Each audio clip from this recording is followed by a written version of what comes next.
Have you heard anything about your predecessor, Colonel Bedenk, having given any similar orders? Ahrens, I have not heard anything about it. With my regimental staff, with whom I lived closely together for 21 months, I had such close connections, I knew my people so well, and they also knew me, that I am perfectly convinced that this deed was not perpetrated by my predecessor nor by any member of my former regiment. I would undoubtedly have heard rumors of it at the very least. The President, this is argument, you know, Dr. Stamer. This is not evidence, it is argument. He is telling you what he thinks might have been the case. Dr. Stamer, I asked whether he had heard of it from members of his regiment. The President, the answer to that would be, no, I suppose, that he had not heard, not that he was convinced that he had not done it. Dr. Stamer, very well. Turning to the witness. After your arrival at Caden, did you notice that there was a grave mound in the woods at Caden?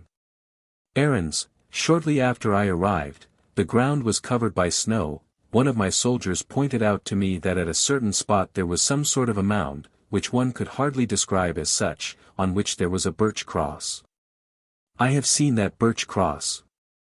In the course of 1942 my soldiers kept telling me that here in our woods shootings were supposed to have taken place, but at first I did not pay any attention to it.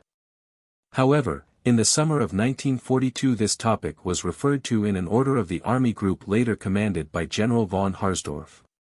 He told me that he had also heard about it. Dr. Stamer, did these stories prove true later on? Ahrens, yes, they did turn out to be true and I was able to confirm, quite by accident, that there was actually a grave here. During the winter of 1943, I think either January or February, quite accidentally I saw a wolf in this wood and at first I did not believe that it was a wolf. When I followed the tracks with an expert, we saw that there were traces of scratchings on the mound with the cross. I had investigations made as to what kind of bones these were. The doctors told me human bones. Thereupon I informed the officer responsible for war graves in the area of this fact, because I believed that it was a soldier's grave, as there were a number of such graves in our immediate vicinity. Dr. Stamer, then, how did the exhumation take place? Ahrens, I do not know about all the details. Professor Djar Butz arrived one day on orders from the army group, and informed me that following the rumors in my little wood, he had to make exhumations, and that he had to inform me that these exhumations would take place in my wood. Dr. Stamer, did Professor Butz later give you details of the result of his exhumations? Ahrens, yes, he did occasionally give me details and I remember that he told me that he had conclusive evidence regarding the date of the shootings. Among other things, he showed me letters, of which I cannot remember much now. But I do remember some sort of a diary which he passed over to me in which there were dates followed by some notes which I could not read because they were written in Polish. In this connection he explained to me that these notes had been made by a Polish officer regarding events of the past months. And that at the end, the diary ended with the spring of 1940, the fear was expressed in these notes that something horrible was going to happen. I am giving only a broad outline of the meaning. Dr. Stamer, did he give you any further indication regarding the period he assumed the shooting had taken place? Ahrens, Professor Butz, on the basis of the proofs which he had found, was convinced that the shootings had taken place in the spring of 1940 and I often heard him express these convictions in my presence, and also later on. When commissions visited the grave and I had to place my house at the disposal of these commissions to accommodate them. I personally did not have anything to do whatsoever with the exhumations or with the commissions. All I had to do was to place the house at their disposal and act as host. Dr. Stamer, it was alleged that in March 1943 lorries had transported bodies to Caden from outside and these bodies were buried in the little wood. Do you know anything about that? Ahrens, no, I know nothing about that. Dr. Stamer, would you have had to take notice of it? Ahrens, I would have had to take notice of it, at least my officers would have reported it to me, because my officers were constantly at the regimental battle headquarters, whereas I, as a regimental commander, was of course, frequently on the way. The officer who in those days was there constantly was First Lieutenant Hott, whose address I got to know last night from a letter. Dr. Stamer, were Russian prisoners of war used for these exhumations? Ahrens, as far as I remember, yes. Dr. Stamer, can you tell us the number?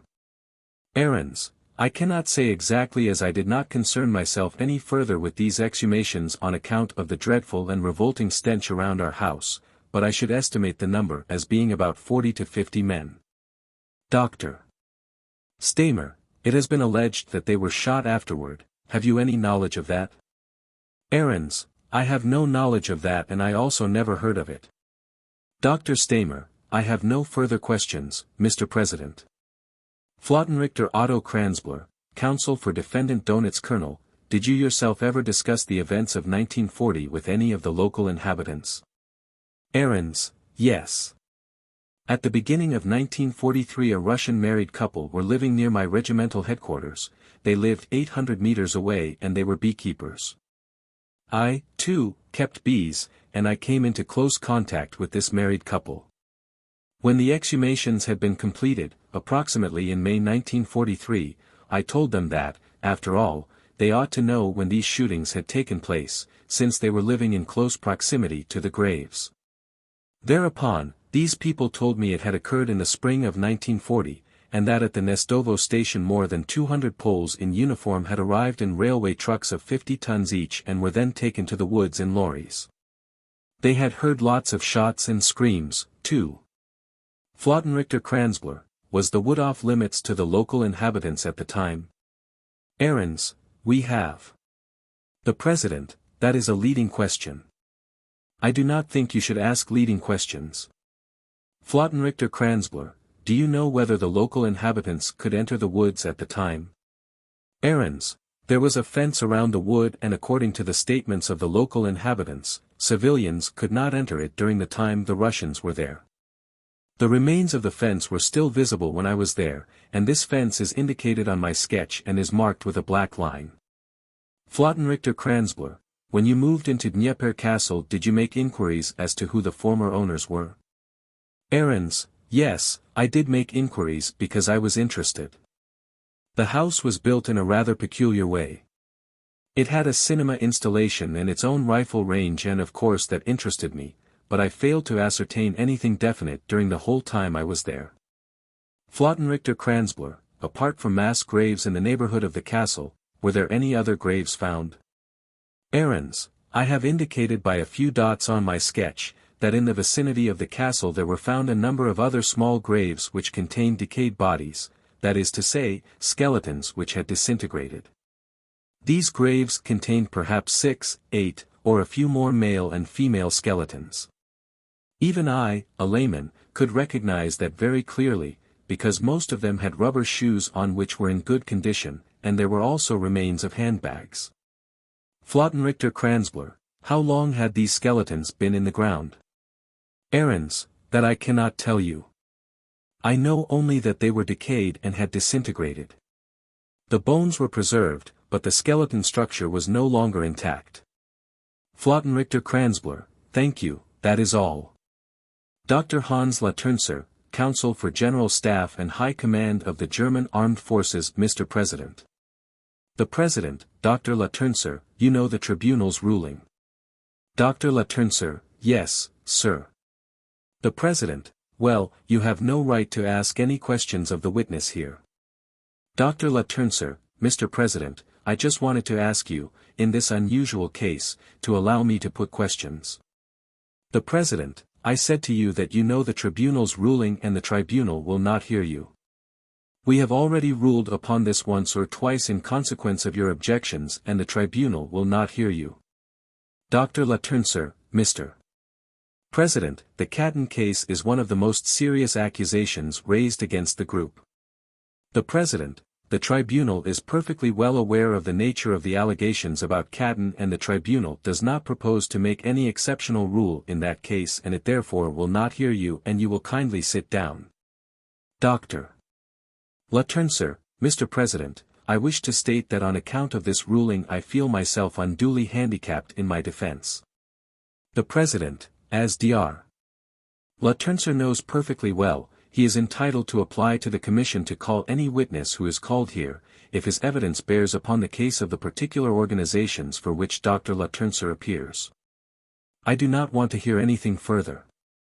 Dr. Latencer, Mr. President, the channel you point out to me is of no practical importance. I cannot have every witness who appears here called by the Commission. The President, Dr. Seamers, you are appearing for the defendant Donitz, or is it Redder? Dr. Seamers, defendant Redder. The President, well, unless the questions you are going to ask particularly refer to the case of the defendant Redder, the tribunal is not prepared to hear any further examination. The matter has been generally covered by Dr. Stamer and also by Dr. Kranzbuller. Therefore, unless the questions which you want to ask have some particular reference to the case of Redder, the tribunal will not hear you. Dr. Seamers, Mr. President, I had merely assumed that there were two reasons on the strength of which I could put a few questions. First, because the tribunal itself has stated that within the framework of the conspiracy all defendants had been participants. And second, that according to the statements by the prosecution Gross Admiral Redder, too, is considered a member of the alleged criminal organizations, the General Staff and the OKW. It was for that reason I wanted to ask one or two supplementary questions. The President, Dr. Seamers, if there were any allegations that in any way bore on the case against defendant Redder, the tribunal would of course allow you to ask questions. But there is no allegation which in any way connects the defendant Redder with the allegations about the Catton Woods. Dr. Seamers, I am grateful to the tribunal for that statement, Mr. President. Dr. Latencer, Mr. President, may I be allowed to ask something else? May I have the question put to the prosecution, who is to be made responsible for the Catton case? The President, I do not propose to answer questions of that sort. The prosecution may now cross-examine if they want to. Chief Counselor of Justice L. N. Smirnov, Assistant Prosecutor for the USSR, please tell me, witness, since when, exactly, have you been in the Smolensk District Territory? Ahrens, I have already answered that question, since the second half of November 1941. Mr. Counselor Smirnov, please answer me further, where were you prior to the second part of 1941? Did you in any way have anything to do with Catton or Smolensk or this district in general? Were you there personally in September and October 1941? Ahrens, no, I was not there. Mr. Counselor Smirnov, that is to say that you were not there either in September or in October 1941, and therefore do not know what happened at that time in the Catton Forest. Ahrens, I was not there at that time, but I mentioned earlier on that. Mr. Counselor Smirnov, no, I am actually only interested in a short question. Were you there personally or not? Were you able to see for yourself what was happening there or not? The President, he says he was not there. Ahrens, no, I was not there. The President, he said he was not there in September or October 1941. Mr. Counselor Smirnov, thank you, Mr. President. Turning to the witness. Maybe you recall the family names of the Russian women workers who were employed at the country house in the woods? Ahrens, those female workers were not working in different houses. They merely worked as auxiliary kitchen personnel in our Dnieper castle. I have not known their names at all. Mr. Counselor Smirnov, that means that the Russian women workers were employed only in the villa situated in Catton Forest where the staff headquarters were located? Ahrens, I believe that question was not translated well. I did not understand it. Mr. Counselor Smirnov, I asked you whether the Russian women workers were employed exclusively in the villa in Kozak Gori where the staff headquarters were located? Is that right? Ahrens, the women workers worked for the regimental headquarters as kitchen help, and as kitchen helpers they worked on our premises. And by our premises I mean this particular house with the adjoining houses, for instance, the stables, the garage, the cellars, the boiler room. Mr. Counselor Smirnov, I will mention a few names of German military employees. Will you please tell me whether they belonged to your unit? First Lieutenant Rex. Ahrens, First Lieutenant Rex was my regimental adjutant. Mr. Counselor Smirnov, please tell me, was he already assigned to that unit before your arrival at Katyn? Ahrens, yes, he was there before I came. Mr. Counselor Smirnov, he was your adjutant, was he not? Ahrens, yes, he was my adjutant. Mr. Counselor Smirnov, Lieutenant Hott. Hott or Hoth? Ahrens, Lieutenant Hott is right. But what question are you putting about Lieutenant Hott? Mr. Counselor Smirnov, I am only questioning you about whether he belonged to your unit or not. Ahrens, Lieutenant Hott was a member of the regiment. Whether? Mr. Counselor Smirnov, yes, that is what I was asking. He belonged to the regiment which you commanded, to your army unit? Ahrens, I did not say by that he was a member of the regimental staff, but that he belonged to the regiment. The regiment consisted of 3 units. Mr. Counselor Smirnov, but he lived in the same villa, did he not? Ahrens, that I do not know. When I arrived he was not there. I ordered him to report to me there for the first time. Mr. Counselor Smirnov, I will enumerate a few other names. Corporal Rose, Private Geiseken, Oberfeldwebel Kremensky, Feldwebel Lummert, a cook named Gustav. Were these members of the armed forces who were billeted in the villa? Ahrens, may I ask you to mention the names individually once again, and I will answer you individually. Mr. Counselor Smirnov, Feldwebel Lummert. Ahrens, yes. Mr. Counselor Smirnov, Corporal Rose. Ahrens, yes. Mr. Counselor Smirnov, and I believe, if my memory serves me correctly, Storekeeper Gisek. Ahrens, that man's name was Geiseken.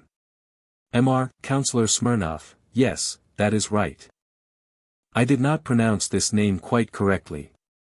These were all your people, or at least they belonged to your unit, did they not? Ahrens, yes.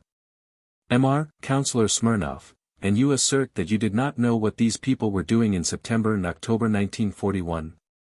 Ahrens, as I was not there, I cannot tell you for certain. The President, we will adjourn now. A recess was taken. Mr. Counselor Smirnov, may I continue? Mr.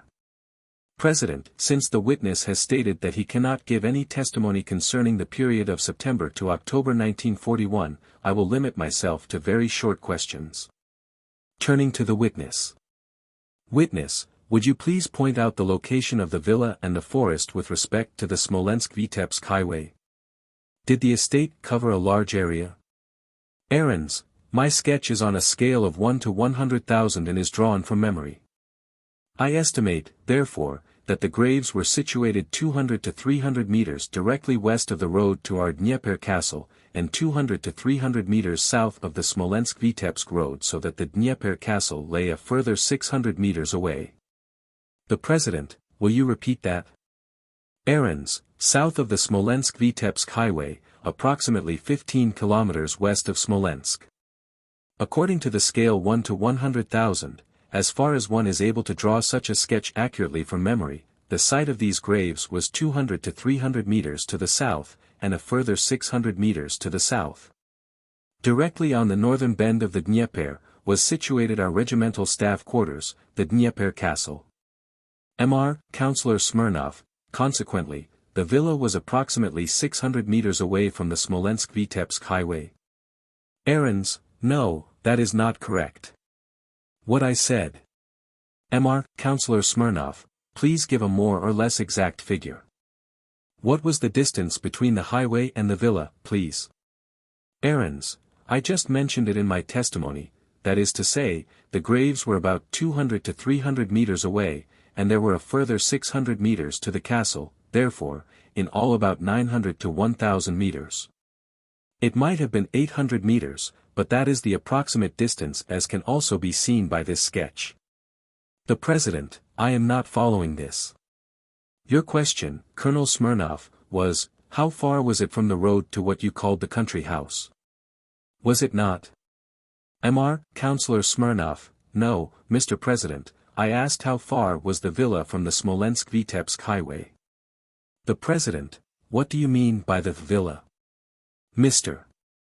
Counselor Smirnov, the headquarters of the unit commanded by the witness in 1941 was quartered in a villa, and this villa was situated not far from the Dnieper River, at a distance of about 900 meters from the highroad. The graves were nearer to the highway. I would like to know how far away were the headquarters from the highway, and how far away from the highway were the graves in Cadden Forest. The President, what you want to know is, how far was the house in which the headquarters was situated from the highway? Is that right? Mr. Counselor Smirnov, yes, that is exactly what I wanted to know, Mr. President. Ahrens, you put two questions to me, first of all, how far were the graves from the highway, and secondly, how far was the house from the highway? I will repeat the answer once more, the house was 800 to 1,000 meters south of the Smolensk-Vitebsk highway. Mr. Counselor Smirnov, 1 minute, please. I asked you primarily only about the house.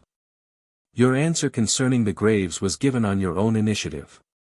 Now I will ask you about the graves, how far were these mass graves from the Smolensk-Vitebsk highway? Ahrens, from 200 to 300 meters. It might also have been 350 meters. Mr. Counselor Smirnov, consequently, the graves were 200 or 300 meters from the main road which connected two important centers. Is that right? Ahrens, yes, indeed. They were at a distance of 200 to 300 meters south of this, and I may say that at my time this was the most frequented road I ever saw in Russia. Mr. Counselor Smirnov, that was just what I was asking you. Now, please tell me, was the Cadden Wood a real forest, or was it, rather, a park or a grove? Ahrens, up to now I have only spoken about the wood of Cadden. This wood of Cadden is the fenced-in wooded area of about 1 square kilometer, which I drew in my sketch. This wood is of mixed growth, of older and younger trees.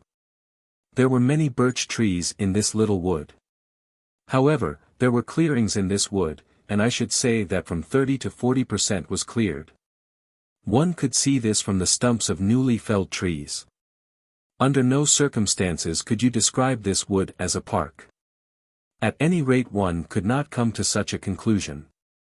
Fighting had taken place in this wood, as one could still see trenches and foxholes. Mr. Counselor Smirnov, yes, but anyway, you would not call Cadden Wood a real forest since it was relatively a small grove in the immediate vicinity of the Smolensk-Vitebsk highway. Is that right? Ahrens, no, that is not right. It was a forest. The entire Cadden forest was a regular forest which began near our grove and extended far beyond that. Of this Cadden forest, which was a mixed forest, part of it had been fenced in, and this part, extending over 1 square kilometer, was what we called the Little Cadden Wood, but it did belong to this entire wooded region south of the highway. The forest began with our little wood and extended to the west. Mr. Counselor Smirnov, I am not interested in the general characteristics of the wood. I would like you to answer the following short question, were the mass graves located in this grove? Ahrens, the mass graves were situated directly west of our entrance drive in a clearing in the wood, where there was a growth of young trees. Mr.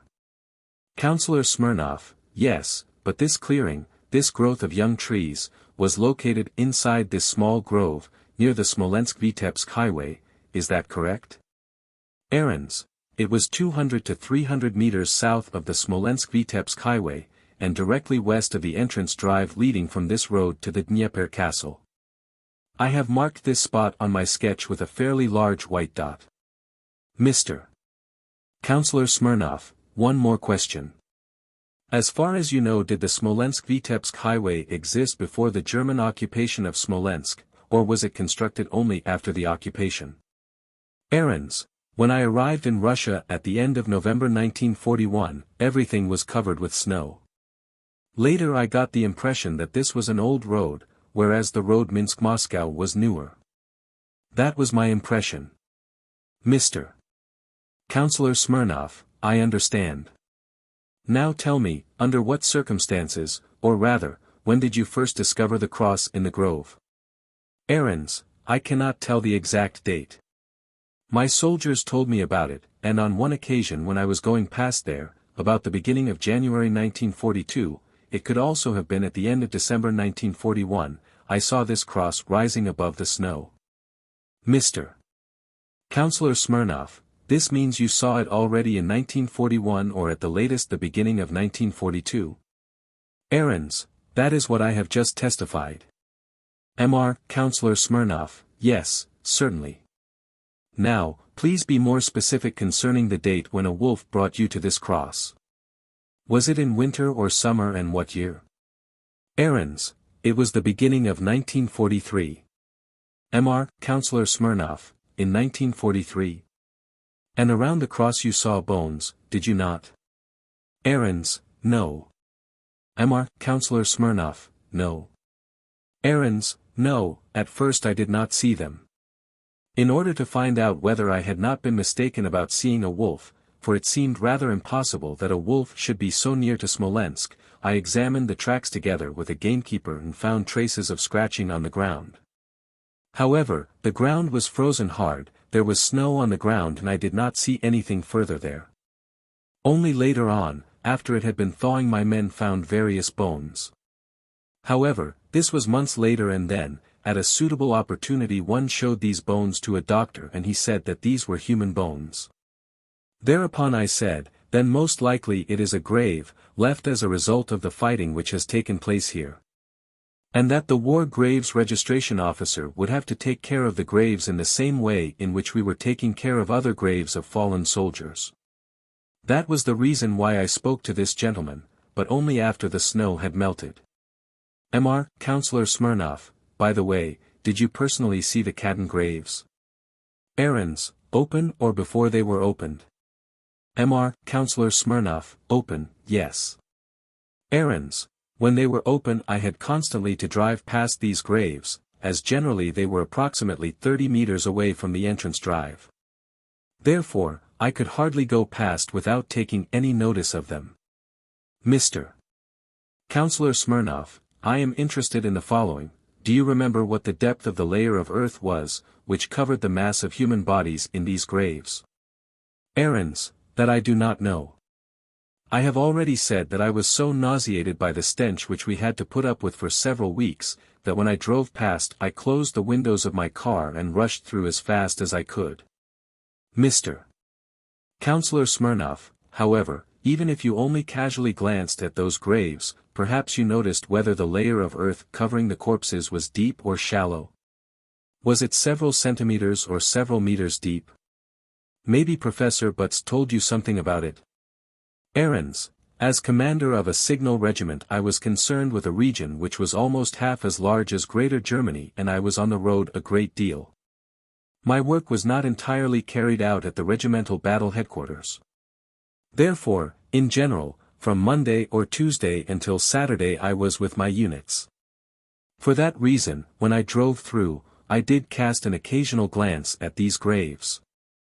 But I was not especially interested in the details and I did not speak to Professor Butz about such details. For this reason I have only a faint recollection of this matter. Mr. Counselor Smirnov, according to the material submitted to the High Tribunal by the Soviet prosecution, it has been established that the bodies were buried at a depth of 1.5 to 2 meters. I wonder where you met a wolf who could scratch the ground up to a depth of 2 meters. Ahrens, I did not meet this wolf, but I saw it. Mr. Counselor Smirnov, tell me please, why you started the exhumation on these mass graves in March 1943 only, after having discovered the cross and learned about the mass graves already in 1941. Ahrens, that was not my concern, but a matter for the army group. I have already told you that in the course of 1942 the stories became more substantial.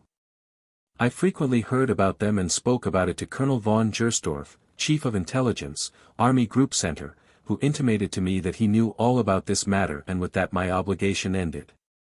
I had reported what I had seen and heard.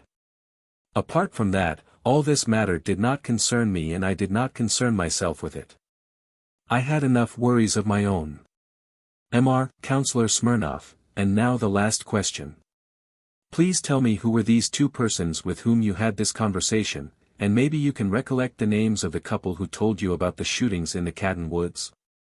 Ahrens, this couple lived in a small house about 800 to 1,000 meters north of the entrance to our drive leading to the Vitebsk road. I do not recall their names. Mr. Counselor Smirnov, so you do not remember the names of this couple? Ahrens, no, I do not recall the names. Mr. Counselor Smirnov, so you heard about the Khaddin events from a couple whose names you do not remember, and you did not hear anything about it from other local inhabitants? Ahrens, please repeat the question for me. Mr. Counselor Smirnov, consequently, you heard about these Khaddin events only from this couple, whose names you do not remember. From none of the other local inhabitants did you hear anything about the events in Khaddin?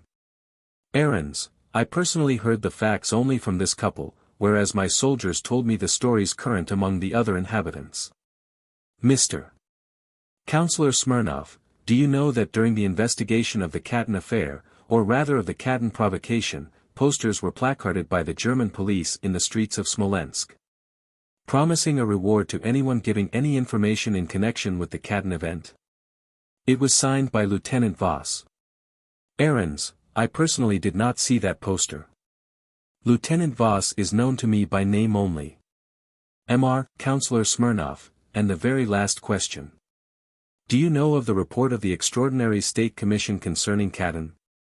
Ahrens, do you mean the Russian white paper when you mention this report? Mr. Counselor Smirnov, no, I mean the report of the Soviet Extraordinary State Commission, concerning Khaddin, the Soviet report. Ahrens, yes, I read that report. Mr. Counselor Smirnov, therefore, you are acquainted with the fact that the Extraordinary State Commission names you as being one of the persons responsible for the crimes committed in Khaddin? Ahrens, it mentions a Lieutenant Colonel Arns. Mr. Counselor Smirnov, I have no further questions, Mr. President. The President, Dr. Stamer, do you wish to re-examine? Dr. Stamer, witness, just a little while ago you said that you did not know when First Lieutenant Hott joined your staff. Do you know when he joined the regiment? Ahrens, I know that he belonged to the regiment during the Russian campaign and actually right from the beginning. Dr. Stamer, that is, he belonged to the regiment from the beginning? Ahrens, yes. He belonged to this regiment ever since the beginning of the Russian campaign. Dr. Stamer, just one more question dealing with your discussion with Professor Butz. Did Professor Butz mention anything about the last dates on the letters which he found? Ahrens, he told me about the spring of 1940. He also showed me this diary and I looked at it and I also saw the dates, but I do not recall in detail just which date or dates they were. But they ended with the spring of 1940. Dr. Stamer, therefore no documents were found of a later date? Ahrens, Professor Butz told me that no documents or notes were found which might have given indications of a later date, and he expressed his conviction that these shootings must have taken place in the spring of 1940. Dr. Stamer, Mr. President, I have no further questions to put to the witness. The tribunal, General Nikitchenko witness, can you not remember exactly when Professor Butz discussed with you the date at which the corpses were buried in the mass graves? Ahrens, may I ask to have the question repeated? The tribunal, General Nikitchenko, when did Professor Butz speak to you about the mass graves and assert that the burial of the corpses must have taken place in the spring of 1940? Ahrens, I cannot tell you the date exactly, but it was in the spring of 1943. Before these exhumations had started, I beg your pardon, he told me that he had been instructed to undertake the exhumation and during the exhumations he was with me from time to time. Therefore it may have been in May or the end of April. In the middle of May he gave me details of his exhumations and told me among other things that which I have testified here. I cannot now tell you exactly on which days Professor Butz visited me. The tribunal, General Nikitchenko, so far as I can remember, you stated that Professor Butz arrived in Khaddin. When did he actually arrive there? Errands. In the spring of 1940 Professor Butz came to me and told me that on instructions of the Army Group, he was to undertake exhumations in my woods. The exhumations were started, and in the course of the tribunal, Gen. Nikitchenko, you say 1940? Or perhaps the translation is wrong. Errands, 1943, in the spring of 1943. A few weeks after the beginning of the exhumations, Professor Butz visited me, when I happened to be there, and informed me. Or, rather, he discussed this matter with me, and he told me that to which I have testified here. It may have been the middle of May 1943. The tribunal, Gen. Nikitchenko, according to your testimony, I understood you to say in answer to a question put by the defense counsel, that Professor Butz asserted that the shootings had taken place in the spring of 1940 before the arrival of the Commission for the Exhumations. Is that correct? Errands, may I repeat once more that Professor Butz. The tribunal, General Nikitchenko, it is not necessary to repeat what you have already said. I am only asking you, is it correct or not? Maybe the translation was incorrect, or maybe your testimony was incorrect at the beginning. Errands, I did not understand the question just put to me. That is the reason why I wanted to explain this once more. I do not know just what is meant by this last question. May I ask this question be repeated? The tribunal, Gen. Nikitchenko, at the beginning, when you were interrogated by the defense counsel, I understood you to say that Professor Butz told you that the shooting had taken place in the spring of 1940. That is before the arrival of the Commission for the Exhumations. Errands, no, that has not been understood correctly. I testified that Professor Butz came to me and told me that he was to make exhumations since it concerned my woods.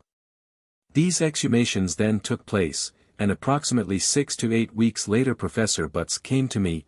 Of course, he visited me on other occasions as well, but approximately 6 to 8 weeks later he came to me and told me that he was convinced that, as a result of his discoveries, he was now able to fix the date of the shootings. This statement which he made to me, refers approximately to the middle of May. The tribunal, General Nikitchenko, were you present when the diary and the other documents which were shown to you by Professor Butz were found? Errands, no. The tribunal, General Nikitchenko, you do not know where he found the diary and other documents? Errands, no, that I do not know. The President, when did you first report to superior authority the fact that you suspected that there was a grave there? Errands, at first, I was not suspicious. I have already mentioned that fighting had taken place there, and at first I did not attach any importance to the stories told to me and did not give this matter any credence.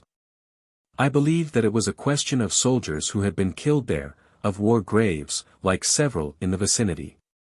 The President, you are not answering my question. I am asking you, when did you first report to superior authority that there was a grave there? Errands, in the course of the summer 1942 I spoke to Colonel von Gersdorf about these stories which had come to my knowledge. Gersdorf told me that he had heard that too, and that ended my conversation with von Gersdorf. He did not believe it to be true, in any case he was not thoroughly convinced. That I do not know, however. Then in the spring of 1943, when the snow had melted, the bones which had been found there were brought to me, and I then telephoned to the officer in charge of war graves and told him that apparently there were some soldiers' graves here. That was before Professor Butz had visited me. The President, did you make any report in writing? Errands, no, I did not do that. The President, never. Errands, no, I was not in any way concerned with this matter. The President, the witness can retire. Dr. Stamer, then, as another witness, I should like to call Lieutenant Reinhard von Eichborn. The President, yes. The witness von Eichborn took the stand. Will you state your full name please? Reinhard von Eichborn, witness Reinhard von Eichborn. The President, will you repeat this oath after me? I swear by God, the Almighty and Omniscient, that I will speak the pure truth, and will withhold and add nothing. The witness repeated the oath. The President, you may sit down. Dr. Stamer, witness, what is your occupation? Von Eichborn, assistant judge. Dr. Stamer, were you called up for service in the German armed forces during this war? Von Eichborn, yes, in August 1939. Dr. Stamer, and what was your unit? Von Eichborn, Army Group Signal Regiment 537. Dr. Stamer, and what was your rank? Von Eichborn, at the outbreak of the war, platoon leader and lieutenant. Dr. Stamer, and at the end? Von Eichborn, first lieutenant. Dr. Stamer, were you on the Eastern Front during the war? Von Eichborn, yes, from the beginning. Dr. Stamer, with your regiment? Von Eichborn, no, from 1940 onward, on the staff of Army Group Center. Dr. Stamer, apart from this regiment 537, was there an engineer battalion 537? Von Eichborn, in the sphere of the Army Group Center there was no engineer battalion 537. Dr. Stamer, when did you arrive with your unit in the vicinity of Katten? Von Eichborn, about September 20th the staff of Army Group Center transferred its headquarters to Smolensk, that is to say in the Smolensk region. Dr. Stamer, where had you been stationed before? Von Eichborn, how am I to understand this question? Dr. Stamer, where did you come from? Von Eichborn, we came from Borisov. The President, one moment. The witness said September 20th. That does not identify the year. Dr. Stamer, in what year was this September 20th? Von Eichborn, September 20th, 1941. Dr. Stamer, was Regiment 537 already there at that time? Von Eichborn, the staff of Regiment 537 was transferred at about the same time together with the staff of the Army Group to the place where the headquarters of the Army Group was. Advance units had already been stationed there previously, in order to set up communication facilities. Dr. Stamer, and where was this staff accommodated? Von Eichborn, the staff of Army Group Signal Regiment 537 was accommodated in the so-called Dnieper Castle. Dr. Stamer, where was the advance unit? Von Eichborn, the advance unit may have occupied this building, too, or at least a part of this advance unit did, to safeguard this building for the regimental staff. Dr. Stamer, do you know who was in command of this advance unit? Von Eichborn, Lieutenant Hott was in command of this advance unit. Dr. Stamer, when did this advance unit come to Katten? Von Eichborn, Smolensk fell on about July 17, 1941. The Army Group had planned to put up its headquarters in the immediate vicinity of Smolensk, and, after this group had selected its quarters, this region was seized immediately after the fall of the city. The advance unit arrived at the same time as this area was seized, and that was probably in the second half of July of 1941. Dr. Stamer, therefore the advance unit was there from July of 1941 until September 20, 1941. Von Eichborn, yes. Dr. Stamer, and the entire staff was there from September 20, 1941. Von Eichborn, yes. It may be that part of the staff arrived somewhat later, but the majority of the staff arrived on September 20th. The President, are you speaking of the staff of the Army Group or the staff of the Signal Regiment? Von Eichborn, I am speaking of both staffs, because the moving of large staffs such as that of an Army Group could not be undertaken in one day. Usually 2 to 3 days were needed for that. The operations of the Signal Corps had to be assured, and therefore the regiment had to leave some of the staff behind until the entire staff had been moved. Dr. Stamer, where was the advance unit accommodated? Von Eichborn, at least part of the advance unit was accommodated in the Dnieper Castle. Some of the others were in the neighborhood of those places where later on the companies were billeted. The reason for that was to keep the billets ready for this regiment until the bulk of it had been moved. Dr. Stamer, how about the regimental staff 537? Von Eichborn, that was in the Dnieper Castle. Dr. Stamer, can you give us the names of the officers who belonged to the regimental staff? Von Eichborn, at that time there was Lieutenant Colonel Bedenk, the commanding officer, Lieutenant Rex, adjutant, Lieutenant Hott, orderly officer, and a Captain Schaefer, who was a telephone expert. It may be that one or two others were there as well, but I can no longer remember their names. Dr. Stamer, the preceding witness, has already told us about the tasks of the regimental staff. How were the activities of the regimental staff controlled? Von Eichborn, the regiment, which consisted of 10 to 12 companies, had to give an exact report each evening as to what work had been allotted to the various companies. This was necessary as we had to know what forces were available in case of emergency, for undertaking any new tasks. Dr. Stamer, how far away from the Dnieper Castle were you billeted? Von Eichborn, approximately 4 to 5 kilometers. I cannot give you the exact distance as I always made it by car, but it would be about 4 to 5 kilometers. Dr. Stamer, did you frequently go to Dnieper Castle? Von Eichborn, very frequently when I was off duty, as I had belonged to this regiment and knew most of the officers, with whom I was on friendly terms.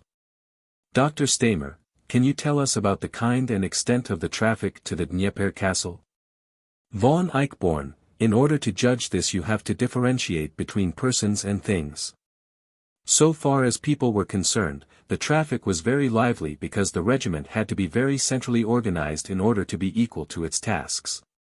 Therefore, many couriers came and commanders of the various companies frequently came to visit the regimental staff. On the other hand, there was a heavy traffic of trucks and passenger cars, because the regiment tried to improve its billets there.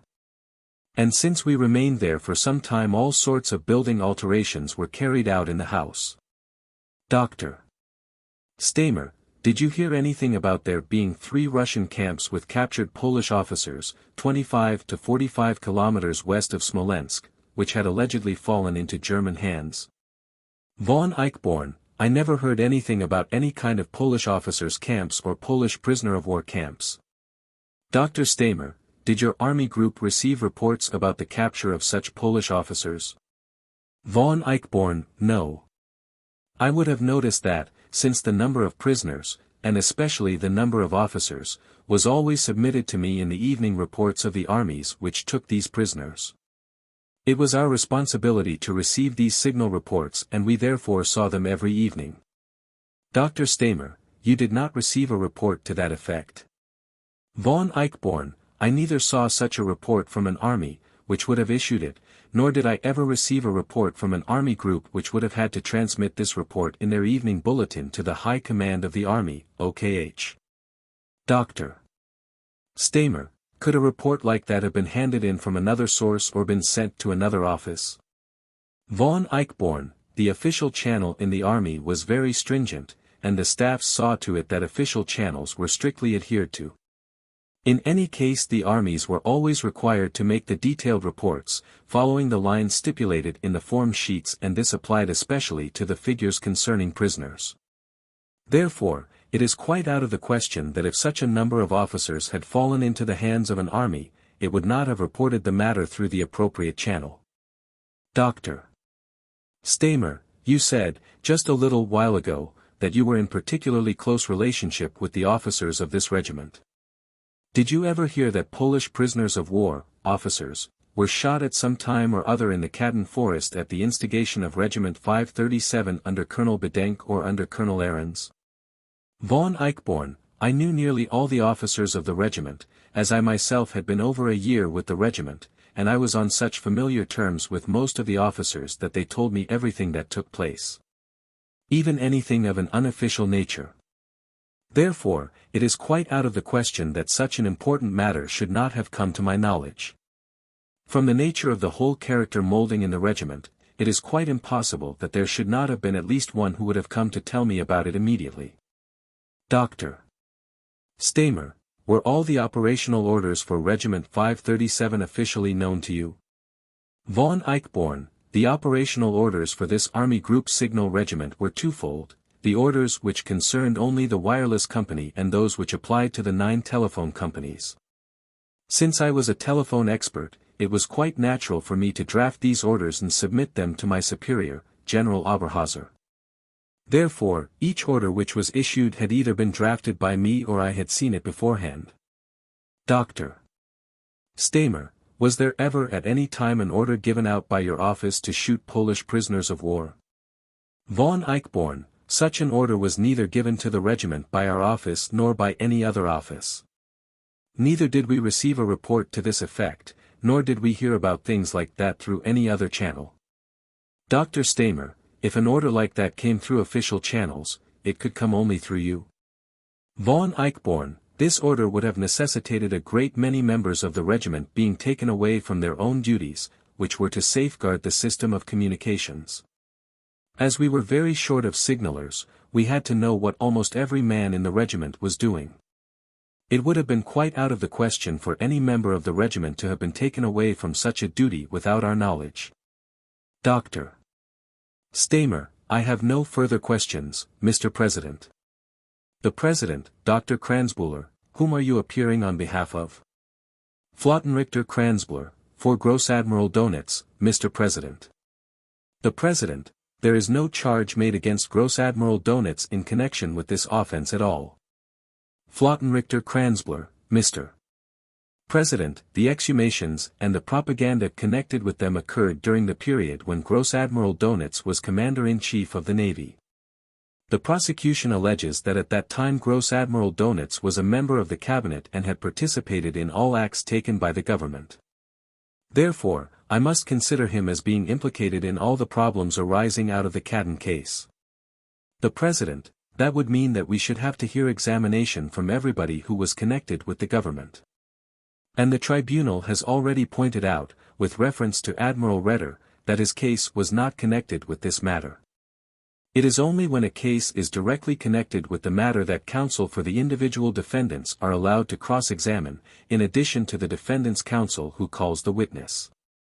If there is any suggestion that you want to make to the counsel who is calling the witness, you can make it to him, but you are not entitled.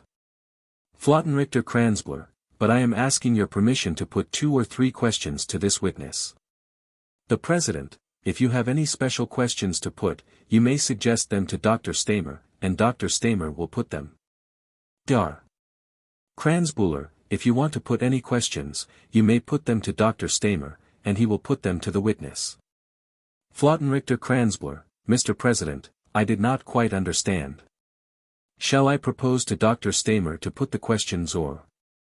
The President, if you cannot do it verbally, you may do it in writing, and you may do it later on. But I really do not think there can be any questions which are so difficult to suggest to Dr. Stamer as all that.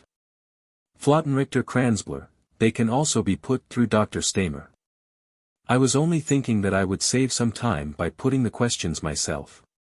The President, I told you if you wish to ask any questions, you must ask them through Dr. Stamer. Flottenrichter Kranzbühler, thank you, Mr. President. The President, in the meantime, the tribunal will go on with the cross-examination, and any questions which you wish to put can be put in re-examination. Does the prosecution wish to cross-examine? Mr. Counselor Smirnov, witness, I am interested to know your exact function in the Army. Were you in charge of teleprinter communications at the headquarters of Army Group Center or were you a wireless expert? Von Eichborn, no, Mr. Prosecutor, you are wrong. I was the telephone expert of Army Group Center, not the wireless expert. Mr. Counselor Smirnov, that is exactly what I am asking you. The translation was evidently incorrect. So you were in charge of telephone communications, were you not? Von Eichborn, yes, you are right. Mr. Counselor Smirnov, ordinary telegrams, or ciphered telegrams? Von Eichborn, the task of a telephone expert connected with an army group consisted in keeping the telephone lines intact. Mr. Counselor Smirnov, no, I am not interested in the tasks in a general way. I would like to know whether these were secret ciphered telegrams or the ordinary army mail, army communications which were not secret. Von Eichborn, there were 2 kinds of telegrams, open and secret. Mr. Counselor Smirnov, were secret telegrams transmitted by you, too? Von Eichborn, both came through me. Mr. Counselor Smirnov, consequently, all communications between the Wehrmacht, between army units and the highest police authorities also passed through you, is that correct? Von Eichborn, the most important telegrams, and especially the secret ones were submitted to the telephone expert. Mr. Counselor Smirnov, yes. Consequently, the correspondence between the police authorities and the armed forces units passed through you, is that correct? I am asking you this question for a second time. Von Eichborn, I must answer with the reservation that the messages did not pass through the telephone expert, but only the most important secret teletype matters were submitted to him, not the whole correspondence. Because that went also through the mail as well as by courier service. Mr. Counselor Smirnov, that is clear. Do you know in this case that in September and October 1941 there were special detachments in Smolensk whose duty, in close cooperation with the army, was to carry out the so-called purge of the prisoner of war camps and the extermination of prisoners of war? Dr. Laternser, Mr. President, I must decisively object to this questioning of the witness. This questioning can have only the purpose of determining the relations between the General Staff and the OKW and any commands of the security service. Therefore, they are accusing the General Staff and the OKW, and if I, Mr. President, as defense counsel for the General Staff and the OKW am not permitted to put questions, then on the basis of equal treatment, the same rules must apply to the prosecution as well. Mr. Counselor Smirnov, may I, Mr. President, make a short statement? The President, Colonel Smirnov, the question is competent. Mr. Counselor Smirnov, I beg your pardon. The President, I said the question was competent.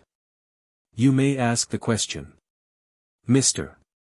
Counselor Smirnov, would like to ask you the following question, witness. Since all secret teletypes passed through you, did you ever encounter among these telegrams any from the so-called First Einsatzgruppe B, that was the so-called First Command, or from the Special Command Moscow, which at that time was located at Smolensk and kept in reserve in anticipation of better times? The latter had the order to perpetrate mass murders in Moscow. Both commands were located at Smolensk at that time. Von Eichborn, no such reports came into my hands. I can fully explain this to you, Mr. Prosecutor. When any detachments of this sort had been established in the area of Army Group Center, these detachments had their own wireless stations. It was only later on in the course of the Russian campaign that these posts had teletype facilities as well. Then they used the Army Group network. However, that only happened later. Mr. Counselor Smirnov, consequently, the telegrams of those special units which, by order of high police authorities, were assigned to carry out special actions in cooperation with military units, did not pass through your hands in September and October of 1941. Von Eichborn, that is correct. At that time, there were no teletype facilities and offices for such special units, even if they were in that area at all. Mr. Counselor Smirnov, Mr. President, this document was already presented to the court together with the Extraordinary State Commission Report, document number USSR 3.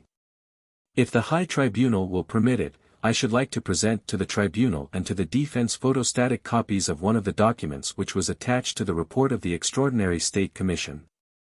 If the Tribunal will look at page 2 of this document, it will see that the Special Command Moscow and the Einsatzgruppe B were both located in Smolensk. It says on the first page that these detachments together with units of the armed forces, were assigned to carry out mass killings in the camps. If the Tribunal will permit me, I shall submit this document now. The President, Colonel Smirnov, that is a matter of argument. We shall take judicial notice of it, of course, of everything which is in the Soviet government's publication. And I understand you to say that this document is a part of the Soviet government communication or Soviet government report. Mr. Counselor Smirnov, yes, Mr. President. But I would like to ask permission to present an original German document, a secret document, which states that in the Smolensk area there were two large special commands whose duties were to carry out mass murders in the camps. And that these actions had to be carried out together with the armed forces units which had to cooperate with them. The President, Colonel Smirnov, is this document which you have just handed up to us a part of the report USSR 3? Mr. Counselor Smirnov, yes, Mr. President. It is a part of the report, document USSR 3, called Special Directives of the Hitler Government Concerning the Annihilation of Prisoners of War. I would like to ask the tribunal to allow me to present one of the original documents even if the report, USSR 3, has been already submitted in full. It says there that these special units were located in Smolensk and were assigned together with the armed forces units to carry out mass killings in the camps. The President, yes, Colonel Smirnov. This document is already in evidence, if the tribunal understands correctly. Mr. Counselor Smirnov, thank you, Mr. President. Turning to the witness. Consequently, we may consider it as an established fact that the correspondence, the telegraphic messages of these special detachments did not pass through your hands, is that correct? The President, he has said that twice already. Mr. Counselor Smirnov, excuse me, Mr. President. Turning to the witness. Why did you assert with such certainty that there were no reports about the killing of the Poles? You know that the killing of the Polish prisoners of war was a special action, and any report about this action would have to pass through your hands. Is that correct? Von Eichborn, I answered the prosecutor, rather, I answered Dr. Stamer, that if in the area of Army Group Signal Regiment 537 killings of that sort had taken place, I would undoubtedly have known about them. I did not state what the prosecutor is now trying to ascribe to me. The President, Colonel Smirnov, the tribunal think you had better read this passage from this document, which is in the German language, to the tribunal so that it will go into the record. Mr. Counselor Smirnov, in this document, Mr. President, it is stated. The President, go on, Colonel Smirnov. Mr. Counselor Smirnov, thank you, Mr. President. This document is dated, Berlin, October 29, 1941. It is headed, the Chief of the Security Police and of the Security Service.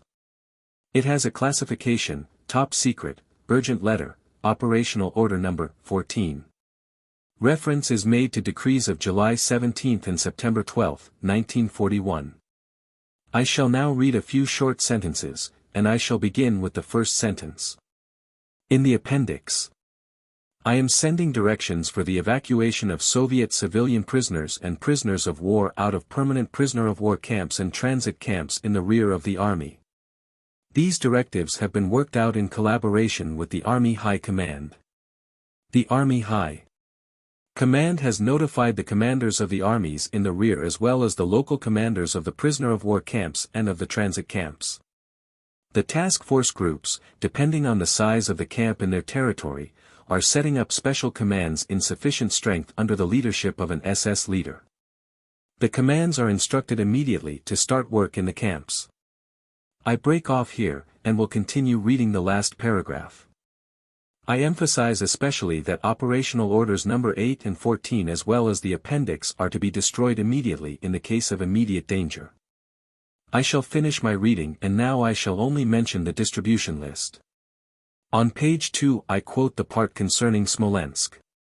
It says here that in Smolensk the Einsatzgruppe B was located, consisting of Special Commands 7A, 7B, 8, and 9.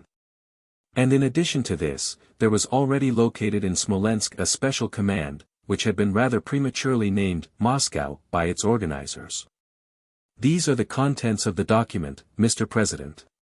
The President, the tribunal directs that the whole document shall be translated. We will now recess until 5 minutes past 2 o'clock. The tribunal recessed until 14:05 hours. Afternoon session. Mr. Counselor Smirnov, Mr. President, I have no more questions to put to this witness. The President, Dr. Stamer. Dr. Stamer, witness, do you know who owned that little castle near the Dnieper before the occupation by German troops? Who owned it, who lived there? Von Eichborn, I cannot say that for certain.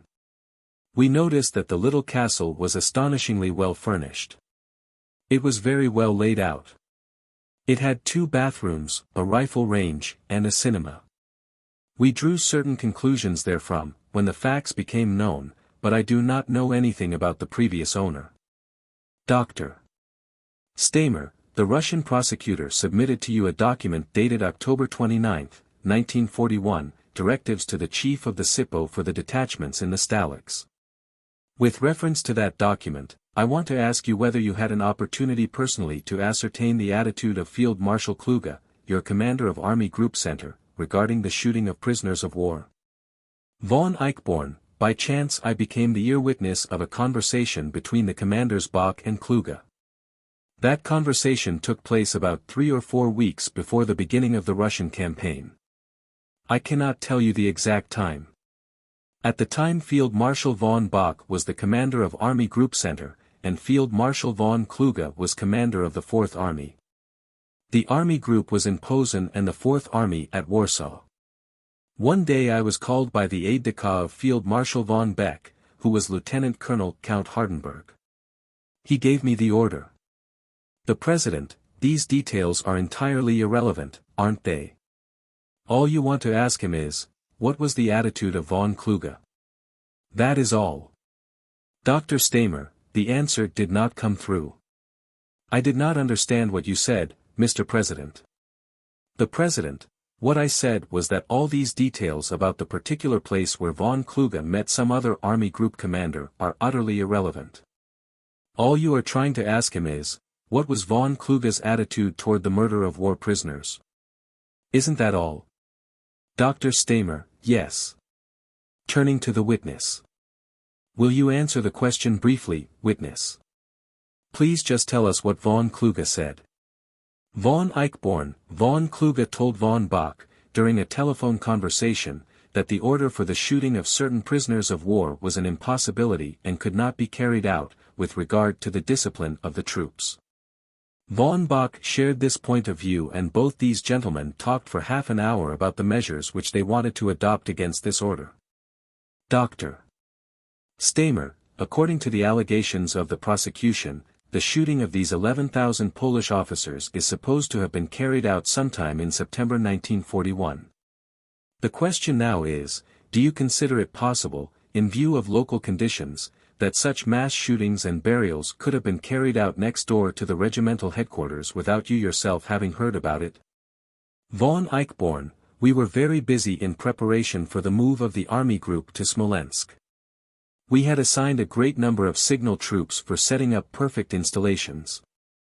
On the entire site there was a constant going and coming of troops laying cables and telephone lines. It is out of the question that anything of this kind could have occurred in that particular area without the regiment and I getting knowledge of it. Dr. Stamer, I have no further questions to put to the witness, Mr. President. The President, the witness can retire. Dr. Stamer, Mr. President, before calling my third witness, Lieutenant General Oberhauser, may I ask your permission to make the following remarks. The prosecution has up to now only alleged that Regiment No. 537 was the one which had carried out these shootings and that under Colonel Ahrens' command. Today again, Colonel Ahrens has been named by the prosecution as being the perpetrator. Apparently this allegation has been dropped and it has been said that if it was not Ahrens then it must have been his predecessor, Colonel Bedenk. And if Colonel Bedenk did not do it, then apparently, and this seems to be the third version, it was done by the SD. The defense had taken the position solely that Colonel Ahrens was accused as the perpetrator and it has refuted that allegation. Considering the changed situation and the attitude adopted by the prosecution, I shall have to name a fourth witness in addition. That is First Lieutenant Hott, who has been mentioned today as the perpetrator and who was with the regimental staff right from the beginning and who was, as we have told, the senior of the advance party which arrived at the Dnieper Castle in July. I got the address of First Lieutenant Hott by chance yesterday.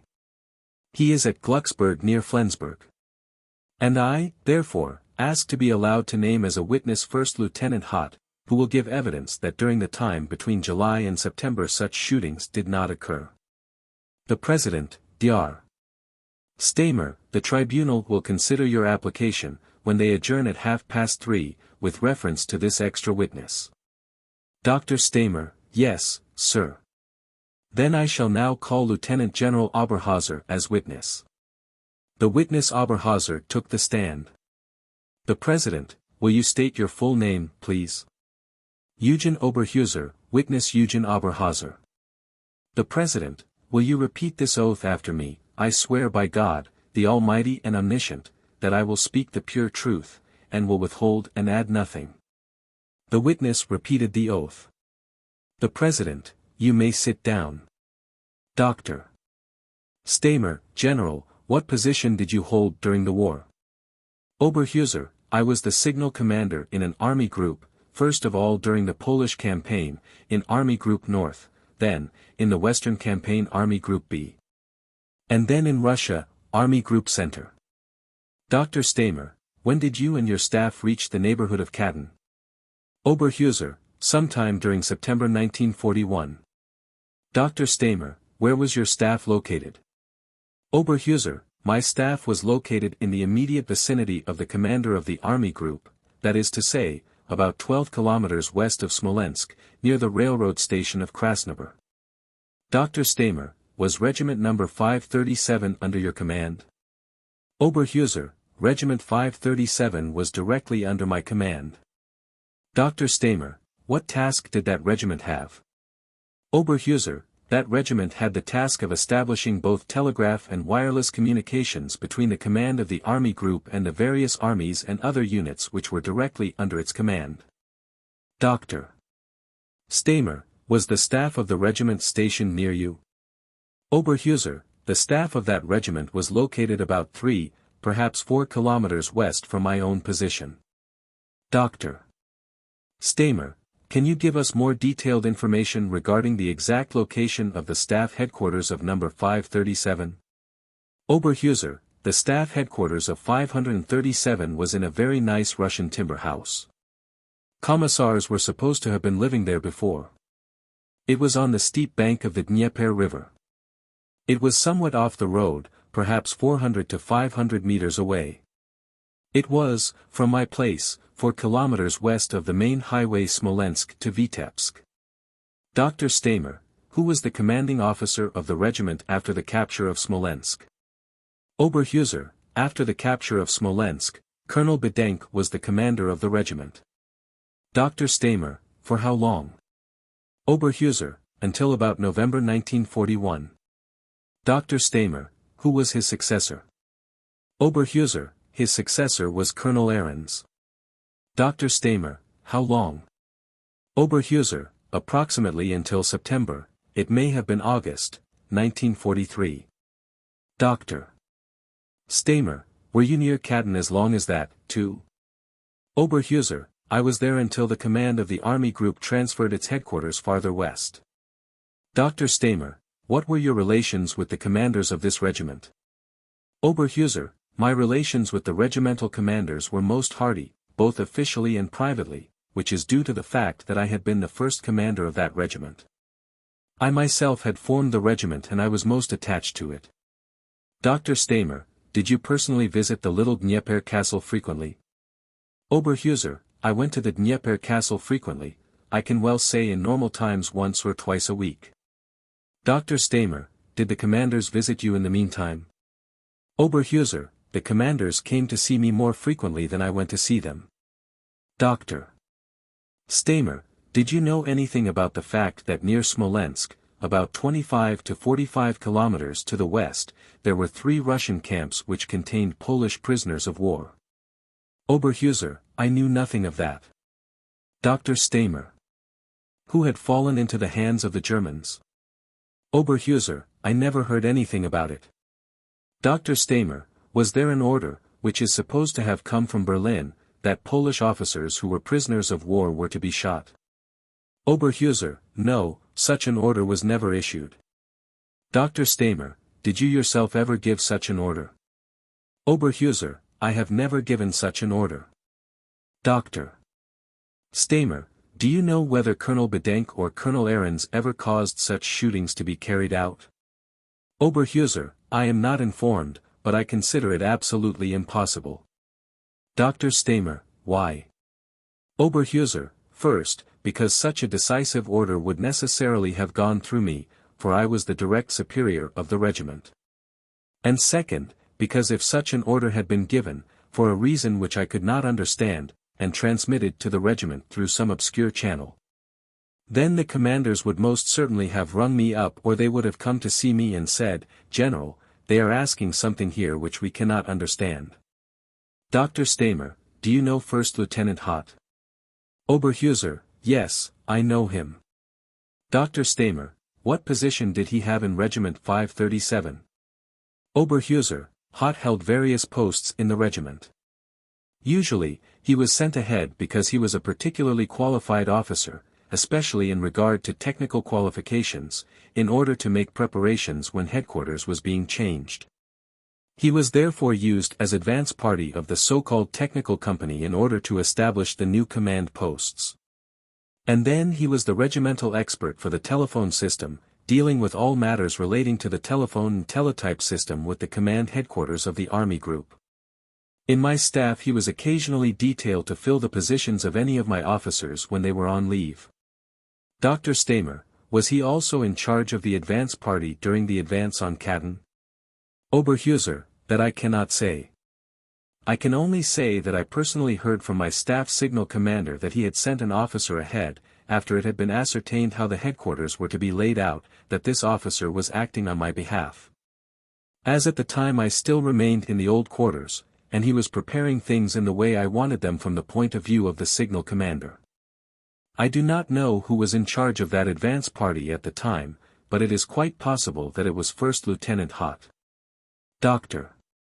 Stamer, were you in Katyn or the vicinity during the period after the capture of Smolensk, which was, I believe, on or about July 20, 1941, and up to the transfer of your staff to Katyn on September 20? Oberhuser, I was in the vicinity. I was where the headquarters of the Army Group wanted to settle down, that is, in the woods west of Smolensk, where Katyn is located. Dr. Stamer, were you frequently there during that time? Oberhuser, I should say 3 or 4 times. Dr. Stamer, did you talk to Hott on those occasions? Oberhuser, if he was the officer in charge of the advance party, which I cannot say today, then I must certainly have talked to him. At any rate, I did talk to the officer whom I had sent ahead and also to the one from my regiment. Dr. Stamer, did you hear anything about shootings occurring during that time? Oberhuser, I heard nothing, nor did I hear anything at all except in 1943, when the graves were opened. Dr. Stamer, did you or Regiment 537 have the necessary technical means, pistols, ammunition, and so on, at your disposal which would have made it possible to carry out shootings on such a scale? Oberhuser, the regiment, being a signal regiment in the rear area, was not equipped with weapons and ammunition as well as the actual fighting troops. Such a task, however, would have been something unusual for the regiment. First, because a signal regiment has completely different tasks, and secondly it would not have been in a position technically to carry out such mass executions. Dr. Stamer, do you know the place where these graves were discovered later on? Oberhuser, I know the site because I drove past it a great deal. Dr. Stamer, can you describe it more accurately? Oberhuser, taking the main road Smolensk-Vitebsk, a path led through wooded undulating ground. There were sandy spaces, which were, however, covered with scrub and heather, and along that narrow path one got to the Dnieper castle from the main road. Dr. Stamer, were the places where these graves were later discovered already overgrown when you got there? Oberhuser, they were overgrown just like the surrounding ground, and there was no difference between them and the rest of the surroundings. Dr. Stamer, in view of your knowledge of the place, would you consider it possible that 11,000 Poles could have been buried at that spot, people who may have been shot between June and September 1941? Oberhuser, I consider that it is out of the question, for the mere reason that if the commander had known it at the time he would certainly never have chosen this spot for his headquarters, next to 11,000 dead. Dr. Stamer, can you tell me how the graves were discovered? Oberhuser, officially I had nothing to do with that. I only heard that through local inhabitants or somebody else it had become known that large-scale executions had taken place there years ago. Dr. Stamer, from whom did you hear that? Oberhuser, quite probably from the commander himself, who, because he was located on the spot, had heard more about it than I had. But I cannot remember exactly now. Dr. Stamer, so you did not receive official notice about the discovery of the graves, did you? Oberhuser, no, I never did. Dr. Stamer, after the opening of the graves, did you talk to the German or foreign members of the commission? Oberhuser, I have never talked to any members of that commission. Dr. Stamer, I have no further questions, Mr. President. The President, Colonel Smirnov. Mr. Counselor Smirnov, witness, you arrived in the region of Kladin in September 1943. Oberhuser, 1941, not 1943. Mr. Counselor Smirnov, excuse me, I meant September 1941. Is that correct? Oberhuser, yes, September 1941. Mr. Counselor Smirnov, and you contend that you did not know anything either about the camps for Polish prisoners of war or the prisoners in the hands of the German troops, is that so? Oberhuser, I have never heard anything about Polish prisoners of war being in the hands of German troops. Mr. Counselor Smirnov, I understand that this had no relation to your official activity as the commander of a signal regiment. But in spite of this you may perhaps have witnessed that various German troops combed the woods in the vicinity of the Smolensk-Vitebsk highway to capture Polish prisoners of war who had escaped from the camps. Oberhuser, I never heard anything about troops going there in order to, shall we say, recapture escaped Polish prisoners of war. I am hearing this here for the first time. Mr. Counselor Smirnov, please answer me. Have you perhaps seen German military units escorting Polish prisoners of war who were captured in the woods? Oberhuser, I have not seen that. Mr. Counselor Smirnov, please answer the following question. You were on good terms with Colonel Ahrens, were you not? Oberhuser, I have had good relations with all commanders of the regiment. Mr. Counselor Smirnov, and in addition to that, you were his immediate superior. Oberhuser, right. Mr. Counselor Smirnov, Colonel Ahrens found out about the mass graves at the end of 1941 or at the beginning of 1942. Did he tell you anything about his discovery? Oberhuser, I cannot believe that Colonel Ahrens could have discovered the graves in 1941. I cannot imagine that, I especially cannot imagine that he would tell me nothing about it. Mr. Counselor Smirnov, in any case do you contend that neither in 1942 nor in 1943 did Colonel Ahrens report to you in regard to this affair? Oberhuser, Colonel Ahrens never told me anything about it, and he would have told me if he had known. Mr. Counselor Smirnov, I am interested in the following answer which you gave to a question by defense counsel. You remarked that the signal regiment had not enough weapons to carry out shootings. What do you mean by that? How many, and what kind of weapons did the regiment possess? Oberhuser, the signal regiment were mostly equipped with pistols and with carbines. They had no automatic arms. Mr. Counselor Smirnov, pistols. Of what caliber? Oberhuser, they were parabellum pistols. The caliber, I think, was 7.65, but I cannot remember for certain. Mr. Counselor Smirnov, parabellum pistols, 7.65, or were there Mauser pistols or any other kind of weapons? Oberhuser, that varied. Non-commissioned officers, as far as I know, had the smaller Mauser pistols. Actually, only non-commissioned officers were equipped with pistols. The majority of the men had carbines. Mr. Counselor Smirnov, I would like you to tell us some more about the pistols. You say that they were 7.65 caliber pistols, is that so? Oberhuser, I cannot now, at the moment, give you exact information about the caliber. I only know that the parabellum pistol was 7.65 or some such caliber. I think the Mauser pistol had a somewhat smaller caliber. Mr. Counselor Smirnov, and Walter pistols. Oberhuser, there were also Walters. I think they had the same caliber as the Mauser. It is a smaller, black pistol, and it is better than the somewhat cumbersome parabellum pistol which is heavier. Mr. Counselor Smirnov, yes, that is quite correct. Please tell me whether in this regiment the non-commissioned officers possessed those small pistols. Oberhuser, as a rule, non-commissioned officers had pistols but not carbines. Mr. Counselor Smirnov, I see. Perhaps you can tell us about how many pistols this signal regiment possessed. Oberhuser, of course I cannot tell you that now. Let us assume that every non-commissioned officer had a pistol. Mr.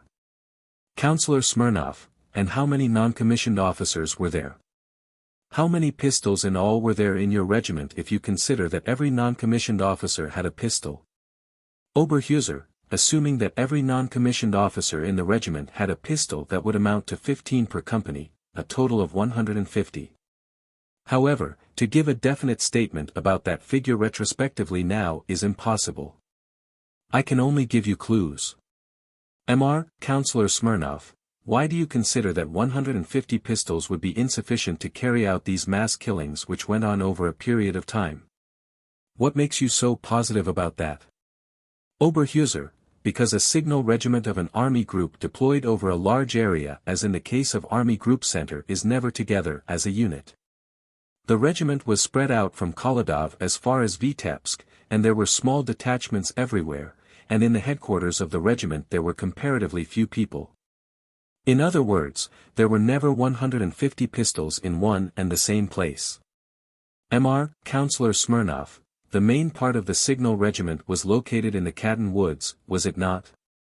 Oberhuser, I did not understand your question. Mr. Counselor Smirnov, the main portions of your regiment were located in the Khatin Woods, were they not? Oberhuser, the first company was mainly located between the regimental staff quarters and the actual command post of the army group. That was the company which was handling the communications, the telephone and teleprinted communications for the army group. It was the company, therefore, which was nearest. Mr. Counselor Smirnov, one more question. The officers of your regiment were obviously armed with pistols and not with carbines? Oberhuser, officers had pistols only, and as a rule they only had small ones. Possibly one or the other may have had a parabellum pistol. Mr. Counselor Smirnov, that is to say either a Walter or a Mauser. Oberhuser, yes. Mr. Counselor Smirnov, did you frequently visit the villa where the headquarters of Regiment 537 was located? Oberhuser, yes, I was there at least once, sometimes twice, a week. Mr. Counselor Smirnov, were you ever interested as to why soldiers from other military units visited the villa in Kozy Gori and why special beds were prepared for them as well as drinks and food?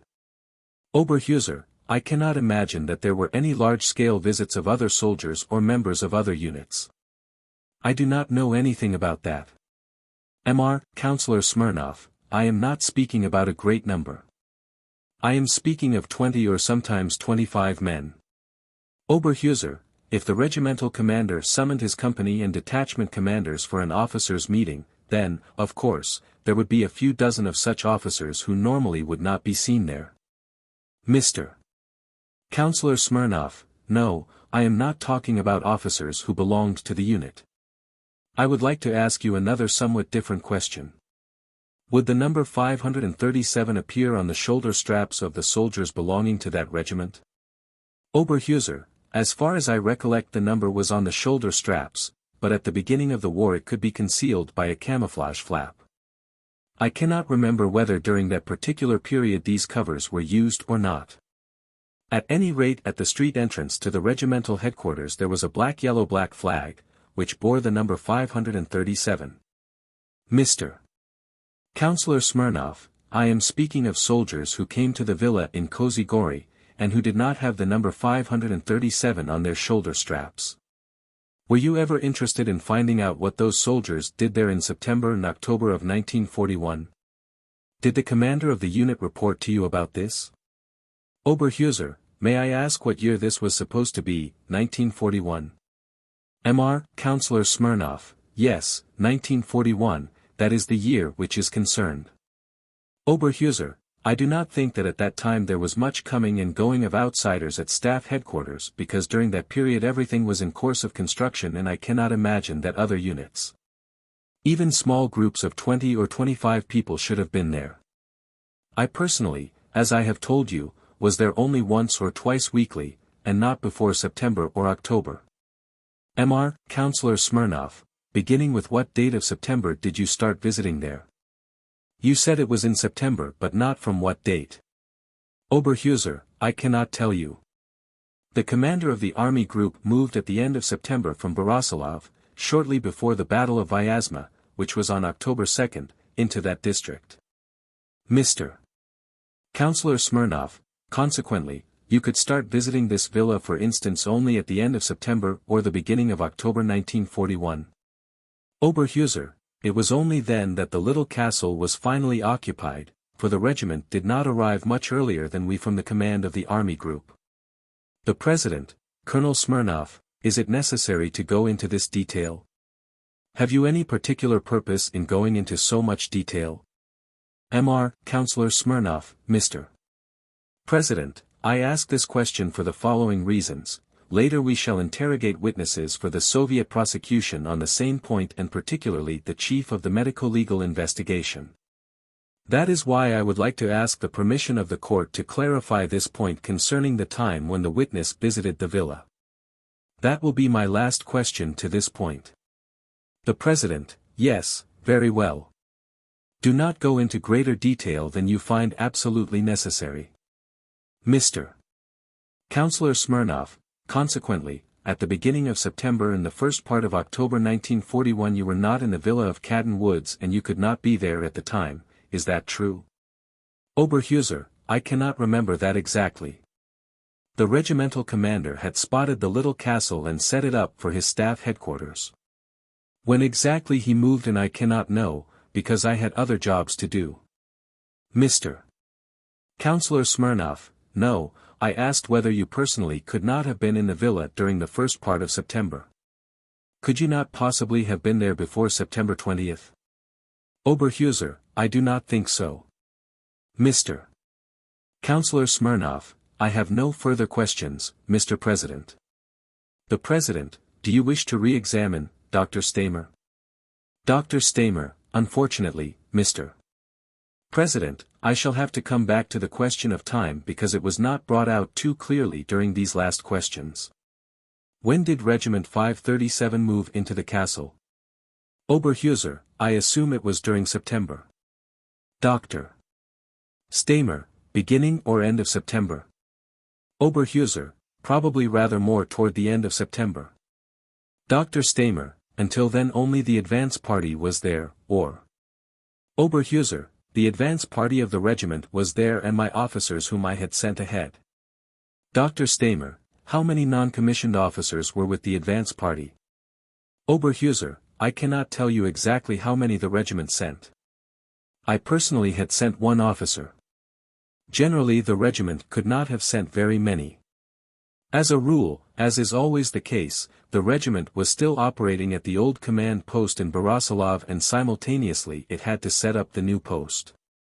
Consequently, during this period of regrouping, on the point of moving a command of an army group, there is always a considerable shortage of men. The old headquarters still has to be looked after, the new post requires men for its construction, so that as always during this period there were certainly too few people.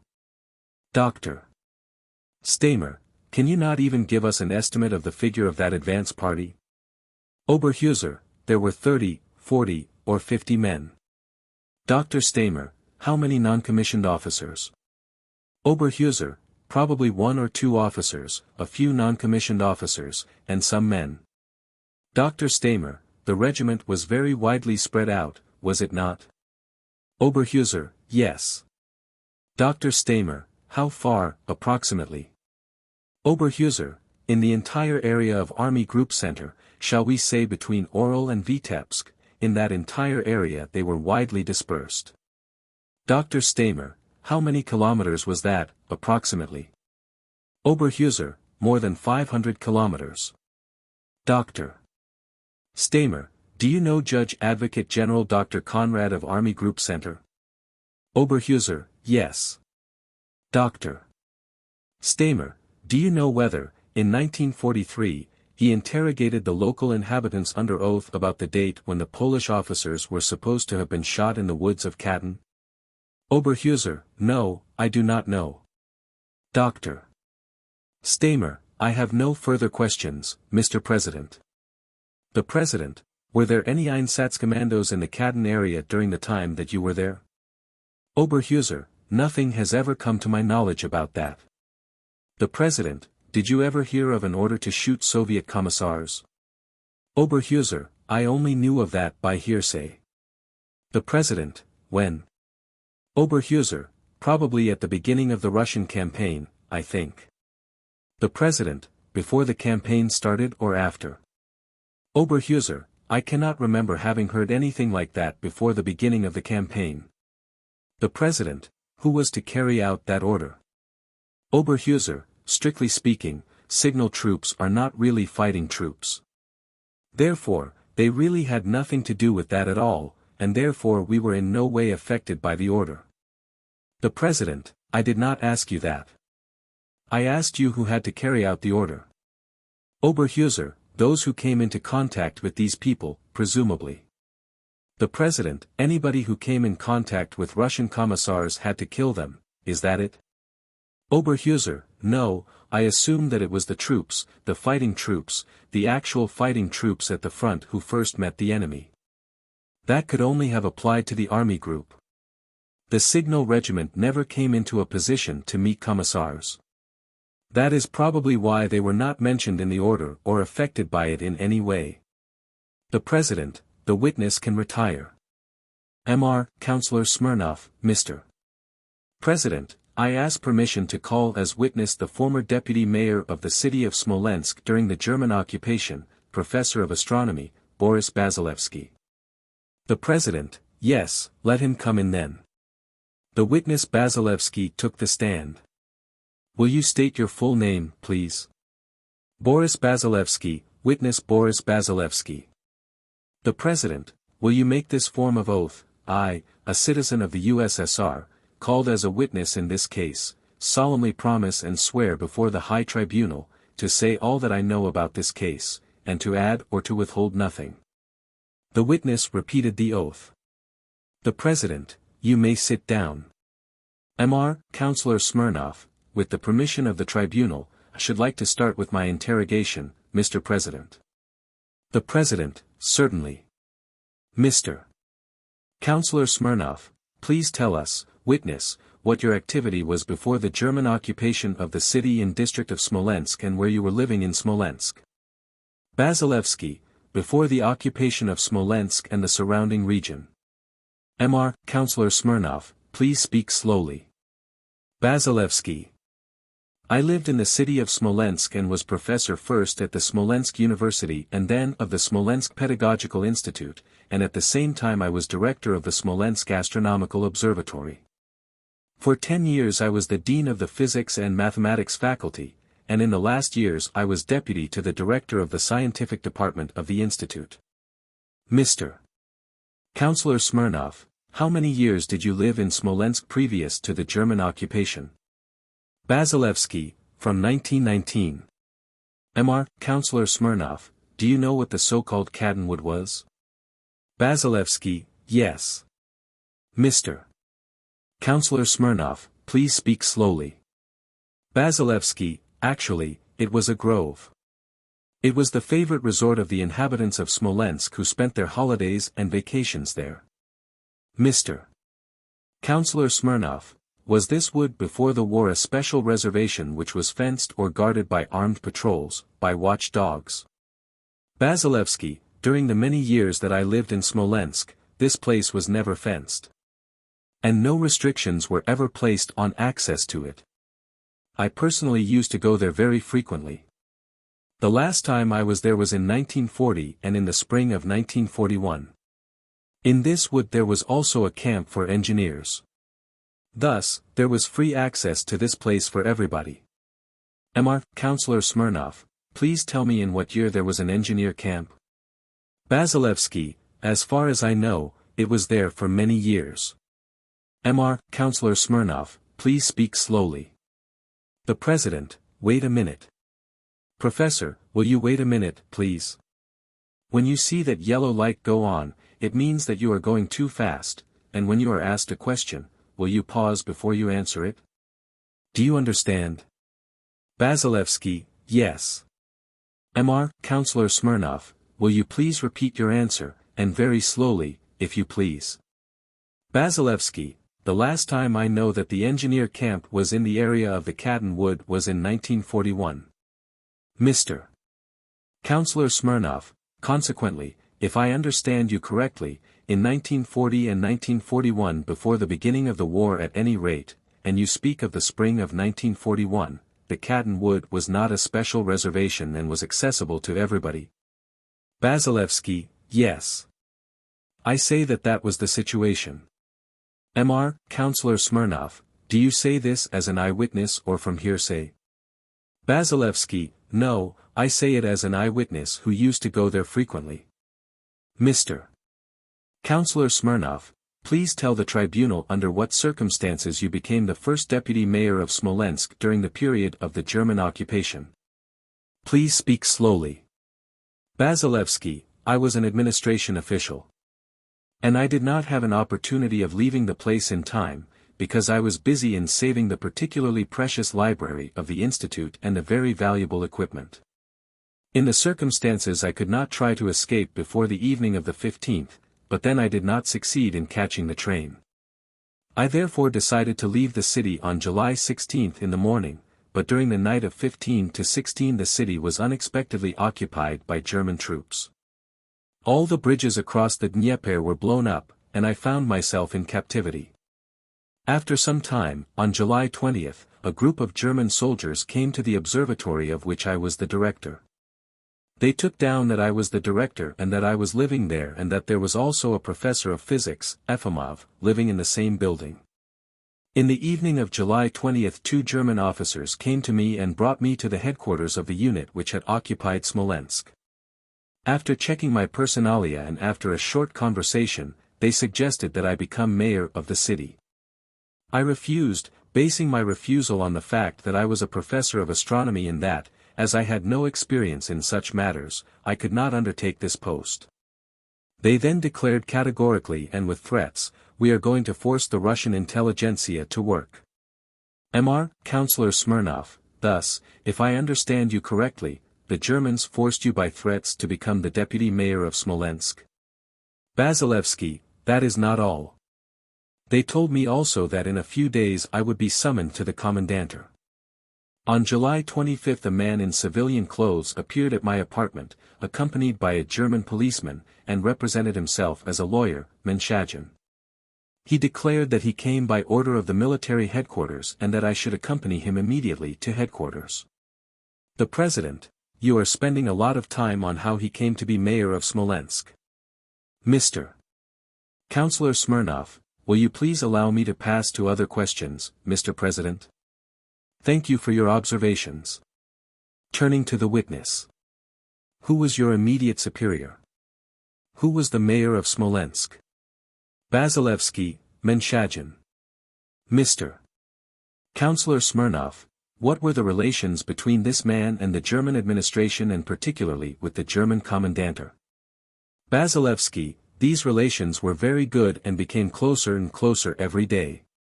Mr.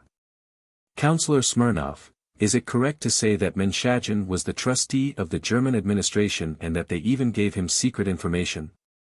Basilevsky, yes. Mr. Counselor Smirnov, do you know that in the vicinity of Smolensk there were Polish prisoners of war? Basilevsky, yes, I do very well. Mr. Counselor Smirnov, do you know what they were doing? The President, I do not know what this is going to prove. You presumably do, but can you not come nearer to the point?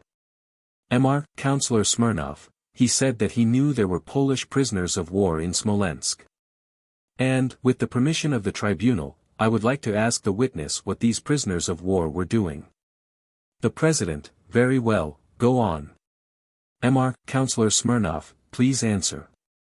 What were the Polish prisoners of war doing in the vicinity of Smolensk, and at what time?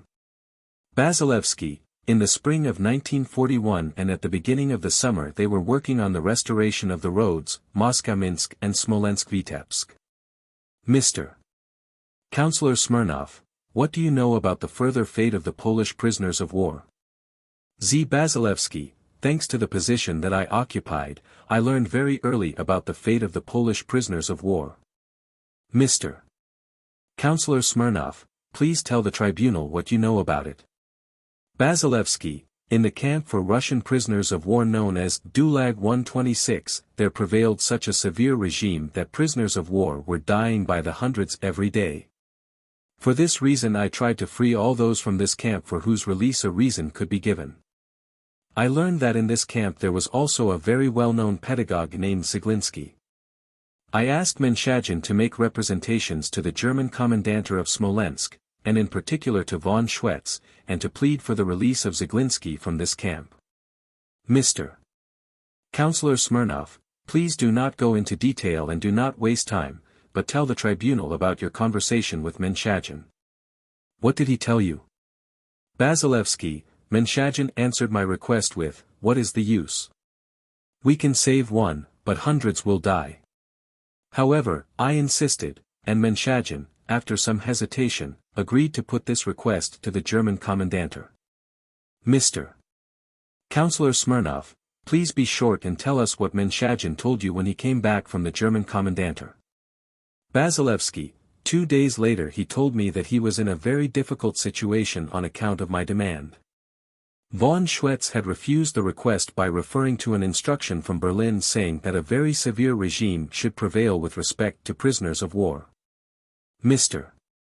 Counselor Smirnov, what did he tell you about Polish prisoners of war? Basilevsky, as to Polish prisoners of war, he told me that Russians would at least be allowed to die in the camps while there were proposals to exterminate the Poles. Mr. Counselor Smirnov, what else was said? Basilevsky, I replied, what do you mean? What do you want to say? How do you understand this? And Menshagin answered, you should understand this in the very literal sense of these words. He asked me not to tell anybody about it, since it was a great secret. Mr. Counselor Smirnov, when did this conversation of yours take place with Menshagin? In what month, and on what day? Basilevsky, this conversation took place at the beginning of September.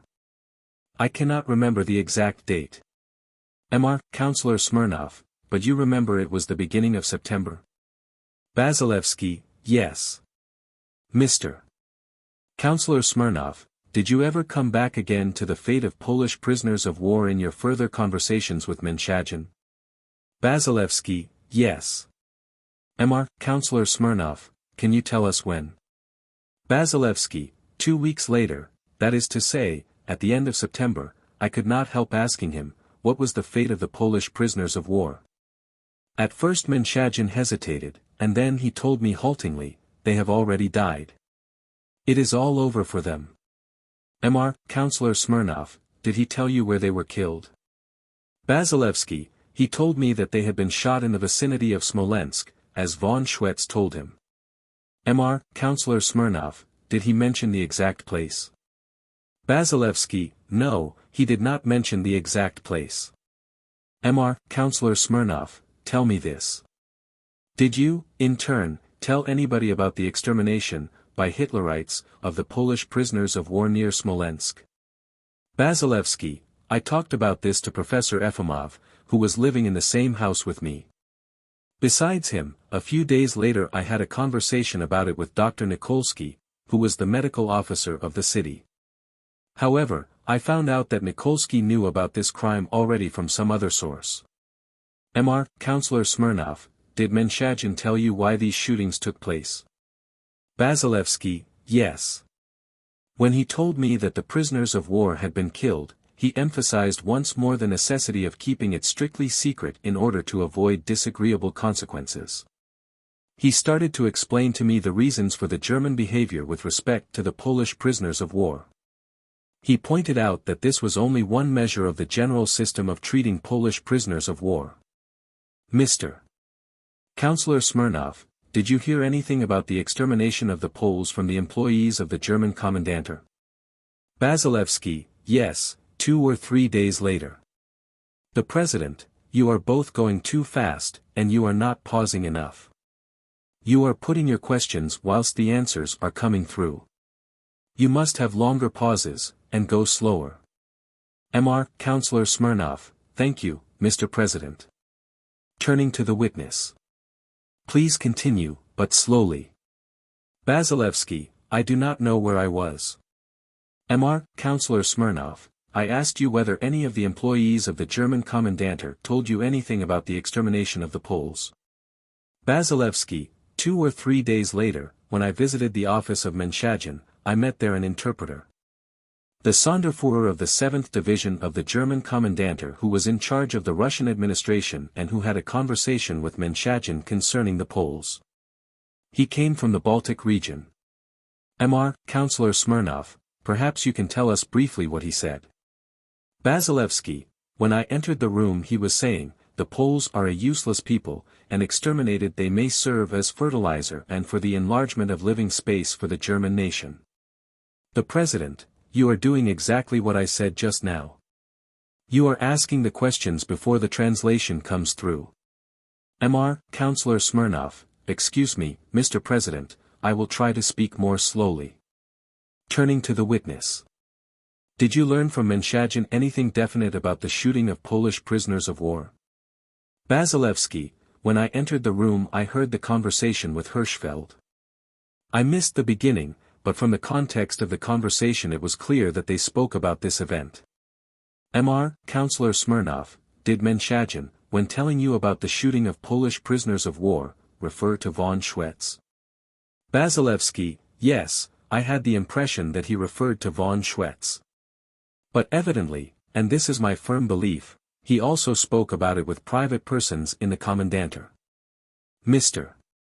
Councillor Smirnov, when did Menshagin tell you that Polish prisoners of war were killed near Smolensk? Basilevsky, it was at the end of September. Mr. Councillor Smirnov, I have no further questions to put to this witness, Mr. President. The President, the tribunal will adjourn. A recess was taken. Marshal, if it please the tribunal, the defendant Hess is absent. The President, Dr. Stamer. Dr.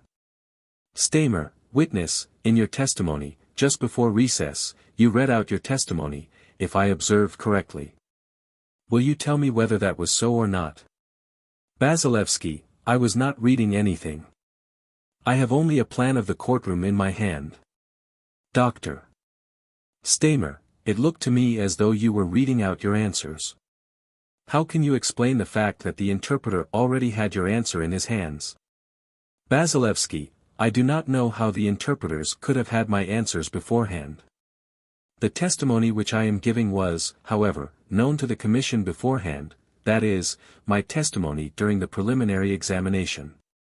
Dr. Stamer, do you know the little castle on the Dnieper, the little villa? Did you not understand me or hear me? Do you know the little castle on the Dnieper, the little villa on the Dnieper? Basilevsky, I do not know which villa you mean. There were quite a number of villas on the Dnieper.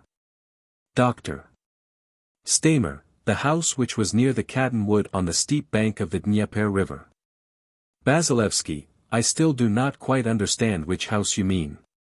The banks of the Dnieper are long, and therefore your question is quite incomprehensible to me. Dr. Stamer, do you know where the graves of Katyn were found, in which 11,000 Polish officers were buried? Basilevsky, I was not there. I did not see the Katyn burial grounds. Dr. Stamer, had you never been in the Katyn Wood? Basilevsky, as I already said, I was there not once but many times. Dr. Stamer, do you know where this mass burial site was located? Basilevsky, how can I know where the burial grounds were situated when I could not go there since the occupation? Dr. Stamer, how do you know that the little wood was not fenced in? Basilevsky, before the occupation of the Smolensk district by the German troops, the entire area, as I already stated, was not surrounded by any barrier. But according to hearsay I knew that after the occupation access to this wood was prohibited by the German local command. Dr. Stamer, therefore you have no knowledge of the fact that here in the Cattenwood a sanitarium or a convalescent home of the GPU was located? Basilevsky, I know very well, that was known to all the citizens of Smolensk. Dr. Stamer, then, of course, you also know exactly which house I referred to in my question. Basilevsky, I, myself, had never been in that house. In general, access to that house was only allowed to the families of the employees of the Ministry of the Interior. As to other persons, there was no need and no facility for them to go there. Dr. Stamer, the house, therefore, was closed off. Basilevsky, no, the house was not forbidden to strangers, but why should people go there if they had no business there or were not in the sanitarium? The garden, of course, was open to the public. Dr. Stamer, were there not guards stationed there? Basilevsky, I have never seen any. Dr. Stamer, is this Russian witness who reported to you about the matter concerning the Polish officers, is this witness still alive? Basilevsky, Mr. Counsel, you probably mean Mayor Menshagin, if I understand you rightly. Dr. Stamer, when you read your testimony off, it was not easy for me to follow. What was the mayor's name? Menshagin. Is he still alive? Basilevsky, Menshagin went away together with the German troops during their retreat, and I remained, and Menshagin's fate is unknown to me. The President, Dr. Stamer, you are not entitled to say to the witness, when you read your testimony off, just now, because he denied that he read his testimony off and there is no evidence that he has read it off. Dr. Stamer, did this Russian witness tell you that the Polish officers had come from the camp at Kozielsk? Basilevsky, do you mean the camp at Kozielsk? Yes. Dr. Stamer, yes. Basilevsky, the witness did not say that. Dr. Stamer, do you know that place and locality? Basilevsky, do you mean Kozielsk? I do, yes. In 1940, in the month of August, at the end of August, I spent my leave there with my wife. Dr. Stamer, do you know whether there were Polish officers at that place in a Russian prisoner of war camp? Basilevsky, yes, I know that. Dr. Stamer, until what time did these prisoners of war remain there? Basilevsky, I do not know that for sure, but at the end of August 1940 they were there. I am quite sure about that. Dr. Stamer, do you know whether this camp, together with its inmates, fell into German hands? Basilevsky, personally, that is, from my own observation, I do not know it, but according to rumors, it appears to have been the case. That is, of course, not my own testimony, I myself did not see it, but I heard about it only. Dr. Stamer, did you hear what happened to these prisoners? Basilevsky, yes, I heard, of course, that they remained there and could not be evacuated. Dr. Stamer, did you hear what became of them? Basilevsky, I have already testified in my answers to the prosecutor that they were shot on the order of the German command. Dr. Stamer, and where did these shootings take place? Basilevsky, Mr. Defense Counsel, you have apparently not heard my answers. I already testified that Mayor Menshagin said that they were shot in the neighborhood of Smolensk, but where he did not tell me. Dr. Stamer, how many prisoners were involved? Basilevsky, do you mean to say, how many were mentioned in the conversation with Menshagin? I do not understand your question. Do you mean to say according to the reports of Menshagin? Dr. Stamer, what was the figure given to you by Menshagin? Basilevsky, Menshagin did not tell me any number. I repeat that this conversation took place on the last days of September 1941. Dr. Stamer, can you give us the name of an eyewitness who was present at this shooting or anyone who saw this shooting? Basilevsky, I believe that these executions were carried out under such circumstances that I think it scarcely possible that any Russian witnesses could be present. The President, witness, you should answer the question directly. You were asked, can you give the names of anybody who was there? You can answer that, yes, or no, and then you can add any explanations necessary. Basilevsky, I will follow your instructions, Mr. President. The President, can you give the name of anybody who saw the executions? Basilevsky, no, I cannot name any eyewitness.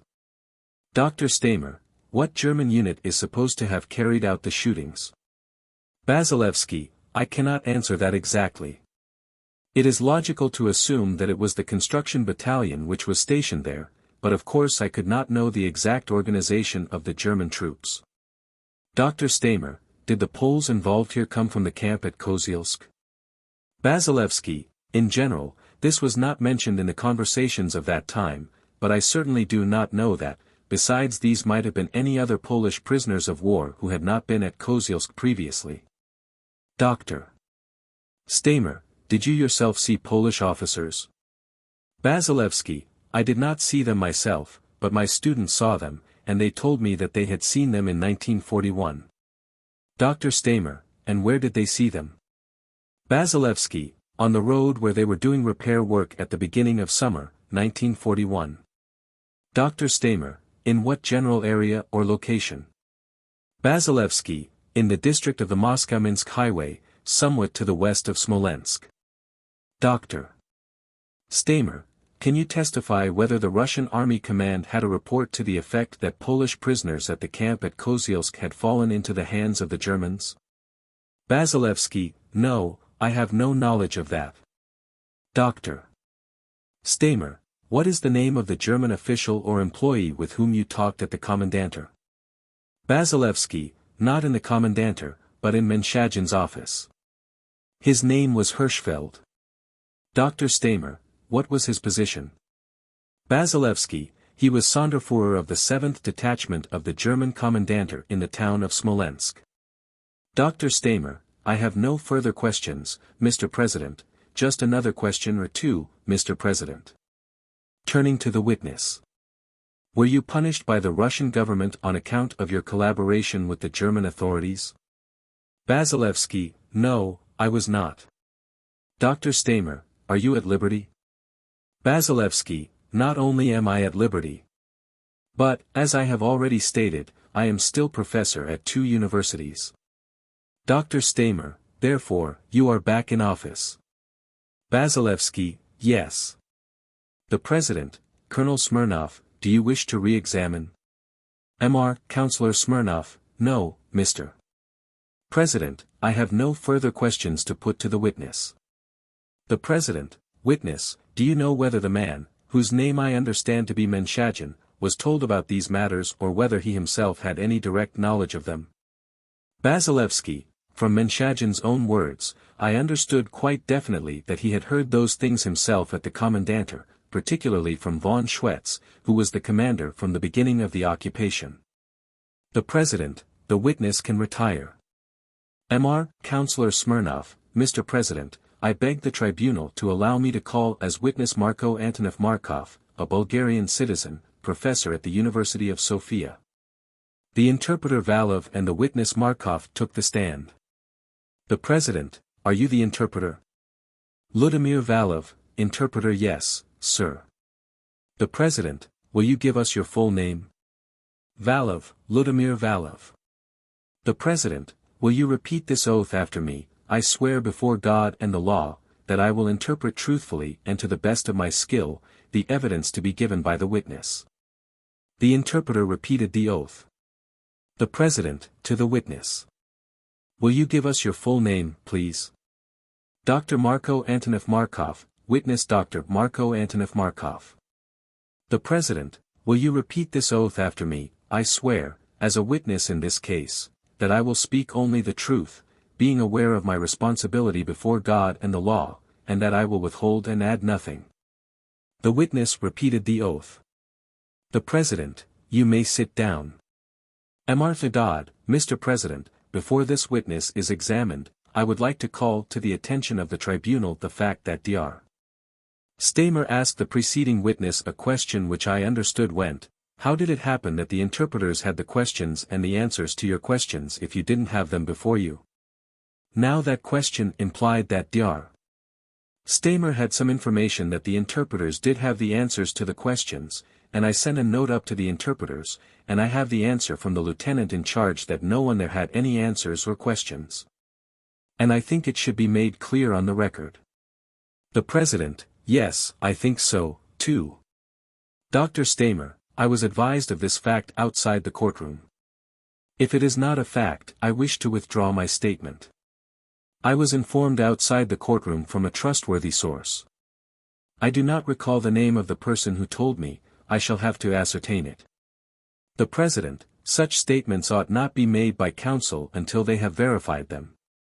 Mr. Counselor Smirnov: may I begin the examination of this witness, Mr. President? The President: the examination, yes. Mr. Counselor Smirnov: witness, I beg you to tell us briefly, without taking up the time of the tribunal with too many details. Under what conditions you were included in the so-called International Medical Commission set up by the Germans in the month of April 1943 for the examination of the graves of Polish officers in the Katyn Woods. I beg you, when answering me, to pause between the question I put to you and your own answer. Markov: this occurred at the end of April 1943. While working in the Medical Legal Institute, where I am still working, I was called to the telephone by Dr. Gero. The President: the witness must stop before the interpreter begins. Otherwise, the voices come over the microphone together. So the interpreter must wait until the witness has finished his answer before he repeats it. Now, the witness has said, at least this is what I heard, that in April 1943 he was called on the telephone. Markov: I was called to the telephone by Dr. Gero, the secretary of Dr. Filov, who was then Prime Minister of Bulgaria. I was told that I was to take part, as representative of the Bulgarian government, in the work of an international medical commission which had to examine the corpses of Polish officers discovered in the Katyn Wood. Not wishing to go, I answered that I had to replace the director of my institute who was away in the country. Dr. Gero told me that according to an instruction of the Minister of Foreign Affairs, who had sent the telegram, it was precisely in order to replace him that I would have to go there. Gero told me to come to the ministry. There I asked him if I could refuse to comply with this order. He answered that we were in a state of war and that the government could send anybody wherever and whenever they deemed it necessary. Gero took me to the first secretary of the Minister of Foreign Affairs, Shuchmanov. Shuchmanov repeated this order and told me that we were to examine the corpses of thousands of Polish officers. I answered that to examine thousands of corpses would take several months, but Shuchmanov said that the Germans had already exhumed a great number of these corpses and that I would have to go, together with other members of the commission, in order to see what had already been done and in order to sign, as Bulgarian representative, the report of the proceedings which had already been drafted. After that, I was taken to the German legation, to Councillor Morman, who arranged all the technical details of the trip. This was on Saturday, and on Monday morning, April 26, I flew to Berlin. There I was met by an official of the Bulgarian legation and I was lodged at the Hotel Adlon. Mr. Counselor Smirnov, please answer the next question: who took part in this so-called international commission, and when did they leave for Katyn? Markov: on the next day, April 27, we stayed in Berlin and the other members of the commission arrived there too. Mr. Counselor Smirnov: who were they? Markov: they were the following, besides myself, Dr. Burkel, Chief Doctor of the Ministry of Justice and First Assistant of the Institute of Forensic Medicine and Criminology at Bucharest, Dr. Miloslavich, Professor of Forensic Medicine and Criminology at Zagreb University, who was representative for Croatia, Professor Palmieri, who was Professor for Forensic Medicine and Criminology at Naples, Dr.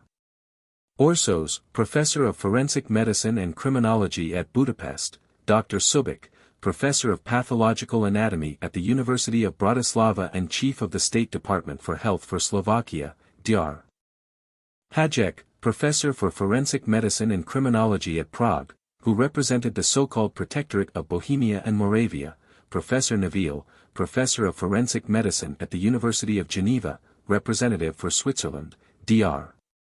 Speliers, professor for ophthalmology at Ghent University, who represented Belgium, Dr. de Berlet, professor of anatomy at the University of Groningen, representing Holland, Dr. Tramsen, vice-chancellor of the Institute for Forensic Medicine at Copenhagen University, representing Denmark, Dr. Saxon, who was professor for pathological anatomy at Helsinki University, Finland. During the investigations of the commission, a Dr. Castejuat was missing. He declared that he could attend only as a personal representative of President Laval. Professor Piga from Madrid also arrived, an elderly gentleman who did not take any part in the work of the commission. It was stated later that he was ill as a result of the long journey. Mr. Councillor Smirnov, were all these persons flown to Katan? Markov, all these persons arrived at Katan with the exception of Professor Piga. Mr. Councillor Smirnov, who besides the members of the commission left for Katan with you? Markov, on the 28th we took off from Tempelhof Airdrome, Berlin, for Katan.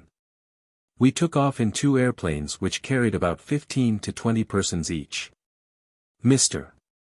Councillor Smirnov, maybe you can tell us briefly who was there. Markov, together with us was Director Dietz, who met us and accompanied us. He represented the Ministry of Public Health. There were also press representatives, and 2 representatives of the Ministry for Foreign Affairs. Mr. Councillor Smirnov, I beg you to stop with these details and to tell me when the commission arrived in Katan. Markov, the commission arrived in Smolensk on April 28, in the evening. Mr. Councillor Smirnov, how many work days did the commission stay in Smolensk? I stress work days. Markov, we stayed in Smolensk 2 days only, the 29th and the 30th of April 1943, and on May 1, in the morning, we left Smolensk. Mr. Councillor Smirnov, how many times did the members of the commission personally visit the mass graves in the Katan Wood? Markov, we were twice in the Katan Wood, that is, in the forenoon of the 29th and the 30th of April. Mr. Councillor Smirnov, I mean, how many hours did you spend each time at the mass graves? Markov, I consider not more than 3 or 4 hours each time. Mr. Councillor Smirnov, were the members of the commission present at least once during the opening of one of the graves? Markov, no new graves were opened in our presence. We were shown only several graves which had already been opened before we arrived. Mr. Councillor Smirnov, therefore, you were shown already opened graves, near which the corpses were already laid out, is that right? Markov, quite right. Near these opened graves were exhumed corpses already laid out there. Mr. Councillor Smirnov, were the necessary conditions for an objective and comprehensive scientific examination of the corpses given to the members of the commission? Markov, the only part of our activity which could be characterized as a scientific, medico-legal examination were the autopsies carried out by certain members of the commission who were themselves medico-legal experts. But there were only 7 or 8 of us who could lay claim to that qualification, and as far as I recall only 8 corpses were opened. Each of us operated on 1 corpse, except Professor Hajek, who dissected 2 corpses. Our further activity during these 2 days consisted of a hasty inspection under the guidance of Germans. It was like a tourist's walk during which we saw the open graves. And we were shown a peasant's house, a few kilometers distant from the Katan Wood, where in showcases papers and objects of various sorts were kept. We were told that these papers and objects had been found in the clothes of the corpses which had been exhumed. Mr. Councillor Smirnov, were you actually present when these papers were taken from the corpses or were they shown to you when they were already under glass in display cabinets? Markov, the documents which we saw in the glass cases had already been removed from the bodies before we arrived. Mr.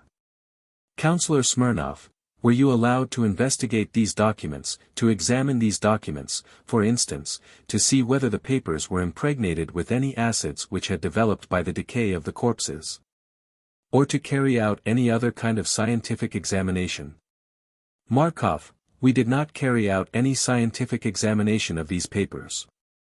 As I have already told you, these papers were exhibited in glass cases and we did not even touch them. Mr. Counselor Smirnov, but I would like you nevertheless to answer me briefly with yes or no, a question which I have already put to you. Were the members of the Commission given facilities for an objective examination? Markov, in my opinion these working conditions can in no way be qualified as adequate for a complete and objective scientific examination. The only thing which bore the character of the scientific nature was the autopsy which I carried out. Mr. Counselor Smirnov, but did I rightly understand you, that from the 11,000 corpses which were discovered only 8 were dissected by members of the Commission? Markov, quite right. Mr. Counselor Smirnov, please answer the next question. In what condition were these corpses? I would like you to describe the state in which they were and also the state of the inner organs, the tissues, etc. Markov, as to the condition of the corpses in the Katyn graves, I can only judge according to the state of the corpse which I myself dissected. The condition of this corpse was, as far as I could ascertain, the same as that of all the other corpses. The skin was still well preserved, was in part leathery, of a brown-red color and on some parts there were blue markings from the clothes. The nails and hair, mostly, had already fallen out. In the head of the corpse I dissected there was a small hole, a bullet wound in the back of the head. Only pulpy substance remained of the brain. The muscles were still so well preserved that one could even see the fibers of the sinews of heart muscles and valves. The inner organs were also mainly in a good state of preservation. But of course they were dried up, displaced, and of a dark color. The stomach showed traces of some sort of contents. A part of the fat had turned into wax. We were impressed by the fact that even when pulled with brute force, no limbs had detached themselves. I dictated a report, on the spot, on the result of my investigation. A similar report was dictated by the other members of the commission who examined corpses. This report was published by the Germans, under number 827, in the book which they published. Mr. Counselor Smirnov, would like you to answer the following question. Did the medico-legal investigations testify to the fact that the corpses had been in the graves already for 3 years? Markov, as to that question I could judge only from the corpse on which I myself had held a post-mortem.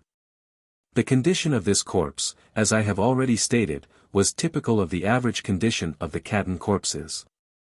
These corpses were far removed from the stage of disintegration of the soft parts, since the fat was only beginning to turn into wax. In my opinion these corpses were buried for a shorter period of time than 3 years. I considered that the corpse which I dissected had been buried for not more than 1 year or 18 months. Mr. Counselor Smirnov, therefore, applying the criteria of the facts which you ascertained to your experiences in Bulgaria, that is, in a country of a more southern climate than Smolensk and where decay, therefore, is more rapid, one must come to the conclusion that the corpses that were exhumed in the Katyn forest had been lying under the earth for not more than 1.5 years. Did I understand you correctly? Markov, yes, quite right. I had the impression that they had been buried for not more than 1.5 years. The President, the tribunal will adjourn now. The tribunal adjourned until July 2, 1946 at 1000 hours. 169th day. Tuesday, July 2, 1946. Morning session. The witness Markov resumed the stand. Mr. Counselor Smirnov, witness, when did you, together with the other members of the commission, perform the autopsies of these 8 corpses?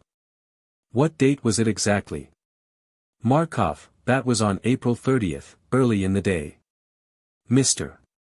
Counselor Smirnov, and, on the basis of your personal observations, you decided that the corpses were in the ground 1 year or 18 months at the most. Markov, that is correct. Mr. Counselor Smirnov, before putting the next question to you, I should like you to give me a brief answer to the following question. Is it correct that in the practice of Bulgarian medical jurisprudence the protocol about the autopsy contains 2 parts, a description and the deductions? Markov, yes.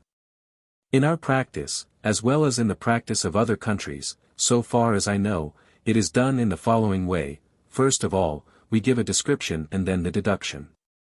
Mr. Counselor Smirnov, was a deduction contained in the record you made regarding the autopsy? Markov, my record of the autopsy contained only a description without any conclusion. Mr. Counselor Smirnov, why? Markov, because from the papers which were given to us there I understood that they wanted us to say that the corpses had been in the ground for 3 years. This could be deduced from the papers which were shown to us in the little peasant hut about which I have already spoken. Mr. Counselor Smirnov, by the way, were these papers shown to you before the autopsy or afterward? Markov, yes, the papers were given us 1 day before the autopsy. Mr. Counselor Smirnov, so you were. The President, Colonel Smirnov, you are interrupting the interpreter all the time. Before the interpreter has finished the answer, you have put another question. It is very difficult for us to hear the interpreter. Mr. Counselor Smirnov, thank you for your indication, Mr. President. Markov, inasmuch as the objective deduction regarding the autopsy I performed was in contradiction with this version, I did not make any deductions. Mr. Counselor Smirnov, consequently you did not make any deduction because the objective data of the autopsy testified to the fact that the corpses had been in the ground, not 3 years, but only 18 months. The President, Colonel Smirnov, you must remember that it is a double translation, and unless you pause more than you are pausing, your voice comes in upon the interpreters and we cannot hear the interpreter. Mr. Counselor Smirnov, very well, Mr. President. Markov, yes, that is quite correct. Mr. Counselor Smirnov, was there unanimity among the members of the commission regarding the time the corpses had been in the graves? Markov, most of the members of the delegation who performed the autopsies in the Cottonwood made their deductions without answering the essential question regarding the time the corpses had been buried. Some of them, as for instance, Professor Hajek, spoke about immaterial things, as for instance, that one of the killed had had pleurisy. Some of the others, as for instance, Professor Burkel from Bucharest, cut off some hair from a corpse in order to determine the age of the corpse. In my opinion that was quite immaterial. Professor Palmieri, on the basis of the autopsy that he performed, said that the corpse had been in the ground over a year but he did not determine exactly how long. The only one who gave a definite statement in regard to the time the corpses had been buried was Professor Miloslavich from Zagreb, and he said it was 3 years. However, when the German book regarding Cadden was published, I read the result of his impartial statement regarding the corpse on which he had performed the autopsy. I had the impression that the corpse on which he had performed the autopsy did not differ in its stage of decomposition from the other corpses. This led me to think that his statement that the corpses had been in the ground for 3 years did not coincide with the facts of his description. Counselor Smirnov, would like to ask you to reply to the following question. Were there many skulls found by the members of the commission with signs of so-called pseudocallus? By the way, inasmuch as this term is not known in the usual books on medical jurisprudence and in general criminalistic terminology, I should like you to give us an exact explanation of what Professor Orsos, of Budapest, means by the term pseudocallus. The President, would you repeat that question? Mr. Counselor Smirnov, were there many skulls with signs of so-called pseudocallus which were submitted to the members of the commission? Inasmuch as this term is not known in the usual books on medical jurisprudence, I should like you to give us a detailed explanation of what Professor Orsos means by the term pseudocallus. The President, what are you saying the skulls had? You asked if there were many skulls with something or other. Mr. Counselor Smirnov, I see this term for the first time, myself, Mr. President. It is pseudocallus. It seems to be a Latin term of some sort of corn which is formed on the outer surface of the cerebral substance. The President, can you spell the word in Latin? Mr. Counselor Smirnov, yes, Mr. President. The prosecutor submitted a paper to the President. The President, what you have written here is PSERDO. Do you mean PSEUDO, which means false? Mr. Counselor Smirnov, yes, that is right, pseudo. The President, now then, put your question again, and try to put it shortly. Mr. Counselor Smirnov, yes. Turning to the witness.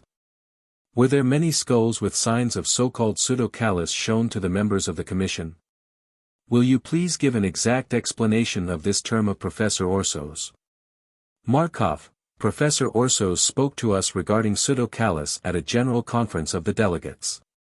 That took place on April 30th, in the afternoon, in the building where the field laboratory of Dr. Butz in Smolensk was located. Professor Orsos described the term pseudocallus as meaning some sediment of indissoluble salt, of calcium, and other salts on the inside of the cranium. Professor Orsos stated that, according to his observations in Hungary, this happened if the corpses have been in the ground for at least 3 years. When Professor Orsos stated this at the scientific conference, none of the delegates said anything either for or against it. I deduced from that this term pseudocallus was as unknown to the other delegates as it was to me. At the same conference Professor Orsos showed us such a pseudocallus on one of the skulls. Mr. Counselor Smirnov, I should like you to answer the following question: what number did the corpse have from which this skull with signs of pseudocallus was taken? Markov, the corpse from which the skull was taken and which was noted in the book bore the number 526.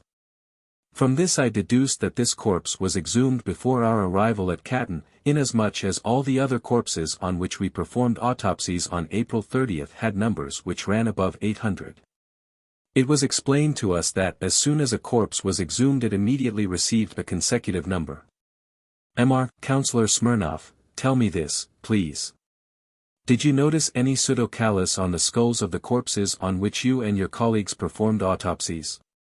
Markov, on the skull of the corpse on which I performed an autopsy, there was some sort of pulpy substance in place of the brain, but I never noticed any sign of pseudocallus. The other delegates, after the explanation of Professor Orsos, likewise did not state that they had found any pseudocallus in the other skulls. Even Butz and his co-workers, who had examined the corpses before our arrival, did not mention any sign of pseudocallus. Later on, in a book which was published by the Germans and which contained the report of Butz, I noticed that Butz referred to pseudocallus in order to give more weight to his statement that the corpses had been in the ground for 3 years. Mr. Counselor Smirnov, that is to say, that of the 11,000 corpses only one skull was submitted to you which had pseudocallus? Markov, that is quite correct. Mr. Counselor Smirnov, I should like you to describe to the tribunal in detail the state of the clothing which you found on the corpses.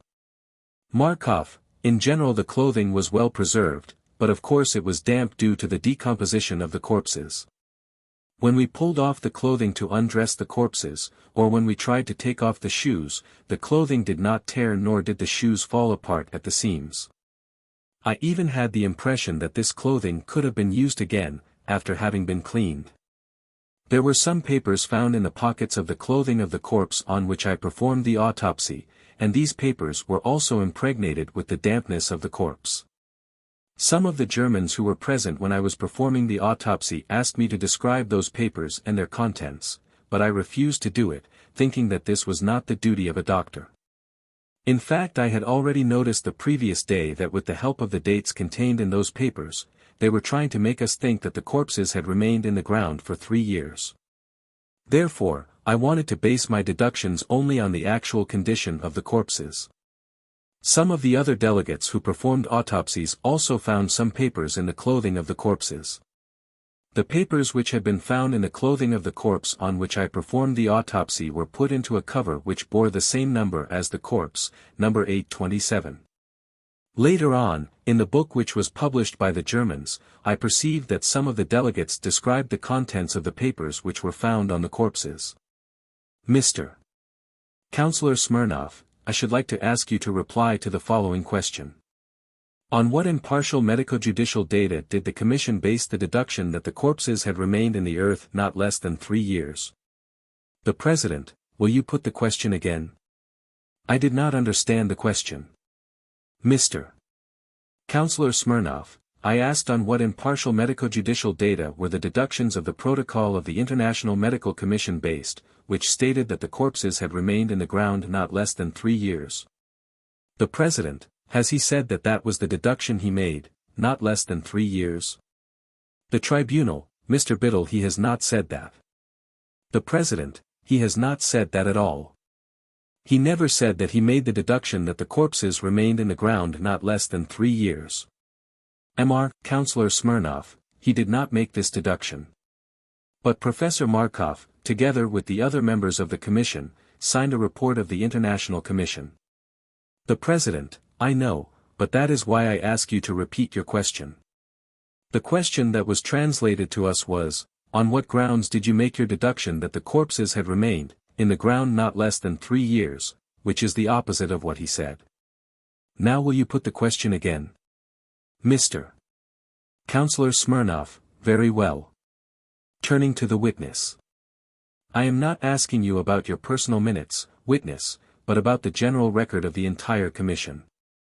I am asking you on what impartial medico-judicial data were the deductions of the entire Commission based, that the corpses had remained in the earth not less than 3 years. On the record of the deductions your signature figures among those of the other members of the Commission. The President, wait a minute. Now, then, Colonel Smirnov, will you put the question again? Mr. Councillor Smirnov, yes, Mr. President. Turning to the witness.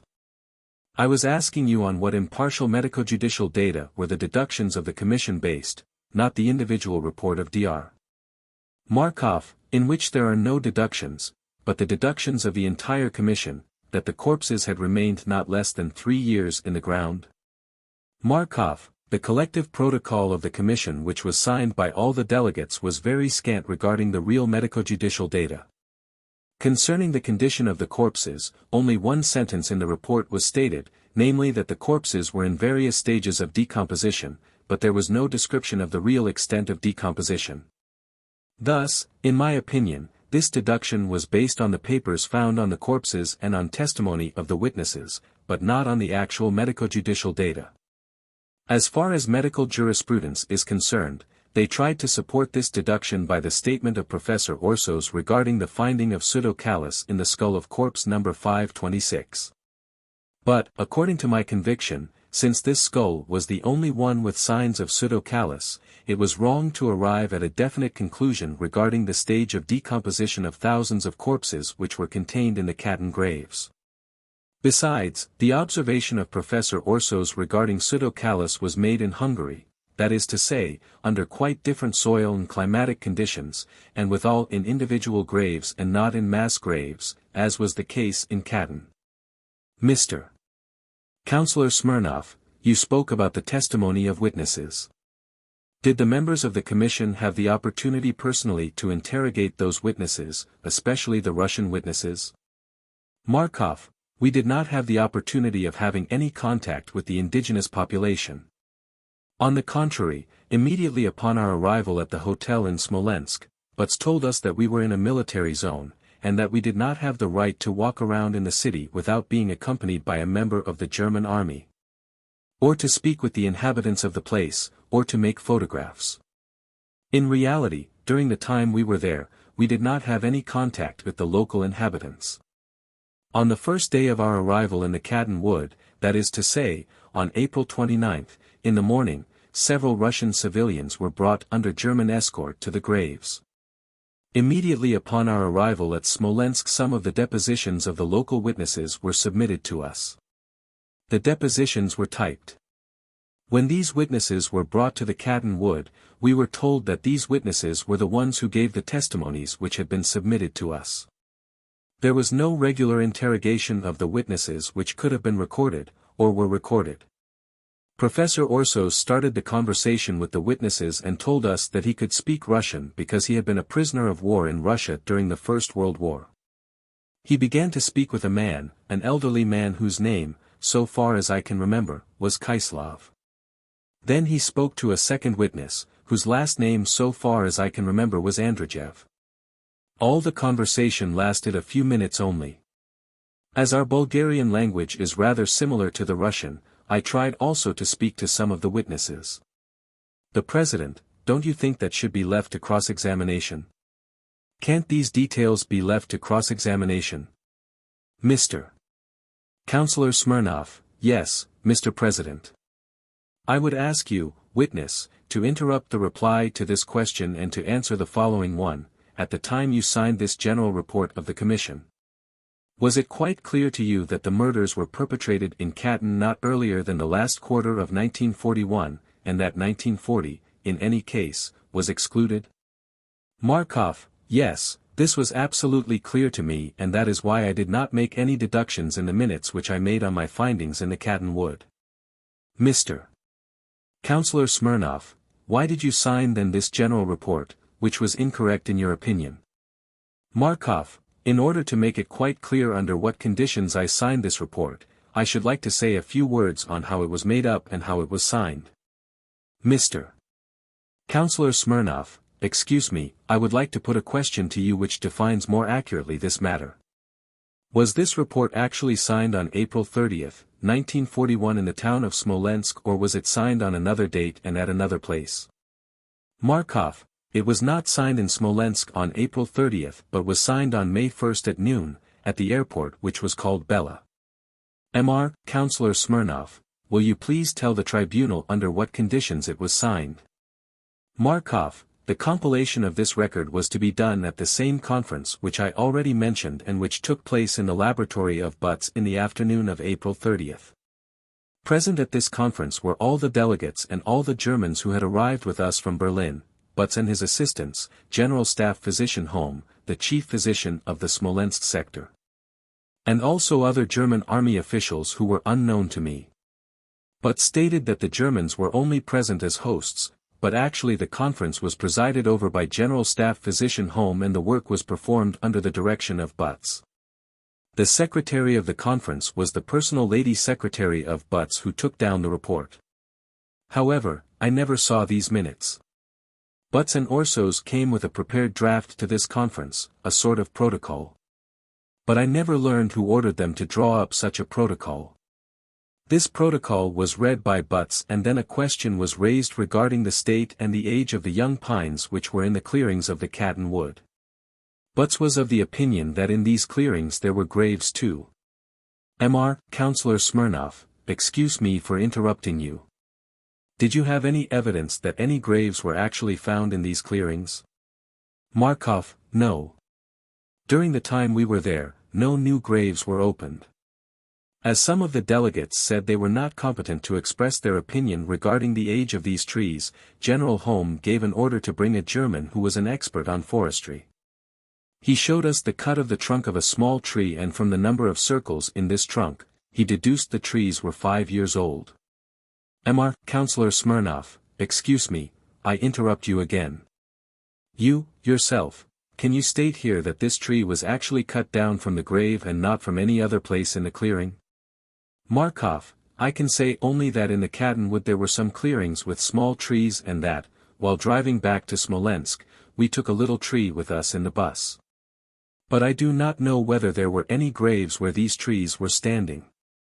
As I have already stated, no graves were laid open in our presence. Mr. Councillor Smirnov: I would request you to continue your reply, but very briefly and not to detain the attention of the tribunal with unnecessary details. Markov: some editorial notes were made in connection with this protocol, but I do not remember what they were. Then Orsos and Butz were entrusted with the final drafting of the record. The signing of the record was intended to take place on the same night at a banquet which was organized in a German army hospital. At this banquet Butz arrived with the minutes and he started reading them, but the actual signing did not take place for reasons which are still not clear to me. It was stated that this record would have to be rewritten, so the banquet lasted until 3 or 4 o'clock in the morning. Then Professor Palmieri told me that the Germans were not pleased with the contents of the protocol and that they were carrying on telephone conversations with Berlin and that perhaps there would not even be a protocol at all. Indeed, having spent the night in Smolensk without having signed the record, we took off from Smolensk on the morning of May 1st. I personally had the impression that no protocol at all would be issued and I was very pleased about that. On the way to Smolensk, as well as on our way back, some of the delegates asked to stop in Warsaw in order to see the city, but we were told that it was impossible because of military reasons. Mr. Councillor Smirnov: this has nothing to do with the subject. Please keep to the facts. Markov, around noon we arrived at the airport which was called Bella. The airport was apparently a military airfield because of the temporary military barracks I saw there. We had dinner there, and immediately after dinner, notwithstanding the fact that we were not told that the signing of the minutes would take place on the way to Berlin, we were submitted copies of the protocol for signature.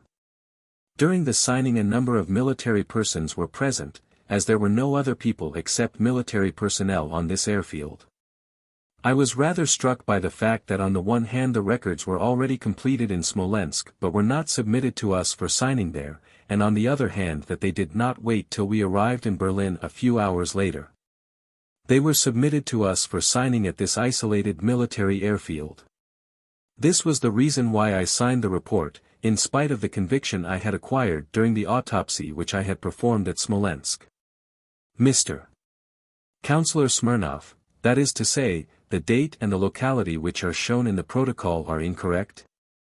Markov, yes, that is so. Mr. Counselor Smirnov, and you signed it because you felt yourself compelled to? The President, Colonel Smirnov, I don't think it is proper for you to put leading questions to him. He has stated the fact. It is useless to go on stating conclusions about it. Mr. Counselor Smirnov, very well, Mr. President. I have no further questions to put to the witness. The President, does anyone want to cross-examine him? Dr. Stamer, Mr. President, I should like to ask a question concerning the legal proceedings first. Each side was to call 3 witnesses before the court. This witness, as I understand it, has not only testified to facts but has also made statements which can be called an expert judgment. He has not only expressed himself as an expert witness, as we say in German law, but also as an expert. If the court is to listen to these statements made by the witness as an expert, I should like to have the opportunity for the defense also to call in an expert. The President, no, Dr. Stamer, the tribunal will not hear more than 3 witnesses on either side. You could have called any expert you wanted or any member of the experts who made the German examination. It was your privilege to call any of them. Dr. Stamer, witness, how long have you been active in the field of medical jurisprudence? Markov, I have been working in the field of medical jurisprudence since the beginning of 1927 in the Faculty for Medical Jurisprudence of the University in Sofia, first as an assistant and now I am Professor of Medical Jurisprudence. I am not a staff professor at the university. My position can be designated by the German word Außerordentlicher Professor, University Lecturer. Dr. Stamer, before your visit to Katyn did your government tell you that you were to participate in a political action without consideration of your scientific qualification? Markov, I was not told so literally, but in the press the Katyn question was discussed as a political subject. Dr. Stamer, did you feel free in regard to your scientific conscience at that time? Markov, at what time? Dr. Stamer, at the time when you went to Katyn? Markov, the question is not quite clear to me, I should like you to explain it. Dr. Stamer, did you consider the task you had to carry out there a political one or a scientific one? Markov, I understood this task from the very first moment as a political one and therefore I tried to evade it. Dr. Stamer, did you realize the outstanding political importance of this task? Markov, yes, from everything I read in the press. Dr. Stamer, in your examination yesterday you said that when you arrived at Katyn the graves had already been opened and certain corpses had been carefully laid out. Do you mean to say that these corpses were not taken from the graves at all? Markov, no, I should not say that, inasmuch as it was obvious that corpses were taken out of these graves and besides I saw that some corpses were still in the graves. Dr. Stamer, then, in order to state this positively, you had no reason to think that the corpses inspected by the Commission were not taken from these mass graves. The President, he did not know where they came from, did he? Markov, evidently from the graves which were open. Dr. Stamer, you have already made statements to the effect that, as a result of the medico-judicial examination by this international commission, a protocol, a record was taken down. You have furthermore stated that you signed this protocol. Mr. President, this protocol is contained in its full text in the official data published by the German government on this incident. I ask that this evidence, this so-called White Book, be admitted as evidence. I will submit it to the court later. The President, we will adjourn now. A recess was taken. The President, Dr. Stamer, the tribunal rules that you may cross-examine this witness upon the report, and the protocol will be admitted in evidence, if you offer it in evidence, under Article 19 of the Charter. That, of course, involves that we do not take judicial notice of the report under Article 21 of the Charter but that it is offered under Article 19 of the Charter and therefore it will either come through the earphones in cross-examination or such parts of the protocol as you wish to have translated. Dr. Stamer, witness, was the protocol or the record signed by you and the other experts compiled in the same way in which it is included in the German White Book? Markov, yes, the record of the protocol which is included in the German White Book is the same protocol which I compiled. A long time after my return to Sofia I was sent 2 copies of the protocol by Director Dietz. These 2 copies were typewritten, and I was requested to make necessary corrections and additions if I deemed it necessary, but I left it without corrections and it was printed without any comments on my part. Mr. Counselor Smirnov, just a moment. Dr. Stamer. Mr. President, I believe that there is a slight confusion here. The witness is answering in regard to the individual protocol, whereas Dr. Stamer is questioning him on the general record. Thus the witness does not answer the proper question. Dr. Stamer, Mr. President, I would have cleared this matter up on my own account. Turning to the witness. Do you mean your autopsy protocol? Markov, I mean the protocol I compiled myself and not the general record. Dr. Stamer, now, what about this general protocol or record? When did you receive a copy of it? Markov, I received a copy of the general record in Berlin where as many copies were signed as there were delegates present. Dr. Stamer, just a little while ago you stated that Russian witnesses had been taken before the commission in the wood of Katan, but that, however, there had been no opportunity afforded the experts to talk with these witnesses concerning the question at hand. Now, in this protocol, in this record, the following remark is found, and I quote. The commission interrogated several indigenous Russian witnesses personally. Among other things, these witnesses confirmed that in the months of March and April 1940 large shipments of Polish officers arrived almost daily at the railroad station Jezdova near Katan. These trains were emptied, the inmates were taken in lorries to the wood of Katan and never seen again. Furthermore, official notice was taken of the proofs and statements, and the documents containing the evidence were inspected. Markov, as I already stated during the questioning, 2 witnesses were interrogated on the spot by Orsos. They actually said that they saw how Polish officers were brought to the station of Jezdova and that later they did not see them again. The President, Dr. Stamer, the tribunal thinks the witness ought to be given an opportunity of seeing the report when you put passages in it to him. Dr. Stamer, yes. The President, haven't you got another copy of it? Dr. Stamer, I am sorry, Mr. President, I have no second copy, no. The President, can the witness read German? Markov, no, but anyhow I can understand the contents of the record. The President, you mean you can read it? Markov, yes, I can also read it. The President, can the witness read German, do you mean? Markov, yes, I can read German. Dr. Stamer, Mr. President, may I make a suggestion? The President, Dr. Stamer, if you have only got 1 copy, I think you had better have it back. You can't have the book passing to and fro like that. Dr. Stamer, I should like to make the suggestion that the cross-examination be interrupted and the other witness be called, and I will have this material typed in the meantime. That would be a solution. But there are only a few sentences. The President, you can read it. Take the book back. Dr. Stamer, Mr. President, I propose to read only a few short sentences. Turning to the witness. Yesterday you testified, witness, that the experts restricted or limited themselves to making an autopsy on one corpse only. In this report the following is set down, I quote. The members of the commission personally performed an autopsy on 9 corpses and numerous selected cases were submitted for post-mortem examination. Is that right? Markov, that is right. Those of the members of the commission who were medical experts, with the exception of Professor Neville, performed each an autopsy on a corpse. Hajek made 2 autopsies. Dr. Stamer, in this instance we are not interested in the autopsy, but in the post-mortem examination. Markov, the corpses were examined but only superficially during an inspection which we carried out very hastily on the first day.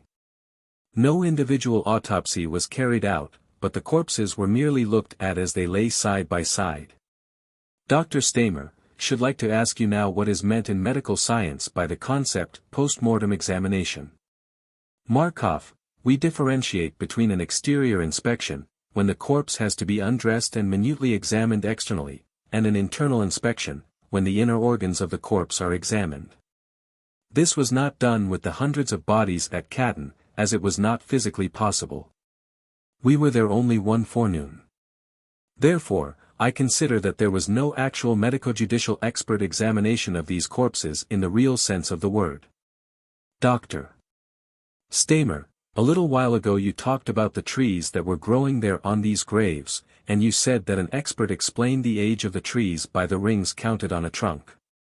In the protocol and the report the following is set down. I quote. According to the opinion of the members of the commission and the testimony of Forest Ranger von Herf, who was called in as an expert on forestry, they were small pine trees of at least 5 years of age. Badly developed because they had been standing in the shade of large trees and had been transplanted to this spot about 3 years ago. Now, I would like to ask you, is it correct that you undertook a local inspection and that you convinced yourself on the spot whether the statements made by the forestry expert were actually correct? Markov, our personal impression and my personal conviction in this question only refer to the fact that in the wood of Katyn there were clearings where small trees were growing and that the aforementioned expert showed us a cross-section of a tree with its circles. But I do not consider myself competent and cannot give an opinion as to whether the deductions which are set forth in the record are correct or not. Precisely for that reason it was judged necessary to call in a forestry expert, for we doctors were not competent to decide this question. Therefore, these conclusions are merely the conclusions of a competent German expert. Dr. Stamer, but after having had a first-hand view, did you doubt the truth of these statements? Markov, after the German expert had expressed his opinion at the conference of the delegates, neither I nor the other delegates expressed any opinion as to whether his conclusions were correct or not. These conclusions are set down in the record in the form in which the expert expressed himself. Dr. Stamer, according to your autopsy report the corpse of the Polish officer which you dissected was clothed and you described the clothing in detail. Was this winter or summer clothing that you found? Markov, it was winter clothing including an overcoat and a woolen shawl around the neck. Dr. Stamer, in the protocol it says further and I quote. Furthermore, Polish cigarettes and matchboxes were found with the dead, in some cases tobacco containers and cigarette holders, and Kozielsk was inscribed thereon. The question is, did you see these objects? Markov, we actually saw these tobacco boxes with the name Kozielsk engraved thereon. They were exhibited to us in the glass case which was shown to us in the peasant hut not far from the Katyn wood. I remember them because Butz drew our attention to them. Dr. Stamer, in your autopsy report, witness, there is the following remark, and I quote. In the clothing documents were found and they were put in the folder number 827. Now, I should like to ask you, how did you discover these documents? Did you personally take them out of the pockets? Markov, these papers were in the pockets of the overcoat and of the jacket. As far as I can remember they were taken out by a German who was undressing the corpse in my presence. Dr. Stamer, at that time were the documents already in the envelope? Markov, they were not yet in the envelope, but after they had been taken out of the pockets they were put into an envelope which bore the number of the corpse. We were told that this was the usual method of procedure. Dr. Stamer, what was the nature of the documents? Markov, I did not examine them at all, as I have already said, and I refuse to do so, but according to the size, I believe that they were certificates of identity. I could distinguish individual letters, but I do not know whether one could read the inscription, for I did not attempt to do so. Dr. Stamer, in the protocol the following statement is made, and I quote. The documents found with the corpses, diaries, letters, and newspapers, were dated from the fall of 1939 until March and April 1940. The latest date which could be ascertained was the date of a Russian newspaper of April 22, 1940. Now, I should like to ask you if this statement is correct and whether it is in accordance with the findings that you made. Markov, such letters and newspapers were indeed in the glass cases and were shown to us. Some such papers were found by members of the commission who were dissecting the bodies, and if I remember rightly, they described the contents of these documents, but I did not do so. Dr. Stamer, in your examination just a little while ago you stated that only a few scientific details were contained in this protocol and that this was probably done intentionally. I should like to quote from this record as follows. Various degrees and types of decomposition were caused by the position of the bodies to one another in the grave. Aside from some mummification on the surface and around the edges of the mass of corpses, some damp maceration was found among the center corpses. The sticking together of the adjacent corpses and the soldering together of corpses through cadaverous acids and fluids which had thickened, and particularly the deformations that obtained from the pressure among the corpses, show that the corpses were buried there right from the beginning.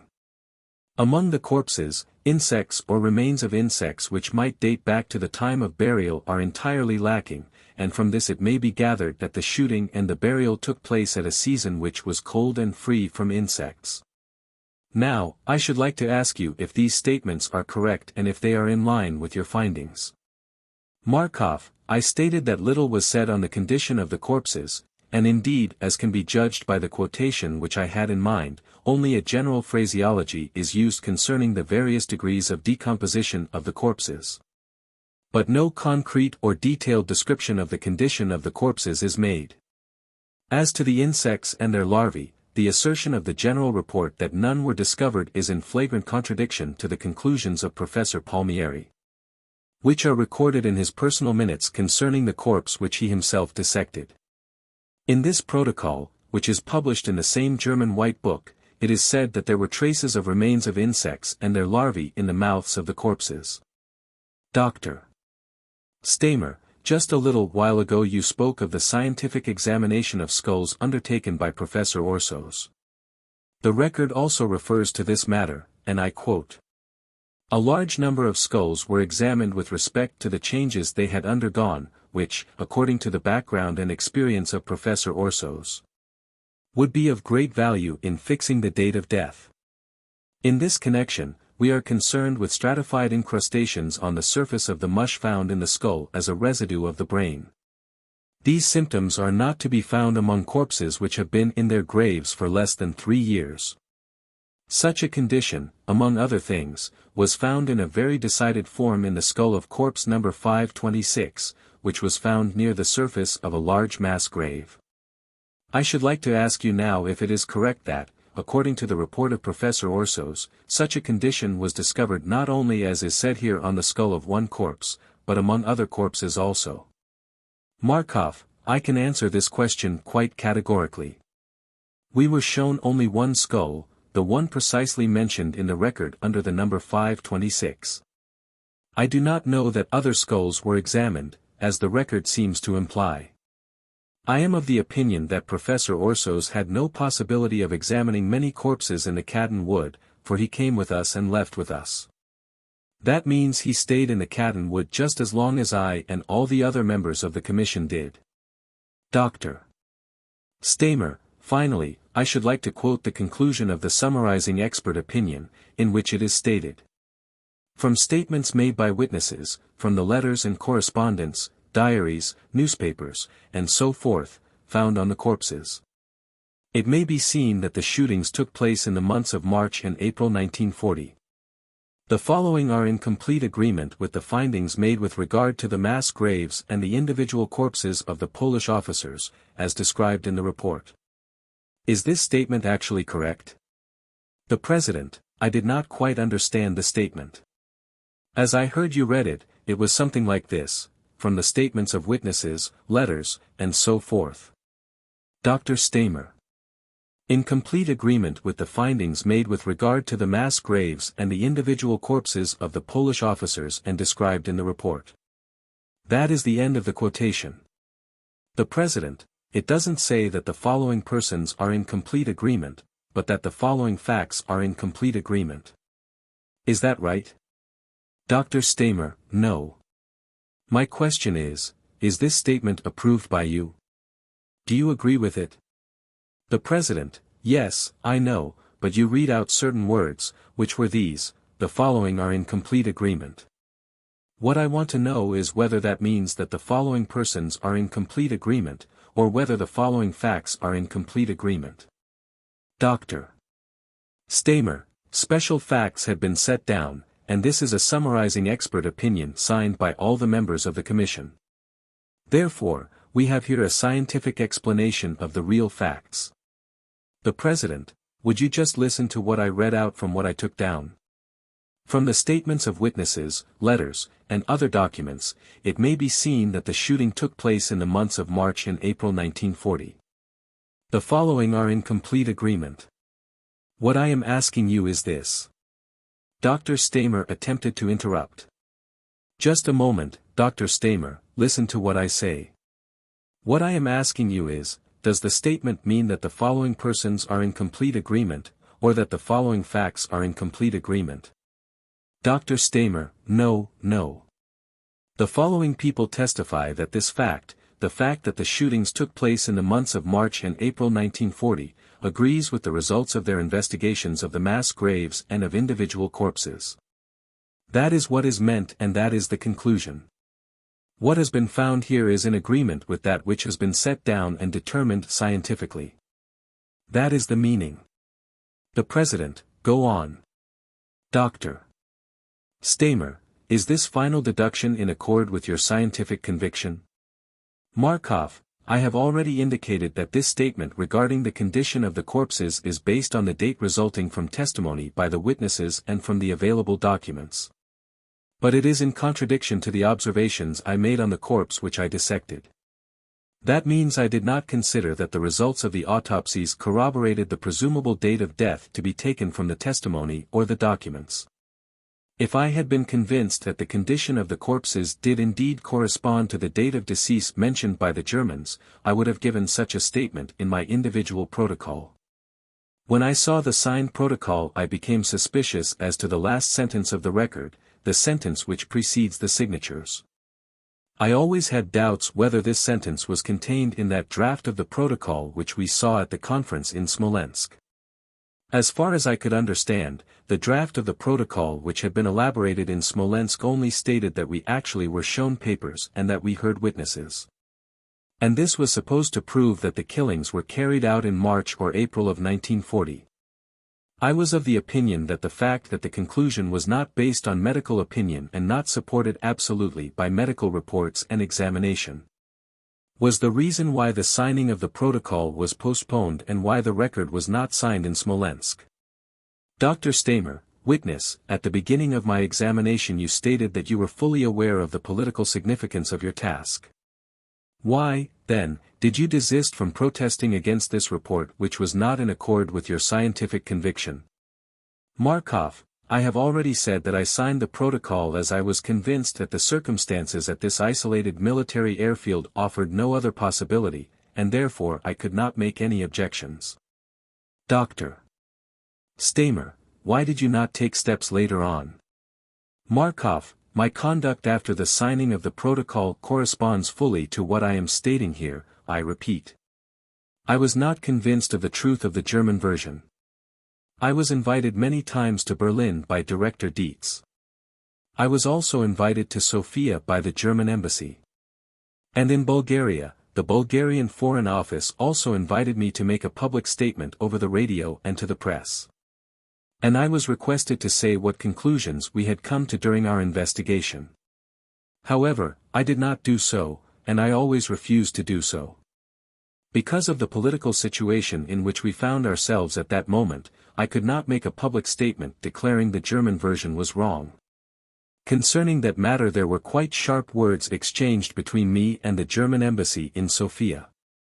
And when, a few months later, another Bulgarian representative was asked to be sent as a member of a similar commission for the investigation of the corpses in Vinica in the Ukraine, the German ambassador Beckerle stated quite openly to the Bulgarian Foreign Office that the Germans did not wish me to be sent to Vinica. That indicated that the Germans very well understood my behavior and my opinion on that matter. Concerning this question, Minister Plenipotentiary Saratov, of our Foreign Office, still has shorthand records about conversations which, if the honored tribunal considers it necessary, can be sent here from Bulgaria. Therefore, all my refusals, after I had signed the protocol, to carry on any activity for the purpose of propaganda, fully correspond to what I said here. Namely that the conclusions laid down in the collective protocol do not answer my personal conviction. And I will repeat that if I had been convinced that the corpses were buried for 3 years, I would have testified this after having dissected a corpse. But I have left my personal protocol incomplete, and this is a quite unusual thing in the case of medico-judicial examination. Dr. Stamer, the protocol was not signed by you alone, but on the contrary it carries the signatures of 11 representatives of science, whose names you gave yesterday, some of them of world renown. Among these men we find a scientist of a neutral country, Professor Neville. Did you take the opportunity to get in touch with one of these experts in the meantime with a view of reaching a rectification of the report? Markov, I cannot say on what considerations the other delegates signed the protocol. But they also signed it under the same circumstances as I did. However, when I read the individual protocols, I noticed that they also refrained from stating the precise date of the killing of the man whose corpse they had dissected. There was one exception only, as I have already said. That was Professor Miloslavich, who was the only one who asserted that the corpse which he had dissected was that of a man buried for at least 3 years. After the signing of the protocol, I did not have any contact with any of the persons who had signed the collective protocol. Dr.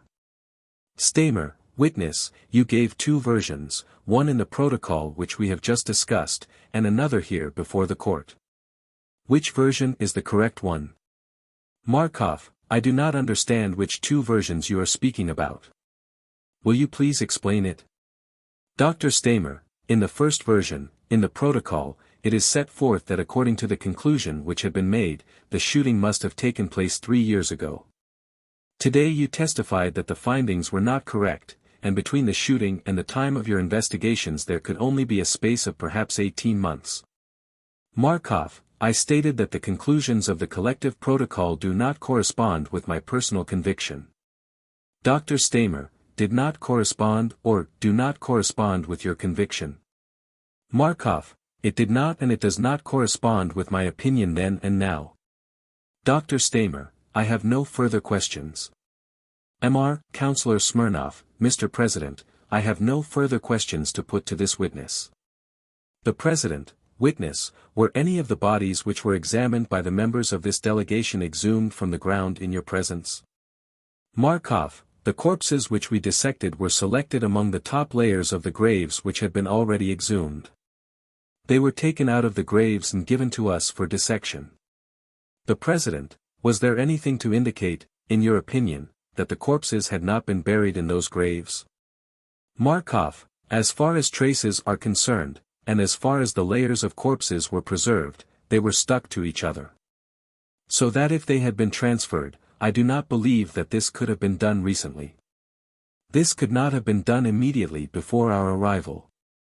The President, you mean that you think the corpses had been buried in those graves? Markov, I cannot say whether they were put into those graves immediately after death had come, as I have no data to confirm this, but they did not look as if they had just been put there. The President, is it possible, in your opinion as an expert, to fix the date of March or April or such a short period as that, 3 years before the examination which you have made? Markov, I believe that if one relies exclusively on medical data, that is to say, on the state and condition of the corpses, it is impossible, when it is a question of years, to determine the date with such precision and say accurately whether they were killed in March or in April. Therefore, apparently the months of March and April were not based on the medical data, for that would be impossible, but on the testimony of the witnesses and on the documents which were shown us. The President, when you got back to Sofia, you said that the protocol was sent to you for your observations and for your corrections and that you made none. Why was that? Markov, we are concerned with the individual protocol which I compiled. I did not supplement it by making any conclusion. I did not add any conclusion because it was sent to me by the Germans and because in general at that time the political situation in our country was such that I could not declare publicly that the German version was not a true one. The President, do you mean that your personal protocol alone was sent to you at Sofia? Markov, yes, only my personal protocol was sent to Sofia. As to the collective protocol, I brought that back myself to Sofia and handed it over to our foreign minister. The President, is your personal protocol, in the words that you drew it up, incorporated in the whole protocol and signed by all the delegates? Markov, in my personal protocol there is only a description of the corpse and of the clothing of the corpse which I dissected. The President, that is not the question I asked. Markov, in the general protocol a rough description only is made, concerning the clothing and the degree of decomposition. The President, well, do you mean that your personal protocol? Markov, I consider that the personal protocols are more accurate regarding the condition of the corpses, because they were compiled during the dissection and were dictated on the spot to the stenographers. The President, just listen to the question, please. Is your personal protocol, in the words in which you drew it up, incorporated in the collective protocol in the same words? Markov, my own protocol is not included in the general record, but it is included in the white book which the Germans published together with the general record. The President, it is there, then, in the report, is it? It is in the white book. Markov, yes, quite right. It is included in this book. The President, the witness can retire. Yes, Colonel Smirnov, do you have another witness? Mr. Counselor Smirnov, yes, Mr. President. I beg you to allow me to call as a witness, Professor of Medical Jurisprudence Prozorovsky. The witness Prozorovsky took the stand. The President, will you state your full name, please? Viktor Ilyich Prozorovsky, witness Prozorovsky, Viktor Ilyich. The President, will you repeat this oath after me? I, citizen of the USSR. Called as a witness in this case, solemnly promise and swear before the High Tribunal, to say all that I know about this case, and to add and withhold nothing. The witness repeated the oath. The President, you may sit down. Mr. Counselor Smirnov, witness, just before questioning you, I beg you to adhere to the following order. After my question, please pause in order to allow the interpreters to make the translation, and speak as slowly as possible. Will you give the tribunal very briefly some information about your scientific activity, and your past work as a medico-judicial doctor? Prozorovsky, I am a doctor by profession, professor of medical jurisprudence and a doctor of medical science. I am the chief medical expert of the Ministry of Public Health of the Soviet Union. I am the director of the Scientific Research Institute for Medical Jurisprudence at the Ministry of Public Health of the USSR. My business is mainly of a scientific nature. I am president of the Medico-Judicial Commission of the Scientific Medical Council of the Ministry of Public Health of the USSR. Mr. Counselor Smirnov, how long did you practice as a medico-judicial expert? Prozorovsky, I practiced for 17 years in that sphere. Mr. Counselor Smirnov, what kind of participation was yours in the investigation of the mass crimes of the Hitlerites against the Polish officers in Katyn? Prozorovsky, the President of the Special Commission for Investigation and Ascertaining of the Circumstances of the Shootings by the German fascist aggressors of Polish officers, Academician Nikolai Ilich Burdenko, offered me in the beginning of January 1944 the chairmanship of the Medico-Judicial Commission of Experts. Apart from this organizational activity, I participated personally in the exhumations and examination of these corpses. The President, Colonel Smirnov, perhaps that would be a good time to break off. The tribunal recessed until 1400 hours. Afternoon session. The Marshal, may it please the tribunal, the defendants Hess, Fritsch, and von Ribbentrop are absent. Mr. Councillor Smirnov, may I continue the examination of this witness, Mr. President? The President, yes. Mr. Councillor Smirnov, please tell me, how far from the town of Smolensk were the burial grounds where the corpses were discovered? Prozorovsky, a commission of medico-legal experts, together with members of the Special Commission, Academician Burdenko, Academician Potemkin, Academician Tolstoy, and other members of this commission, betook themselves on January 14, 1944 to the burial grounds of the Polish officers in the so-called Katyn Wood. This spot is located about 15 kilometers from the town of Smolensk. These burial grounds were situated on a slope at a distance of about 200 meters from the Vitebsk High Road. One of these graves was about 60 meters long and 60 meters wide. The other one, situated a small distance from this first grave, was about 7 meters long and 6 meters wide.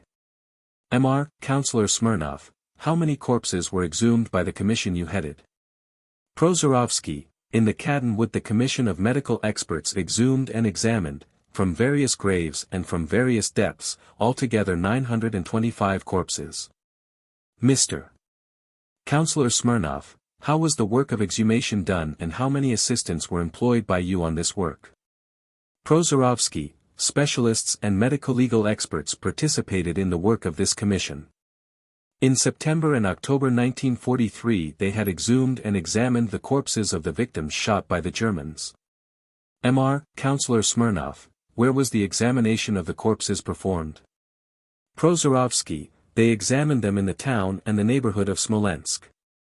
Among the members of this commission were Professor Prozorovsky, Professor Smolyaninov, the eldest and most learned collaborator of the Medico-Legal Research Institute, Dr. Semenovsky, Professor of Pathological Anatomy Voropiv, Professor of Legal Chemistry Shweikova, who was invited for consultations on chemico-legal subjects.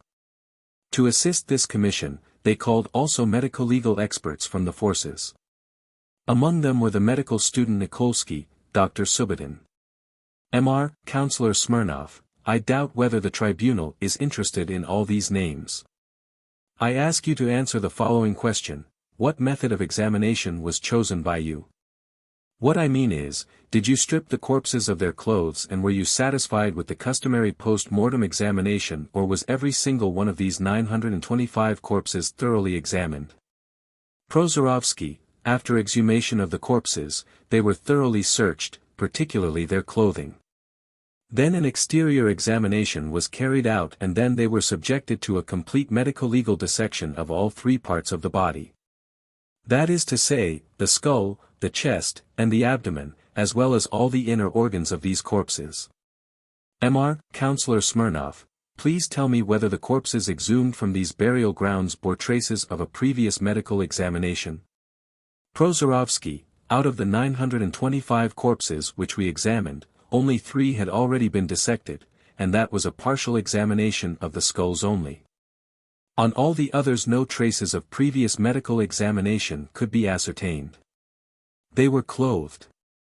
And the jackets, trousers, and shirts were buttoned, the belts were strapped, and the knots of ties had not been undone. Neither on the head nor on the body were there any traces of cuts or other traces of medico-legal examination. Therefore this excludes the possibility of their having been subjected to any previous medico-legal examination.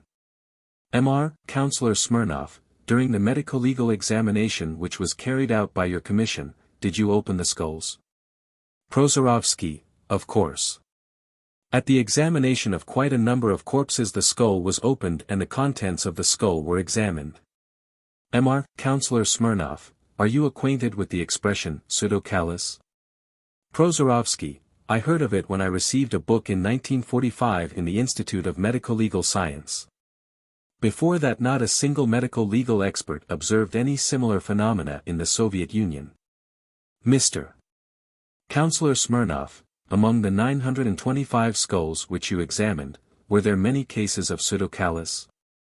Prozorovsky, not one of the medical legal experts who were examining these 925 corpses observed lime deposits on the inner side of the cranium or on any other part of the skull. Mr.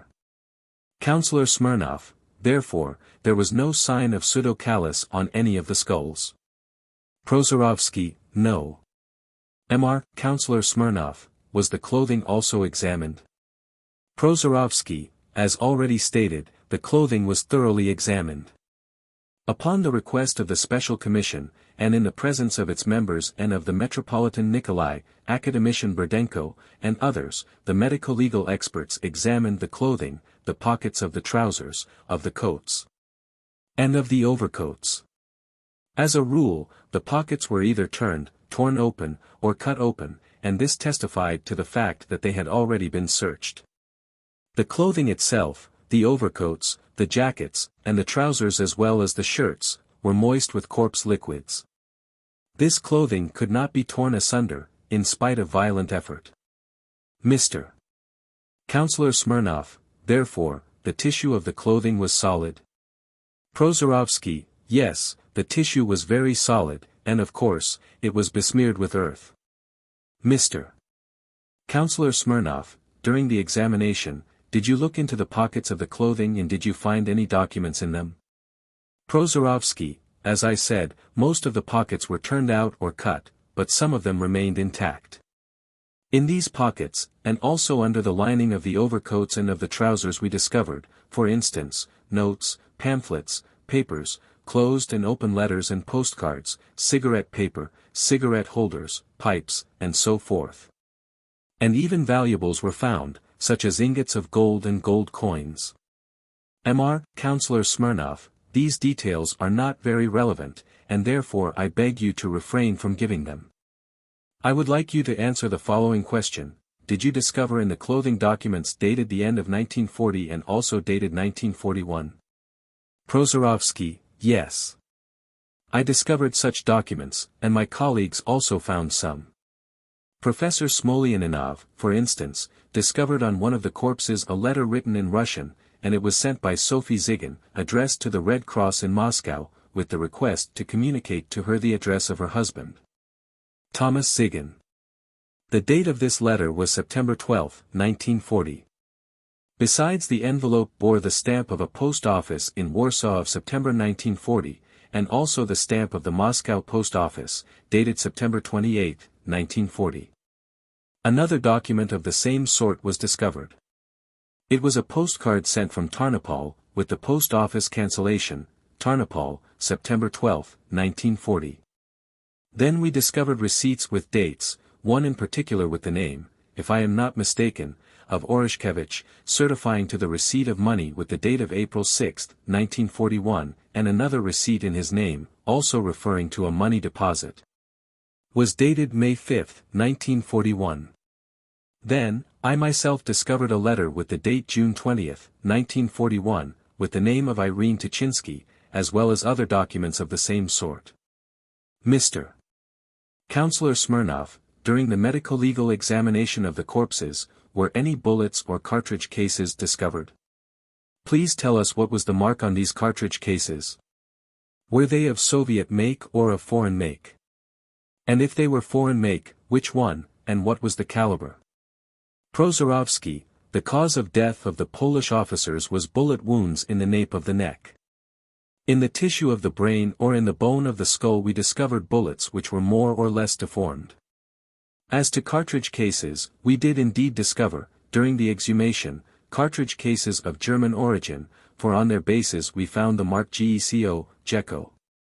Mr. Counselor Smirnov, 1 minute, witness.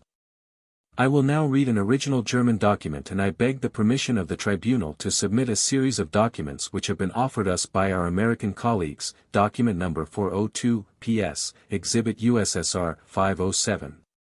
It concerns German correspondence and telegrams on Kärnten, and these telegrams are sent by an official of the Government General, Heinrich, to the government of the Government General. I submit the original document to the court. I am only going to read one document, a very short one, in connection with the cartridge cases discovered in the mass graves.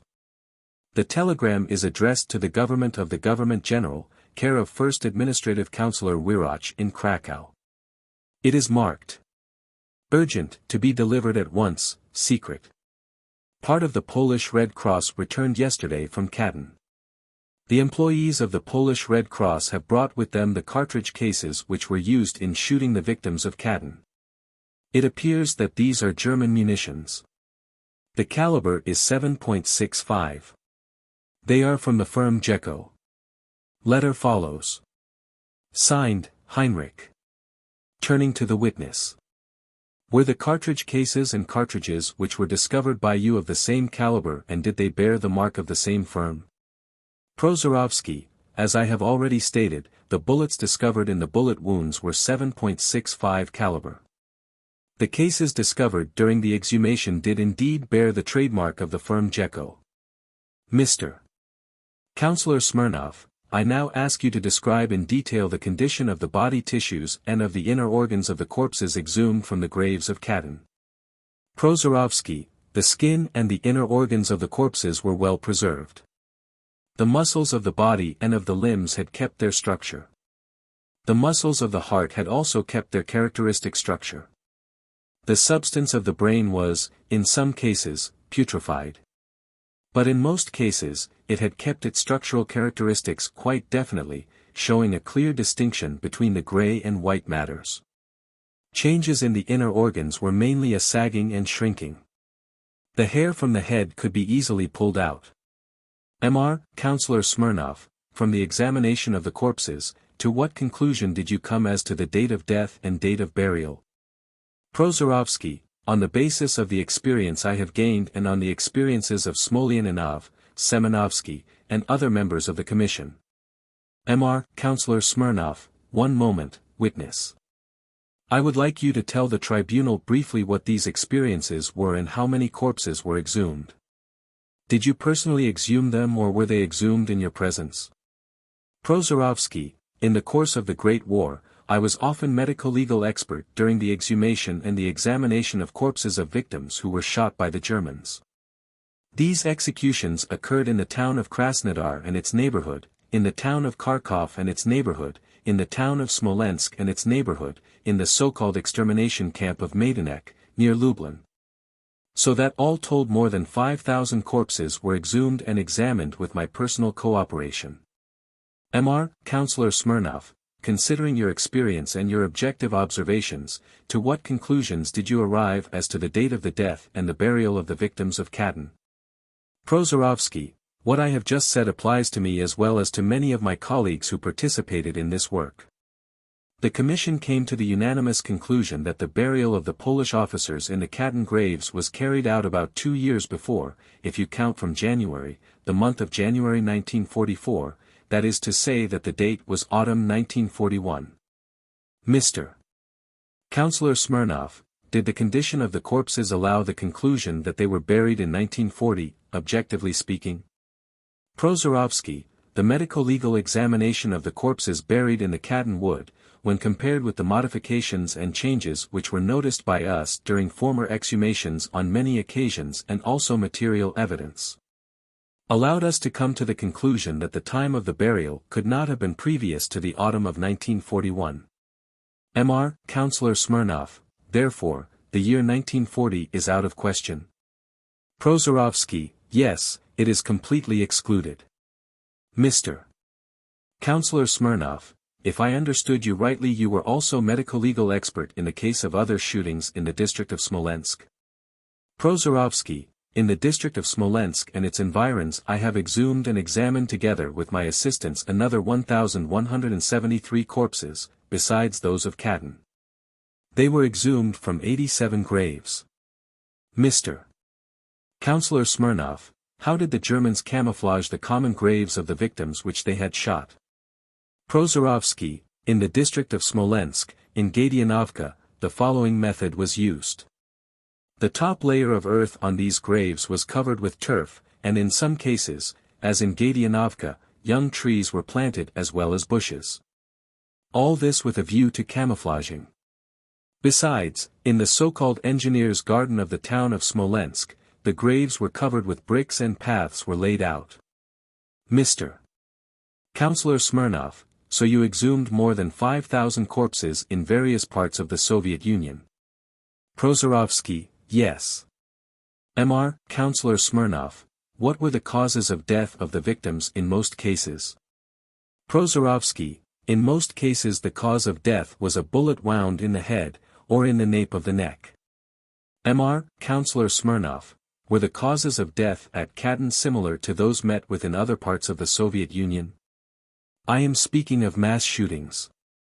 Prozorovsky, all shootings were carried out by one and the same method, namely, a shot in the nape of the neck, at point-blank range. The exit hole was usually on the forehead or in the face. Mr. Counselor Smirnov, I will read the last paragraph of your account on Katyn. Mentioned in the report of the Extraordinary Soviet State Commission. The Commission of the Experts emphasizes the absolute uniformity of the method of shooting the Polish prisoners of war with that used for the shootings of Soviet prisoners of war and Soviet civilians.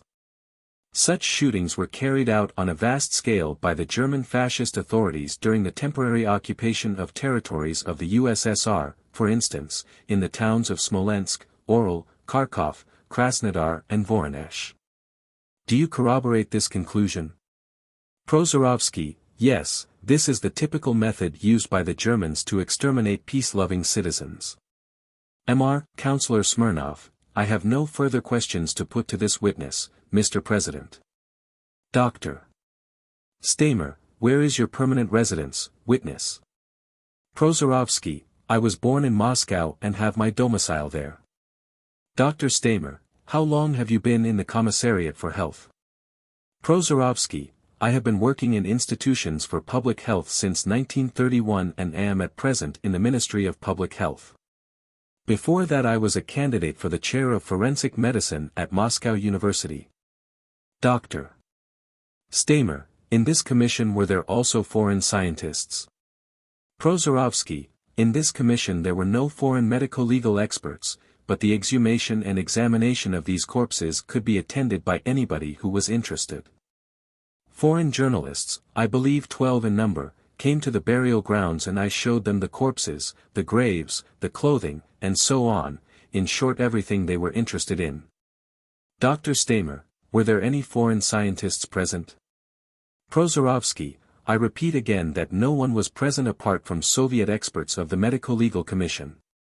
Dr. Stamer, can you give the names of the members of the press? The President, Dr. Stamer, he was giving a long list of names before and he was stopped by his counsel. Why do you shake your head? Dr. Stamer, I did not understand, Mr. President, the one list of names. He gave a list of names of the members of the commission. My question is that, the witness has just said that members of the foreign press were present and that the results of the investigation were presented to them. I am now asking for the names of these members of the foreign press. The President, well, go on. Dr. Stamer, will you please give me the names of the members of the press, or at least the names of those who were present and to whom you presented the results of the examination? Prozorovsky, unhappily I cannot give you those names now here, but I believe that if it is necessary, I would be able to find them. I shall ascertain the names of all those foreign correspondents who were present at the exhumation of the corpses. Dr. Stamer, the statement about the number of corpses exhumed and examined by you seems to have changed somewhat according to my notes, but I may have misunderstood.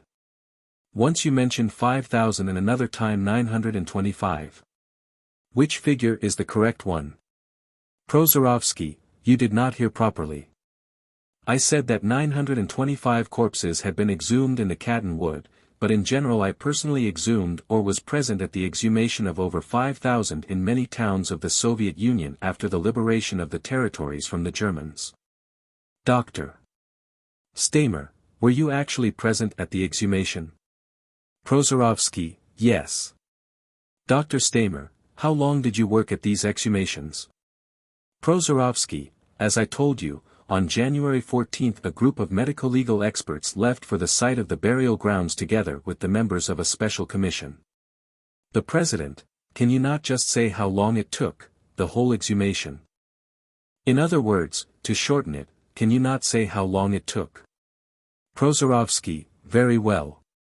The exhumation and part of the examination of the corpses lasted from 16 to January 23, 1944.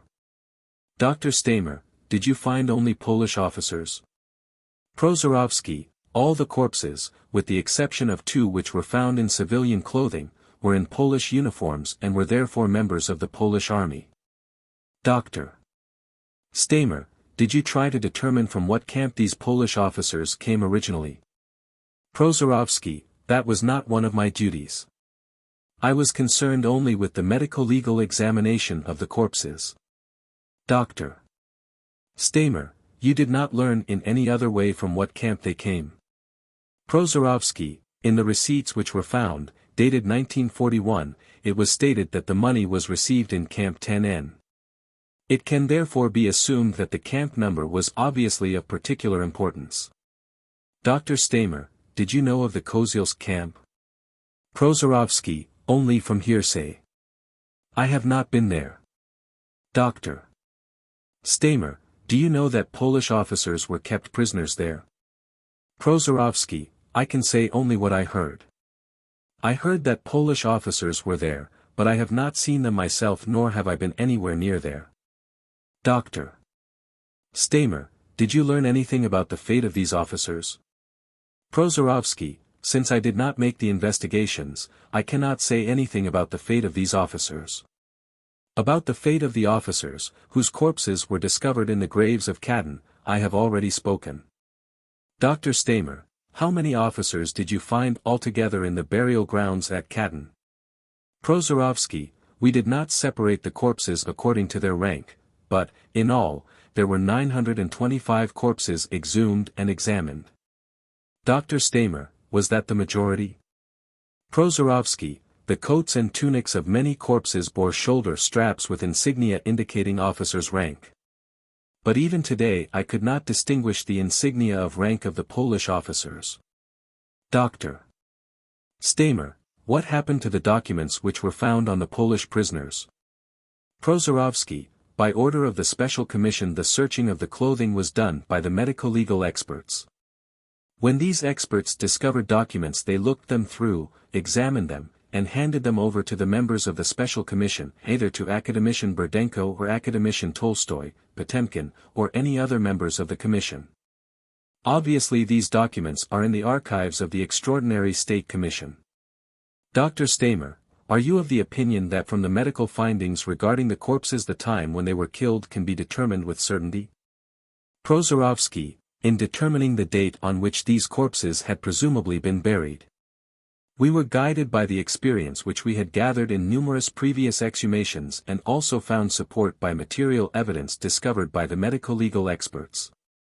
Thus we were able to establish beyond doubt that the Polish officers were buried in the fall of 1941. Dr. Stamer, I asked whether from the medical findings you could determine this definitely and whether you did so. Prozorovsky, I can again confirm what I have already said. Since we had great experience in mass exhumations, we came to that conclusion, in corroboration of which we also had much material evidence, which enabled us to determine the autumn of 1941 as the time of the burial of the Polish officers. Dr.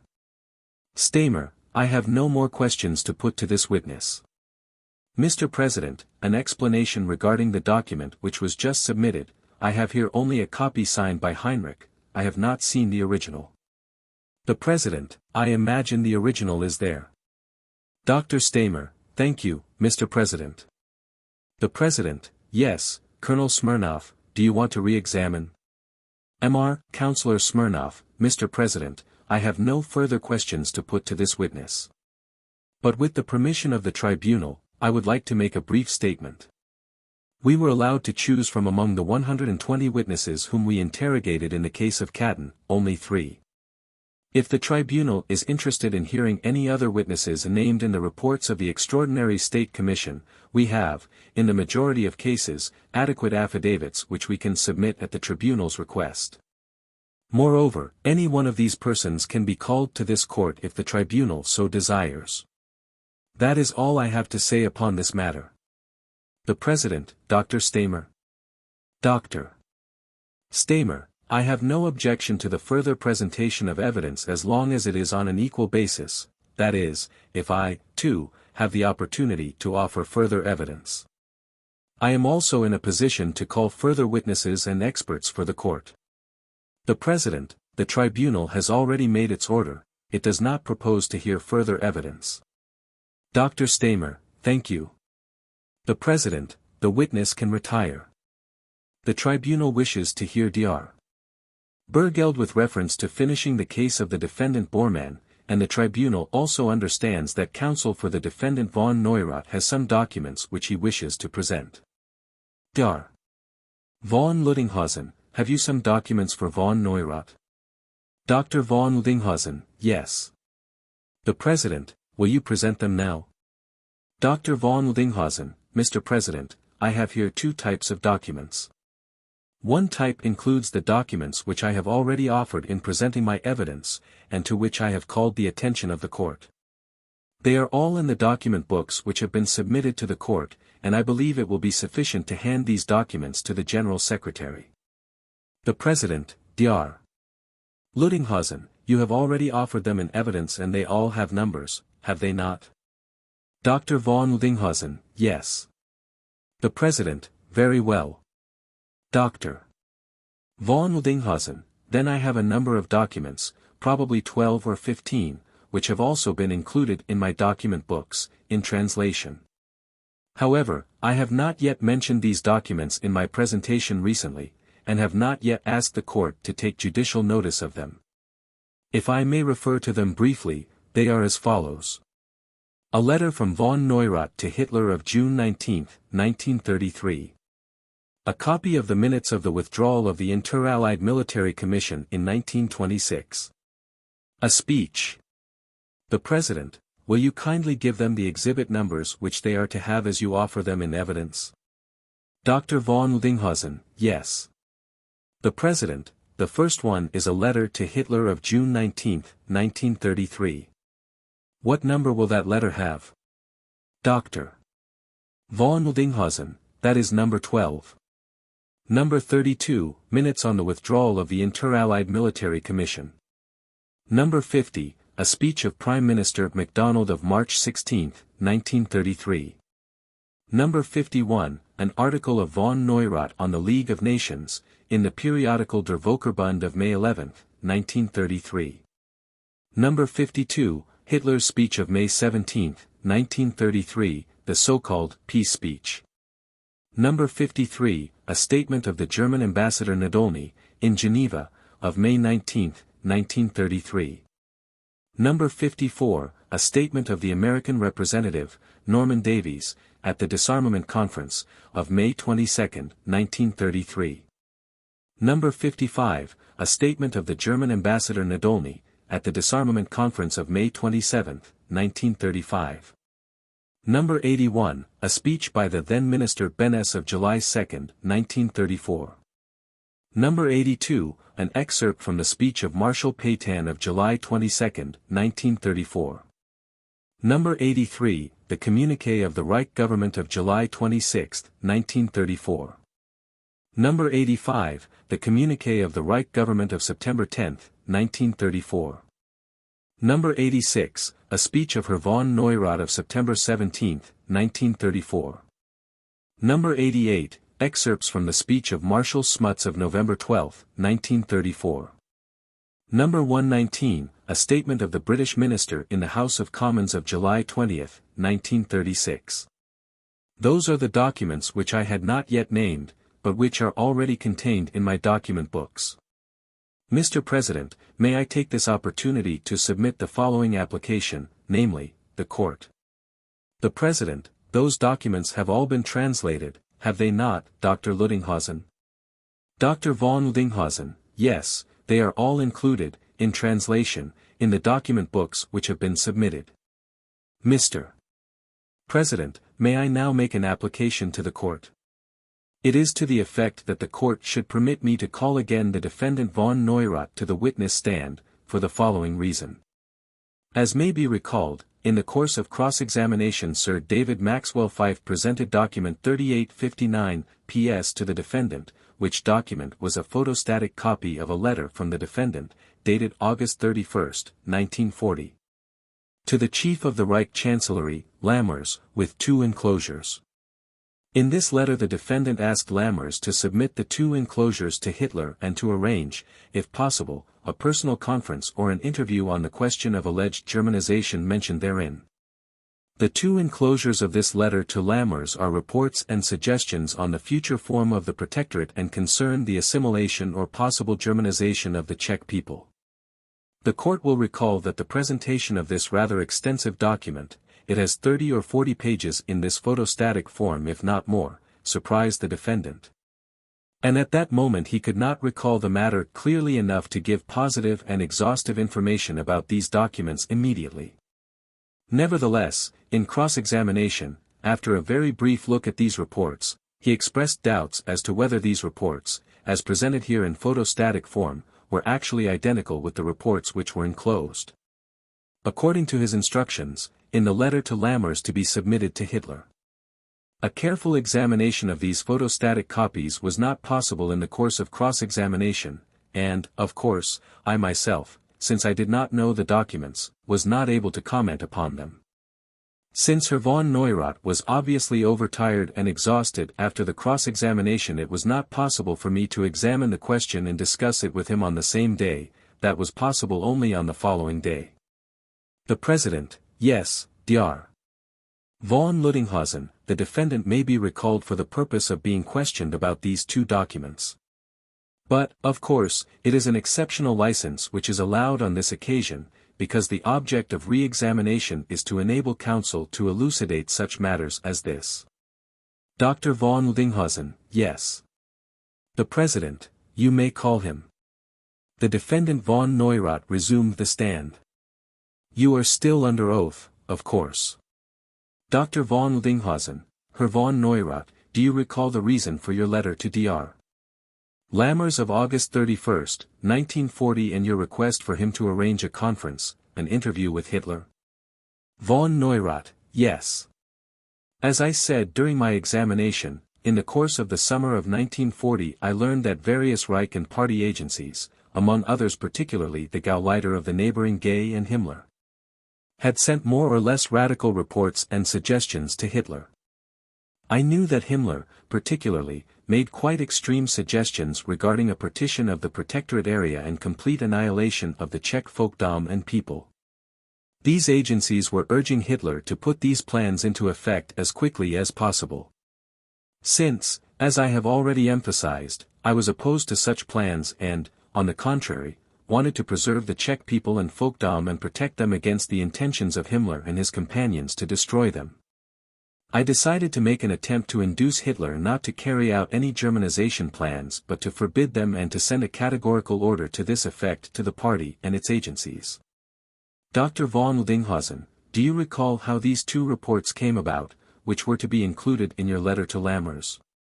Von Neurath, as far as I can recall, things developed as follows: either I myself dictated a report or one of my officials drew it up according to my instructions.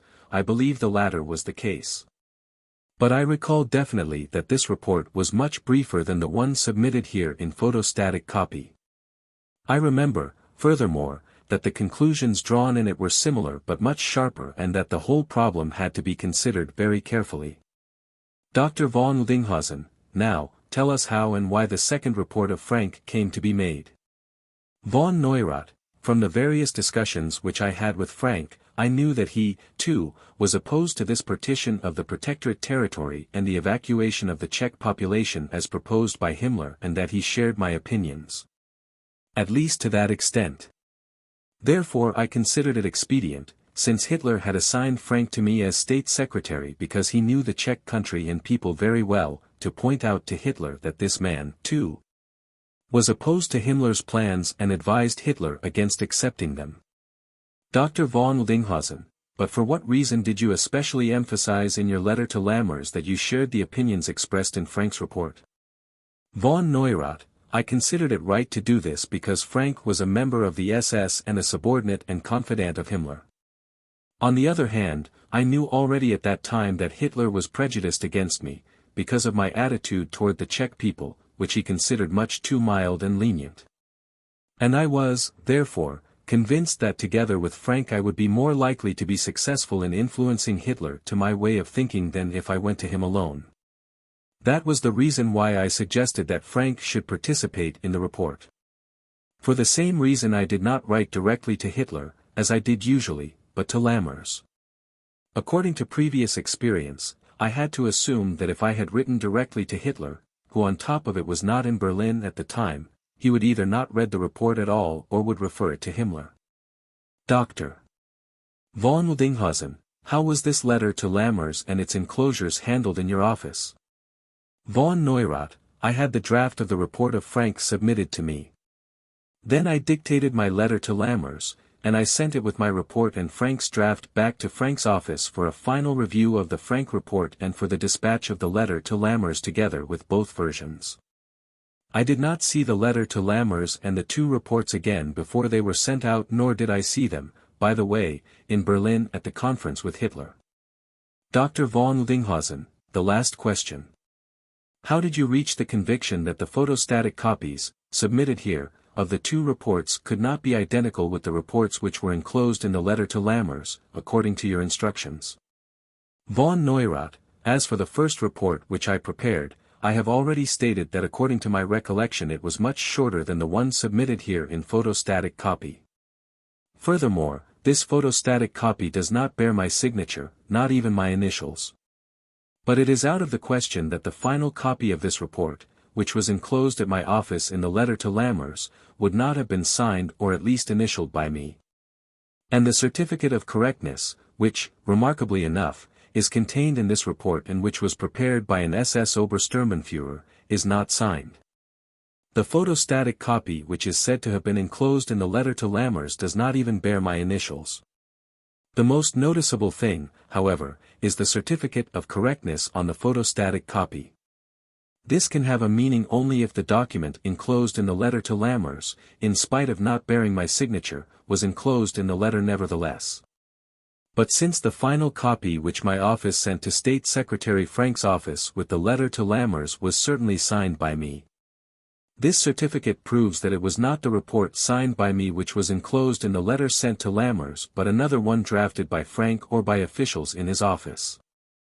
As for Frank's own report, the text of the photostatic copy here, to my recollection, is not identical with the text of the report which I approved and which I then sent on together with my report to Lammers. The President, Dr. von Wildinghausen, we have heard the explanation more than once, I think, that the enclosure which was in the letter was not the same as the one which he drew up. It does not get any more convincing by getting told over again. Dr. von Wildinghausen, I only wanted to express it again. But if the tribunal believes that that explanation has been made previously, I may dispense with it. Von Neurath, Mr. President, may I be permitted to make another statement as to how I imagine, of course, I can only imagine, these things took place. I am firmly convinced that if the two photostatic copies submitted here were actually enclosed in the letter to Lammers, they were prepared in Frank's office, and enclosed without my knowledge. Another possibility would be, of course, that Czech. The President, we are quite as able to imagine possibilities as you are. The fact is that the letter was signed in his name, was it not? The letter itself was signed. Dr. von Wildinghausen, yes. The President, and he refers expressly to the enclosure. Dr. von Wildinghausen, yes. The President, very well, we understand it. Dr. von Wildinghausen, yes. I wanted it to be made clear to the court. For, as I have said, I could not thoroughly examine the remarkable characteristics of these two reports, the outer form and the text at the moment of cross-examination. I have no further questions, Mr. President. The President, then the defendant can return to the dock. Do you want to ask any questions, Sir David? Sir David Maxwell FYFE, my lord, I do not think so. If the court would just allow me, I should like to look at the document while the court is recessed and see whether there is any point that I might like to question on. The President, we will recess now. A recess was taken. Sir David Maxwell FYFE, I have considered the matter, and I think it is really in the stage of argument and not cross-examination. But, my lord, I should like your lordship just to observe, as the matter has been raised, that there is a certificate, given by Captain Hochwald on behalf of General Ager, which states that the exhibit which was put in is a photostat taken from the original of a document found in the archives of the Reich Protector's office in Prague, so that theory appears, from the certificate and the exhibit, that the copy letter to Dr. Lammers and the two memoranda were preserved and found in the office of the Reich Protector. I do not want to say anything further in the matter. The President, let the defendant come back to the witness box. Oh, no, he need not come back. Dr. Bergeld. Dr. Bergeld. Flottenrichter Kranzbler, Mr. President, since Dr. Bergeld is absent at present, I should like to ask whether I may submit the 3 documents in my case which are still outstanding. The President, very well, Dr. Kranzbler. Flottenrichter Kranzbler, I am offering as Exhibit Donitz 100, the affidavit subscribed by the Chief of the American Navy, Admiral Nimitz, as to American U-boat war against the Japanese Navy. The tribunal already knows what I wish to prove with this. I need not read anything now because in the final presentation of my argument I shall have to come back to this point. The President, the tribunal would like to have the document read, Dr. Kranzbler. Flottenrichter Kranzbler, I have the original text in English, Mr. President, and I shall therefore have to read in English. At the request of the International Military Tribunal, the following interrogatories were on this date, May 11, 1940, put to Fleet Admiral Chester W. Nimitz. The President, you must have given the wrong date, 1946, is it not? Flottenrichter Kranzbler, May 11, 1946. The President, yes, go on. Flottenrichter Kranzbler, put to Fleet Admiral Chester W. Nimitz, U.S. Navy, by Lieutenant Commander Joseph L. Broderick, United States Naval Reserve, of the International Law Section, Office of the Judge Advocate General, Navy Department, Washington, D.C., who recorded verbatim the testimony of the witness. Admiral Nimitz was duly sworn by Lieutenant Commander Broderick and interrogated as follows. Question: What is your name, rank, and present station? A. Chester W. Nimitz, Fleet Admiral, United States Navy, Chief of Naval Operations of the United States Navy. 1. Question: What positions in the U.S. Navy did you hold from December 1941 until May 1945? A. Commander-in-Chief, U.S. Pacific Fleet. 2. Question: Did the USA in her sea warfare against Japan announce certain waters to be areas of operation, blockade, danger, restriction, warning, or the like? A. Yes. For the purpose of command of operations against Japan, the Pacific Ocean areas were declared a theater of operations. 3. Question: If yes, was it customary in such areas for submarines to attack merchantmen without warning, with the exception of her own and those of her allies? A. Yes, with the exception of hospital ships and other vessels under safe conduct voyages for humanitarian purposes. 4. Question: Were you under orders to do so? A. The Chief of Naval Operations on December 7, 1941 ordered unrestricted submarine warfare against Japan. 5. Question: Was it customary for the submarines to attack Japanese merchantmen without warning, outside of announced operation or similar areas since the outbreak of the war? A. The reply to this interrogatory involves matters outside the limits of my command during the war, therefore I make no reply thereto. 6. Question, were you under orders to do so? A. The reply to this interrogatory involves matters outside the limits of my command during the war, therefore I make no reply thereto. 7. Question, if the practice of attacking without warning did not exist since the outbreak of the war, did it exist from a later date on? From what date on? A. The practice existed from December 7, 1941 in the declared zone of operations. 8.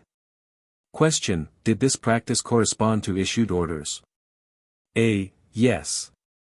9. Question, did it become known to the U.S. naval authorities that Japanese merchantmen were under orders to report any sighted U.S. submarine to the Japanese armed forces by radio? If yes, when did it become known? A. During the course of the war, it became known to the U.S. naval authorities that Japanese merchantmen in fact reported by radio to Japanese armed forces any information regarding sighting of U.S. submarines.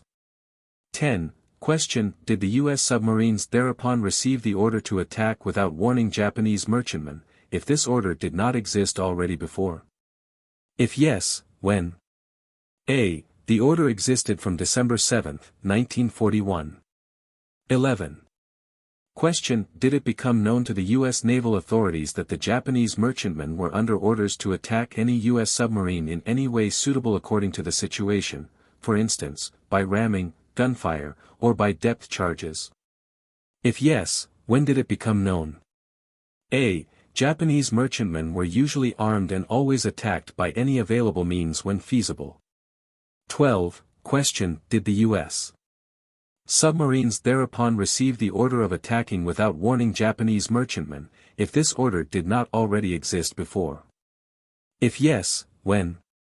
A. The order existed from December 7, 1941. 13. Question, were, by order or on general principles, the U.S. submarines prohibited from carrying out rescue measures toward passengers and crews of ships sunk without warning in those cases where by doing so the safety of their own boat was endangered? A. On general principles, the U.S. submarines did not rescue enemy survivors if undue additional hazard to the submarine resulted or the submarine would thereby be prevented from accomplishing its further mission. U.S. submarines were limited in rescue measures by small passenger-carrying facilities combined with the known desperate and suicidal character of the enemy. Therefore, it was unsafe to pick up many survivors. Frequently survivors were given rubber boats and/or provisions. Almost invariably survivors did not come aboard the submarine voluntarily, and it was necessary to take them prisoner by force. 14. Question, if such an order or principle did not exist, did the U.S. submarine actually carry out rescue measures in the above-mentioned cases? A. In numerous cases enemy survivors were rescued by U.S. submarines. 15. Question, in answering the above question, does the expression merchantmen mean any other kind of ships than those which were not warships? A. No. By merchantmen, I mean all types of ships which were not combatant ships. Used in this sense, it includes fishing boats, etc. 16. Question, if yes, what kind of ships? A. The last answer covers this question. 17. Question, has any order of the U.S. naval authorities mentioned in the above questionnaire concerning the tactics of U.S. submarines toward Japanese merchantmen been based on the grounds of reprisal? If yes, what orders? A. The unrestricted submarine and air warfare ordered on December 7, 1941 resulted from the recognition of Japanese tactics revealed on that date. No further orders to U.S. submarines concerning tactics toward Japanese merchantmen throughout the war were based on reprisal, although specific instances of Japanese submarines committing atrocities toward U.S. merchant marine survivors became known and would have justified such a course. 18. Question, has this order or have these orders of the Japanese government been announced as reprisals? A. The question is not clear. Therefore I make no reply thereto. 19. Question, on the basis of what Japanese tactics was reprisal considered justified? A. The unrestricted submarine and air warfare ordered by the Chief of Naval Operations on December 7, 1941 was justified by the Japanese attacks on that date on U.S. bases and on both armed and unarmed ships and nationals without warning or declaration of war. The above record of testimony has been examined by me on this date and is in all respects accurate and true. Signed, Chester W. Nimitz, Fleet Admiral, U.S. Navy. This document bears the number Donitz 100. As my next document I submit an expert opinion given by the former naval judge, Jackal, on the jurisdiction of the naval courts for the protection of the native population against encroachments by Marines. This document has been admitted by the tribunal and is available in translation and therefore I do not need to read it. The President, will you give us the number? Flottenrichter Kranzbler, Donitz 49, Mr. President. Then, Mr. President, some weeks back I made application to admit extracts from the records of a war crimes court at Oslo. These had been used by the prosecution on the occasion of the cross-examination of Gross Admiral Donitz. At that time they were not numbered. From these records I selected some extracts which prove that torpedo boat number 345, whose crew were shot by reason of the commando order, was a boat which was charged with sabotage acts. Due to this fact the High Command of the Navy and also Admiral Donitz were not informed about the treatment meted out to these prisoners. And this question was settled directly by means of discussions between Gauleiter Terboven and the Führer's headquarters. I ask that the High Tribunal admit this document as evidence, since this document was used by the prosecution. It would receive the number Donitz 107. Colonel H. J. Phillimore, Junior Counsel for the United Kingdom. My Lord, I do not know if the tribunal has before it the answer which the prosecution have put into this application. The President, yes, we have just looked at it now. Call. Phillimore, broadly speaking, it comes to this, that we are quite prepared to put in the whole proceedings, but we should object to extracts being put in. That is, amongst the affidavits and the evidence of some of the witnesses, material to support the points for which counsel for defendant Donitz contends. There is, on the other hand, a body of evidence the other way on all those points. That is why, my lord. The President, would it not save translation if you put in the passages in the document upon which you rely? Col. Phillimore, if that would be more convenient, my lord, we can do that. The President, I do not know how long the document is. It may be very long indeed. Col. Phillimore, the whole proceedings are very long. The trial lasted for 4 days. The President, then it would be appropriate that you should pick out the parts on which you rely and Dr. Kranzbuller can put in. Call. Phillimore, my lord, it is put in the answer that the document against this defendant, which was proved in the defendant's case, was an affidavit by the judge advocate, who set out the effect of the evidence accepted by the court. The President, the tribunal follows that, but it thinks that it is desirable that you should put in the passages upon which you as well as the defense counsel rely. Flottenrichter Kranzbler, may I submit this document, Mr. President? The President, what is the number again, please? Flottenrichter Kranzbler, number Donitz 107, Mr. President. The President, and it contains extracts from these proceedings, does it? Flottenrichter Kranzbler, yes, extracts. The President, the prosecution will put in their extracts and we will consider them both. Flottenrichter Kranzbler, Mr. President, then I have another question dealing with the documents of the case which we have just dealt with, the case of Catton. The witness, Professor Markov, mentioned the expert opinion given by the Italian expert, Professor Palmieri, which is in the German White Book. I should also like to submit this opinion as evidence, for the reason that there is no mention of insects being found on the corpses as Professor Markov asserted, but rather, larvae. To me the difference appears to be that insects fly about during the summer whereas larvae conceal themselves during the winter months. Mr. President, may I submit this document? Mr. Counselor Smirnov, Mr. President, I should like to make just one factual remark. In Professor Palmieri's report it was indicated that the larvae were discovered in the throats of the corpses. I cannot imagine that insects were ever found in the throat of a corpse. That is why I do not think that the presentation of the document by defendant's counsel serves a purpose. The President, Dr. Kranzbuller, you are specifying a particular document referred to in the White Book, is that right? Flottenrichter Kranzbuller, yes, Mr. President. The President, and you mean the whole of the document? Flottenrichter Kranzbuller, that document is about 1 page, Mr. President. The President, then you may put it in, subject to its being translated. Flottenrichter Kranzbuller, very well, Mr. President. Mr. Counselor Smirnov, Mr. President, we are talking about a document which is an account on the dissection of a corpse performed by Professor Palmieri. It is no report but merely an account of an autopsy carried out by Professor Palmieri himself. The President, is it referred to in the conclusions or not? Flottenrichter Kranzbuller, it is put in the general record to the same extent as the record of Professor Markov. It is the findings on the autopsy which Professor Palmieri performed. The President, very well. Flottenrichter Kranzbuller, Mr. President, I have still another document in the case of Katten, which I received from Polish sources just a few days ago. This is a document which was written in English and appeared in London in 1946.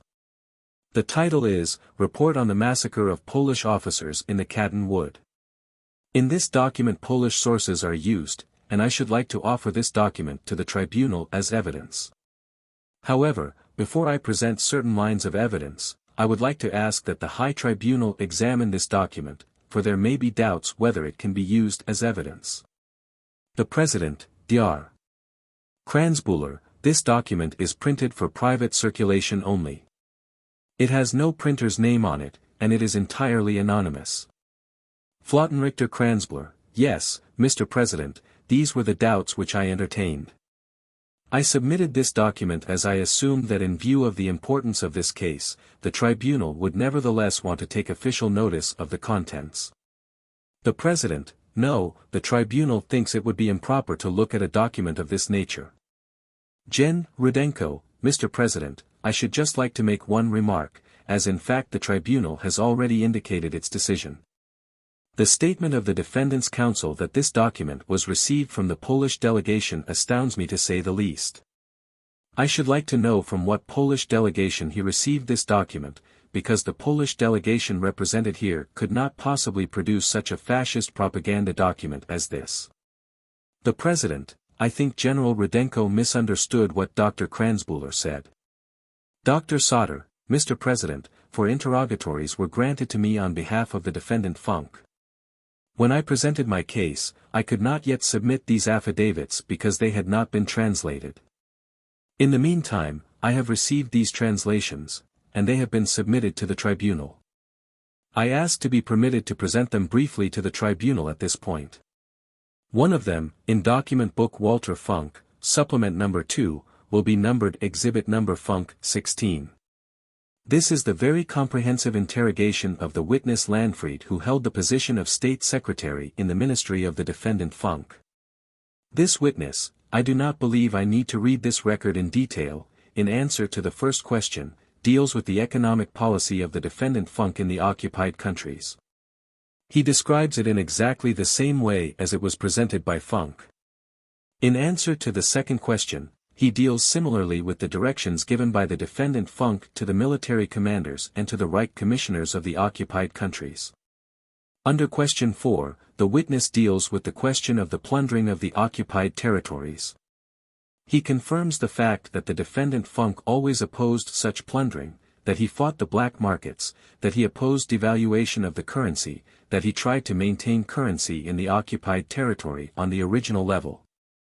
In reply to question 5, the witness describes in detail how the defendant Funk tried to prevent financial overburdening of the occupied countries, especially to lower the costs of occupation as far as possible.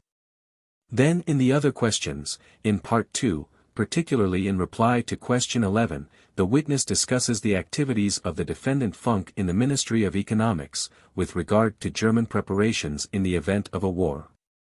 Then, in reply to question 12, the witness examines the position of the plenipotentiary general for economy and he concludes that in practice it was the position of a figurehead only. However, I do not wish to read these detailed statements and take up too much of the time of the tribunal, for in the main these are only repetitions of statements that have already been made.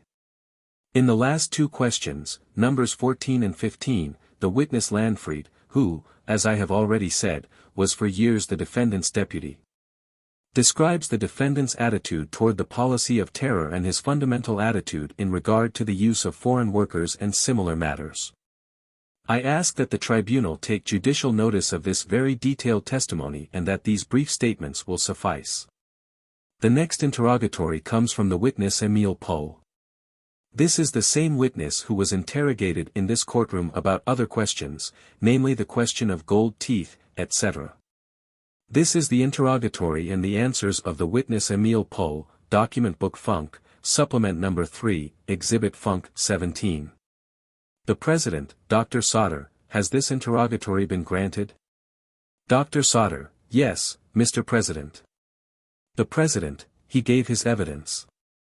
We do not generally allow interrogatories to witnesses who have given their evidence. Dr. Sauter, Mr. President, the matter was like this. As far back as December I had applied for this interrogatory and repeatedly asked for it, but it did not arrive. And only after 2 days of cross-examining, was this witness Emil Pohl suddenly questioned by the prosecution on entirely different subjects, that is the matter of gold deposits made by the SS, rather of gold teeth. This interrogation by the prosecution did not refer to the interrogatory, which I believe was granted by you in February. The President, Dr.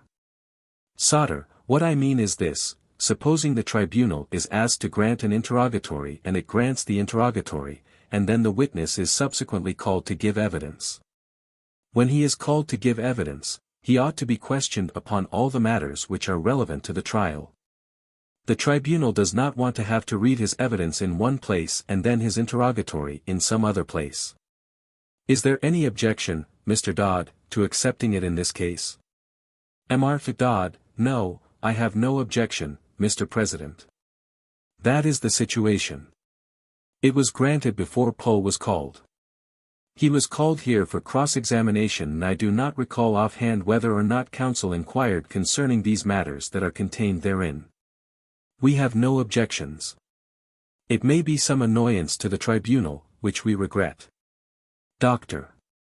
Sauter, Mr. President, the witness Pohl, during his examination in the French camp, also had the questions of the cross-examination submitted to him which the prosecution asked for and they were answered by him. Thus he was interrogated not only about the points which I raised, but also about the questions put in the cross-examination by the prosecution. Therefore, I take the liberty of submitting this document, which is an interrogatory of Emil Pohl, Document Book No. 3, Supplement No. 3, and to which is assigned Exhibit No. Funk 17. This witness Pohl, who was the Vice President of the Reichsbank, in this interrogatory deals solely with matters entirely different from the subjects dealt with here in his examination, namely, the preparations which the Reichsbank President, Dr. Funk, made in the event of war, that is question number 1, concerning the handling of the clearing debts, and question number 2, about the higher valuation of the Danish currency. The President, the tribunal thinks you need not read the interrogatory but the tribunal will allow it to go in this case. Dr. Sauter, thank you, Mr. President. I wanted only to sketch the contents of this testimony briefly. Then I submit additional testimony, given by a witness, which has been granted by the tribunal.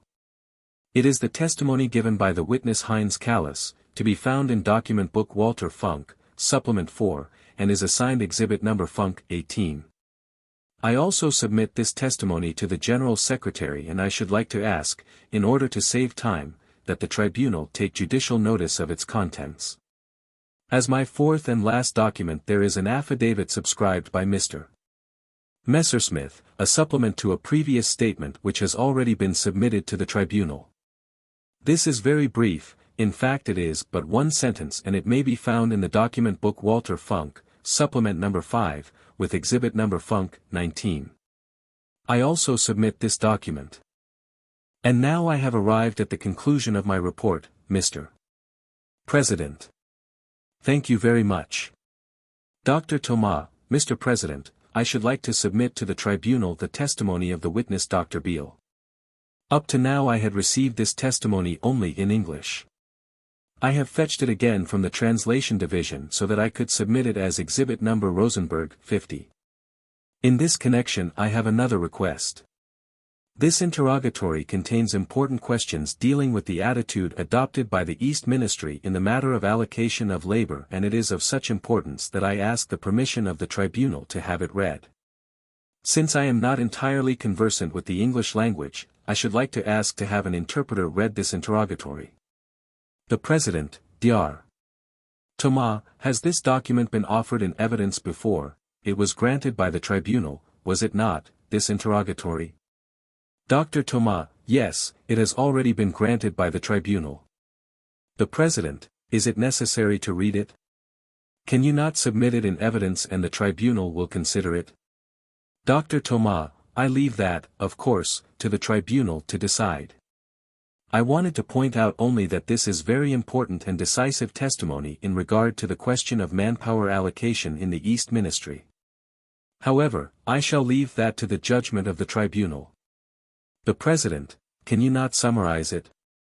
Dr. Thomas, Mr. President, I have received only an English translation, and I do not wish to attempt to do anything with it. But I believe there are only 2 pages, the interpreter will read that in no time at all. The President, let the interpreter read it then. Interpreter, exhibit number Rosenberg 50. Copy. Completed interrogatory of Ministerial Rat Dr. Beale, on behalf of Rosenberg. The witness, having been duly sworn, states. Question, were you the permanent official, Sachbearbeiter, in the East Ministry, Ostministerium, in charge of the questions of labor and social policy? A. Yes, I was one of 10 permanent officials. We originally started with 52, but as the East Front receded the staff was finally reduced to 10. I was in charge of the administration side of the labor and social policy. The head of the department was Landesbauernführer. Question, was the East Ministry in favor of voluntary recruiting of workers in the East? A. Yes, of voluntary recruiting only, my instructions being that it should only be carried out on this basis. Question, are any results known? A. Yes, but the results were not as great as anticipated, only some 300,000 to 400,000 volunteered and most of these were from the Ukraine, Lithuania, and Estonia. Question, were there any negotiations about decreasing the quotas ordered by the Plenipotentiary General for allocation of labor, GBA?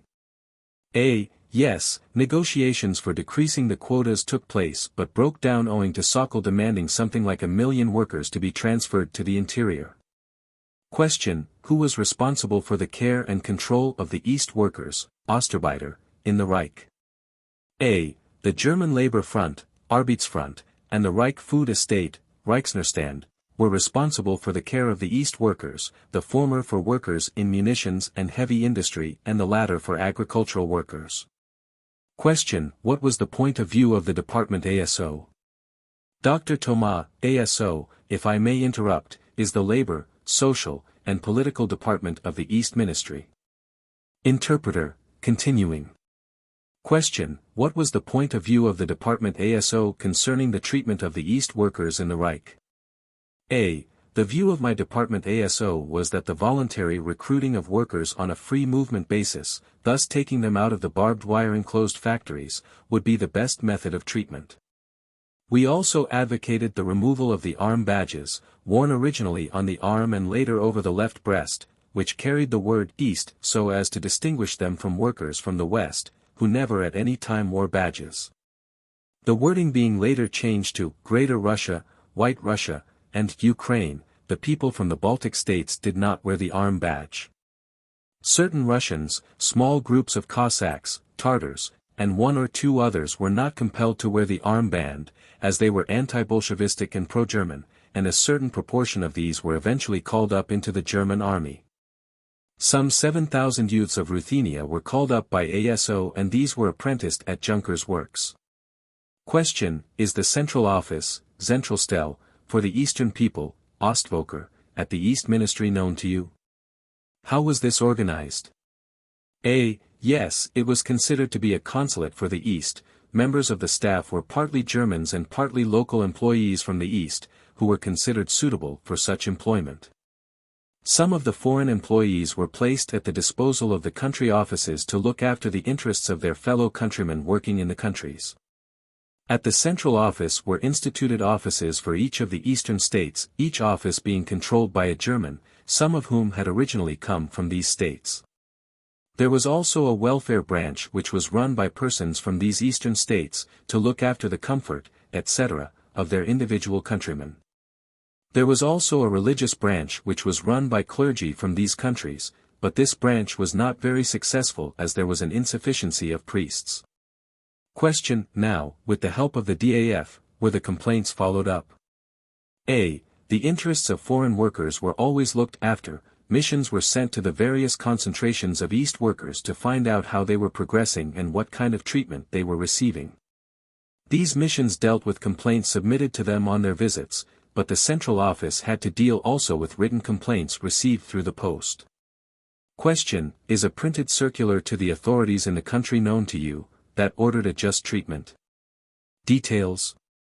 What was the story about the families who were evacuated by the Army Group Center and about the children 10 to 14 years old? A. Yes, there was a circular issued, dealing with this question, and it gave details at great length for the just treatment of the East workers. This circular was issued at the request of the Ministry of the East, through Sokol. A second circular was issued by Rosenberg dealing with the just treatment of workers from the East only. I have no knowledge of this story, as this was dealt with entirely by the Army Group Center. Question: Does the witness know the pamphlet issued by the East Ministry to the managers of enterprises concerning the nations of Eastern Europe and the attitude towards them? The President, Dr. Thomas, that affidavit does not seem to be short at all. It all seems to be cumulative. Every word of it is what we have heard before and heard not only once, but over and over again. Interpreter: Dr. Thomas has just said that the last sentence is coming up. Dr. Thomas, there are two more short sentences. Interpreter: A.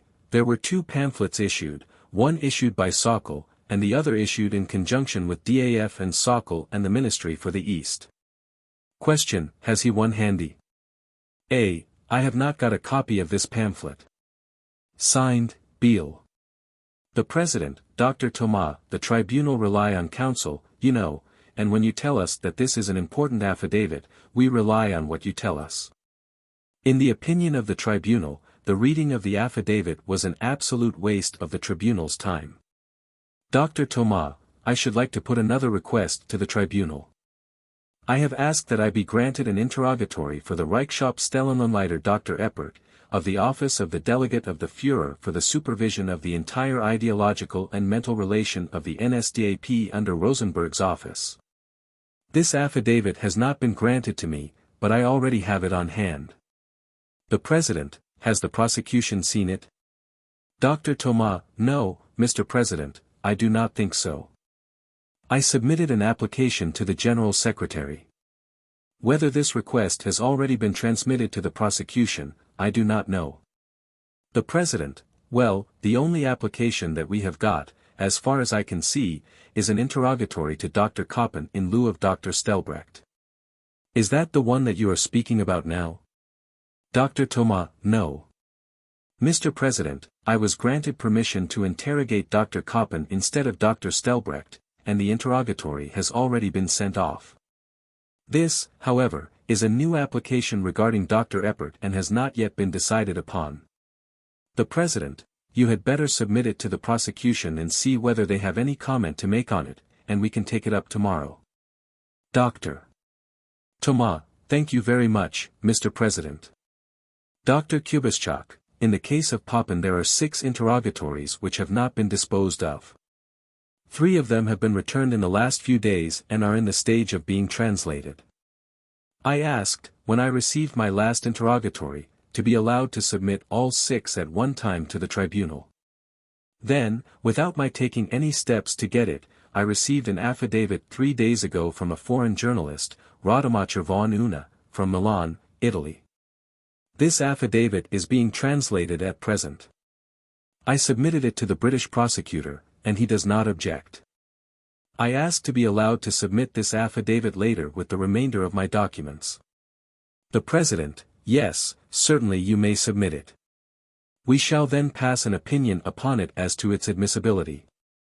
Dr. Kubischak: Thank you, Mr. President. Dr. Alfred Seidel, Counsel for Defendants Frank and Hess. Mr. President, I ask permission to submit the answers to the interrogatories from the witnesses which have not yet been submitted. As Exhibit Frank 19, I submit the answers to the interrogatory given by the witness Dr. Ernst Boppel. Boppel was State Secretary in the Government General, and he has answered 41 questions in all. As number Frank 20, I submit the answers to an interrogatory given by the witness Max Meidinger. Meidinger was Chief of the Chancellery of the Government General. He has answered 43 questions. This interrogatory, as well as the first interrogatory by Boppel, as far as I could make out, has not been translated yet, although I handed these interrogatories in to be translated about 10 days ago. But attached to the interrogatory there is an English translation which was made during the interrogation. As number Frank 21, I submit the answers given by the witness Gassner, who answered 49 questions. Gassner was press chief in the Government General. Number Frank 22 will be the interrogatory deposed by the witness Dr. Stepp, who in the end was President of the Court of Appeals, Oberland District. He deals mainly with the efforts made by the defendant Frank in the years 1933 and 1934, in his capacity as Bavarian Minister of Justice, for the dissolution of the concentration camp at Dachau. I should also like to take this opportunity, Mr. President, of pointing out an error of translation which does not refer to the documents of Frank but to a document which was submitted on behalf of the defendant Hess. Although it was not used by the prosecution with regard to the personal responsibility of Rudolf Hess, it is found in the document book, and the document concerned is Exhibit USA 696, Document 062, P.S. That is a directive of March 13, 1940, the same directive which was mentioned last Saturday in the case of the defendant Bormann, on which occasion the President himself read Figure 4 of this directive, which was submitted as an appendix to this directive of March 13.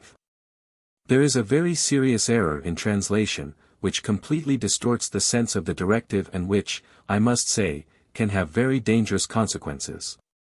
Under Figure 4 the words, unschadlich gemacht, made harmless, were translated as liquidated. The President, if there is an error in the translation, you had better apply to the General Secretary. And he will have the matter gone into by the Translation Division. Dr. Seidel: Yes, Mr. President, but the matter does not seem to be as simple as that. The translator obviously had the feeling himself that his translation was not reproducing the sense quite accurately, because in parentheses he added, unschadlich gemacht. In my opinion this sentence must be translated as follows: likewise, enemy parachutists are immediately to be arrested or made harmless. The sense was obviously that the parachutists. The President: I dare say, Dr. Seidel, but we do not have the document before us and we do not all of us understand the German language. Therefore, it had better be referred to the Translation Division. It is no good referring it to us. Dr. Seidel: Then I shall put a written application to the General Secretary, Mr. President. The President: Have the prosecution any objection to these interrogatories which Dr. Seidel has been dealing with? Have the prosecution had the opportunity of putting cross-interrogatories if they wanted to do so? Col. Phillimore: My lord, I am told that we think so, with the possible exception of the last one. Perhaps I could look into it overnight. The President: Very well. Col. Phillimore: I will look into that point and let the tribunal know. My lord, the prosecution have a few documents to put in. I have 8, and I think my friend Mr. Dodd has 3. I could do it very quickly, but it might be more convenient to do it tomorrow morning. The President: We will go into all these documents tomorrow morning. There will be some others on behalf of some of the other defendants. We will also hear the witnesses Kempka and Wackenhorst, I believe it is, whom Dr. Bergeld wishes to call. The tribunal desires Dr. Bergeld to be here tomorrow morning in order to be able to examine these witnesses. The tribunal will now adjourn. The tribunal adjourned until July 3, 1946 at 1000 hours. 170th day. Wednesday, July 3, 1946. Morning session. The President, has Dr. Bergeld asked any of the defendant's counsel to represent him? There was no response. Has the Marshal been able to get in touch with Dr. Bergeld? Marshal: No, sir. Dr. Stamer: Mr. President, Dr. Bergeld was advised yesterday that his presence would be required in the courtroom today. As far as I have heard, and I have only heard this, the General Secretary also got in touch with him regarding this matter. I am sorry I cannot tell you any more about it. As far as I know, he did not ask anyone to represent him in court today. The President: Thank you, Dr. Stamer. Dr. Stamer: Mr. President, I shall look into this matter immediately, to see whether he has arrived or whether I can contact him. The President: Very good, and Dr. Stamer, I think the best course would be for the tribunal to consider the various applications with reference to interrogatories and documents, which I think you and other counsel wish to offer in evidence. And the tribunal will then examine these witnesses if Dr. Bergeld is not here by that time. The tribunal, of course, expect him to be here if it is possible. Perhaps you will communicate with him, and the Marshal should also communicate with Dr. Bergeld. Dr. Stamer: Yes. Marshal: Yes, sir. Professor Dr. Hermann Jarius, counsel for defendant Jodl: Mr. President, I have learned that the son of Dr. Bergeld returned yesterday unexpectedly and suddenly from a prisoner of war camp. Therefore, Dr. Bergeld went to his home, a short distance from Nuremberg. I asked his secretary to go to Dr. Bergeld's home and to bring him here, and I assume he will be here within approximately half an hour. The President: Dr. Stamer, you have some interrogatories, I think, which you want to offer in evidence, have you not? Dr. Stamer: Yes, sir. At the end of my presentation I still had some interrogatories which I had been permitted to present but which had not arrived. First of all, I shall turn to the interrogatory of Kamhuber, who was a general in the Air Force. He submitted an organizational study for 1950, which was completed on May 2, 1938.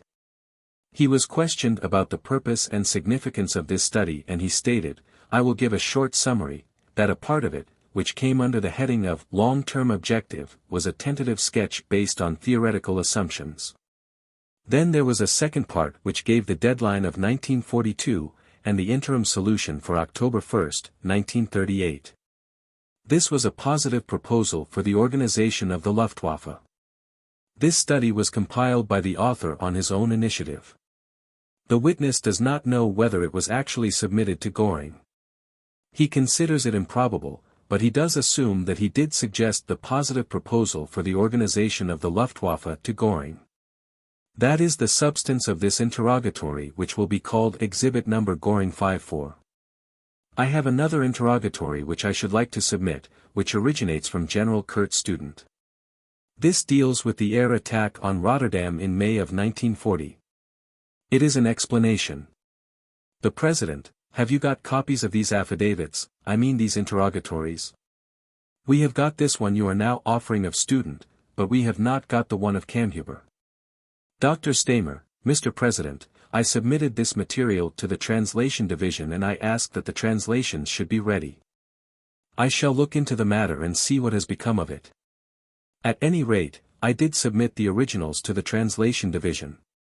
The President: Yes, the General Secretary will look into it. And this one of Student, has that been applied for and granted? It is not on my list. Dr. Stamer: Yes, Mr. President, it has been granted, and the prosecution has submitted a counterinterrogatory to this one. I believe. The President: Very well. Dr. Stamer: If I am not mistaken, this interrogatory of Students was granted on February 14, if I remember rightly. Student deals with the air attack on Rotterdam in May 1940. He gives the necessary explanation as to how it came about that during capitulation negotiations bombs were still being dropped on Rotterdam. Here, too, I believe, I can refer to this interrogatory.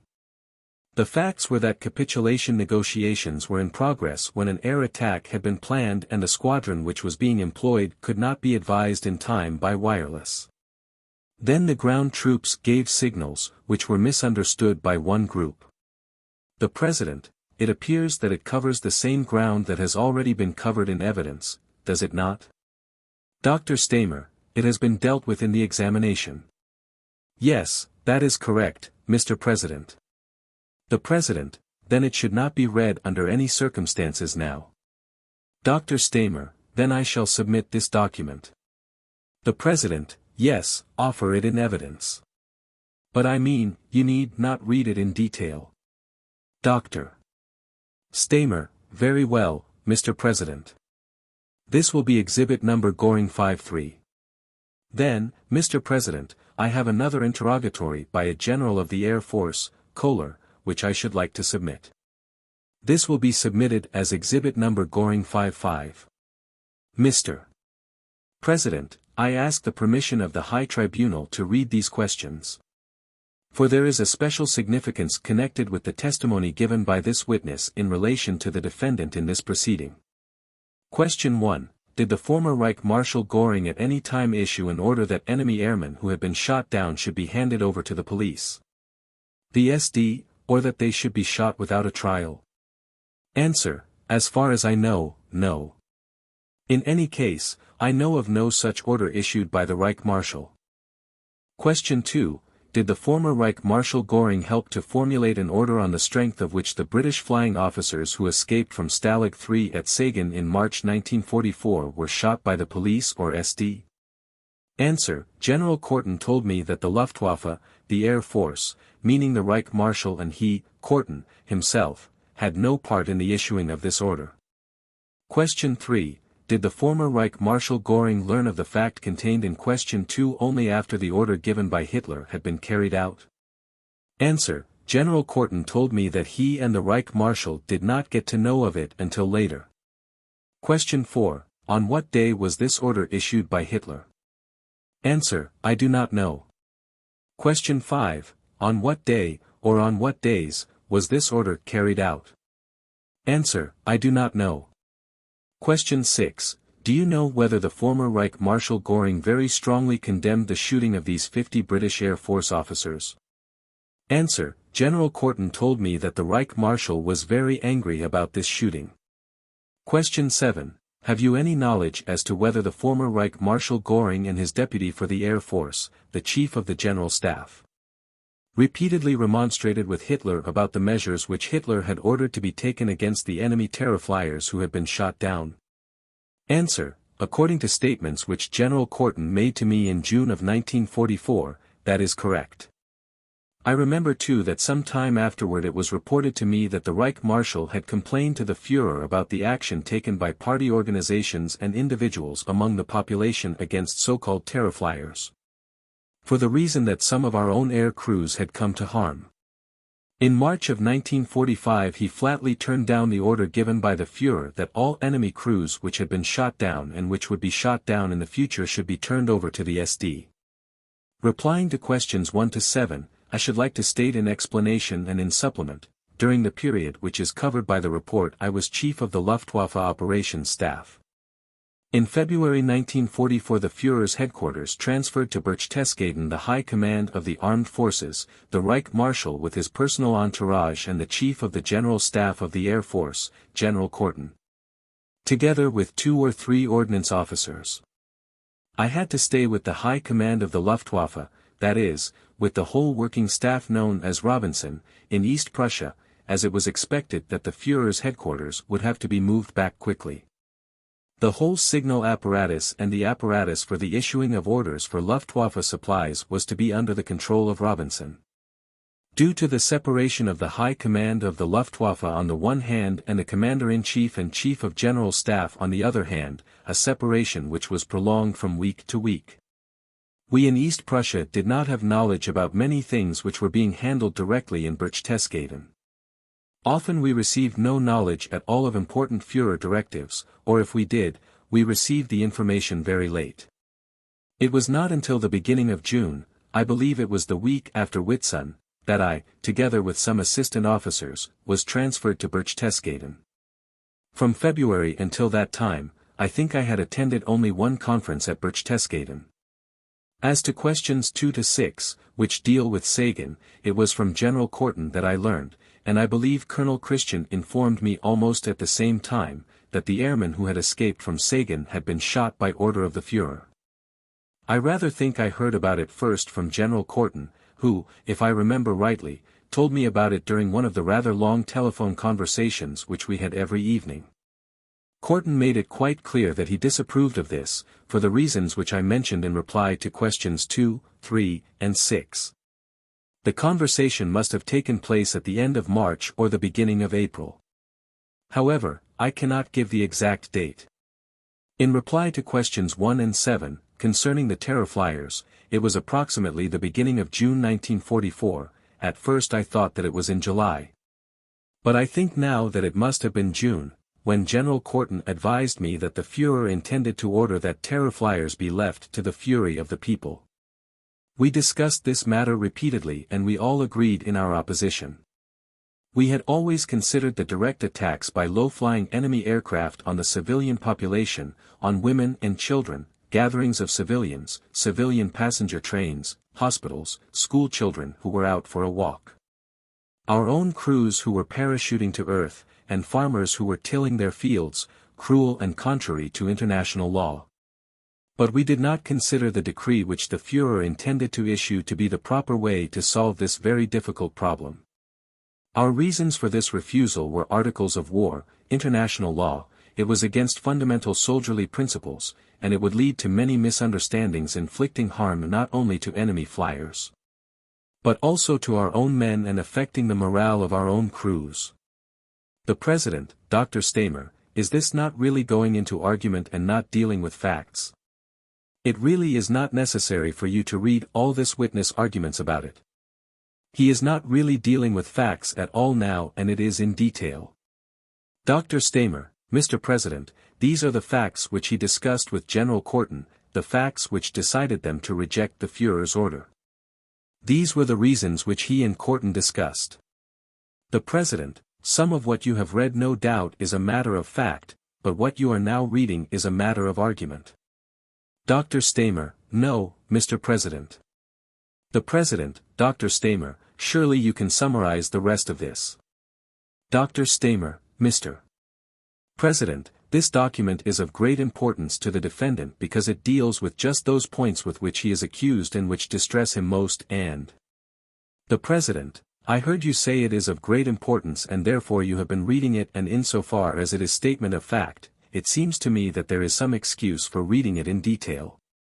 But when you come to matters of argument, it seems to me there is no excuse for reading it, because argument by a particular witness is not really relevant for the tribunal's consideration at all. Summarize the argument, if you like.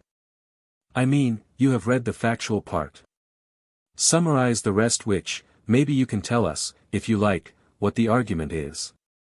Dr. Stamer, very well, Mr. President. General Korten further stated that all the documents which are relevant to the question of terror flyers and the shooting of the Royal Air Force officers have been submitted to him and after perusing them he arrived at the conclusion that the contents of these documents is proof of the fact that the High Command of the Armed Forces as well as the Reich Marshal opposed this action and did everything in their power to prevent the measure intended by Hitler from being put into effect. He particularly points out that in one of these letters there is a marginal note to the effect that it was not possible to get a reply from the Commander-in-Chief of the Air Force. And he concludes from that the Reich Marshal personally opposed any final decision of this matter. Then there is a further incident dealt with in Question 8, did the Führer, for the reasons stated under Figure 5, on the occasion of a situation discussion and in the presence of all who attended it, excitedly accuse the German Luftwaffe of having made a mutual cowards agreement with the Allied air forces? Answer, during the first half of March 1945, Bormann showed the Führer a note taken from a correspondence report in the Allied press. The gist of this note was, the crew of an American fighter plane, which shortly before had been shot down over Germany, had been picked up by advancing American troops. The crew had testified that the enraged civilians had mishandled them, had threatened them with death, and in all probability they would have been lynched if it had not been for the German soldiers who had liberated them and protected them. Bormann pointed out to Hitler in a few words that this confirmed the fact that German soldiers, in instances such as this, were going against their own countrymen. And he concluded his remarks somewhat as follows: "My Führer, that is the way your orders are being carried out." Thereupon, in the presence of all who attended the situation discussion, the Führer made some very excited statements, and among other things the Führer said to me, "If my orders are not being carried out, it is due to the cowardice of the Luftwaffe, because the men in the Luftwaffe are cowards and they are afraid that something might happen to them, too, some day. The whole business is nothing but a coward's agreement between the German Luftwaffe and the English and American airmen." I reported this to the Reich Marshal. Whether Hitler made the same remark to the Reich Marshal personally, that I am not able to say. But I consider it quite probable, because when making reproaches of this kind, especially if they applied to the Luftwaffe, he often repeated himself and used the same expressions. Question 9. On what day did this discussion take place? Answer: I cannot give the date. Now we come to Question 10. Did the Führer repeatedly order the former Reich Marshal to divulge the name of the officer of the Luftwaffe who, in May of 1944, protected an Allied airman who had been shot down in Munich from being lynched by the population? But despite repeated inquiries on the part of the Führer, the Reich Marshal gave no instructions to find out the name of this officer and to make it known to the Führer. I can summarize the answer. He says he cannot state this from his own experience. It had only been reported to him that an officer of the Luftwaffe and an Ortsgruppen leader had interfered on behalf of this American crew. That the Ortsgruppen leader, who was known, was shot on Hitler's order, that Hitler then demanded to have the name of the Luftwaffe officer given to him and that he had not been told the name. He said further that if the Reich Marshal had actually wanted to find out the name of this Luftwaffe officer, he could easily have done so.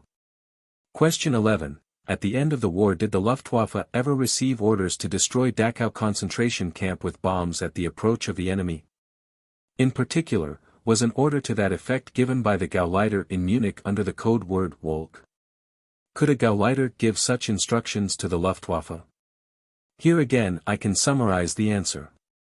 The witness says, "I do not recall any order to that effect, and especially he does not know whether the Gauleiter in Munich gave such an order. The Gauleiter was not competent to give an order of this kind, and he does not believe that a senior officer of the Luftwaffe would have been willing to carry out such an order." Question 12. What do you know about the attitude of the Reich Marshal and his Luftwaffe to enemy airmen who had been shot down? Answer: Notwithstanding occasional expressions of displeasure, the attitude of the Reich Marshal was always correct and chivalrous, which was in line with the Air Force tradition which he learned in the First World War and to which he frequently referred. Of course, in his anxiety about the great difficulties of air defense and pressed by the Führer, perhaps on occasion he used harsh words. These words, however, were soon forgotten, and I do not know of a single case where the Reich Marshal followed up these spontaneous utterances by incorrect or harsh measures or orders against members of foreign air forces. The conduct of the entire Luftwaffe was always correct and humane. To fight in a chivalrous manner was a matter of honor with the German airmen. To quote only a few examples of many, although the enemy crews shot at German airmen who were parachuting to earth, and these practices were bitterly resented by our airmen and some. The President, well, Dr. Stamer. Again, what you are now reading is all comment, it is not statement of facts, it is comment and argument. Dr. Stamer, now Mr. President, he is coming to an example in which he reports about those things. The President, well, let us come to it. Dr. Stamer, yes. The sea rescue services of the Luftwaffe from the Bay of Heligoland through the English Channel as far as Brest, in the Bay of Biscay, in the Atlantic, and in the Mediterranean, was put into use for the enemy in the same way as for the Germans. The rescue service flyers and the rescue service boats made untiring efforts and showed exemplary self-sacrifice in going to the rescue of friend and foe in distress. Even when the President, but, Dr. Stamer, these were not particular instances. These were not particular facts. They are just general statements which are really comments and argument about the chivalry of the German Air Force, that is all. Dr. Stamer, Mr. President, by this he is trying to prove the chivalry of the German Air Force. The President, but he does not prove it by making a general statement. Dr. Stamer, no. Later on he will go on to say how many they have rescued, how many of those were enemies and how many were their own people. I believe these facts, Mr. President, are important when judging the attitude of the Luftwaffe. The President, Dr. Stamer, as I said just now, if you will get down to the facts, if you have got the numbers, well then, no doubt that will be a matter of fact. Dr. Stamer, of the thousands who were rescued from the sea by the German Luftwaffe rescue service, the great majority belonged to the enemy, members of enemy air crews, crews of enemy ships. Without being able to give exact figures at the moment, I would estimate, according to my memory I would say that the proportion of enemy rescued was from 70 to 80%. And he continues. If, when we went out to rescue our own people or to make reconnaissance flights for them or were engaged on other work, we saw that crews, also enemy crews, were in distress off the enemy coast or beyond the range of our own rescue services, we immediately signaled to the enemy and called upon him to go to the rescue. Then there are several questions put by the prosecution. The first question is, what had Kaltenbrunner to do with? The President, Dr. Stamer, it is for the prosecution to read their questions if they want to read them. Dr. Stamer, I am not interested in these questions, Mr. President. Sir David Maxwell FYFE, the prosecution do not want the questions read. The President, the tribunal will read them. Do you mean you want to put them in evidence? Sir David Maxwell FYFE, we will put them in, but we do not want them read. The President, right. Dr. Stamer, I have already stated that this is Exhibit Goring 55. Then I have one more interrogatory, Mr. President. The President, Dr. Stamer, you realize that the tribunal proposes to read all the evidence and therefore these interrogatories will be read and considered even though they are not read now in open court. You have offered them in evidence, so the tribunal will be grateful if you will cut short the reading of these affidavits and interrogatories as far as possible. Dr. Stamer, I shall proceed accordingly, Mr. President. Now, we turn to the interrogatory of Hammerstein which I shall submit as Exhibit Number Goring 52. Mr. President, this interrogatory is not at my disposal in the original. I can only submit an attested copy. It has been submitted to the prosecution. It has been translated but it cannot be found at the moment. But I assume I shall find the original very soon, I have advised Sir David of this. The British prosecution has already had it and this document has been translated. The President, you mean the original has been mislaid or something? Dr. Stamer, it has been mislaid, Mr. President, and I am unable to find it at the moment. Anyhow, it has been submitted. Sir David Maxwell FYFE, my lord, there is no objection to this affidavit. I have a copy in front of me. It is general in its terms and, if I may say so, I thought it would serve its purpose admirably if Dr. Stamer put it in and the tribunal consider it in due course. The President, yes. Dr. Stamer, the original will be submitted in the next few days. It is an interrogatory of the Judge Advocate of the Air Force, Dr. von Hammerstein. For several years he was the Supreme Judge of the Air Force and in that capacity he reported once a month to the defendant Göring. Thus he was in a position to judge the attitude of Göring as supreme legal authority and he now describes in detail how seriously the defendant Göring took his duties as supreme legal authority. He further describes how the Reich Marshal Göring reserved to himself the right to decide the more important matters. How he took great care in dealing with all matters, how he insisted that the soldiers under his command must maintain strict discipline. He particularly saw to it that the soldiers under his command were punished most severely if they committed illegal acts against the civilian population and especially against the civilian population in the occupied countries.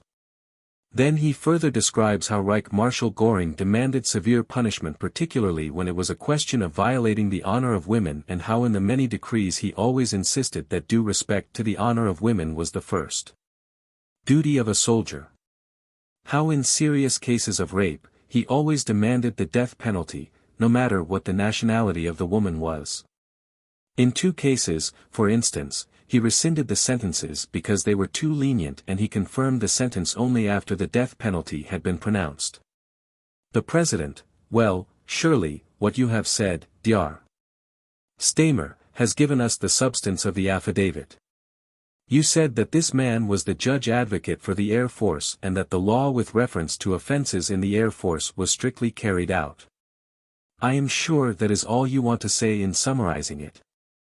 Dr. Stamer, yes, Mr. President. What I wanted to bring out was that it did not matter what the nationality of the woman involved was. In one case against a Russian woman, The President, that is exactly what I have said, that the law was strictly carried out. It is only an illustration of how the law was strictly carried out. Dr. Stamer, very well, Mr. President, I have given the substance. I shall dispense with all further explanation and submit this document. The President, Dr. Stamer, the tribunal thinks that their time is being wasted, and unless counsel for the defense can do what the tribunal desires them to do, which is to offer these affidavits and interrogatories in evidence. Giving the shortest possible summary or description of the affidavits or interrogatories, the tribunal will have to order that the interrogatories and affidavits shall be simply offered in evidence, and they will hear no comment whatever on them.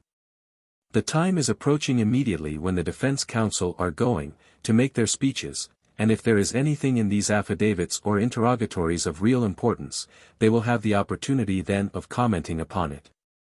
And also, the tribunal itself proposes to read not only the oral evidence, but the documentary evidence in this case. Dr. Stamer, then, Mr. President, I should like to submit this document under Exhibit Number Göring 5-2. The President, now then, the counsel for the defendant von Ribbentrop, Dr. Horn, you have no affidavits or interrogatories to put in, have you, that have been approved by the tribunal? Dr. Horn, Mr. President, I ask to be permitted to submit 4 affidavits to the tribunal. We are concerned here with the affidavit of Legation Counselor Dr. Eberhard von Thadden. Legation Counselor von Thadden was in the Information Office No. 14 of the Foreign Office, which was a branch which dealt with the Jewish problem and with the coordination of anti-Semitic propaganda in foreign countries with other German agencies. It was. The President, Dr. Horn, have you applied for these documents? Dr. Horn, I applied to the General Secretary in writing and I asked that these affidavits be accepted. This morning I received confirmation that these affidavits had been given to the prosecution and to the translation division. Therefore, I beg to submit this document as Exhibit Number Ribbentrop, 319. A further affidavit which I am submitting, and I have applied to the General Secretary in writing for its acceptance, is the affidavit of Dr. Werner Best, the former Reich plenipotentiary. Sir David Maxwell FYFE, I am sorry, but I was telling Dr. Horn that we have not had copies of these yet, they have not reached us so far. The President, well, I have before me a list of 4 affidavits, Thadden, Best, Ribbentrop and Scholz, and it is stated that they are not approved by the tribunal. Therefore, Sir David Maxwell FYFE, my lord, Dr. Horn mentioned them to me a day or 2 ago and asked me whether I should object to their being translated, and I said, no, that I should not object to their being translated. Of course, I have not had a chance to see them. The President, would not the best course, as they have gone to the translation division, be for them to be offered in evidence now, as I understand Dr. Horn is intending to do, subject, of course, to any question which may arise as to their admissibility? Sir David Maxwell FYFE, yes. The President, very well, if you will just give us the numbers then. Dr. Horn, The affidavit signed by Best I should like to submit as Exhibit Ribbentrop, 320. I should like to give a brief explanation of the reason for this affidavit. In cross-examination, my client was confronted with document 2375, PS. This document is an affidavit of a colonel of the police, Dr. Rudolf Mildner. A passage from this affidavit which dealt with the handling of the Jewish question in Denmark was quoted to my client. I examined this document and have ascertained that two documents bear the number 2375, PS.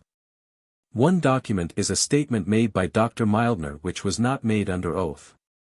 This statement which was not made under oath contained that passage which was put to my client in cross-examination. Under the same number there is an affidavit which has been sworn and is also by Dr. Mildner. The passage about the attitude of Ribbentrop to the Jewish question is not contained in this affidavit. For this reason, I have got Dr. Best, who had been instructed by Ribbentrop to handle the Jewish question and, according to Dr.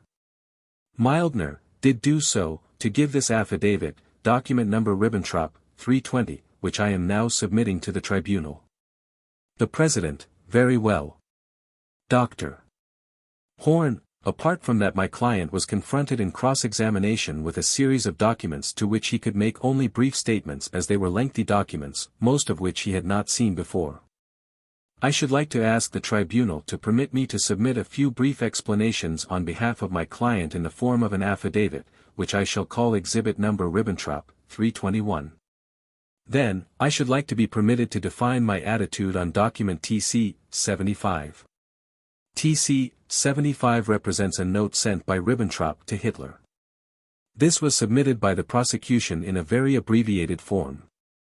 When I had this document given to me in the original for the first time, the photocopy tallied with the copy submitted by the prosecution. When I had this same document given to me a second time, I received a photostatic copy of 9 pages. In my final speech I should like to refer to this document. Therefore, in order to save the tribunal's time I ask for permission to submit this complete document TC 75. I have no further applications, Mr. President. The President, Dr. Horn, you did not give a number to that last affidavit. Dr. Horn, TC 75 will become Exhibit Number Ribbentrop, 322. The President, very well. Dr. Siemers, Mr. President, with the permission of the tribunal, I should like to deal with those points of my examination which have not yet been dealt with. First of all we are concerned with the witness who has been allowed me by the tribunal, General Admiral Bohm. The tribunal will recall that I was permitted to examine this witness at the end of the presentation of evidence. In the meantime, after consultation with Mr. Elwyn Jones and Sir David, I have obtained an affidavit from General Admiral Bohm in Hamburg, so that I could perhaps dispense with calling him as a witness. I submitted this affidavit to Sir David and to Mr. Elwyn Jones and Mr. Jones told me yesterday afternoon that Sir David agreed, and that he would dispense with the cross-examination, and at the same time I agreed not to insist on an examination, but to be satisfied with the submitting the reading of the affidavit. I believe Sir David agrees. I should like to submit this affidavit of General Admiral Bohm's as Exhibit Number Redder, 129. This was sworn to on June 13 this year in the presence of Notary Dr. Sieveking at Hamburg. The President, it is not necessary to read it now, is it? Dr. Siemers, Mr. President, I should be very grateful if I might be permitted to read this affidavit, as it deals with a portion of evidence which is quite significant. The tribunal will, I am sure, recall the fact. The President, but I have already told you, Dr. Siemers, you can certainly confine yourself to the really important part of it and summarize anything that is really not so important. We cannot have all these documents read out to us.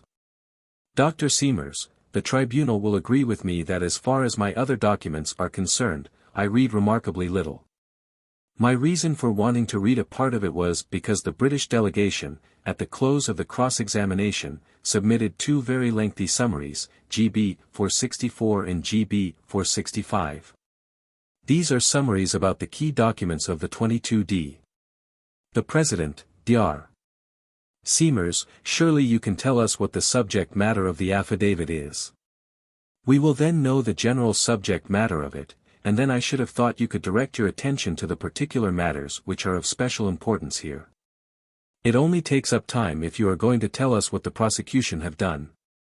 Dr. Siemers, I beg your pardon. Mr. President, if I have been misunderstood.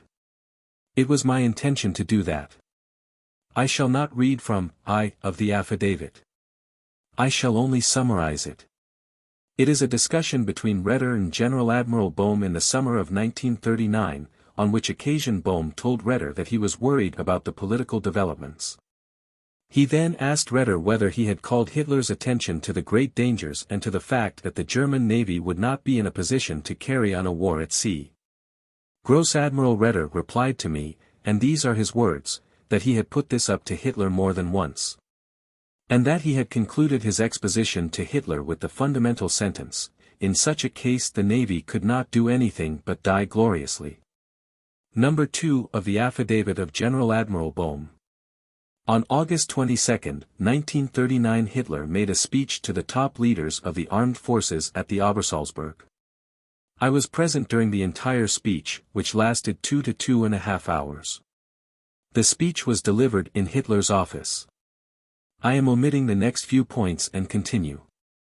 The speech, which was submitted to the tribunal as exhibit number Raeder 27, has been set down by me with great accuracy. And I can state under oath that the speech was delivered in the way in which I have set it down. In particular I can confirm that my account contains all the important ideas and words. The versions submitted by the prosecution, documents number 798, PS and 1014, PS, have been submitted to me by Dr. Siemers. I have now compared my version with these two versions. I am again skipping a paragraph. I declare under oath that some of the expressions used in these documents were not used by Hitler at all, while others were used by Hitler partly in another sense and partly in another form. As to document 798, PS, the following numbers of the pages and lines agree with the version which I have just received, and which was submitted by Sir David Maxwell Fyfe. I should like to remind the tribunal that this is the 10-page summary, GB 464. In this version you will find the sentence. Afterward we shall discuss military details. Comment, this sentence was not used. Military details did not follow in 798, PS either. Page 1, lines 7 to 10, I made this decision already in the spring, but I thought that first of all, in a few years' time, I should turn against the West and only afterward against the East. Comment, the account as set down by me, on page 1, lines 5 to 8, is absolutely true. In any case Hitler never used the words that he would first of all turn against the West. Page 1, lines 12 to 14, first of all I wanted to bring about satisfactory relations with Poland so that I could first of all fight against the West. Comment, this sentence was never used, and what I have just said applies here, too. Hitler never voiced the intention that he wanted to fight against the West. Now I shall omit the next point, and on lines 15 to 18 on page 2 it says. It is easy for us to make decisions. We have nothing to lose, only to gain. Our economic situation, due to our limited resources, is such that we can hold out only a few more years. Comment, as to the attitude taken here, the version in my statement, page 2, lines 21 to 26, is absolutely correct. Above all the sentence, we have nothing. The President, Dr. Siemers, does it not come to this? There are 2 or 3 versions of this particular speech and this admiral is saying that his version is correct. That is all it comes to. I mean, he does not think the other versions are correct. Well, the tribunal will no doubt have to compare the 3 versions and compare it with this affidavit. But what is the purpose or use of reading it to us at this stage I do not know. Dr. Siemers, very well, Mr. President. Thank you very much. Then I ask that the tribunal take judicial notice of the further statements, as set out therein. I should like to refer only to the fact that General Admiral Bohm expressly asserts and declares under oath that the sentence which has been quoted several times, I am afraid that at the last moment some dirty dog will submit to me a plan for Mediation was not uttered by Hitler. Referring to document 1014, P.S., I should like to read a sentence which has been brought up by the prosecution 6 or 7 times. The destruction of Poland is in the foreground and the aim is the elimination of Polish vitality, not the reaching of a certain line. In this connection Bohm says, there was never any talk of destroying Poland or of eliminating the vitality of the Polish people. What was discussed was the breaking of the military forces. And I should like the tribunal to take judicial notice of these very carefully set down statements, for it seems to me that this is important in assessing the evidence value of the documents presented by the prosecution. Then under 3, General Admiral Bohm describes that period during which he was commanding admiral in Norway. I should like the tribunal to take judicial notice of this. This statement chiefly concerns the struggle carried on by Raeder and Bohm against Terboven, against the German civilian administration, and the attempts to make peace with Norway. Mr. President, after many weeks the interrogatory of Albrecht has reached me in its final form. I sent it to the translation division several days ago and have not yet received the translation. This interrogatory has been approved and I put it in as exhibit number Raeder 128. I ask the tribunal to take judicial notice of this interrogatory. I should like to mention that General Admiral Albrecht was for many years one of Raeder's closest co-workers. He resigned in October 1939. He knows the attitude taken by Raeder and he knows the high command of the Navy before 1933 and up to 1938. He, too, confirms the fact that Raeder constantly warned Hitler of complications, and that Hitler always stated, "I have matters under control and I will not let it come to war." As regards all the other points, I ask, Mr. President, that the tribunal take judicial notice of these. Then I should like to refer to the following. One interrogatory by General Admiral Scholz has not yet come to hand. My efforts to obtain this interrogatory date back to March 1946. I have given his address. The witness is in retirement and lives in Hamburg-Blankenese. Unfortunately until now the interrogatory has not arrived in Hamburg. I should be very grateful to the tribunal if it would give me permission to submit this interrogatory at a later date, as I myself have no means of expediting it. I do not know when it will come in, as in the meantime it has been sent to Washington for reasons I do not understand, but I certainly hope that it will be returned at some future date. Finally, Mr. President. The President, excuse me. What do you mean by it having been sent to Washington? Did you say Washington? Dr. Siemers, I was informed by the General Secretary that this interrogatory had been sent to Washington in order to locate the witness there. But the witness resides in Hamburg-Blankenese. I am sorry that I have no means of using my influence even though I have been trying for 3 months. The President, well, no doubt the General Secretary is making every effort to have the witness found. If he is found, then, what are the dates? You say that 3 months ago you submitted this interrogatory. Was it sent to Hamburg or where was it sent? Dr. Siemers, I have. The President, surely, Dr. Siemers, you ought to know. You have been in touch all these 3 months with the General Secretary and you are stating that he sent it to Washington. You ought to know. Have you given him any address in Hamburg? What is your complaint? Dr. Siemers, Mr. President, you have misunderstood. I was not complaining. I was just stating the facts in order to show why the interrogatory is not here, and I ask that when the interrogatory arrives I may be permitted to submit it then, though by that time the evidence. The President, I know you say that, but the tribunal wants to know where the interrogatory was first sent and why it was sent to Washington. And why it was not sent to Hamburg and what you know about the fact, the alleged fact, that the person who was to make the interrogatory was at Hamburg.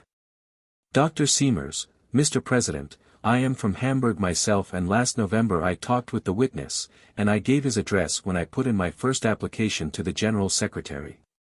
Perhaps some misunderstanding arose with the other offices which transmitted the interrogatory.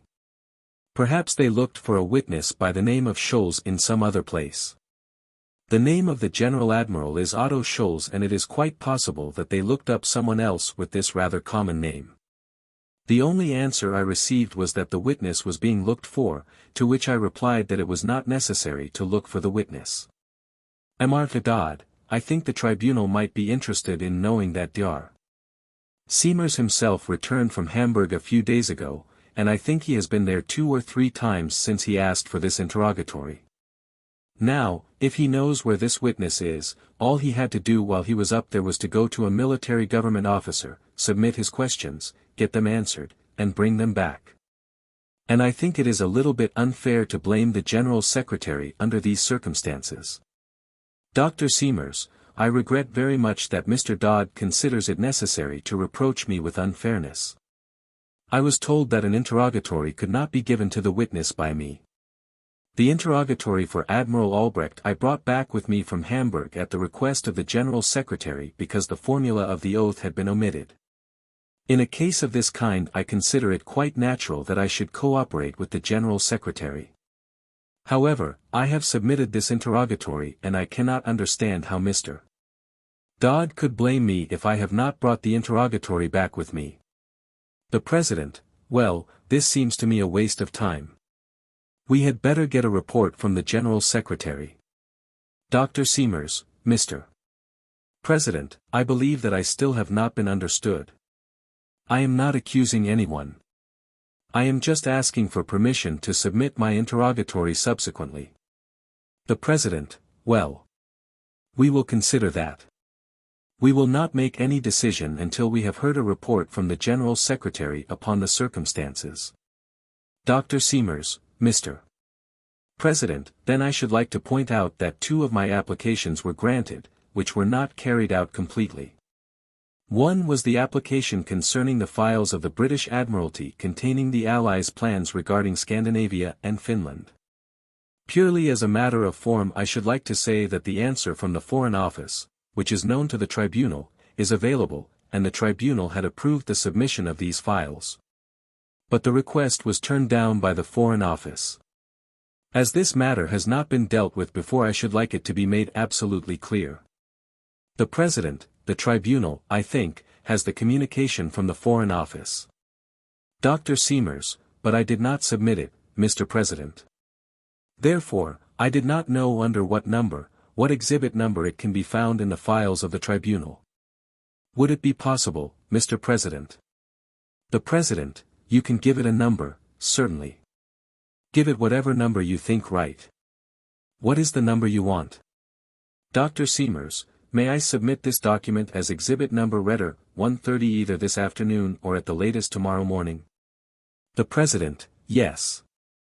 Dr. Siemers, then, Mr. President, I made the request that the first edition of Hitler's book Mein Kampf be placed at my disposal. In this case as well, I should like to point out that according to information received the General Secretary has made every effort, for which I am grateful, but he has not been successful in providing me with this first edition. I should like to remind you of the fact that the edition used by the prosecution is from the year 1933 and therefore it cannot be used as a basis for the argument put by the prosecution concerning the period before 1933. The President, that is a matter of argument. Dr. Siemers, yes indeed. During my absence 4 documents were submitted by Sir David Maxwell Fyfe. As far as I was able to ascertain, these documents, which all come from Admiral Assmann, were submitted with the remark that Admiral Assmann belonged to the staff of Gross Admiral Retter. This fact was also mentioned several times in preceding records. For the sake of order, I should like to clear up this error. Assmann was in the historical section and he was in no way concerned with the staff of Retter. In this connection, the President, have you got any evidence of the facts you are stating, or do the prosecution accept them? Sir David Maxwell Fyfe, we accept, I am sure. My lord, we have had it in evidence and we accept the fact that he was in the naval historical section of the German Admiralty. My lord, when I said staff, I was speaking generally. I did not mean the operations staff. The President, then we need not waste further time about that. Dr. Siemers, I should like to refer to one point, Mr. President, concerning these 4 documents, D. 879, D. 881, D. 892, and D. 854. I hope that in this matter as well Sir David will agree with me. All the English translations bear the heading, Diary. Sir David Maxwell FYFE, my lord, it is simply a point of how the compilation of Admiral Assmann should be described. I am quite prepared that it should be described as it is in the original. The President, well. Sir David Maxwell FYFE, Dr. Seamers objected to its being described as a diary, and said that it should have been described as an index. My lord, I do not mind what it is described as. The President, what does it matter? Let us call it an index then. Is that all your points? Dr. Seamers, Mr. President, this is important insofar as here in this courtroom many Tagebücher have been submitted under the designation of a diary, and these were really entries made at the time. The President, Sir David says that he will withdraw the word diary, and you may call it anything else you like. Really, it is only a waste of our time to make this sort of technical point. Sir David agrees with you, and he is prepared to withdraw the word diary. Dr. Seamers, yes. The President, very well then, let us not say anything more about it. Dr. Seamers, I quite agree, Mr. President. Mr. President, I do not wish to take up the time of the tribunal with all the other and very numerous errors in translation. My final speech will show how important this point was in connection with the Assmann document. As suggested by the tribunal, I have brought the other errors in translation to the notice of the General Secretary only. The President, if there are any errors in translation, that matter can be taken up through the General Secretary with the Translation Division. Dr. Seamers, it is very improper for counsel in your position to make statements of that sort for which you have no proof at all. You know perfectly well that when there have been any alleged mistranslations, the matter has always been referred through the General Secretary to the Translation Division and then they have been corrected. And for you to get up at this stage of the trial and say that there are many mistranslations, without any proof of it at all, simply upon your own word, is a most improper thing for counsel to do, and that is the view of the tribunal. Dr. Seamers, Mr. President, I beg to apologize, but I think I probably did not express myself correctly. I am not making an accusation, but with so many documents it is not surprising that these errors did occur. I myself make mistakes. I am sorry if my remarks should have been misunderstood. The President, everybody makes mistakes, and everybody is capable of having different opinions as to translations, but you and every other member of the Defendant's Counsel know that those mistakes, if they are mistakes, will be corrected. If it is possible, and they know the way that it can be done, and, therefore, as I said before, it is very improper for you to get up and allege that there are a lot of mistranslations. I do not want to hear anything more about it. The tribunal will adjourn. A recess was taken. The President, Dr. Nelt, have you any documents that you wish to offer in evidence? Dr. Nelt, Mr. President, with a letter dated July 1, 1946, I put in 3 affidavits, after having submitted them previously to the prosecution. Those 3 documents will become documents Keitel 23, Keitel 24, and Keitel 25. I beg the tribunal to receive them, since the prosecution, as Sir David has told me, does not object to their being offered in evidence. The President, and they are at present being translated, or have they been translated? Dr. Nelt, they are in the process of being translated. I have merely submitted the originals to the tribunal. The President, very well then, we will receive them in evidence and consider them. Dr. Nelt, thank you. The President, Dr. Kaufmann. Dr. Kurt Kaufmann, Counsel for Defendant Kaltenbrunner. Mr. President, I have a few interrogatories which have been granted to me by the tribunal. I have the originals here with me, they have been numbered, and I should like to submit them. The Translation Division has informed me that the translations are not yet at the disposal of the tribunal, but I assume they will be in the hands of the tribunal in the next few days. The President, yes. Dr. Kaufmann, I should like to state, in a few short sentences, what the contents of the documents are, if the tribunal wishes me to do so. There are 3 documents which refer to the same subject: the testimony given by the president of the Red Cross at Geneva, Professor Burkhardt, the testimony given by Dr. Bachmann, who was the delegate of the Red Cross, and then there is Dr. Meyer's testimony, and he too was an official representative of the Red Cross. In these documents these witnesses deal with the discussions during March and April 1945 which they had with the defendant Kaltenbrunner. They also show that agreements were reached on the strength of these discussions which made it possible for thousands of French, Belgian, and Dutch women and children to be returned to their home countries. Prisoners of war were also released under these agreements and internees from concentration camps were allowed to return. Another result was that Kaltenbrunner gave permission to visit the Jewish camp at their Scienstadt and took pains that other camps received medical supplies, food, etc. All that is contained in detail in these 3 documents. The President: what numbers are you giving them? Dr. Kaufmann: the Professor Burkhardt document will be number Kaltenbrunner, 3, Dr. Meyer and Dr. Bachmann, numbers Kaltenbrunner, 4 and 5. The President: yes. Dr. Kaufmann: a further document is the interrogatory supplied by the former Gauleiter in Upper Austria, Eigruber. That is exhibit number Kaltenbrunner, 6. Here again I should like to draw attention to one point. Among other things, this witness states that the concentration camp at Mauthausen was not set up by Kaltenbrunner, as has been alleged by the prosecution, and that he was not responsible for the life there or the presence of the internees at the camp. That is stated here in detail and I do not propose to read it. The next document is the interrogatory of Freiherr von Eberstein, which is number Kaltenbrunner, 7. Again, I shall not read from it, but perhaps I may say, in just one sentence, that this witness is testifying that he knows that the concentration camp at Dachau and the 2 auxiliary camps belonging to Dachau were not, as has been alleged by the prosecution, to be exterminated during the last months or weeks of the war, but that such a plan had been contemplated exclusively by the Gauleiter of Munich, Giesler. Then there is a further interrogatory, which is the testimony of the witness Wanneck. That will be exhibit Kaltenbrunner, 8. I should like to draw the attention of the tribunal particularly to this document. It is a lengthy document, and I shall not read from it. However, I believe I can say that this man was particularly well acquainted with the defendant and the whole of his official activities in the course of many years.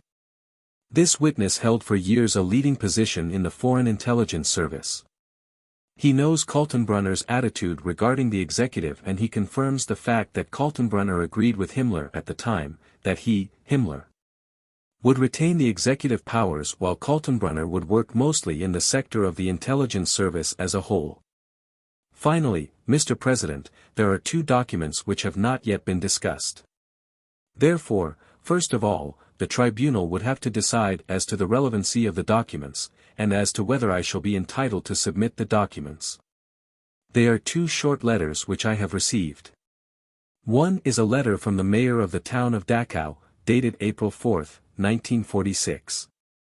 The tribunal may possibly remember that during the taking of evidence by the prosecution it was frequently mentioned that the population in the vicinity had knowledge of the abuses.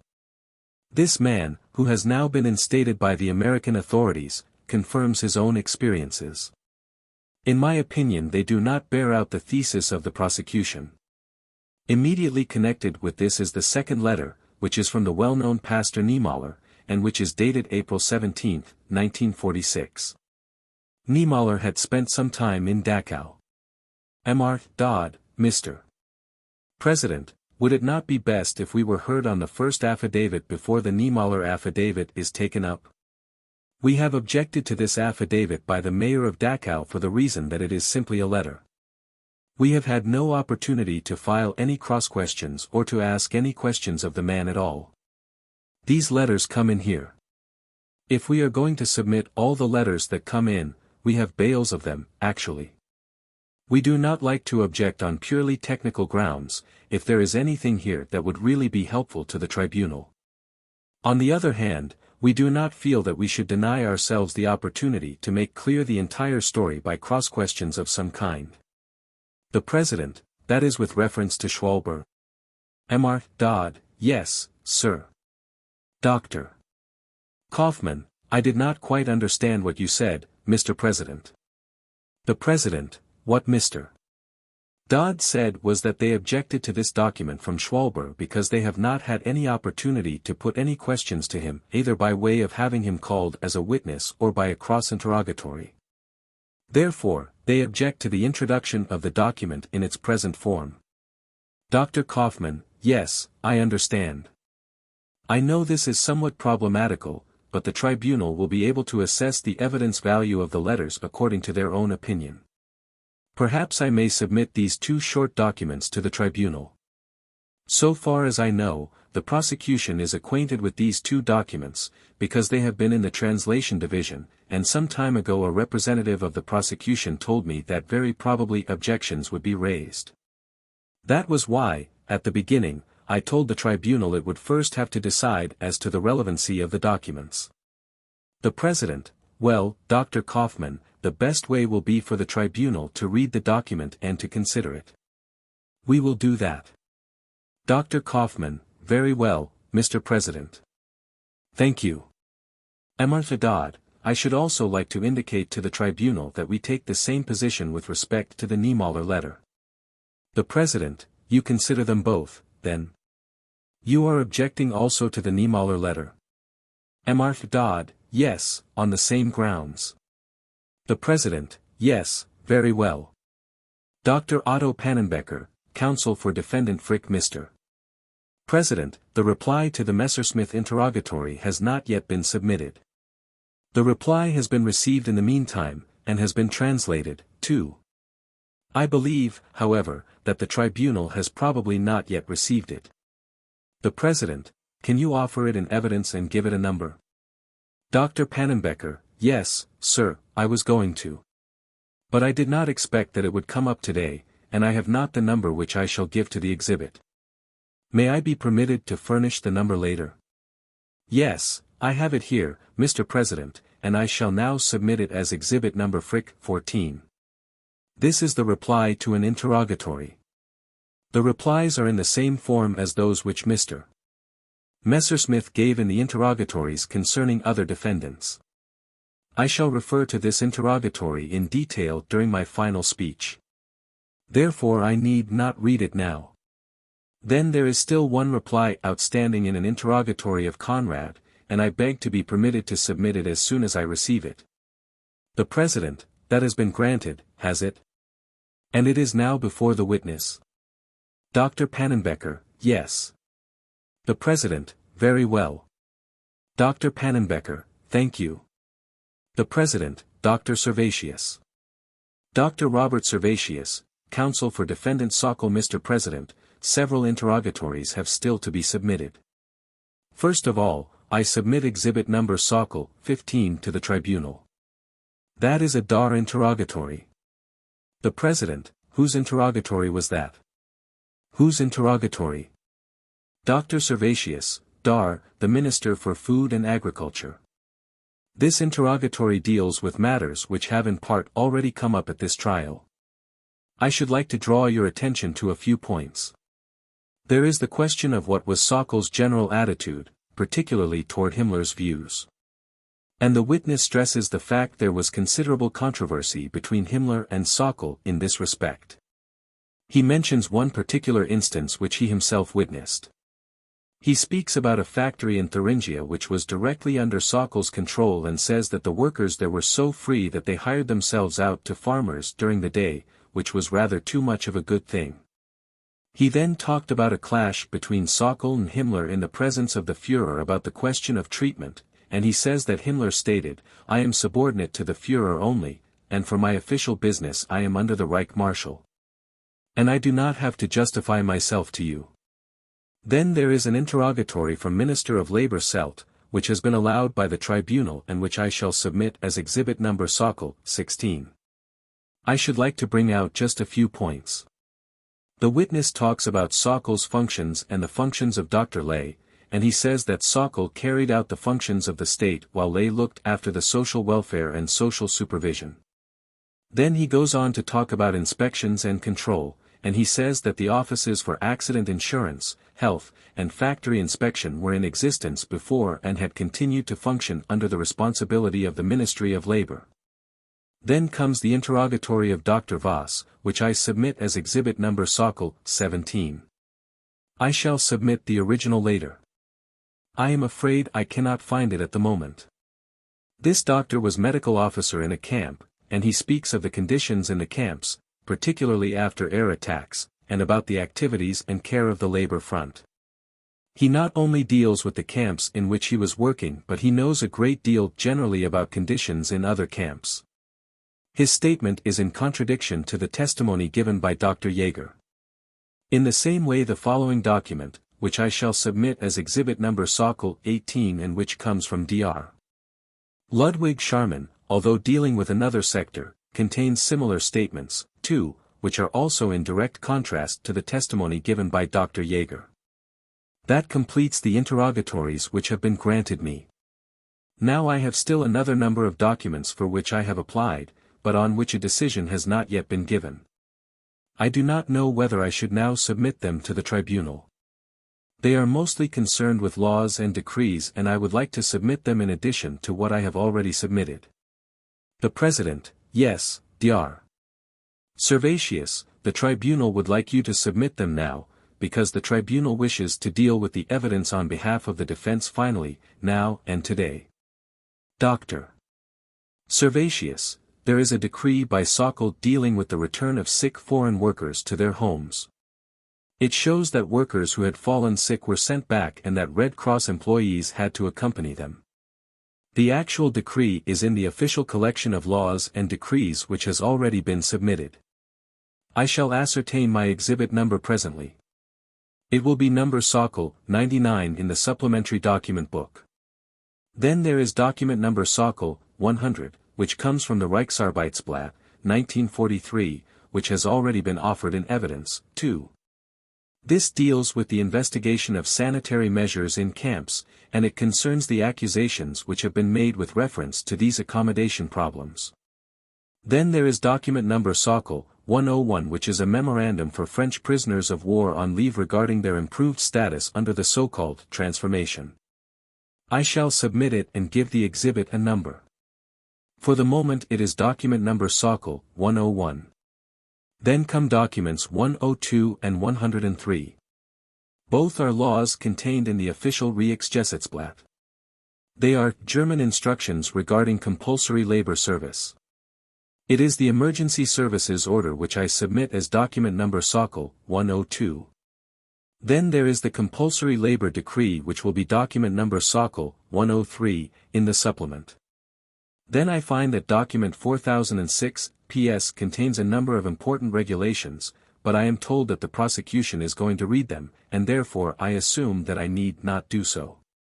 Then I have received an affidavit from Count Spreedy, who, from the beginning of the Eastern Campaign, was active as a recruiting officer in the East. It deals with conditions, and it states particularly that Sokol's activity had brought about a basic change in the general attitude. It is short, and I consider that it is of particular importance, because up to now no recruiting officer has been heard on the subject.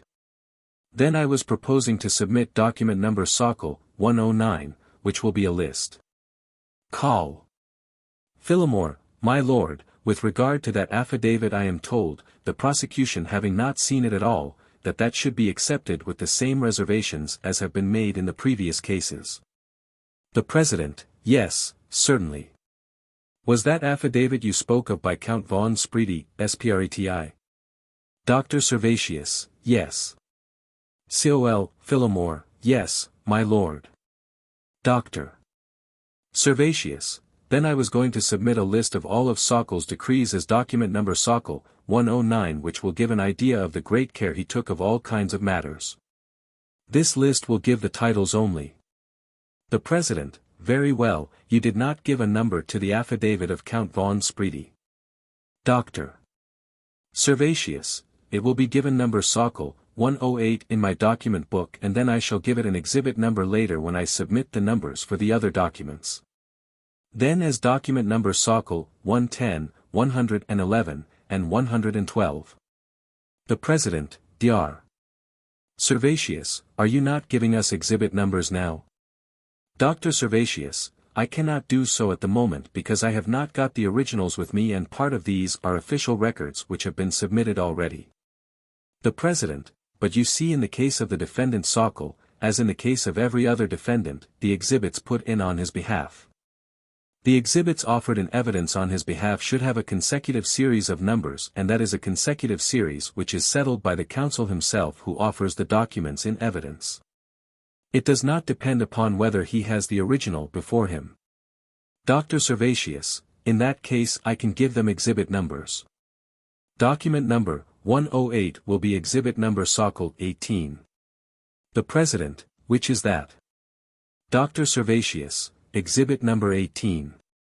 The President, perhaps the most convenient way would be if you would carefully go through your exhibits and give the list to the General Secretary, giving the exact exhibit number of each document. Dr. Servatius, very well. Then documents number 110, 111, and 112, contained in the supplement, are three laws which deal with the position of the Reich Defense Commissioner who was mentioned in connection with the allocation of labor. The Reich Defense Commissioner is, of course, the Gauleiter who was mentioned during the case of Speer in connection with the armament industry. These are merely the basic laws, so as to have them at hand. After the case of Speer had been heard, I received an affidavit from the witnesses Hildebrandt and Stoffang, who had been examined here in court. It deals with the question of how far Sokol had to obey Speer's instructions and what the relations were between the two offices. The prosecution have not yet defined their attitude, and I think perhaps it would be best if Mr. Dodd, we will be glad to have this affidavit submitted, Mr. President. We have no objection whatever to it. As a matter of fact, if it was not submitted by Dr. Servatius, we intended to offer it ourselves. The President, very well. Of course the tribunal thinks it is irregular, really, that a witness who has been called and has given evidence, has been cross-examined, has been re-examined and cross-examined by any other counsel for the defense who want to, that he should be entitled to give any other evidence, but if you are both agreed that it is convenient in this case, as a special circumstance, we will admit it. Martha Dodd, I think, Mr. President, I, of course, recognize at once the court's observation about submitting affidavits of witnesses who have been before the tribunal. What happened here was that some rather material matters were not gone into when he was here. And I think the tribunal will find them quite helpful in clearing up the situation about Sokol and Speer with respect to their relative and individual responsibilities for this slave labor program. Other than that, I, of course, would not urge it at all. I think the court will find it helpful. Dr. Hans Fuchsner, counsel for defendant Speer. Mr. President, I would not make a formal objection against the admission of such an affidavit if I were not convinced, in this particular case, that with the admission of such an affidavit a series of questions will be opened up which will, in turn, necessitate further arguments. I saw the wording of this affidavit only this morning, and I am convinced that at least further investigation of its contents will be necessary. I believe, therefore, that if this trial is to be shortened, in the case before us as well, one ought not to depart from the general rule that affidavits from witnesses who have already appeared before the tribunal should not be permitted. In this particular case, where there are references to the publication with which the affidavit deals, the case could be made quite clear if these publications were submitted and, therefore, the affidavit is not at all necessary.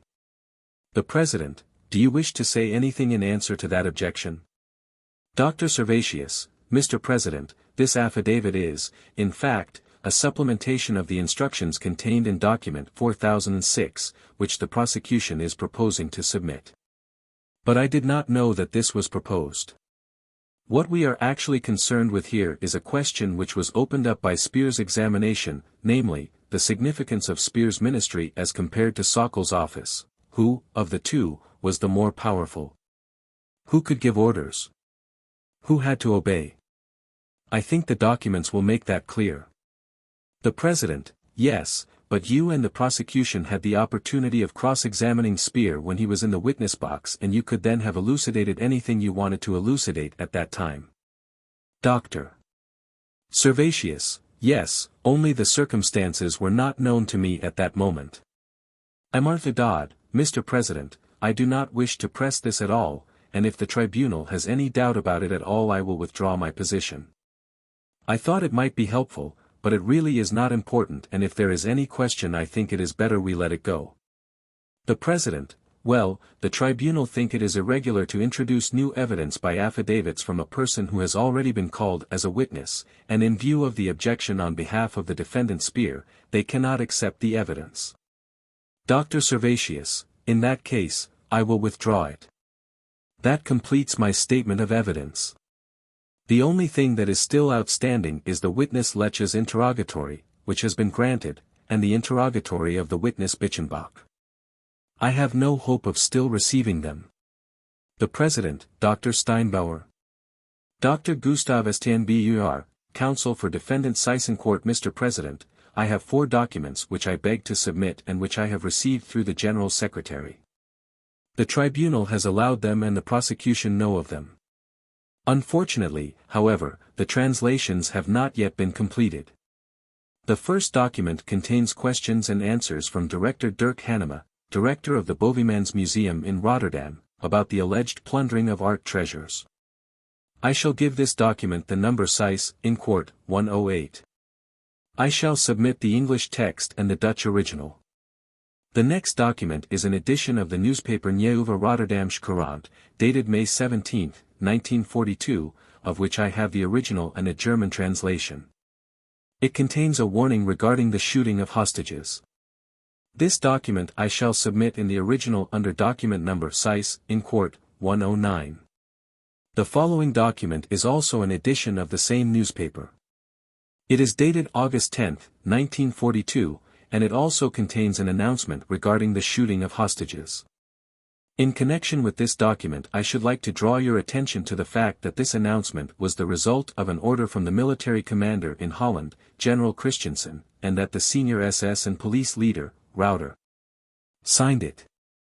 I shall give it document number Seyss, in Court, 110. The next document I received only yesterday from the General Secretariat, and it is a copy of the interrogatory of General of the Cavalry von Kleffel. From March 27, 1945 until April 8, 1945, he was Deputy Commander-in-Chief of the 25th Army in Holland. He confirms that Reich Commissioner Seisencourt, in a letter to the Führer, had requested that the fighting should cease, in order to save the country from being heavily damaged and also to prevent a famine. This document is number Seyss, in Court, 111 in my document book. This document had been allowed by the tribunal. I beg, therefore, that it be received in evidence. Today the General Secretary's office sent me 2 affidavits. One comes from the former commander of the Defense District of Scheveningen. His name is Erwin Schop. He is submitting an affidavit dealing with the attitude and conduct of the defendant with respect to the evacuation of the coastal area. Because of the short time at my disposal, I have not yet been able to hand this document and the following one to the prosecution, but I have already informed the prosecution that these 2 documents exist. The second document is also. The President, Dr. Steinbauer, these documents, I apprehend, have not been shown to the prosecution. Dr. Estienne Bur, no. The President, wait a minute, they have not been approved by the tribunal, and one question that arises is, are they very long? Because I find that the translation division is being overloaded with very long documents. Dr. Estienne Bur, no, it is a short document, but it appears to me to be important, because it shows how the defendant acted during that difficult situation and how he took care of the Dutch population. The President, if it is short and if you will submit it to the prosecution, then it can be translated and admitted subject to any objection. Dr. Estienne Bur, yes, sir. The same applies to the following document which I also received today. It is an affidavit of Adalbert Joppich. He was president of the German Supreme Court in the Netherlands, and he makes a very brief statement about the position and the attitude of the defendant with regard to legal questions affecting the Dutch civilian population. I beg that this document should also be admitted in evidence and that I may use the same procedure of submitting a copy of the translation to the prosecution. The President, what number did you give? Dr. STNBUR, that SCHOP document will be document number SICE, in court, 112 and the Adalbert Joppich document will be document number SICE, in court, 113. Documents allowed by the tribunal and still outstanding are affidavits by Ball, Dr. Reuter, Volkers, and Lindhorst Hohmann. The General Secretariat and I are trying to obtain these affidavits. So far it has only been possible to ascertain Ball's address. Finally, I request that 2 applications which I have made in writing should be granted. One concerns the obtaining of the defendant's NSDAP membership card which was impounded when he was arrested, and which must be among his personal documents in the custody of the tribunal. A few months ago I made a request to that effect, but both sides apparently lost sight of the matter. The President, of course, you do not mean that it is in the custody of the tribunal. You may mean that it is in the custody of the military authorities. Dr. STNBUR, yes. I meant the prison administration. The President, well, no doubt, they can reproduce it. What was the other document? Dr. STNBUR, well, Mr. President, then in the cross-examination. COL, Phillimore, my lord, I do not want to take up your lordship's time, but that membership card, that could have been applied for months ago. It is on the same footing as these documents which counsel has been putting in. We have not seen them. I do not know what this card is going to prove, but it is going to be a great deal of trouble to get it here, just as these documents are giving a great deal of work to the translation division. The President, what is the importance of the membership card? Presumably he knows when he became a member. What relevance does the card have to this? Dr.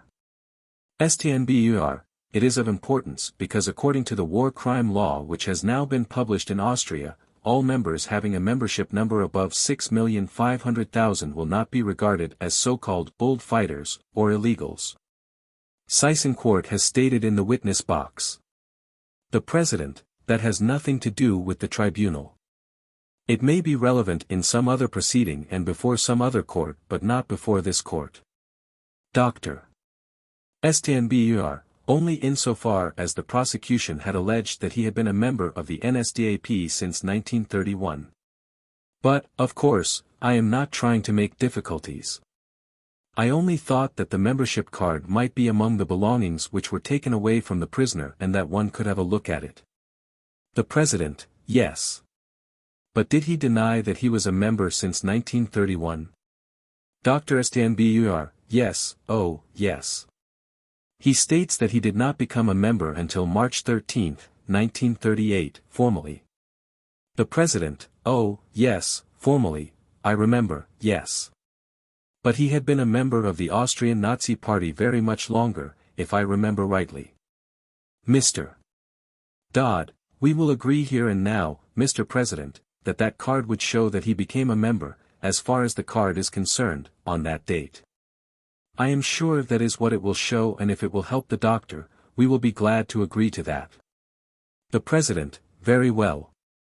Dr.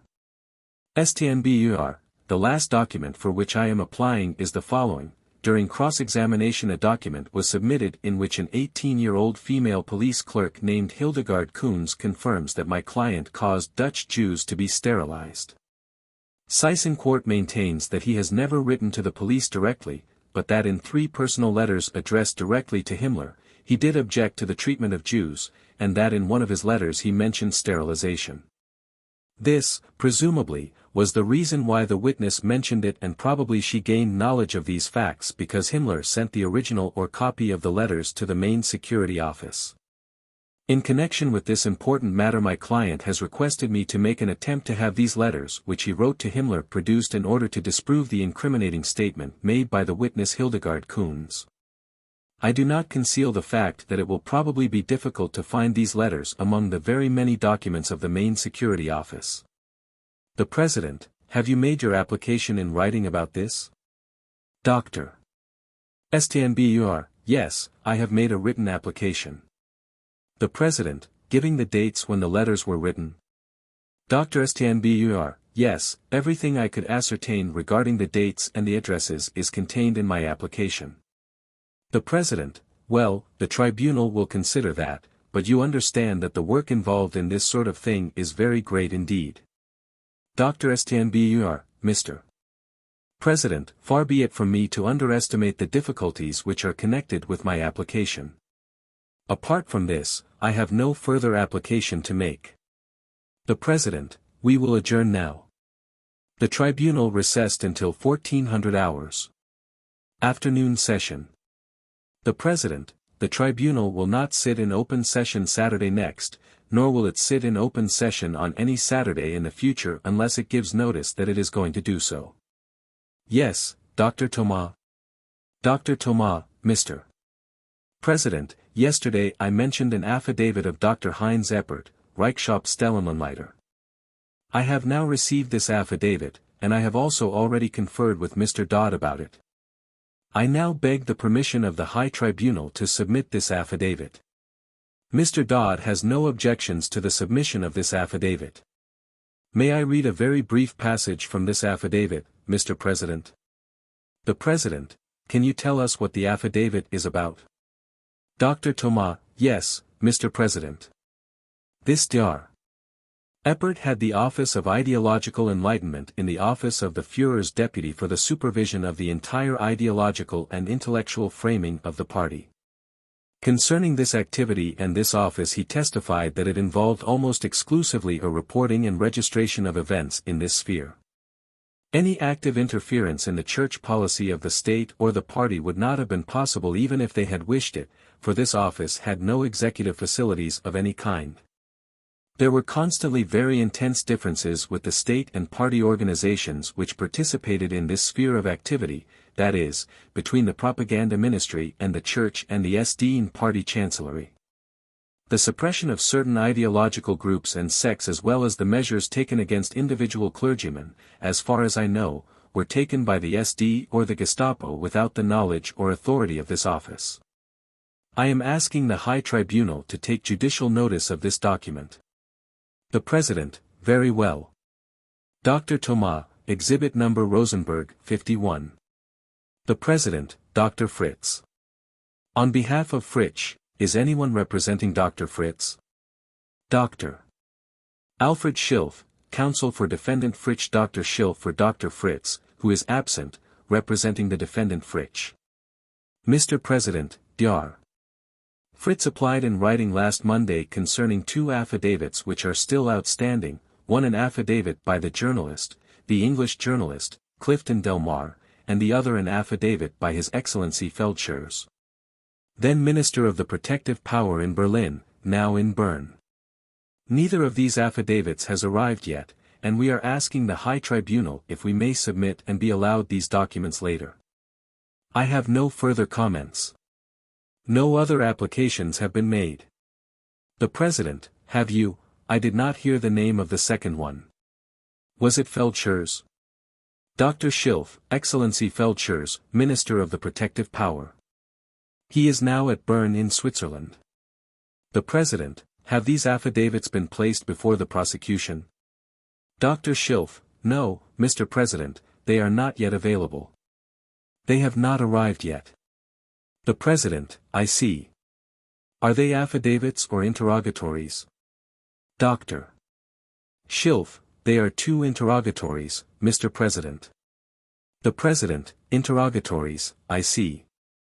Well then, when the interrogatories come back answered, they can be shown to the prosecution if they want to put in cross-interrogatories. And then they can be translated and submitted to the tribunal. Dr. Schilf, there was an application, I am not sure whether it was in writing or whether it was only oral, with reference to Schorner and Voss, and one other man, whose statements were used in cross-examination by the prosecution. I think they were affidavits, I am not sure, and there was an oral application, I think, to cross-examine those persons. Do you want that to be done, or have you withdrawn that? Dr. Schilf, Mr. President, that application has not been withdrawn, but it was put in only as an auxiliary application.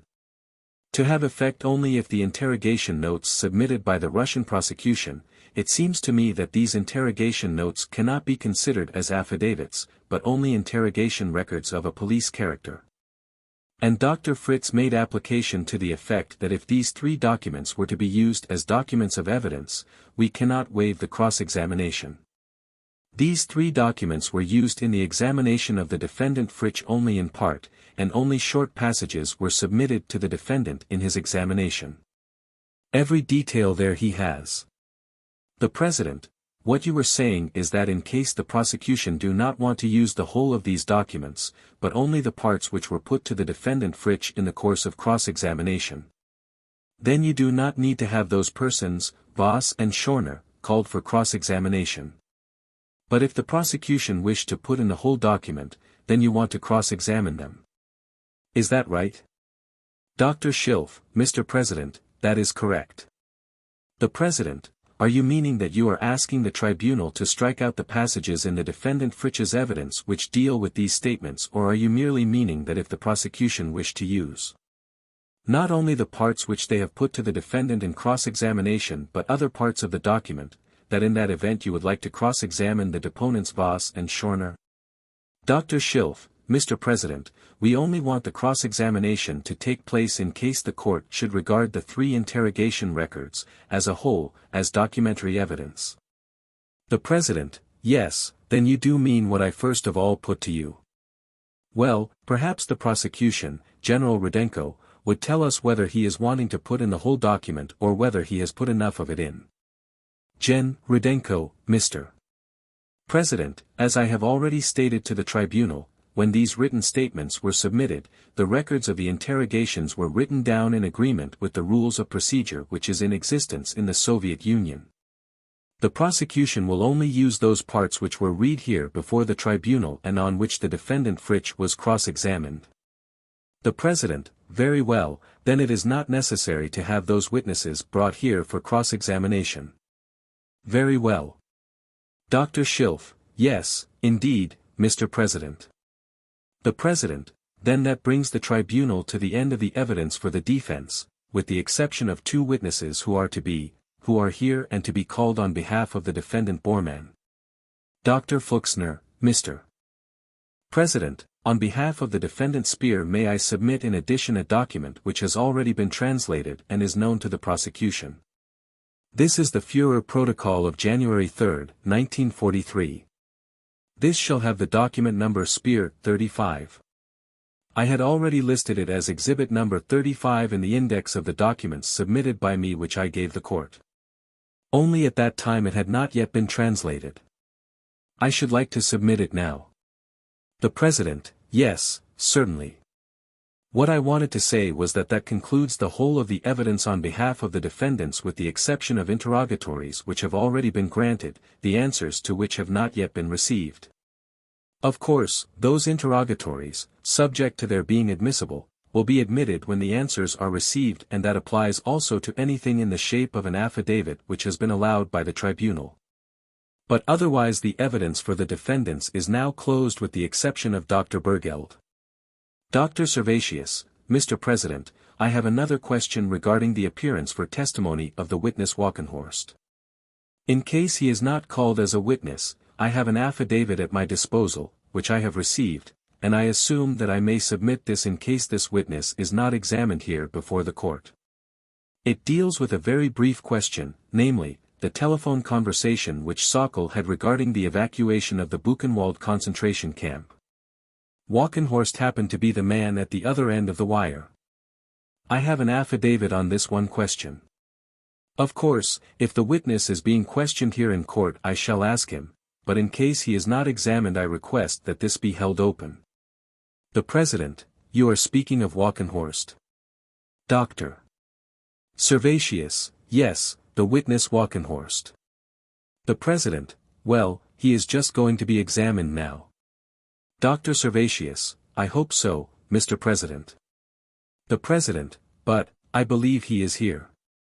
I have before me a list of supplementary applications but I think that they have all been dealt with in the discussion which we have had during the last 2 days. And if there is any other matter which the defendant's counsel wish to raise, they should raise it now.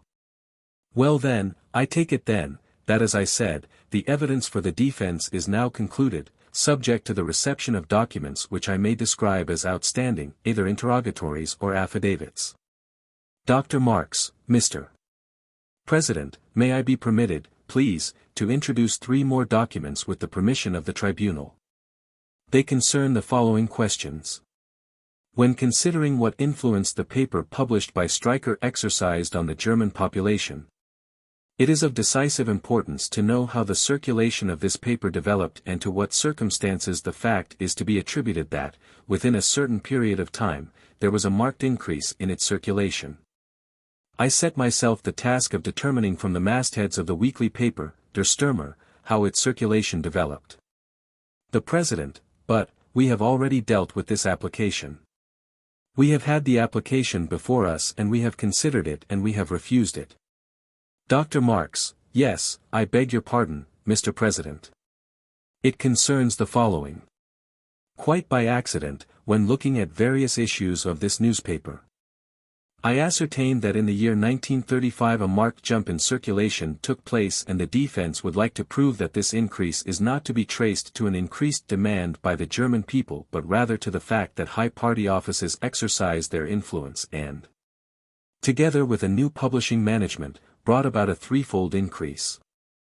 Naturally, it is of essential significance whether a threefold increase results from a demand by the people or whether, as in this case, the German Labor Front intervened in the person of Dr.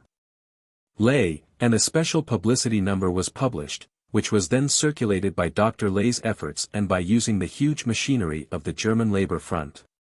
That is something I want to prove, and I am of the opinion that it is of importance to the defense. I have 3 documents along these lines, Mr. President. And with the permission of the tribunal I shall read a directive, and I ask that I be allowed to introduce it as evidence. From this it appears that Dr. Ley, as the leader of the German Labor Front, gave the order to all the offices of the German Labor Front to circulate this special edition and to see to it that it was widely circulated in the factories, and so forth. For, indeed, it is one of the essential points of the indictment that the German people were influenced against the Jews by Der Stürmer and by the defendant Streicher, and thereby later made ripe to support the measures in the East, even to the extent of mass extermination. Therefore, I ask that this evidence be admitted and that it be declared relevant. The President, you said you have got 3 documents. The first one is a directive from Ley. Dr. Marx, yes, Mr. President. The President, yes. What are the other 2? Dr. Marx, one is an excerpt from the newspaper Der Stürmer in May 1935, number 18, which reads as follows. Bernhard, who fled from Berlin to France, writes in the Pariser Tageblatt, Paris, March 29, 1935, under the heading Stürmer circulation increases threefold, as follows. The support which the pornographer Streicher received from the highest offices of the Reich in circulating his Stürmer helped him to triple his circulation within less than a year. The President, wait. You have already told us that the circulation of the Stürmer went up threefold. It is not necessary to repeat it all again. We only want to know what the documents are. The first one is a directive of Ley. The second one is an issue of Der Stürmer. What is the third one? Dr. Marx, and the third is a summary of the circulation from January 1935 until the middle of October 1935. And from this it appears that, within the period of 1 year, the circulation increased from 113,800 to 486,000. Anybody will probably. The President, well, that is quite sufficient. We do not want to know any more about it. Dr. Marx, very well, Mr. President. Then, may I be permitted? Col. Phillimore, my lord, it is entirely in the hands of the tribunal, but we should see no objection from the prosecution's point of view to admitting these documents. The first would appear to directly link the defendant Streicher with another of the conspirators. It would be a most important document. The President, very well, Dr. Marx. Then the 3 documents will be admitted. Dr. Marks, I should like to submit the documents under exhibit numbers 19, 20, and 21. The President, very well. Dr. Marks, I beg your pardon, Mr. President. May I make one more remark? Why the matter came about now and was so delayed is that I personally did not know anything about it before. It was only by accident that I learned this from Der Stürmer's masthead. It was previously unknown to me, and I considered it from my point of view as pertinent evidence. I ask to be excused for not submitting it before now. Dr. Sauter, Mr. President, I naturally do not wish to submit any further evidence.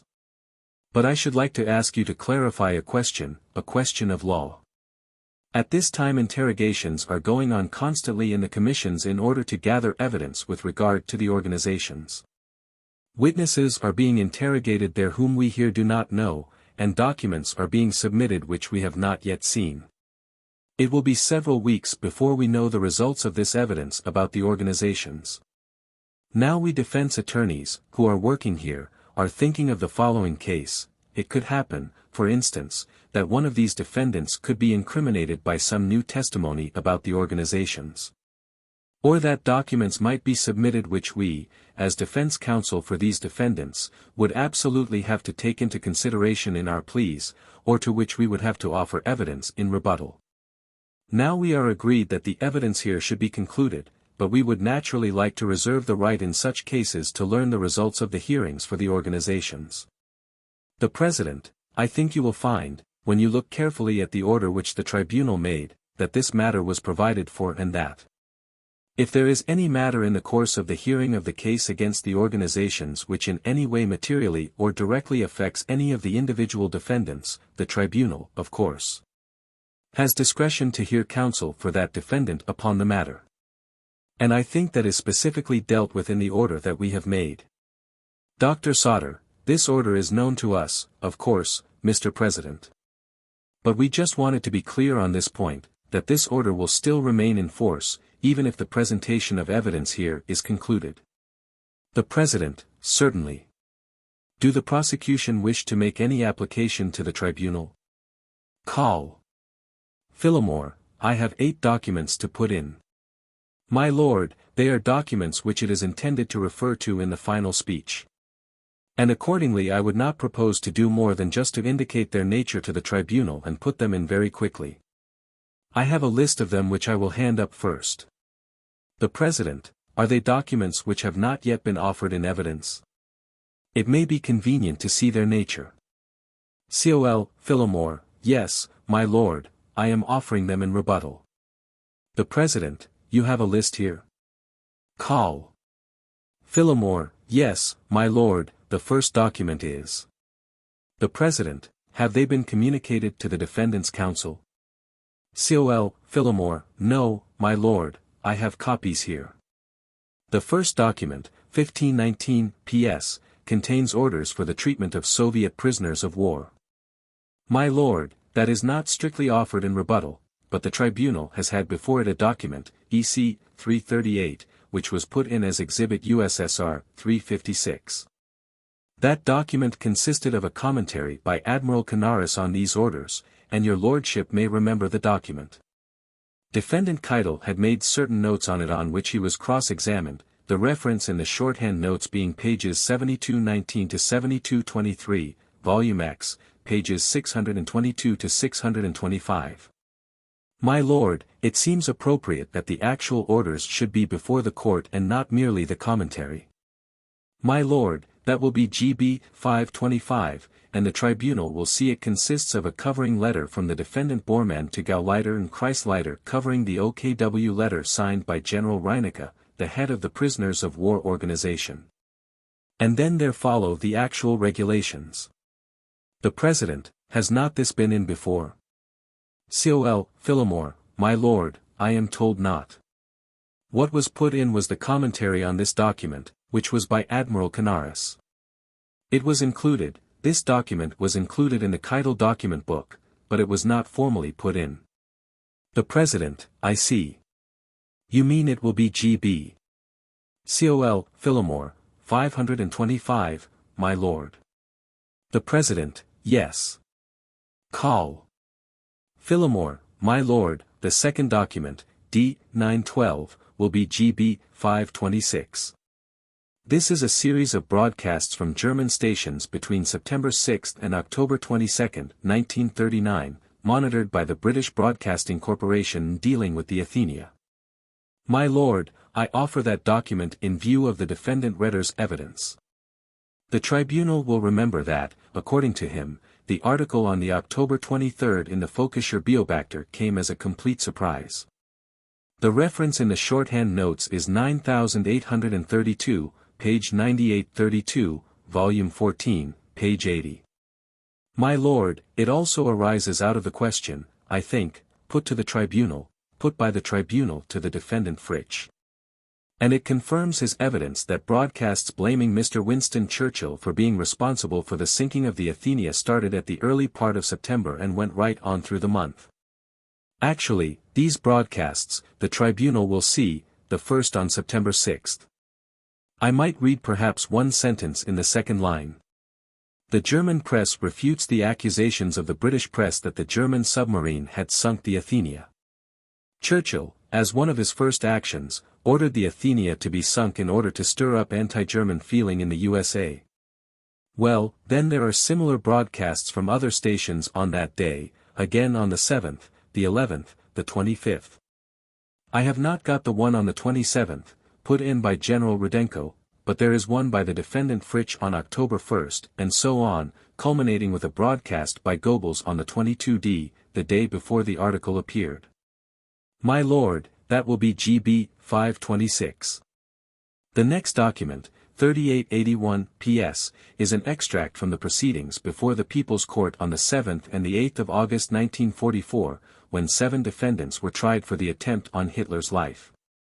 My lord, I am only putting in a translated extract, but the photostat is in fact complete. I should have said that what is before the tribunal is only a translation of certain extracts, but the exhibit contains the complete record of the proceedings. My lord, the President, unless we have it translated, we shall not be able to have it in evidence. Col. Phillimore, my lord, we do not intend to refer to more than the translated extracts. The President, very well. Col. Phillimore, I only said that for the benefit of defense counsel, who may wish to look elsewhere. My lord, I put that in view of the defendant Jodel's evidence that it was only because British generals obeyed orders that the German generals were now being tried. That is page 11043 of the shorthand notes, volume 15, page 383. And the passages, the nature of the passages is that the President of the People's Court is refusing to accept the defense of superior orders put forward by the defendants. My lord, that will be GB 527. My lord, the next document is D. 181, which I offer as Exhibit GB 528. It is a letter by a Gauleiter to Gauamsleiter, Gauinspector, and Kreisleiter on the subject of the law of hereditary health and sterilization on the ground of imbecility.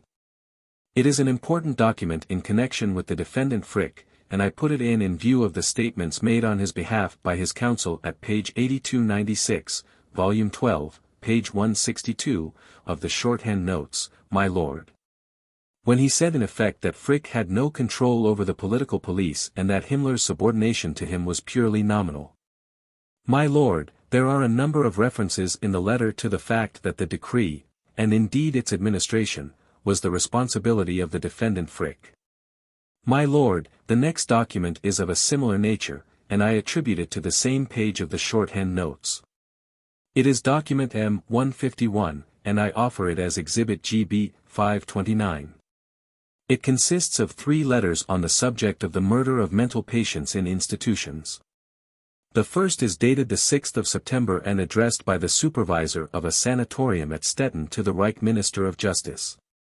It sets out the feeling of insecurity in the neighborhood of the sanatorium administered by its inspector, in view of the number of deaths which are occurring. The second, dated the 10th, is a letter from the Minister of Justice acknowledging the complaint and saying that it has been passed to the defendant Frick. And the third, of the same date, is the minister's letter to his colleague passing the complaint to him. My lord, the next document is again on the same subject. It is document M-152, and I offer it as Exhibit GB 530. It consists of 4 letters. The first, dated the 19th of July, 1940, is addressed to the defendant Frick as Reich Minister of the Interior, by Bishop Wurm, the provincial bishop of the Württemberg Evangelical Provincial Church. My lord, it again sets out the mass of complaints he is receiving and then goes on to deal with the wickedness of the practice which is apparently going on. The second letter, dated the 23d of August, is a letter to the Minister of Justice referring to the letter sent to the defendant Frick. The third, of the 5th of September, is a letter to the defendant Frick reminding him of the previous letter of the 19th of July to which no reply had been received. And, on the 6th of September, the next letter is a parallel communication again to the Minister of Justice. Finally, on the 11th of September, the last page of the document, there is a memorandum on the Minister of Justice's file indicating that an official of the ministry had informed the bishop's dean, presumably Dean Kepler, that the matter was entirely one for the defendant Frick. My lord, the next document, D. 455, which I offer as Exhibit GB 531, is a pamphlet prepared by the German military government authorities in Belgium. It comes from the files of the German War Office, the OKW, and it is entitled, Belgium's Contributions to Germany's War Economy, and is dated the 1st of March, 1942. My lord, I offer it in view of the general evidence that German occupation was benevolent, and that, the tribunal has heard, again and again, the suggestion that they did a great deal of good to the countries they occupied. This document is a very graphic illustration of the falsity of that evidence out of the mouths of the defense. My lord, if I might take the tribunal very quickly through it, at page 3 is a chart of the population figures in terms of employees, and it shows that more than half the working population was working for Germany. Of the 1,800,000 workers and employees in Belgium, 901,280 were employed with the German armed forces and in the German interests. My lord, at page 4 is a comparison between Belgium, Holland, and France in terms of percentage of workers employed as slave labor. My lord, at page 5 is a statement of the production figures for the Belgian contribution to Germany. In, I think it is the 7th line, it is summed up, output to the value of 1,200 million Reichsmark. Page 6, there is a comparison between the coal taken from Belgium and the same amount produced in the year in the Ruhr. At page 8 there is comparison of iron, with the total amount of iron used in the West Wall. Page 9, cement, page 10, textiles. Page 11, metals. There is a statement there which contains a sentence about the summing up of what had been taken out. It was possible to achieve these results only by exhausting the last reserves of the country. At page 12 there is a chart of how the metal collection has affected individuals. It is a comparison between Belgium, Holland, and France. At page 13 there is a statement about the contribution to traffic, and a chart on page 14. At page 15 it appears that the contributions in money exceeded the total earned income of the Belgian workers for the last year. At page 16 there are figures with regard to the quantity of gold taken for safekeeping in the Reichsbank. Page 18 deals with shares, a comparison with the total share capital of I.G. Farben, the comparison being 700 million Reichsmark as against the share capital of I.G. Farben of 800 millions. Then there is a statement with regard to rations, showing that Germany had imported food into Belgium but that, despite that, the rationing was the lowest of all Western countries. And finally, on the last page, there is an indication of the change in the Belgian rations by comparison between 1938 and under the benevolent rule of the German military government in 1941. My lord, it speaks for itself. My lord, the last document, D. 524, is a similar pamphlet referring to France. It comes from the same source, and I offer it as Exhibit GB 532. My lord, owing to a breakdown in electric power, I have not been able to finish photostating the English copies, but I will hand them in, if I may, subsequently, and for the moment I hand up German photostats.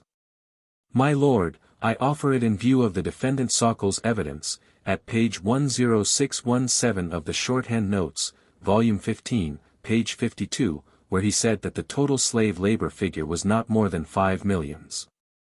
My lord, at pages 8 and 9 of this document, the tribunal will see the slave labor position of Germany at the end of 1943, so that to this must be added slave labor drawn in during 1944.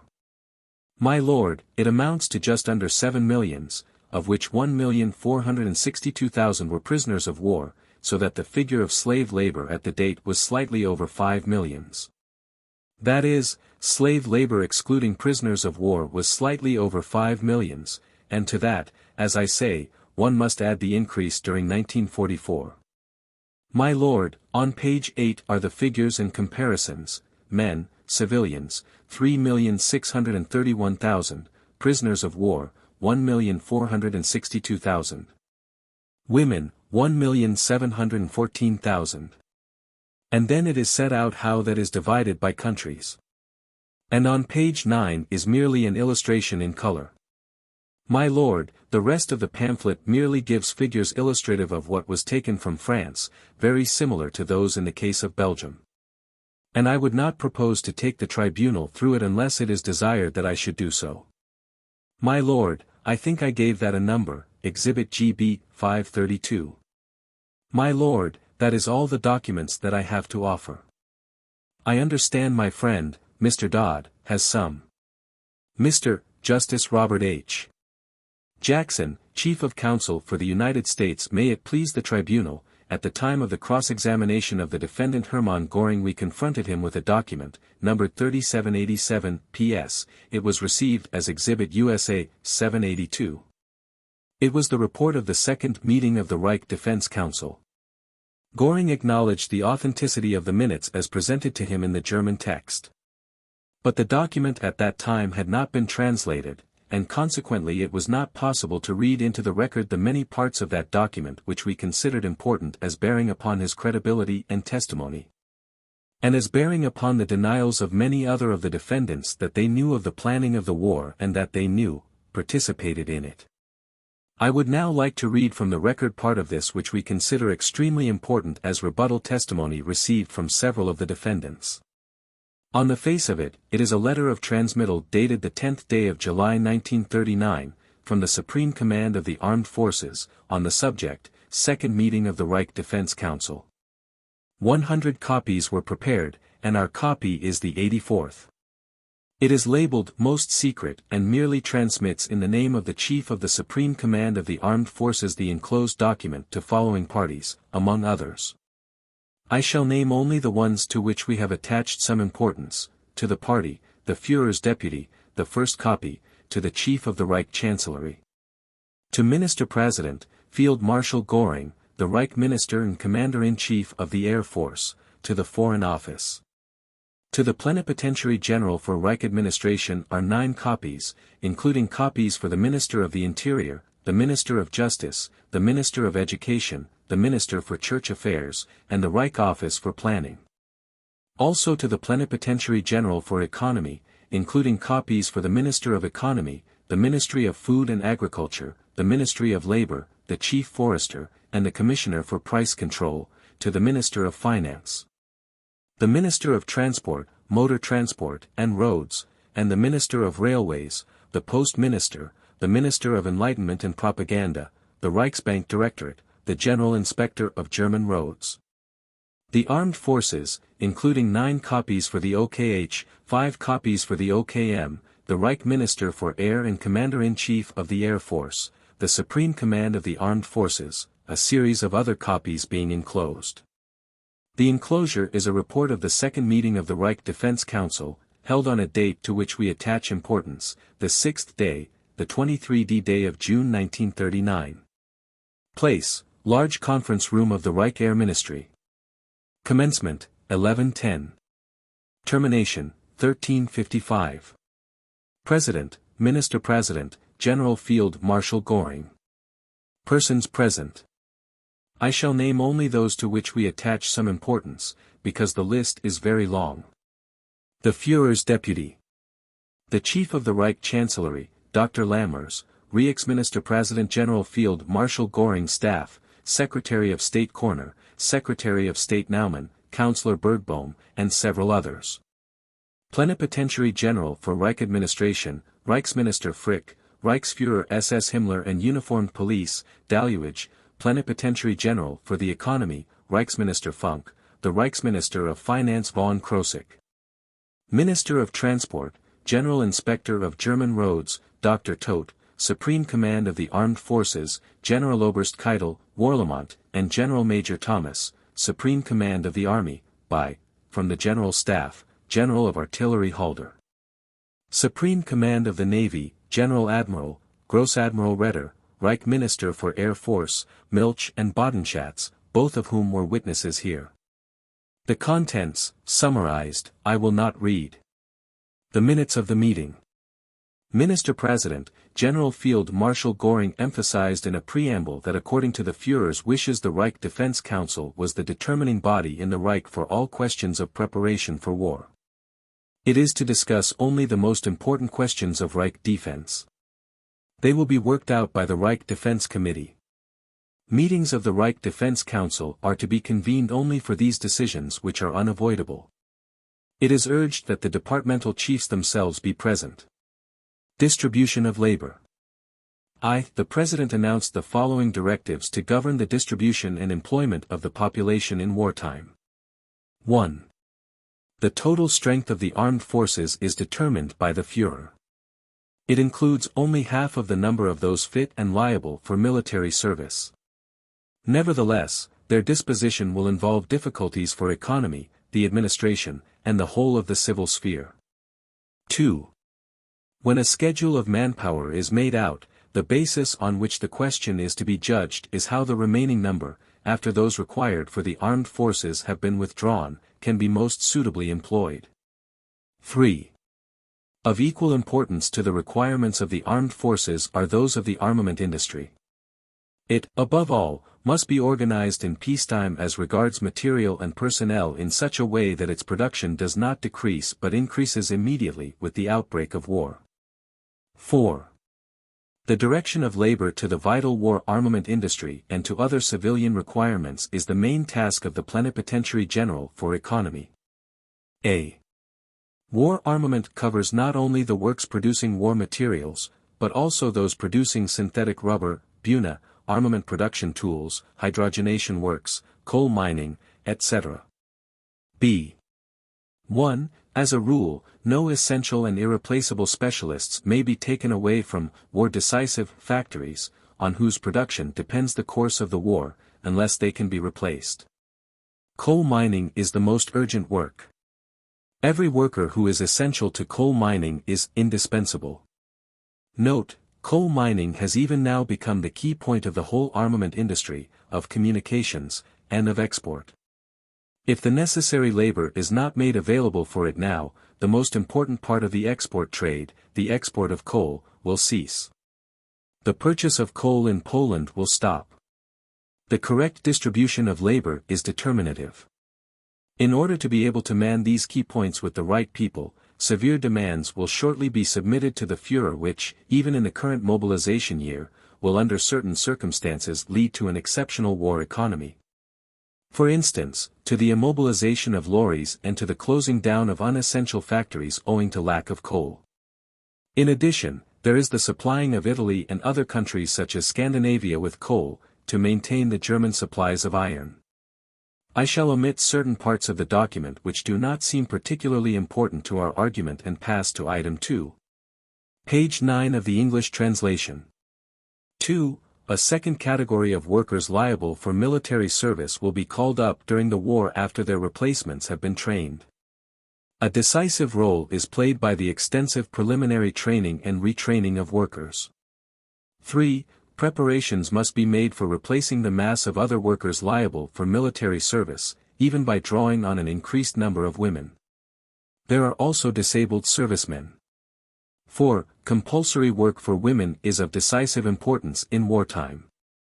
It is important to proceed to a great extent with the training of women in important war work, as replacements, and to augment the number of male workers. D. In order to avoid confusion when mobilization takes place, persons working in important war branches, that is, administration, communications, police, food, will not be removed at first. It is essential to establish the degrees of urgency and importance. In the interests of the auxiliary civilian service, provided by every European people to gain and maintain the lead in the decisive initial weeks of a war.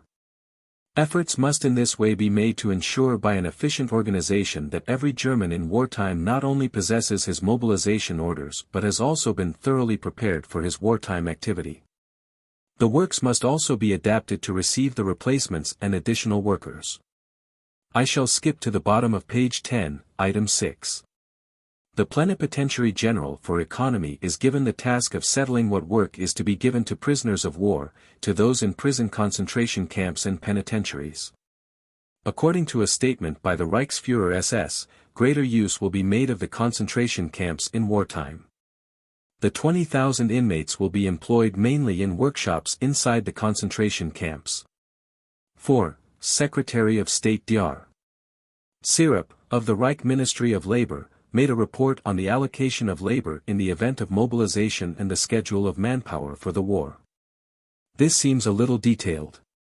But it is, I think, very important, showing the totality of the mobilization planned months before the war started and indicating, as we shall argue, preparations for a war more extensive than the mere brush with Poland.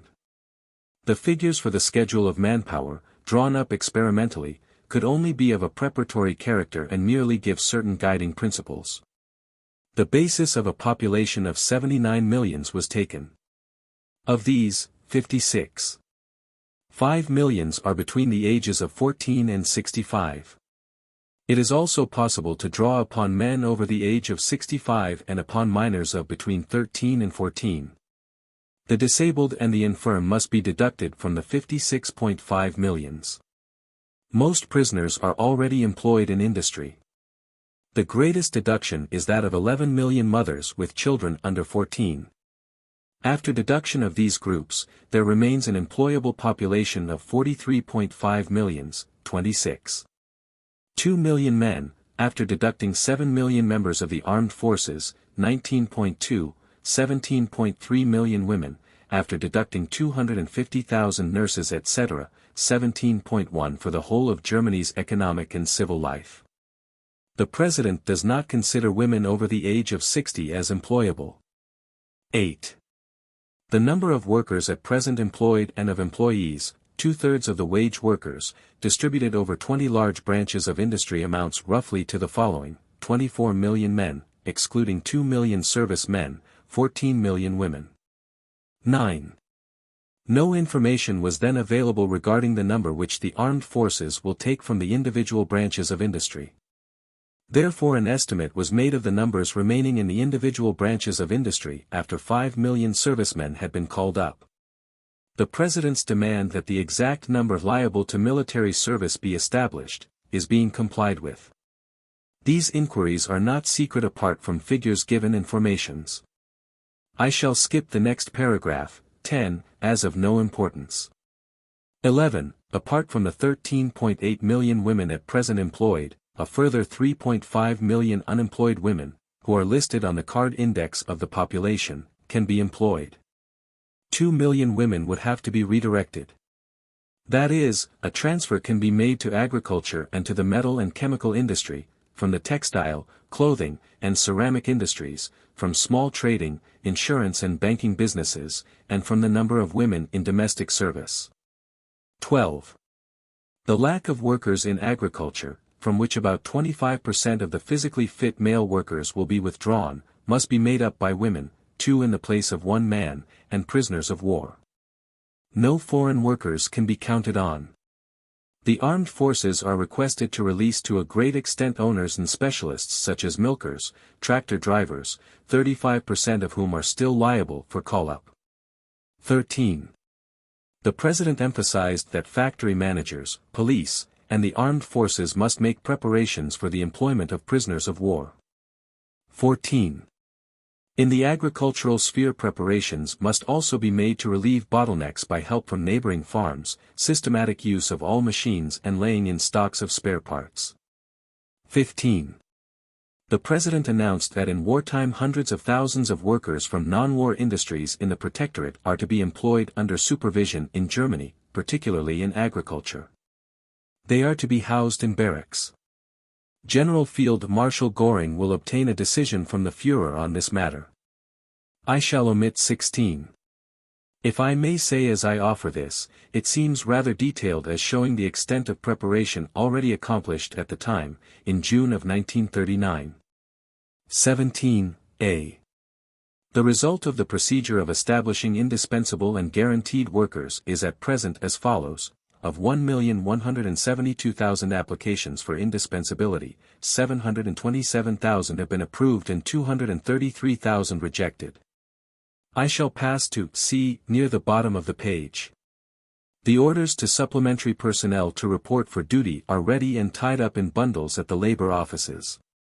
The meeting proceeds to consider production premiums in connection with wages, and I pass to 21, a detail which I offer as indicating that a long war was in anticipation. When labor is being regrouped, it is important, and with specialists even essential, that the workers are retrained for their work in the new factory, in order to avoid setbacks in the initial months of the war. After a few months have passed, even the replacement of most of the specialists must be possible. I pass to the point V. The Plenipotentiary General for Economy, Reich Minister of Economy Funk, stated his opinion on the fluctuations of the schedule of manpower, from the viewpoint of the carrying on of industry. 24a. In accordance with the verbal agreements made with the OKW, the regulations regarding indispensable personnel have been laid down and the certificates of indispensability issued. I shall pass to point number 25 on page 15. In reply to the request by the Speaker that when withdrawing workers for the naval dockyards, more consideration should be shown for the important sections of industry, particularly export and newspaper concerns, the President pointed out the necessity of carrying out the naval building program as ordered by the Führer in full. I pass to the large heading 6. The Plenipotentiary General for Administration, Reich Minister of the Interior, Dr. Frick, dealt with the saving of labor in the public administration. 27. The task is primarily a problem of organization. As can be seen from the surveys, which were submitted to those attending the conference, showing how the authorities, economic and social services are organized, there are approximately 50 different kinds of officials in the district administration. Each quite independent of the other, an impossible state of affairs. Formerly there were in the state two main divisions, the state civil service and the Wehrmacht. After the seizure of power, the party and the permanent organizations, Reichsnotstand, etc., were added to these, with all their machinery from top to bottom. In this way the number of public posts and officials was increased many times over. This makes public service more difficult. 28. Since the war tasks have increased enormously. The context makes it clear that that is the preceding war. The organizing of total war naturally requires much more labor, even in the public administration, than in 1914. But it is an impossibility that this system should have increased its numbers 20 to 40-fold in the lowest grade alone. For this reason, the Reich Ministry of the Interior is striving for uniformity of administration. A small commission was created. I offer number 29 in connection with Göring's testimony that they ceased to function. Instead of further discussions before the whole assembly, the forming of a small commission which will make definite proposals is recommended. Extensive preparatory work has been undertaken. And a note by the committee that the committee had been functioning. Point 30. The President requested that the Commission's proposals be submitted. It was an important section for the preparation for war. I shall pass to the large subdivision C, which relates to increasing the efficiency of the communication service, starting with the receipt of a report from the Army General Staff. 31. 18 months ago the result of the examination of the plan for strategic concentration showed that the transport service could not meet all the demands made on it by the armed forces. The Minister of Transport confirmed this statement. The 1938 part of the four-year plan will presumably be completed in August 1939. 32. Shortly after this program was drawn up, demands were made on the Wehrmacht, which had changed completely compared with the traditional use of the Wehrmacht at the beginning of a war.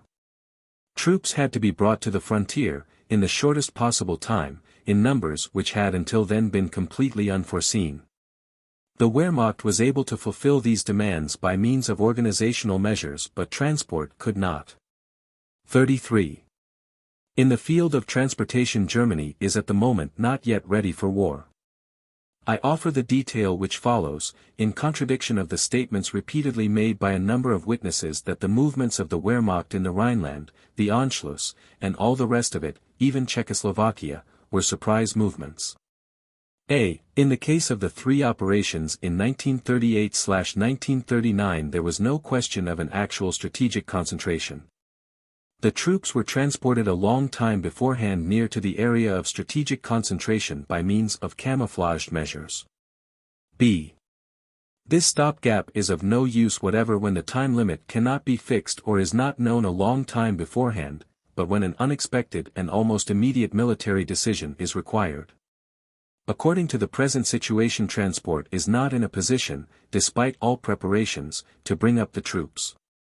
A. is unimportant for my purposes. A. on page 18, B and C represent steps to be taken to meet the deficiency. On page 19 I shall not bother to read the statements on 38, showing the preparation of highways from east to west and from north to south. I read number 39, if I may.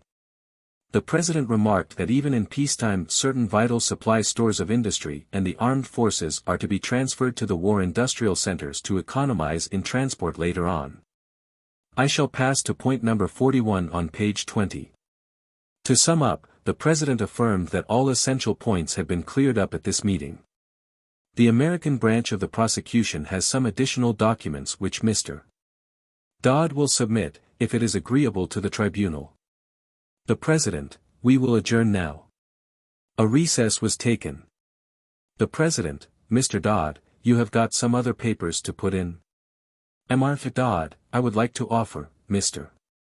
President, document 4006, P.S., which is the bulletin of the Reich Minister for Armament and Ammunition, and it is a matter that the tribunal, in our judgment, may take judicial notice of. It is an official publication, but it will be quite helpful in connection with the labor program as between Sokol and Speer. And it is offered for that purpose, to clear up some of the doubts that may have arisen after the Speer and Sokol testimony. I think there is no necessity to read it at all but simply to offer it. And it would become Exhibit USA 902. And then I would like to offer document 1452, P.S. This is a report of a conference of the chiefs with the chief of the Department of the Economic Armament Office, and I would just like to read a short excerpt from it. It is document 1452, P.S., dated the 24th of March, 1942. It says, Conferences of the Chiefs with the Chief of the Department. Report of the Chief of the Department on the conference on the 23d of March with Milch, Witzel, Lieb, in Minister Speer's office. The Führer looks upon Speer as his principal mouthpiece, his trusted advisor in all economic spheres. Speer is the only one who has something to say today. He can interfere in any department. He already disregards all other departments. The remainder of the document we do not wish to quote. I do not think it is necessary because the text is not changed any by what we have quoted from it. That becomes Exhibit USA 903. Now, we also have here some photographs, Mr. President. And these are offered with respect to the defendant Kaltenbrunner. They were turned over to us by our colleagues of the French prosecution. And the first one is document F-894, which becomes Exhibit USA 904. That is a picture showing Himmler congratulating someone, Kaltenbrunner immediately to his rear.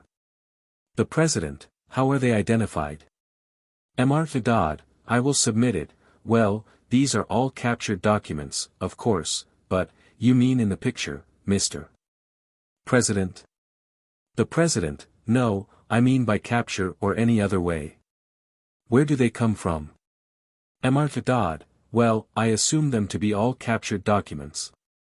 Oh, I see now, there are affidavits attached to each one which explain their source. Here, this first one is a man by the name of François Boix, who says that he is a photographer and was interned at Mauthausen and so on, and he attests that this photograph was taken, and so forth. I think that is sufficient, I assume it is, to identify the picture. I believe that each one of them has a similar statement. Now the next one is document F-896, which becomes Exhibit USA 905. And this as well on the back of the original bears an affidavit by François Boix. The next one is document F-897, which becomes Exhibit USA 906. And this as well, bears the affidavit of François Boix and shows Kaltenbrunner and Himmler and other SS officials. And then, lastly, document F-895, which becomes Exhibit USA 907, and this picture we particularly call to the tribunal's attention. It, as well, bears the certificate of François Boix. Kaltenbrunner is there in the second row, Himmler and Hitler in the immediate center between Kaltenbrunner and, apparently, Martin Bormann, taken at a concentration camp, which appears from the picture of the inmates on the left side. Then we wish to offer a very short affidavit, which is document 4033, PS, and we offer as Exhibit USA 907, No. 8, 908. It is the deposition of Oswald Pohl, POHL, dated the 28th of May, 1946. The affidavit, the substance of the affidavit reads as follows. I can say with absolute certainty that while on official business at Mauthausen I saw and spoke to SS Obergruppenführer Kaltenbrunner. The President, one moment. Was Pohl called as a witness? Dodd, no, sir, he was not called. That was Pohl, PUHL. The names are similar. I saw and spoke to SS Obergruppenführer Kaltenbrunner there at the officers' mess on the right-hand side of the camp entrance either in the autumn of 1943 or the spring of 1944. I took lunch with him there at the mess table. And then another affidavit, document 4032, PS, which becomes Exhibit USA 908, No. 909. I think it is unnecessary to read this, it has been translated. It is the deposition of one Karl Reif, REIF, in which he states that he saw Kaltenbrunner either in May or June, about midday, in 1942 in the camp at Mauthausen. That is all we have to offer, Mr. President. The President, do the other members of the prosecution wish to offer any other evidence? There was no response. Then now we can pass to evidence to be called on behalf of Bormann. Dr. Bergeld, will you call the witnesses you wish to call, Kemke? Dr. Bergeld, gentlemen of the tribunal, I shall call the witness Kemke. The witness Kemke took the stand. The President, will you state your full name, please? Erich Kemke, witness my name is Erich Kemke.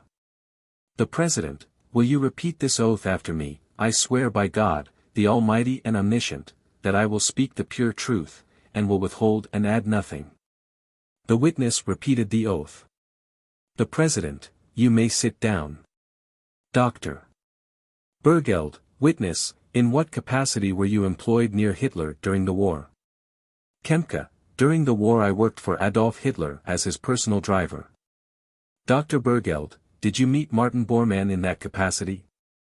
Kemke, yes, I met Reichsleiter Martin Bormann in this capacity at that time as my indirect superior. Dr. Bergeld, witness, on what day did you see the defendant Martin Bormann for the last time? Kemke, I saw the Reichsleiter, the former Reichsleiter Martin Bormann, on the night of 1 to 2 May 1945 near the Friedrichstrasse railroad station, at the Weidendammer Bridge. Reichsleiter Bormann, former Reichsleiter Bormann, asked me what the general situation was at the Friedrichstrasse station, and I told him that there at the station it was hardly possible. The President, you are going too fast. He asked you what? Kemke, he asked me what the situation was and whether one could get through there at the Friedrichstrasse station. I told him that was practically impossible, since the defensive fighting there was too heavy. Then he went on to ask whether it might be possible to do so with armored cars. I told him that there was nothing like trying it. Then a few tanks and a few SPW, armored personnel carrier, cars came along, and small groups boarded them and hung on. Then the armored cars pushed their way through the anti-tank trap, and afterwards the leading tank, along about at the middle of the tank on the left-hand side, where Martin Bormann was walking, suddenly received a direct hit. I imagine from a bazooka fired from a window, and this tank was blown up. A flash of fire suddenly shot up on the very side where Bormann was walking, and I saw. The President, you are going too fast. You are still going much too fast. The last thing I heard you say was that Bormann was walking in the middle of the column. Is that right? Kempka, yes, at the middle of the tank, on the left-hand side. Then, after it had got 40 to 50 meters past the anti-tank trap, this tank received a direct hit, I imagine from a bazooka fired from a window. The tank was blown to pieces right there where Martin, Reichsleiter Bormann, was walking. I myself was flung aside by the explosion and by a person thrown against me who had been walking in front of me. I think it was Standartenführer Dr. Stumpfecker, and I became unconscious. When I came to myself I could not see anything either. I was blinded by the flash. Then I crawled back again to the tank trap, and since then I have seen nothing more of Martin Bormann. Dr. Bergeld, witness, did you see Martin Bormann collapse in the flash of fire when it occurred? Kempka, yes, indeed, I still saw a movement which was a sort of collapsing. You might call it a flying away. Dr. Bergeld, was this explosion so strong that according to your observation Martin Bormann must have lost his life by it? Kempka, yes, I assume for certain that the force of the explosion was such that he lost his life. Dr. Bergeld, how was Martin Bormann dressed at that time? Kempka, Martin Bormann was wearing a leather coat, an SS leader's cap, and the insignia of an SS Obergruppenführer. Dr. Bergeld, do you therefore believe that if he had been found wounded on that occasion he would have been immediately identified, by this clothing, as being one of the leading men of the movement? Kempka, yes, indeed. Dr. Bergeld, you said that another man was walking either beside or ahead of Martin Bormann, namely a Herr Naumann of the propaganda ministry. Kempka, yes, it was the former state secretary, Dr. Naumann. Dr. Bergeld, was he approximately at the same distance from the explosion? Kempka, no, he was about 1 or 2 meters ahead of Martin Bormann. Dr. Bergeld, have you seen anything of this State Secretary Naumann subsequently? Kempka, no, I have not seen him again either, nor Standartenführer Dr. Stumpfecker. Dr. Bergeld, then you crawled back, did you not? Kempka, yes. Dr. Bergeld, and nobody else followed you? Kempka, certainly. Always, when you passed this anti-tank trap, you would run into defensive fire, a few only would remain lying on the spot while the rest always retreated. But those on that tank I have never seen again. Dr. Bergeld, gentlemen of the tribunal, I have no further questions for this witness. Martha Dodd, I have no questions, Mr. President. The President, do the defense counsel want to ask him any questions? There was no response. Turning to the witness. How many tanks were there in this column? Kempka, that I cannot say at the moment, possibly 2 or 3. There may have been 4, but there were more SPW cars, armored personnel carriers. The President, how many were there of them? Kempka, more and more came up, and then some of them drove away again. They tried to break through at that point. Possibly 1 or 2 tried. The others withdrew after the tank was blown up. The President, where did the column start from? Kempka, that I do not know. They came quite suddenly, there they were, I assume that they were tanks which had withdrawn into the middle of the town and were also trying to break out in a southerly direction. The President, when you say they were there suddenly, where do you mean they were? Where did they pick you up? Kempka, I was not picked up. I left the Reich Chancellery. The President, well, where did they join you? Where did you first see them? Kempka, at the Weidendammer Bridge, behind the Friedrichstrasse station. They turned up there during the night. The President, where was it that Bormann first asked you whether it would be possible to get through? Kempka, that was at the tank barrier behind the Friedrichstrasse station at the Weidendammer Bridge. The President, do you mean that you met him in the street? Kempka, yes. Martin Bormann was not present when we left the Reich Chancellery. He did not appear at the bridge until between 2 and 3 o'clock in the morning. The President, you met him there just by chance, do you mean? Kempka, I only met him by chance, yes. The President, was there anybody with him? Kempka, State Secretary Dr. Naumann from the Ministry of Propaganda was with him, as well as Dr. Stumpfecker, who had been the last doctor who was with the Führer. The President, how far were they from the Reich Chancellery? Kempka, that is, up to, from the Reich Chancellery to the Friedrichstrasse station is approximately a quarter of an hour's walk under normal circumstances. The President, and then you saw some tanks and some other armored vehicles coming along, is that right? Kempka, yes, yes indeed. The President, German tanks and German armored vehicles? Kempka, yes, German armored cars. The President, did you have any conversation with the drivers of them? Kempka, no, I did not talk to the drivers. I think former State Secretary Dr. Naumann did. The President, and then you did not get into the tanks or the armored vehicles? Kempka, no, we did not get in, neither State Secretary Dr. Naumann nor Reichsleiter Bormann. The President, you just walked along. Kempka, I just walked along, yes. The President, and where were you with reference to Bormann? Kempka, I was behind the tank, on the left-hand side behind the tank. The President, how far from Bormann? Kempka, it was perhaps 3 or 4 meters. The President, and then some missile struck the tank, is that right?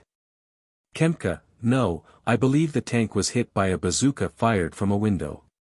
The President, and then you saw a flash and you became unconscious?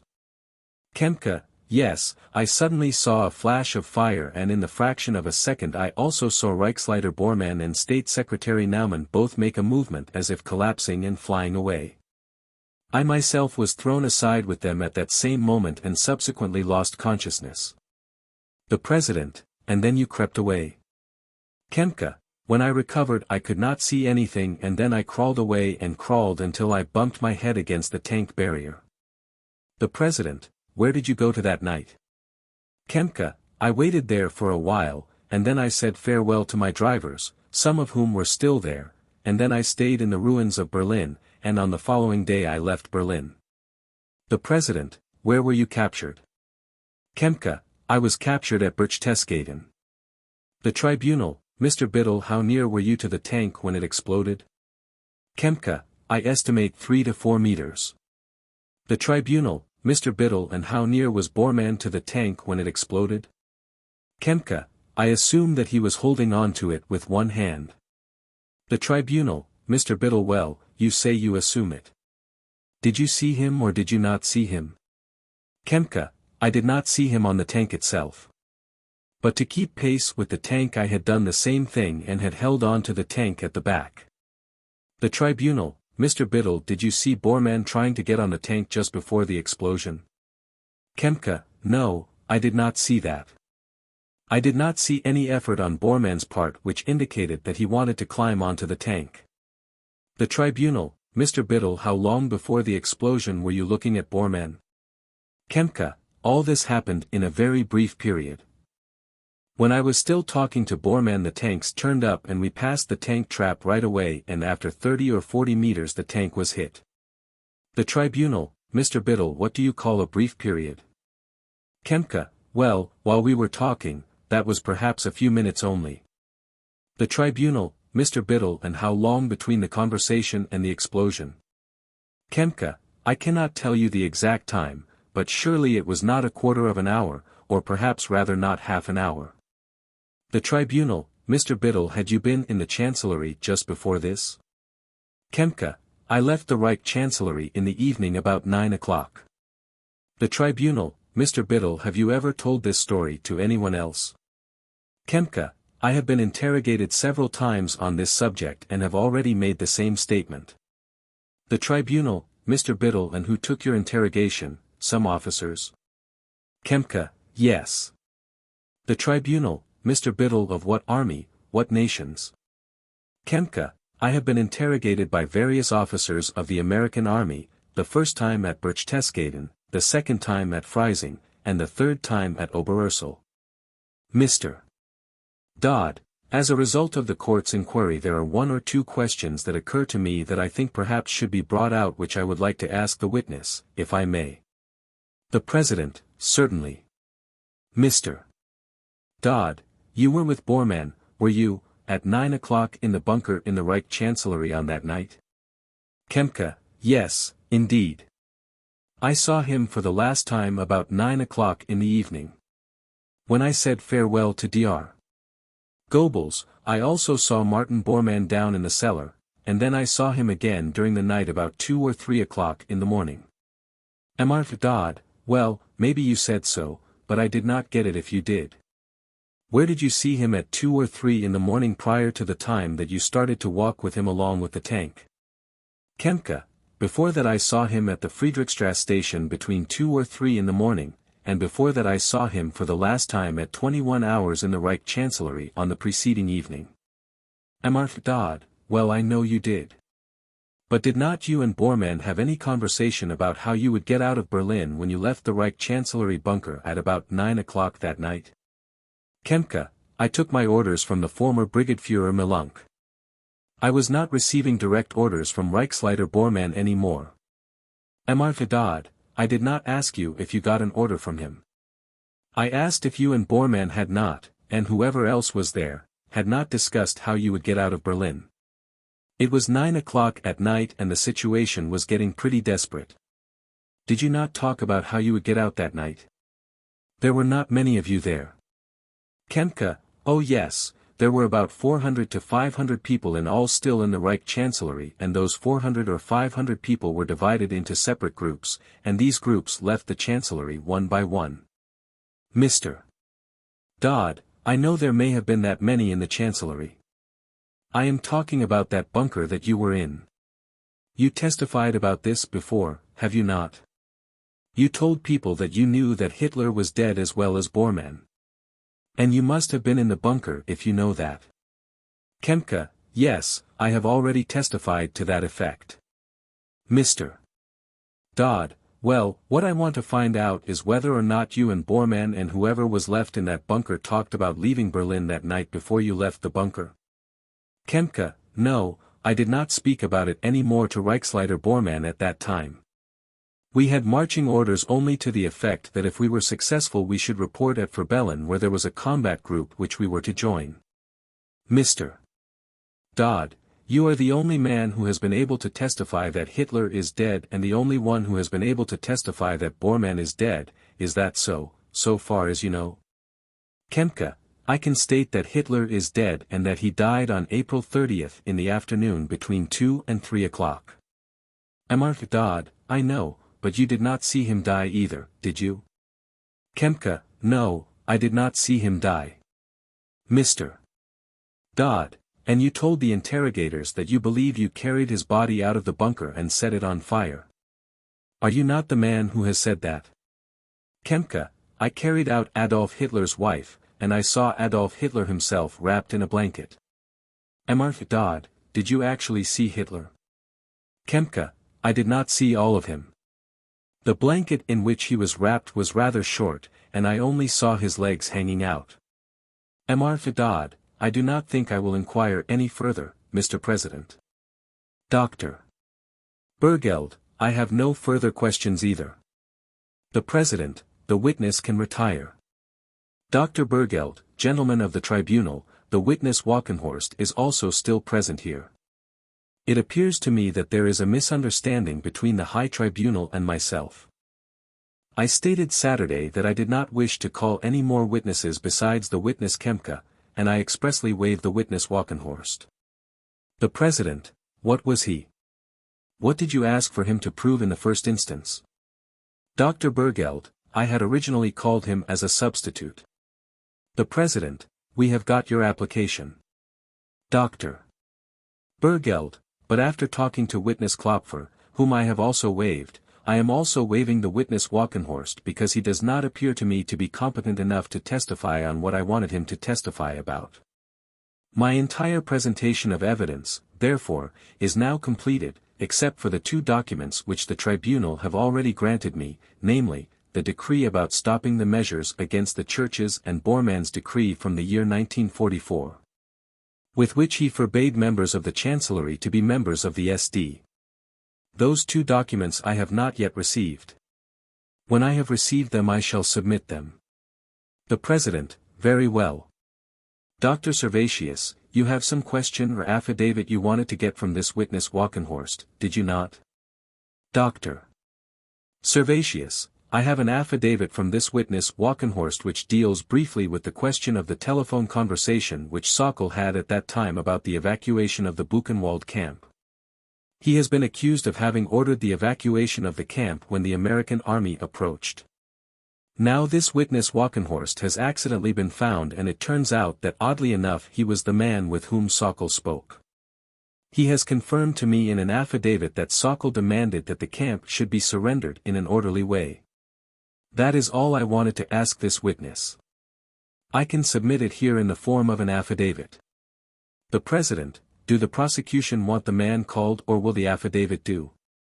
Dr. Servatius, I am satisfied with handing over the affidavit. Col. Philomore, my lord, as far as the prosecution are concerned, an affidavit would suffice. The President, very well. Dr. Servatius, then I shall submit the affidavit and I will give the exhibit number together with my list. The President, yes, there is one other matter to which I wish to draw the attention of Defendant's Counsel. The tribunal have been informed as to the length of the speeches of certain of the Defendant's Counsel which have been placed before the Translation Division for translation. And in the case of the Defendant Keitel and in the case of the Defendant Jodl the speeches which have been put into the Translation Division seem to be very much longer than the tribunal had anticipated and quite impossible to be spoken in one day. Would counsel for the Defendant Keitel explain to the tribunal why that is and what steps he has taken to shorten his speech? Dr. Nelt, Mr. President, I have sent a letter to the court today which I believe is not yet in the tribunal's possession. In it I requested that in the case of the Defendant Keitel I should be permitted to exceed the regular length of time, which had been limited to 1 day for the big cases. When, at the request of the tribunal, I stated the time which my final speech would take, I had my manuscript completed. This manuscript would have taken about 7 hours. I gave that manuscript to the Translation Division in that form because it was no longer possible to alter it. I submitted the first part last Wednesday and then the second part on Saturday morning. If the tribunal, in accordance with its decision, fixes 1 day, that is, 5.5 hours of actual speech, as the maximum and is unwilling to depart from that ruling in any case, not even in the case of the Defendant Keitel, who has been particularly seriously implicated, then I shall be forced to eliminate certain passages from the manuscript and to submit them only in writing.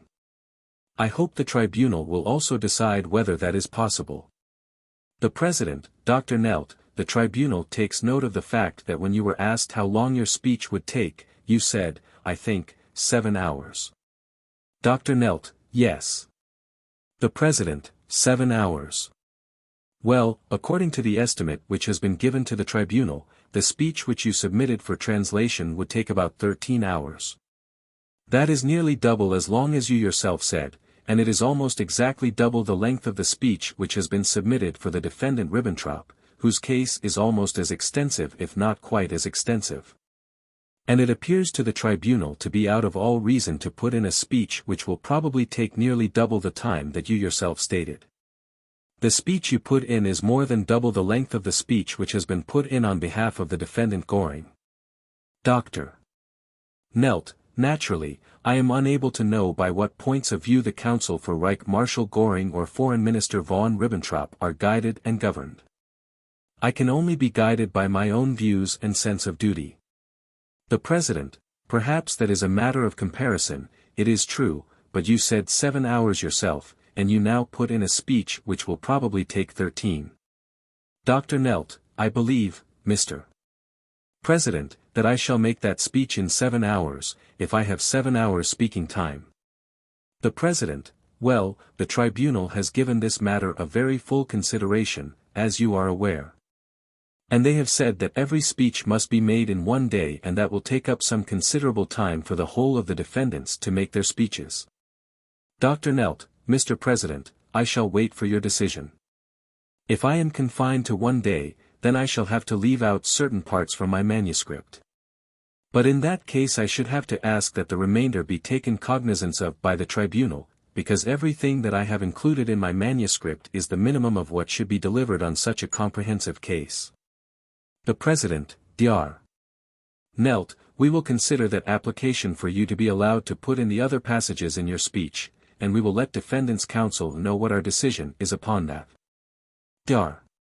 Seamers, the tribunal has now received a full report showing the immense trouble taken by the Secretariat to find or to try and find the witness Scholz, Otto Scholz, for you since you first asked for him in February of this year. And the tribunal would like to know what steps you have taken in the meantime to try and find him. Dr. Seamers, I believe, Mr.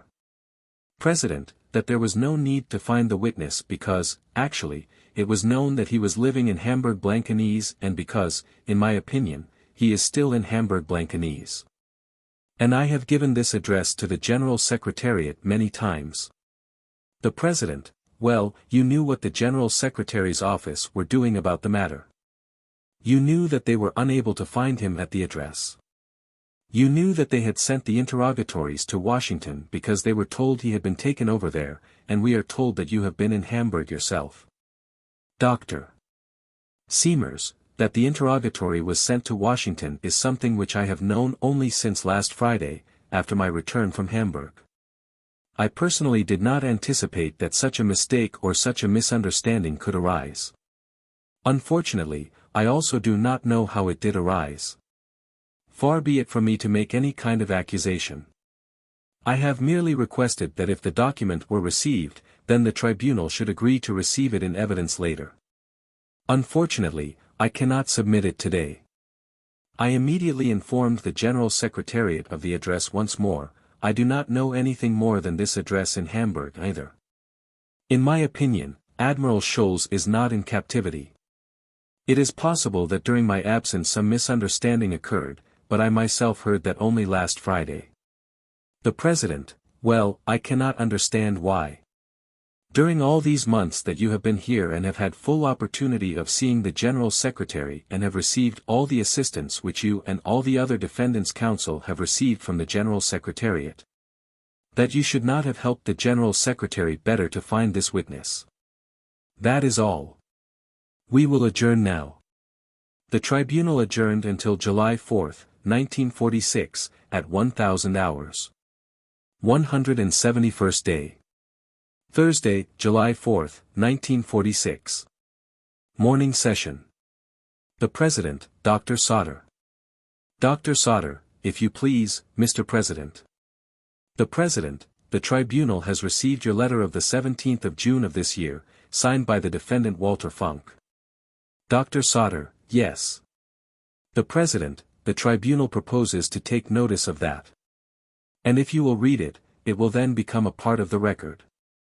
So if you will read it to us now. Dr. Sauter, Mr. President, at the moment I do not have the letter with me.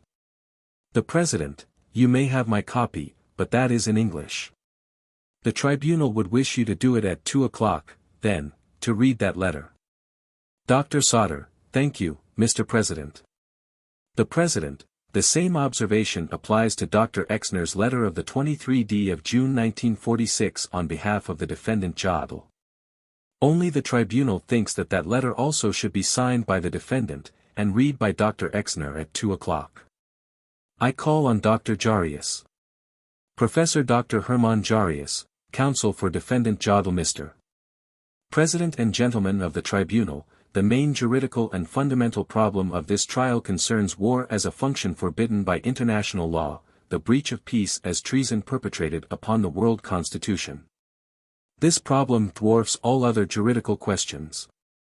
The four chief prosecutors have discussed the problem in their opening speeches, sometimes as the central theme of their presentation, sometimes as a fundamental matter, while indeed differing in their conceptions thereof. It is now up to the defense to examine it. The body of defense counsel have asked me to conduct this examination. It is true that it is for each counsel to decide whether and to what extent he feels in a position to renounce, as a result of my arguments, his own presentation of the question of breach of the peace. However, I have reason to believe that counsel will avail themselves of this opportunity to such an extent that the intention of the defense to contribute materially toward a technical simplification of the phase of the trial which is now beginning will be realized by my speech. I am concerned entirely with the juridical question, not with the appreciation of the evidence submitted during the past months. Also, I am dealing only with the problems of law as it is at present valid, not with the problem of such law as could or should be demanded in the name of ethics or of human progress. My task is purely one of research. Research desires nothing but the truth, knowing full well that its goal can never be attained and that its path is therefore without end. I wish to thank the General Secretary of the Tribunal for having placed at my disposal documents of a decisive nature and very important literature. Without this chivalrous assistance it would not have been possible, under the conditions obtaining at present in Germany, to complete my work. The literature accessible to me originated predominantly in the United States. Familiar as I am with the vast French and English literature on this subject, which I have studied during the last quarter of a century, I am, unfortunately, not conversant with the Russian language. I believe, however, that I can fairly say that no important concept has been overlooked, because in no other country of the world has the discussion of our problem, which has become the great problem of humanity, been more comprehensive and more profound than in the United States. This very fact has enabled me to forego the use of legal literature published in the former German sphere of control. In this way even the semblance of a pro domo line of argumentation will be avoided. Owing to the short time at my disposal for the purpose of this speech, and at the same time in view of the abundance and complexity of the problems with which I have to deal, it will not be possible for me to cite all the documents and quotations I am referring to.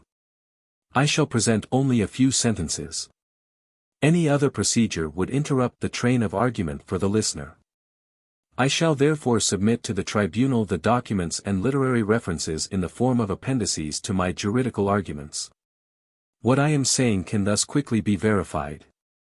The Charter threatens individuals with punishment for breaches of the peace between states. It would appear that the tribunal is accepting the Charter as the unchallengeable foundation for all juridical considerations. This means that the tribunal will not examine the question whether the Charter, as a whole or in parts, is open to juridical objections, yet such a question nevertheless continues to exist. If this is so, why, then, have any discussion at all on the main fundamental legal problems? The British chief prosecutor even made it the central theme of his long address to examine the relationship of the Charter, where our problem is concerned, to existing international law. He justified the necessity of his arguments by saying that it was the task of this trial to serve humanity and that this task could be fulfilled by the trial only if the Charter could hold its own before international law, that is, if punishment of individuals for breach of the peace between states was established in existing international law. It is, indeed, necessary to clarify whether certain stipulations of the Charter may have created new laws, and consequently laws with retroactive force.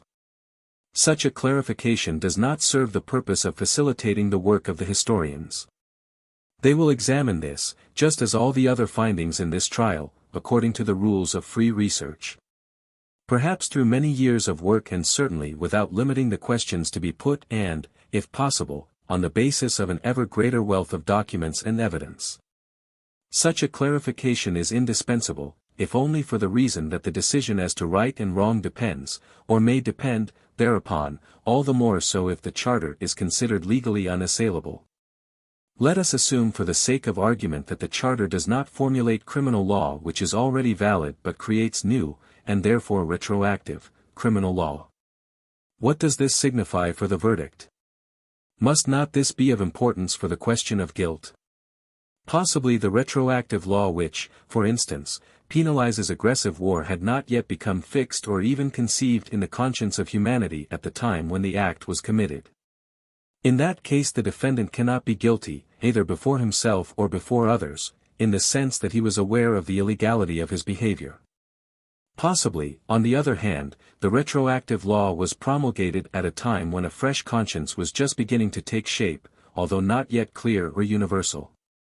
It is then quite possible for the defendant to be not guilty in the sense that he was aware of the wrongfulness of his commissions and omissions. From the point of view of the European continental conception of penal law, the fact that a person was not aware of doing wrong is certainly a point which the tribunal must not overlook. Now the question as to whether the penal law contained in the Charter is ex post facto penal law does not present any difficulty as long as the stipulations of the Charter are unequivocal and the prescriptions of international law as applying to date are uncontested. But what if we have regulations capable of different interpretations before us, or if the concepts of international law are the subject of controversy? Let us take the first. A stipulation of the Charter is ambiguous and therefore requires interpretation. According to one justifiable interpretation, the stipulation appears to be an ex post facto law. According to another, which can be equally well justified, it does not. Let us take the second. The regulation is clear or has been clarified by interpretation of the court, but experts on international law are of different opinions as to the legal position applying to date. It is not certain whether we are not concerned with an ex post facto law. In both cases it is relevant whether the defendant was conscious of the wrongfulness of his behavior. I intend to demonstrate how important these considerations are in this trial, and shall now begin the examination. The starting points of the British and French chief prosecutors are fundamentally different. The British chief prosecutor argues as follows, if I understood him correctly. First, the unrestricted right of states to wage war was abolished in part by the League of Nations Covenant, later as a general principle by the Kellogg-Briand Pact, which continues to be the nucleus of world peace order to this very day. War, thus prohibited, is a punishable violation of law within and toward the community of nations, and any individual who has acted in a responsible capacity is punishable. Secondly, the indictment of individuals for breach of the peace, although novel, not only represents a moral necessity, but is in fact long overdue in the evolution of law. It is quite simply the logical result of the new legal position. Only in outward appearance does the Charter create new law. And if I understood the British chief prosecutor correctly, he is asserting that since the conclusion of the Pact of Paris there exists a clear legal order based on the entire world's uniform conviction as to what is right. Since 1927 the United States have negotiated first with France, then with the remaining great powers, with the exception of the Soviet Union, and also with some of the smaller powers concerning the conclusion of a treaty intended to abolish war. Secretary of State Kellogg stated, in a note to the French ambassador, February 27, 1928, with memorable impressiveness what the government in Washington were striving for, namely, the powers should renounce war as an instrument of national politics. Waiving all legal definitions and acting from a practical point of view, plainly, simply, and unambiguously, without qualifications or reservations. Otherwise the object desired would not be attained, to abolish war as an institution, that is, as an institution of international law. After the negotiations had been concluded, Aristide Briand, the other of the two statesmen from whose initiative springs that pact which in Germany is often called the Pact to Outlaw War, declared, when it was signed in Paris, formerly deemed a divine right and remaining in international law as a prerogative of sovereignty, such a war has now at last been legally stripped of that which constituted its greatest danger, its legitimacy. Branded henceforth as illegal, it is truly outlawed by agreement. According to the conception of both leading statesmen, the Paris Pact amounted to a change of the world order at its very roots, if only all, or almost all, nations of the world, and particularly all the great powers, signed the pact or adhered to it later on, which did actually happen. The change was to be based on the following conception: up to the time of the Kellogg-Briand Pact, war had been an institution of international law. After the Kellogg-Briand Pact, war was high treason against the order created by international law. Many politicians and scholars all over the world shared this conception. It is the definite basic conception of that unique commentary on the League of Nations covenant by which Jean Rey, far beyond the borders of France, stirred the hearts of all practical and theoretical proponents of the idea of preventing war. It is also the basic conception of the indictment at Nuremberg. Diplomacy and the doctrine of international law found their way back into their old tracks after the First World War, after a momentary shock from which they recovered with remarkable rapidity. This fact horrified all those who were anxious to see the conclusions, all the conclusions, drawn from the catastrophe. Mankind had a grand vision of world peace then, as Senator Bruce called it when the Pact of Paris was before the Senate for ratification. I know how much the personality and the achievements of Woodrow Wilson are a subject of dispute. But the more detachment we achieve, the clearer it becomes that he, by making fortunate use of his own preparatory work and of that of others, finally conceived and presented to the humanity of the time an entirely brilliant train of thought which is as right today as it was then, and which can best be condensed as follows. It is necessary to start afresh. The tragic chain of wars and mere armistices termed peace must be broken. Sometime humanity must have the insight and the will to pass from war to real peace, that is, to peace which is good in its essence, founded on existing legal principles, without regard to victory or defeat. And this peace, which is good in its essence, must be maintained, and maintained in good condition, by an organized union of states. These aims can only be achieved if the most frequent causes of war are eliminated, namely excessive armaments, secret treaties, and the consecration, detrimental to life, of the status quo as a result of lack of insight on the part of the possessor of the moment. Humanity did not follow this path. And it is not to be wondered at that among those who fought against the instruments of Versailles, St. Germain, Trianon, Neuilly, and Sèvres, be it in the camp of the vanquished or in that of the victors, were the very ones who strove after real, lasting peace. When the governments of the South African Union and Canada, in their replies to Secretary of State Hull's Principles of Enduring Peace of July 16, 1937, indicated in unusually strong language that a revision of unjust and forcibly imposed treaties was an indispensable precondition for real-world peace, they took up one of the basic views of the great American president. Humanity did not follow Wilson. Even for the members of the League of Nations, war remained a means for settling disputes, prohibited in individual cases, but normal on the whole.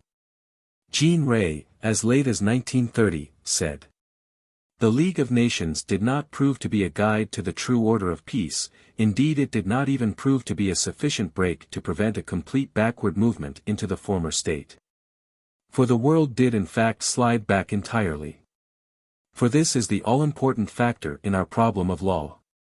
Before the commencement of the Second World War the whole system of collective security, even in such scanty beginnings as it had made, had collapsed.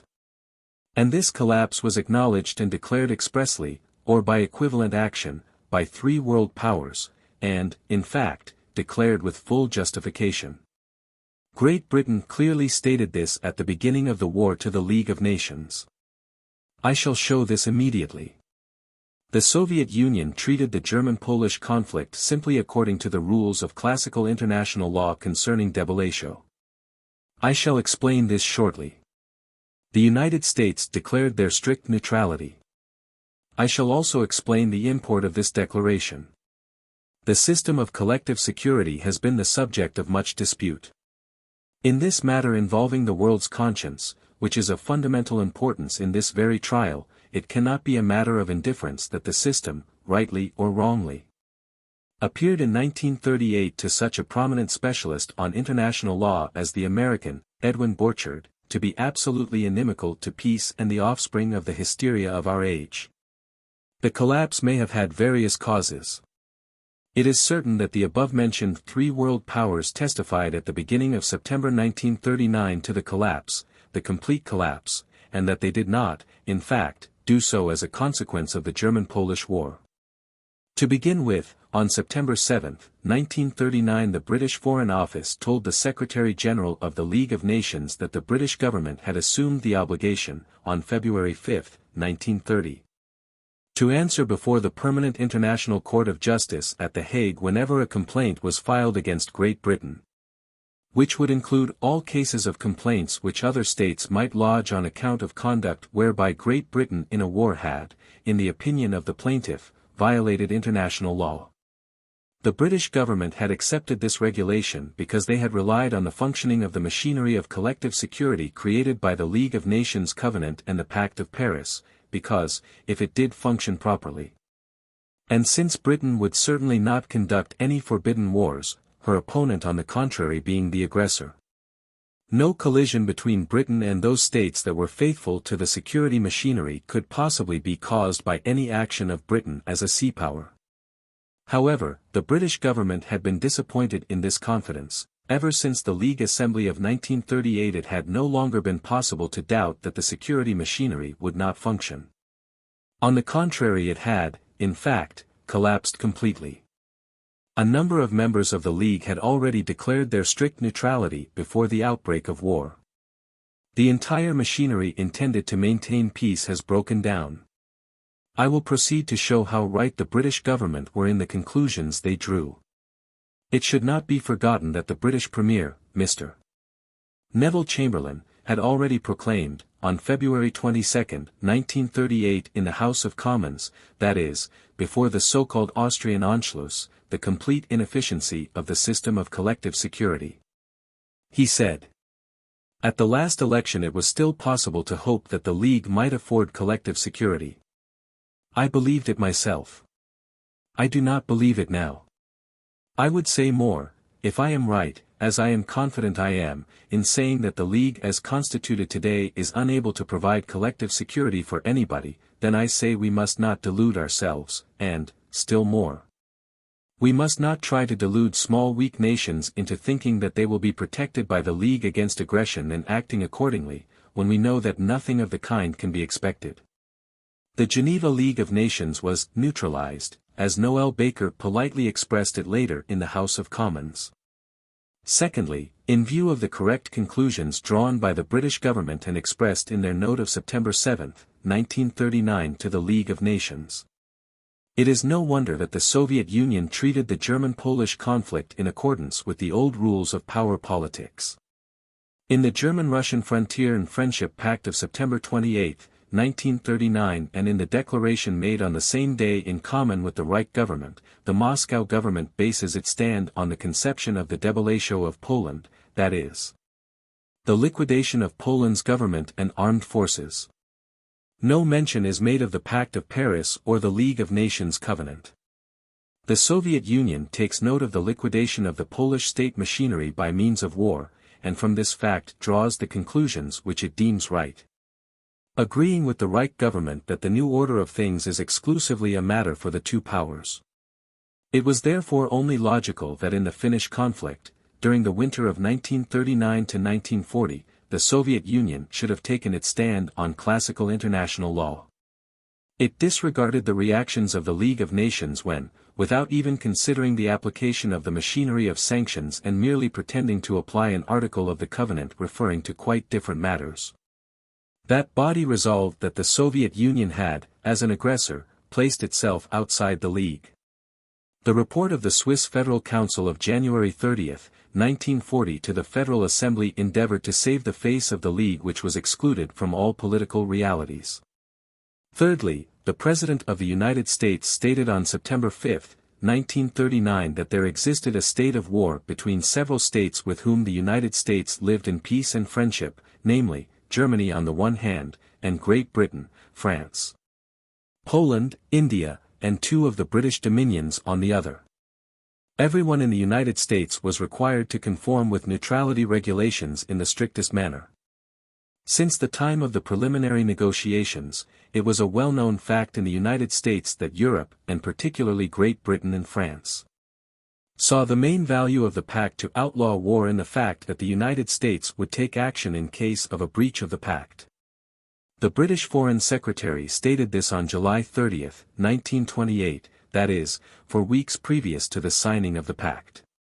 During the deliberations of the American Senate on the ratification of the pact, Senator Moses drew particular attention to this. Senator Borah affirmed at the time that it was utterly impossible to imagine that the United States would calmly stand by. After the discredit resulting from the failure of the policy of collective security in the case of Manchuria and Abyssinia, the world had come to understand the now famous quarantine speech of President Franklin D. Roosevelt on October 5, 1937, and his "Stop Hitler" warnings before and after Munich to mean that the United States would act on the next occasion. The Declaration of Neutrality of September 5, 1939 could therefore only mean, like Great Britain and the Soviet Union, the United States accepts as a fact the collapse of the system of collective security. This declaration of neutrality has often been looked upon as the death blow to the system. The Washington government would be entitled to reject such a reproach as unjustified. For the system had already been dead for years, provided one is prepared to believe that it was ever actually alive.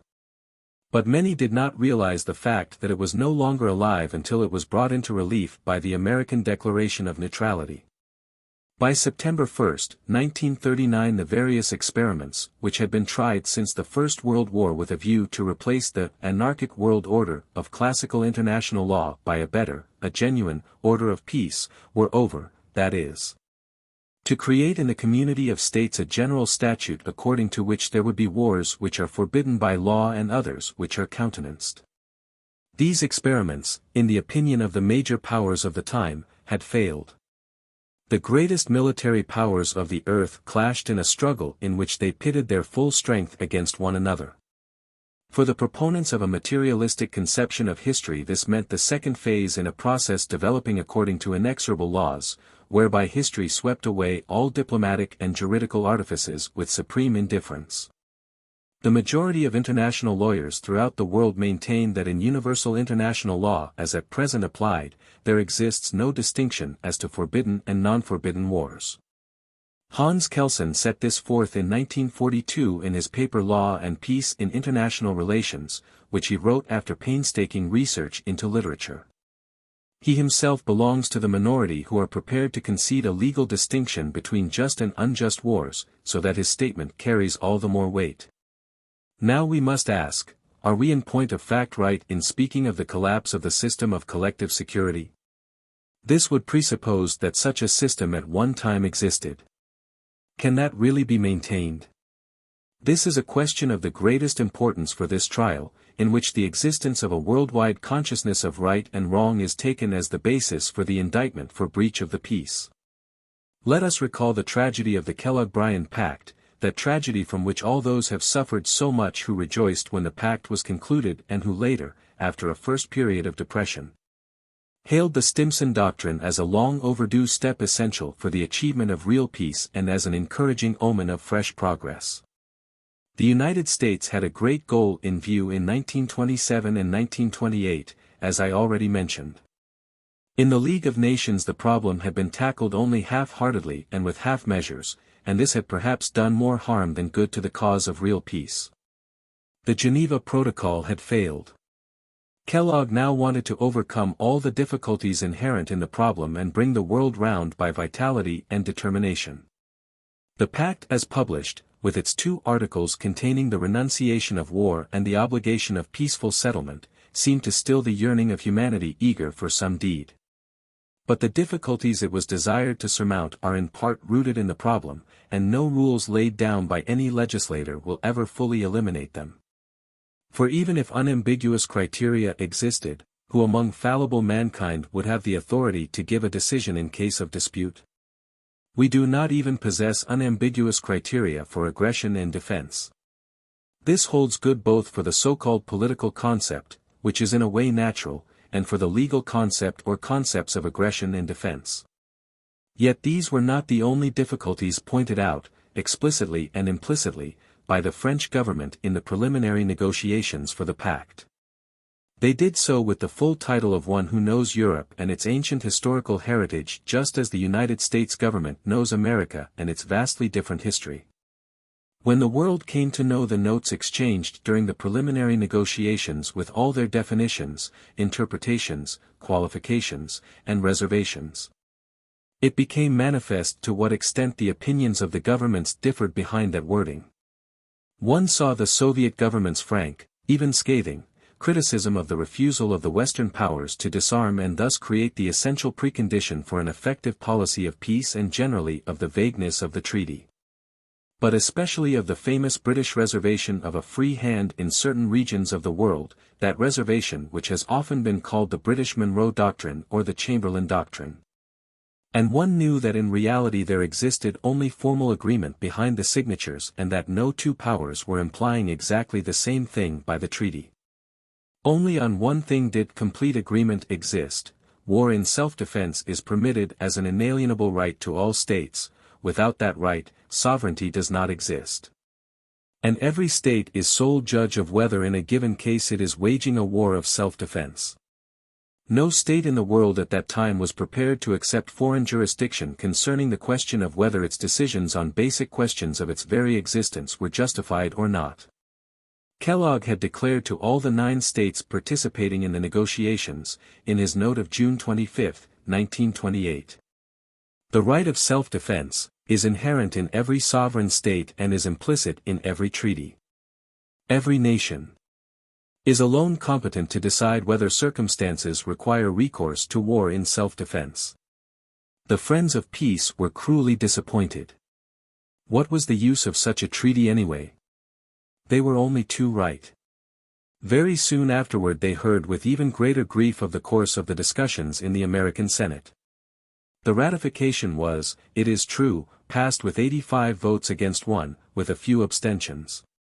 But if, behind the signatures of the contracting states there was no material agreement, there was even less behind the result of the vote in the Senate of that world power which was, as far as the conception and initiative was concerned, the leading one. The discussions in the Senate, which will remain memorable for all time because of their earnest and profound character, showed, and several senators expressly said so, that the opinions of the senators were oscillating between 2 poles which were worlds apart. For some the treaty really meant a turning point in world history, to others it appeared worthless, or at best a feeble or friendly gesture, a popular slogan, a sort of international embrace. To yet others as fertile soil for all the wars of the future, a gigantic piece of hypocrisy, as the legalization of war or even of British world control, or as a guarantee of the unjust status quo of Versailles for France and Great Britain. Some senators criticized the utter vagueness of the stipulations of the treaty even more bitterly than the Russian note. And if Kellogg's declaration about the right of self-defense, which, according to the will of the signatory states, was an integral part of the treaty, was taken literally, what kind of war was then forbidden? Sarcastic and ironical words were used in the Senate. Nothing was gained by this Paris Pact if everything were to remain as at its conclusion. In the opinion of the great American expert on international law, Philip Marshall Brown, the pact unwittingly engendered by its ineptness the horrible specter of undeclared war. Those, Germans or non-Germans, who fought against Versailles because progress was blocked, and those, Germans or non-Germans, who criticized the League of Nations because it did more harm than good to the will toward progress, had all rejoiced for nothing at the end of August 1928. The decisive step had not been taken. But above all the one thing which, though not sufficient in itself, is indispensable if a guarantee of peace is really to be created, the one thing that is necessary in the unanimous opinion of all who reckon with human frailty, was never tackled, to create a procedure by which the community of states, even against the will of the possessor, can change conditions that have become intolerable. In order to provide life with the safety valve it must have if it is to be spared an explosion. The individual state, if at all, can avoid revolutions only by good legislation and an early adjustment of order to changing conditions, and the same is true of the community of states. Wilson also had this fundamental principle in mind, as we saw. One of the great British experts on international law, one of the enthusiastic, unconditional, and progressive adherents of the Paris Pact, McNair, took this into account too when, in 1936, He wanted to see placed beside collective force the collective and peaceful revision of conditions which had become dangerous. And it was also taken into account by the American experts on international law, Borchard and Fenwick, in their warning illustration of the situation as regards international law shortly before the Second World War. The Reich government, by the way, had pointed out this problem, which overshadowed all others, in Stresemann's note to the American ambassador, dated April 27, 1928, when unconditionally agreeing to Kellogg's proposal. Later, the problem of collective revision was never seriously tackled. This is not surprising, if only because the very character of such a procedure would presuppose renunciation of their sovereignty by the states. And can such a renunciation be considered in the times we live in? In Philip Brown's melancholic opinion, less than ever. For that reason a real forward step in the question as to how war could legally be outlawed was impracticable. In spite of these intricate complications, the government of the United States and the League of Nations did a great deal to comply with the urgent demands of the nations. They subsequently tried to give the pact a precise content and teeth. The doctrine of international law provided suggestions for this and checked it.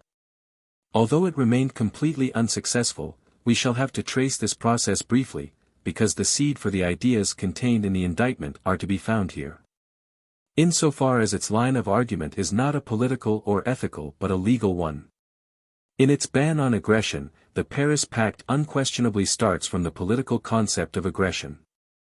But that is quite indefinite. Shotwell and Brearley, among others, tried to assist immediately by deducing a legal concept of aggression from the second article of the treaty, which establishes the obligation to follow a procedure of peaceful settlement. We can leave open the question whether it is permissible to apply this interpretation to the treaty. In practice nothing is gained by doing so, one kind of difficulty is simply put in the place of another. There are no fewer obscurities. Measures for peaceful settlement presuppose goodwill on both sides. What if that is lacking on one side or the other? And what still constitutes a measure of peaceful settlement, and what no longer does? The Russian government were quite right in their note of August 31, 1928 on the Kellogg-Briand Pact when they brought up this question. Other attempts to help tried to develop a completely new world constitution out of the entirely vague pact by way of logic. They are connected with the name of the American Secretary of State, Stimson, and with the work of the Budapest meeting of the International Law Association in 1934. In order to understand this, it will be found necessary to assume that the Kellogg Pact really did bring about, in a legally conceivable manner, the unambiguous and unconditional renunciation of war. Then, of course, there exists no longer any right to wage wars as and when one likes. War waged in defiance of this prohibition is an offense against the Constitution of the Community of States. We are immediately faced by the question, can the legal position of a state which attacks contrary to law be the same as that of a state which is being attacked contrary to law? If one answers no, as does for instance the influential French commentator of the League of Nations Covenant, Jean Rey, does not this mean the elimination of the most important fundamental principles of classic international law? 1. Do the international laws of war, which, after all, spring from the right to wage war freely and from the duel-like character of war and certainly from the equality of the belligerents before the law, apply for the qualification of the acts of the belligerent powers against one another? 2. Is it possible, or indeed permissible, that neutrality should still exist in such a war? 3. Can the result of the war, assuming that the aggressor is victorious, be valid under law, especially when compressed into the form of a treaty? Or must not the community of states deprive the aggressor of the spoils of his victory by a policy of non-recognition? Should there not be, or must there not be, joint coercive action by the states against the aggressor? It must be noted that not even theoretical law has drawn all possible conclusions. The practice of the states, after a few tentative beginnings in isolated points, never came to a definite conclusion in a single case. With regard to the first point, the validity of the international laws of war during a war, whatever its origin, has never so far been seriously disputed by any state. Any doubts that arose were cleared up in a way which allowed of no misunderstandings. I draw attention to Resolution Number 3 of the League of Nations Assembly of October 4, 1921 and to the report of the Committee of 11 of the League of Nations for the adaptation of the Covenant to the Pact of Paris. The aggressor state has the same rights and duties in a war as the attacked nation, that is, those laid down by the traditional international laws of war. The French chief prosecutor appears to wish to deviate from this line, although he does not seem disposed to draw the full conclusions. However, I do not see any tendency to deviate from the present path even in the most recent practice of states. With regard to the second point, attempts have been made to deny the obligation to remain neutral and, in fact, finally to establish for the states not involved the right of non-neutrality and even the right to wage war against the aggressor. Some statesmen and scholars have devoted themselves just as passionately to undermining, and even to outlawing, the right to neutrality as other statesmen and scholars have spoken in favor of its undiminished continuance. The clearer it became that the whole system of collective security failed to function in those particular cases which were of decisive importance, namely, where steps would have had to be taken against a great power, the more the idea of neutrality asserted itself with fresh vigor. The complete discredit attaching to the League of Nations and the system of the Kellogg-Briand Pact since the Abyssinian conflict put classical international law back into its old position. In 1935 Switzerland declared her unrestricted neutrality. Belgium, Denmark, Finland, Luxembourg, Norway, Holland, and Sweden followed with their declaration at Copenhagen on July 24, 1938. The failure of the League of Nations was the reason quite openly given. With reference to the third point, the idea underlying the policy of non-recognition is that the states not involved in a conflict should conduct themselves as members of the community of states, that is, they should protect the constitution of the community of states by refusing to recognize the fruits of victory, should the victor have been the aggressor. The situation he has created by force should not even seem to become a legal situation.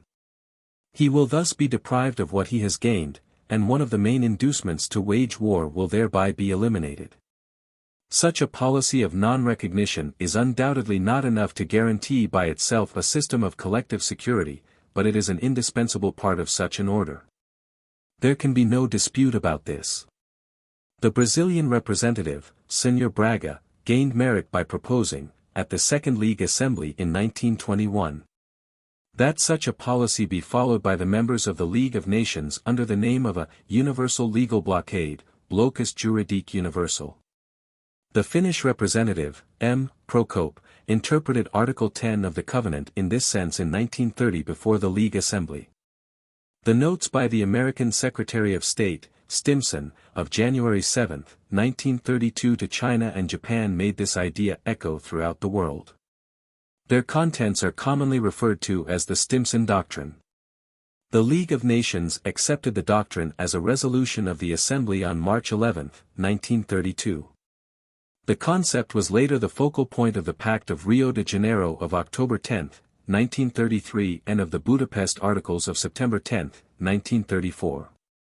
The conflict between Italy and Abyssinia in 1935–36 became the great test case, which decided the fate of the system of collective security.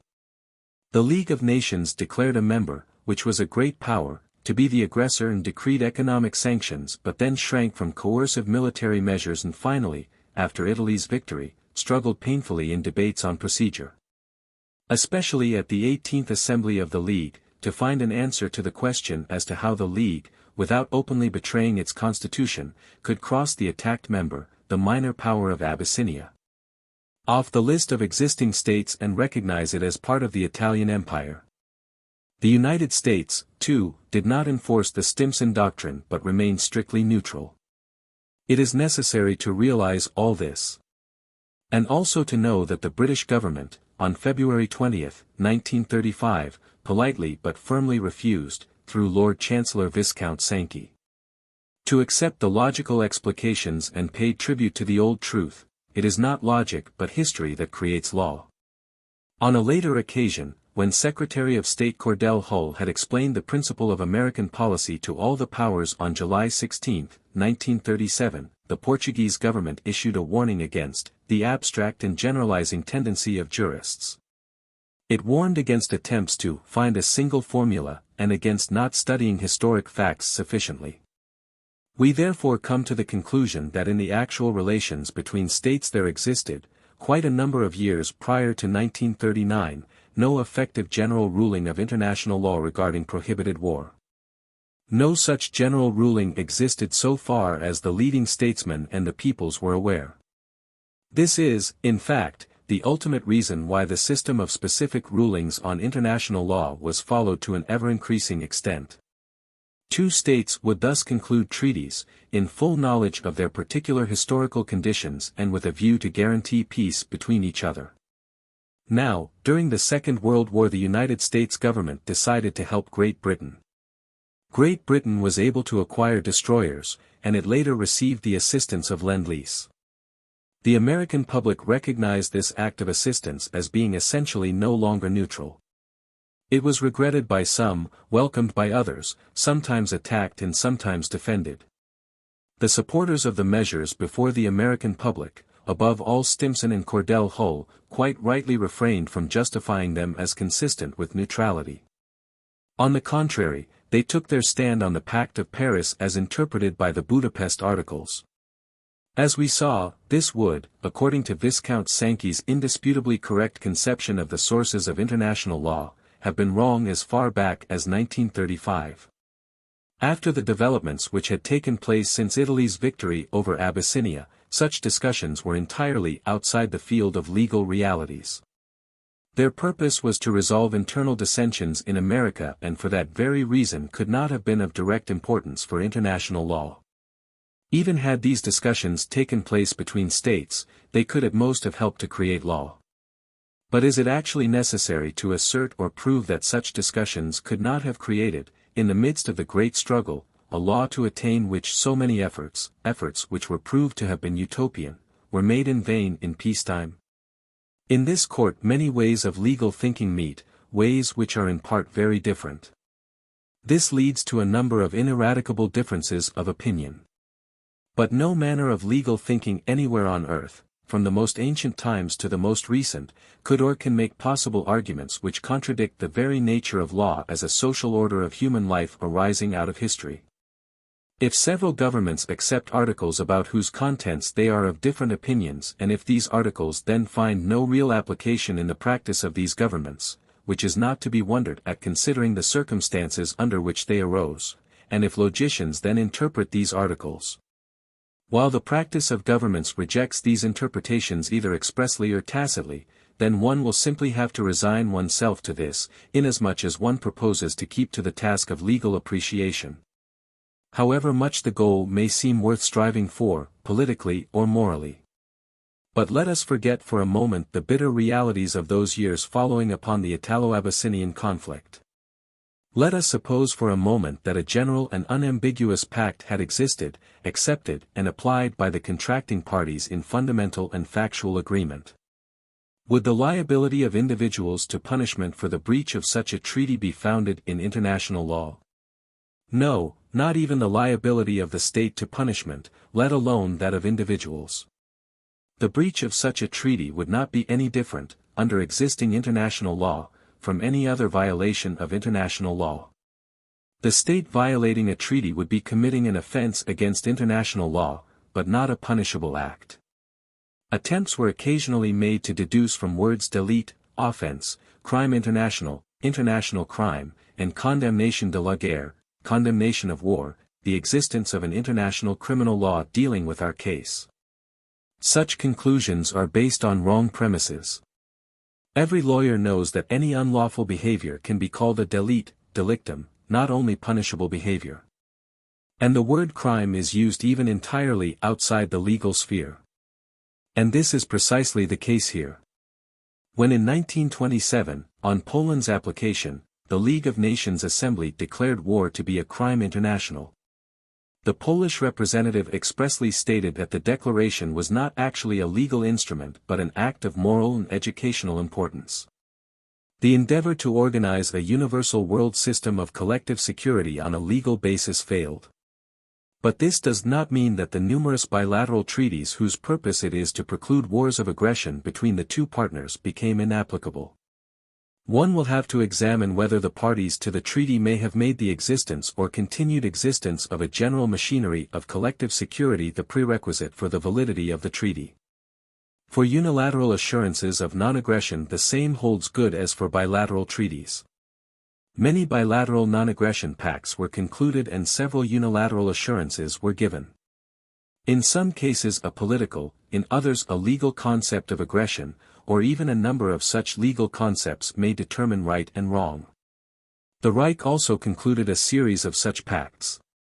They have been cited by the prosecution in argument. One must examine whether all these treaties were still in force at the critical moment, and this examination will be left to the individual defendant's counsel. But if the Reich did attack, in some specific case, in breach of a non-aggression pact which was still valid, it committed an offense in international law and is responsible therefore according to the rules of international law regarding such offenses. But only the Reich, not the individual, even if he were the head of the state.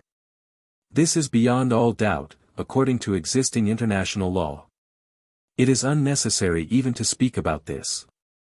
For up to the most recent times not even the possibility was mentioned, either in the Manchurian, or in the Italo-Abyssinian, or in the Russo-Finnish conflict, of instituting criminal proceedings against those people who were responsible. On the Japanese, Italian, or Russian side, for planning, preparing, launching, and conducting the war, or who simply participated in these acts in any way. And it was certainly not because matters had, paradoxically enough, not been thought out to the end, that they were not prosecuted. They were not prosecuted because this cannot take place as long as the sovereignty of states is the organizational basic principle of interstate order. The President, I think this would be a convenient time to break off. A recess was taken. Dr. Jarius, one thing or another, should things reach the point where, according to general world law, the men who participated in the planning, preparation, launching, and conduct of a war forbidden by international law could be brought before an international criminal court, the decisions regarding the state's final problems of existence would be subject to superstate control. One might, of course, still term such states sovereign, but they would no longer be sovereign. In his paper, written late in 1943, which I have already mentioned several times and which was prepared after the Moscow Conference of November 1, 1943, Kelsen again and again repeats that in questions of breach of the peace, the liability of individuals to punishment does not exist according to the general international law at present valid and that it cannot exist because of the concept of sovereignty. For Europeans, at any rate, the state has during the last 4 centuries, especially following the pronounced advance made by the idea of the national state, achieved the dignity of a superperson. Of course, acts of state are acts of men. Yet they are in fact acts of state, that is, acts of the state carried out by its organs and not the private acts of Mr. Smith or Mr. Muller. What the prosecution is doing when, in the name of the world community as a legal entity, it desires to have individuals legally sentenced for their decisions regarding war and peace, is, when facing the issue from the angle of European history, to look upon the state as one would look upon a private individual. Indeed, more than that, what it is doing is destroying the spirit of the state. Such an indictment, the moral justification of which is not my concern, such an indictment is, as we have already shown, incompatible with the very nature of sovereignty and with the feeling of the majority of Europeans. It seems, indeed, as though not only Europeans feel that way.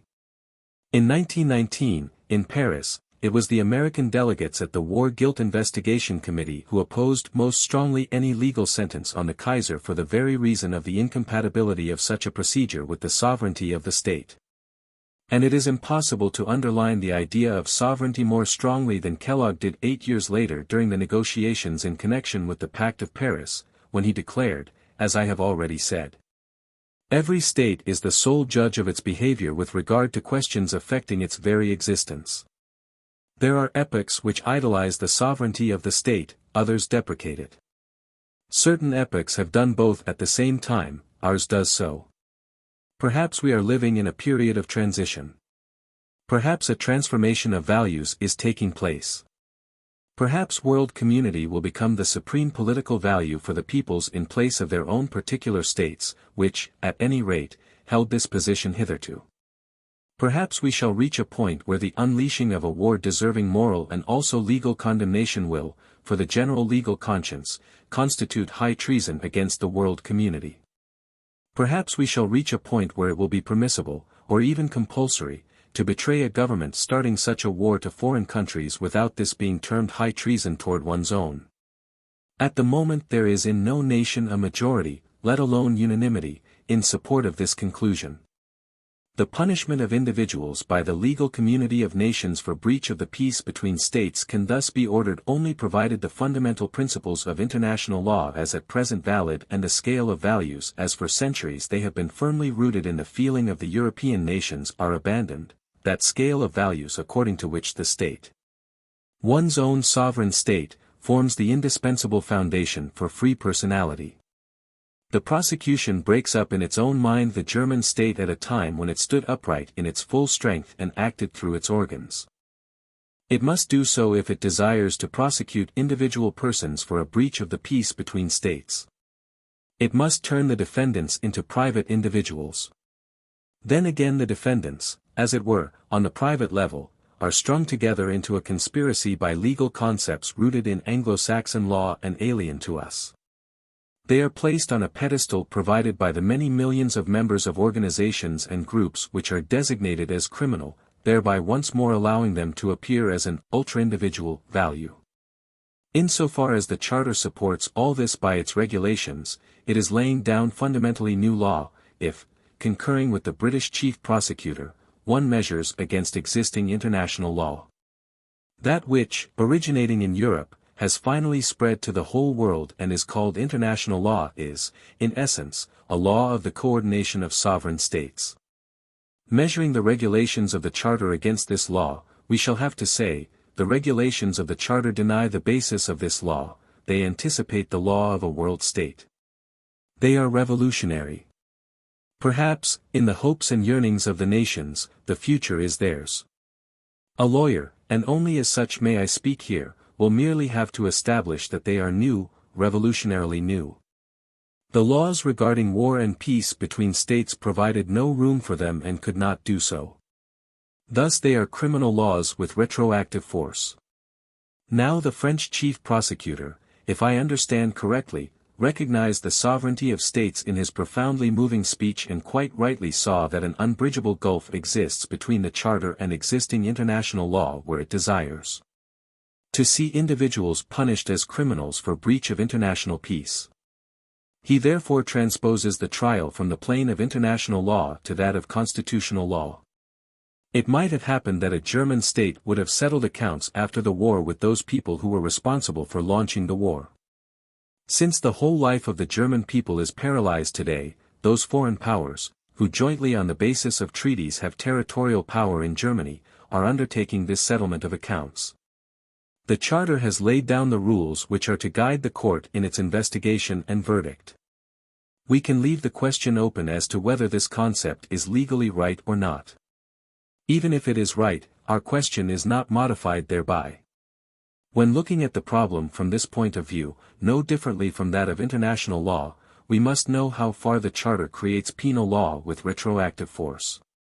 But we must now measure the regulations of the Charter not only against the international law which was valid for Germany and was recast into national law, as we say, but also against that national criminal law which was binding on the defendants at the time of the deed.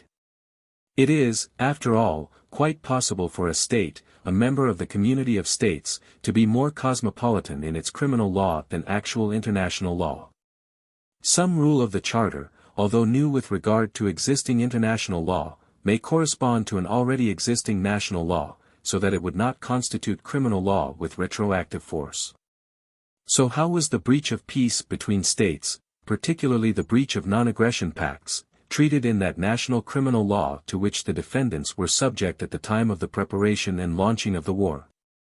It is possible that in some state those people might be threatened with punishment who prepared or launched or waged a war in opposition to the international obligations of that state. That would, it is true, be completely impractical, for the result of a war determines the internal settlement of accounts. No criminal court will threaten a victorious government, whereas, in case of defeat, the defeat itself provides the measure for such settlement. In any case, the regulations of the Charter regarding punishment for breach of the peace between states are novel for the national criminal law to which the defendants were subject at the time of the deed. If one is not prepared to understand the phrase nulla pena sine lege previa as it is understood on the European continent, that is, as meaning that law in the sense of lex is a rule laid down by the state, a state law, but holds the opinion which, as far as I can see, is peculiar to English legal thinkers, that law in the sense of lex can also be a deeply rooted rule of ethics or morality, then we still have one question left, as things happen to be. Did the defendants, formerly ministers, military leaders, directors of economy, heads of higher authorities, at the time of the deed feel? Or could they even have felt that a behavior which is now made punishable by a retroactive law was originally in violation of their duty? The answer to this question cannot be given without insight into the nature of the constitution of the German Reich at the moment of the deed. The German Reich was incorporated into the community of states in the form and with the constitution which it happened to have at any given moment. Such is the case with every member of the community of states. The United States and the British Empire, the Union of Soviet Socialist Republics and the French Republic, Brazil and Switzerland, stand in the framework of the family of nations with such a constitution as they happen to have at the time. The prosecution, with full justification, has tried to convey a picture of this concrete legal structure of the Reich. Without trying to obtain such a picture, no one in this trial will be able to arrive at a decision regarding right and wrong. In addition, it seems to me that many ethical questions which have been raised here require such an endeavor to be made. However, I am afraid that with the picture presented by the prosecution one will not come as close to the truth as is possible, notwithstanding the complex nature of the subject. The prosecution is based upon the conception of a conspiracy to conquer the world on the part of a few dozen criminals. The German state, if one looks upon things in this way, becomes a mere shadow or tool. But this state had long been in existence. No one could set aside the enormous weight of its history. A number of facts in its history, domestic and especially foreign, accounted for Hitler's rise to power or facilitated it for him, while there were other things in this history that guided, urged, limited, or restrained Hitler in his choice of aims and means, and helped to decide the success or failure of his measures and undertakings. The prosecution was certainly right in laying great stress on the so-called Führer principle. This Führer principle has, in fact, for the eyes and even more for the ears of the German people and of the world in general, been the organizational guiding principle in the development of the Reich Constitution after 1933. It has never been unambiguous, and it considerably changed in character during the course of the years. In human life leading and dominating present inherent contradictions. There exists one, as it were, soulless, mechanical way of directing mankind, which is to dominate, to rule by issuing commands. And there is another one, which is to precede by setting an example and being followed voluntarily, which is to lead or whatever one wishes to call it. This differentiation between two fundamentally different methods of directing men is often already complicated by the words used. In the German language, for instance, this is so because leading is sometimes substituted for unconscious domination, while domination is occasionally called leading. The differentiation is rendered even more difficult by the fact that leading may alternate with domination in relations between the same persons or by the fact that methods which are actually applicable to leading are used in dominating and vice versa. Every state has been, is, and will be, faced by the question of how it is to link up both these methods, so that they may complement, promote and keep a check on each other. Both methods appear continually and everywhere. There has never yet been a truly dominating ruler who was not also a leader, although minor rulers are also subject to this law. And the Hitler regime did bring about, at least to begin with, a synthesis of both methods which had at least the appearance of being tremendously efficient. To this synthesis has been attributed, perhaps not unjustly, much of what the world registered with wonder, sometimes approvingly, but more often disapprovingly, as the result of an unheard of mobilization, concentration, and increase in the energies of a nation. This remarkable synthesis of leading and dominating found its maximum expression in the person of Hitler himself, in his acts of leadership, for instance, in his speeches, and in his commands. Hitler's acts of leadership and commanding became the motive power of the German political life of that time. Above all, this phenomenon must be taken into correct account. It is of absolutely decisive importance in judging the enormous mass of facts which has been produced here. With all due caution, which is natural to men accustomed to think along scientific lines and imbues them with an almost unconquerable mistrust of any attempt to comprehend and evaluate events which have happened so recently. One is perhaps entitled to vouchsafe this assertion: in the course of the years Hitler accorded the act of command an increasingly favored place to the detriment of acts of leadership and finally brought it so much to the fore that commands, not the act of leadership, became the all-decisive factor. Hitler, the man of the people, became more and more the dictator. The speeches in which he repeated himself ad nauseam, even for his most willing followers, and shrieked out, to the irritation even of the most faithful disciples, became rarer, while the legislative machine worked faster and faster. A later age will perhaps realize to what extent the great change in the attitude of the German people toward Hitler, which was beginning to show even before the war, was the cause or effect of this modification. Whereas on a superficial question, that is, the question as to how he wished to be designated, Hitler urged not to be called Führer and Reich Chancellor any longer, but only Führer. The way in which the state was being governed was taking the exactly opposite path. Leadership disappeared more and more, and there remained naked domination.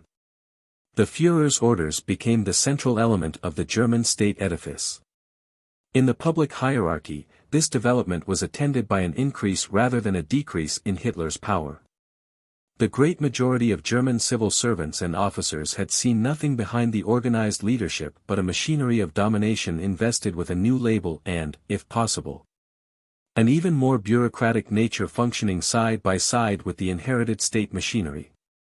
When Hitler's orders became the alpha and omega, they felt themselves, so to speak, return to the old familiar path. The queer and puzzling apparition had gone. They were back in their world of subordination. Nevertheless, this development had given the Führer's orders a special aura of sanctity for them too. There was no contradicting the Führer's orders. One could perhaps raise objections, but if the Führer abided by his order, the matter was decided. His orders were something quite different from the orders of any official within the hierarchy under him.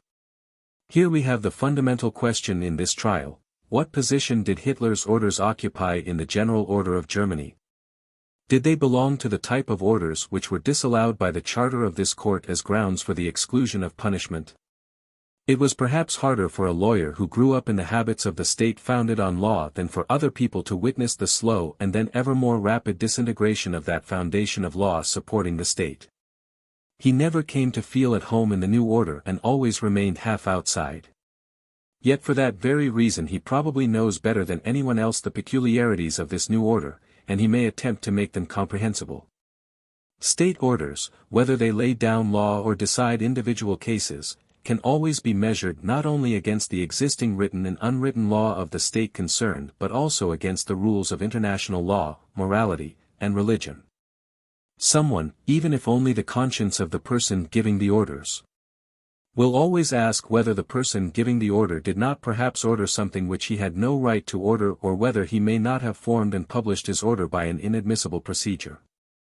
Now an unavoidable problem for all domination lies in this: should or can it grant the members of its hierarchy, its civil servants and officers, the right, or even impose on them the duty, to examine at any time any order which demands obedience from them, to determine whether it is lawful and to decide accordingly whether to obey or refuse? No form of rule which has appeared in history so far has given an affirmative answer to this question. Only certain members of the hierarchy were ever granted this right, and they were not granted it without limits. Such was the case, for instance, under the extremely democratic constitution of the German Reich during the Weimar Republic, and it is again the case today under the occupation rule of the four great powers over Germany. Insofar as no such right of examination is granted to members of the hierarchy, orders are binding upon them. All constitutional law, including that of modern states, provides for acts of state which must be respected by the authorities, even when defective. Certain acts constituting rules, certain decisions on individual cases which have acquired legal force, are held to be valid even when the person giving the order has exceeded his competency or made a mistake in form. If only because the process of referring to a still superior order finally comes to an end, there must under every government exist orders that are binding on the members of the hierarchy under all circumstances, and therefore represent law to the officials concerned, even though outsiders may find that they are defective as regards content or form when measured against the previous laws of the state concerned or against rules applying outside the state. For instance, in direct democracies, an order given as the result of a plebiscite of the nation is a fully valid rule or an absolutely binding decree. Rousseau knew how much the volonté tout can be in contradiction to what is right, but he did not fail to appreciate that orders by volonté tout are binding. In indirect democracies the resolutions of a Congress, a National Assembly, or a Parliament may have the same force. In the partly direct, partly indirect democracy of the Weimar Constitution of the German Reich the laws resolved by a majority of the Reichstag large enough to modify the constitution and duly promulgated under all circumstances were binding upon all functionaries, including the independent courts of law, even though the legislator, willingly or unwillingly, might have violated rules not imposed by the state but by the Church or by the community of states.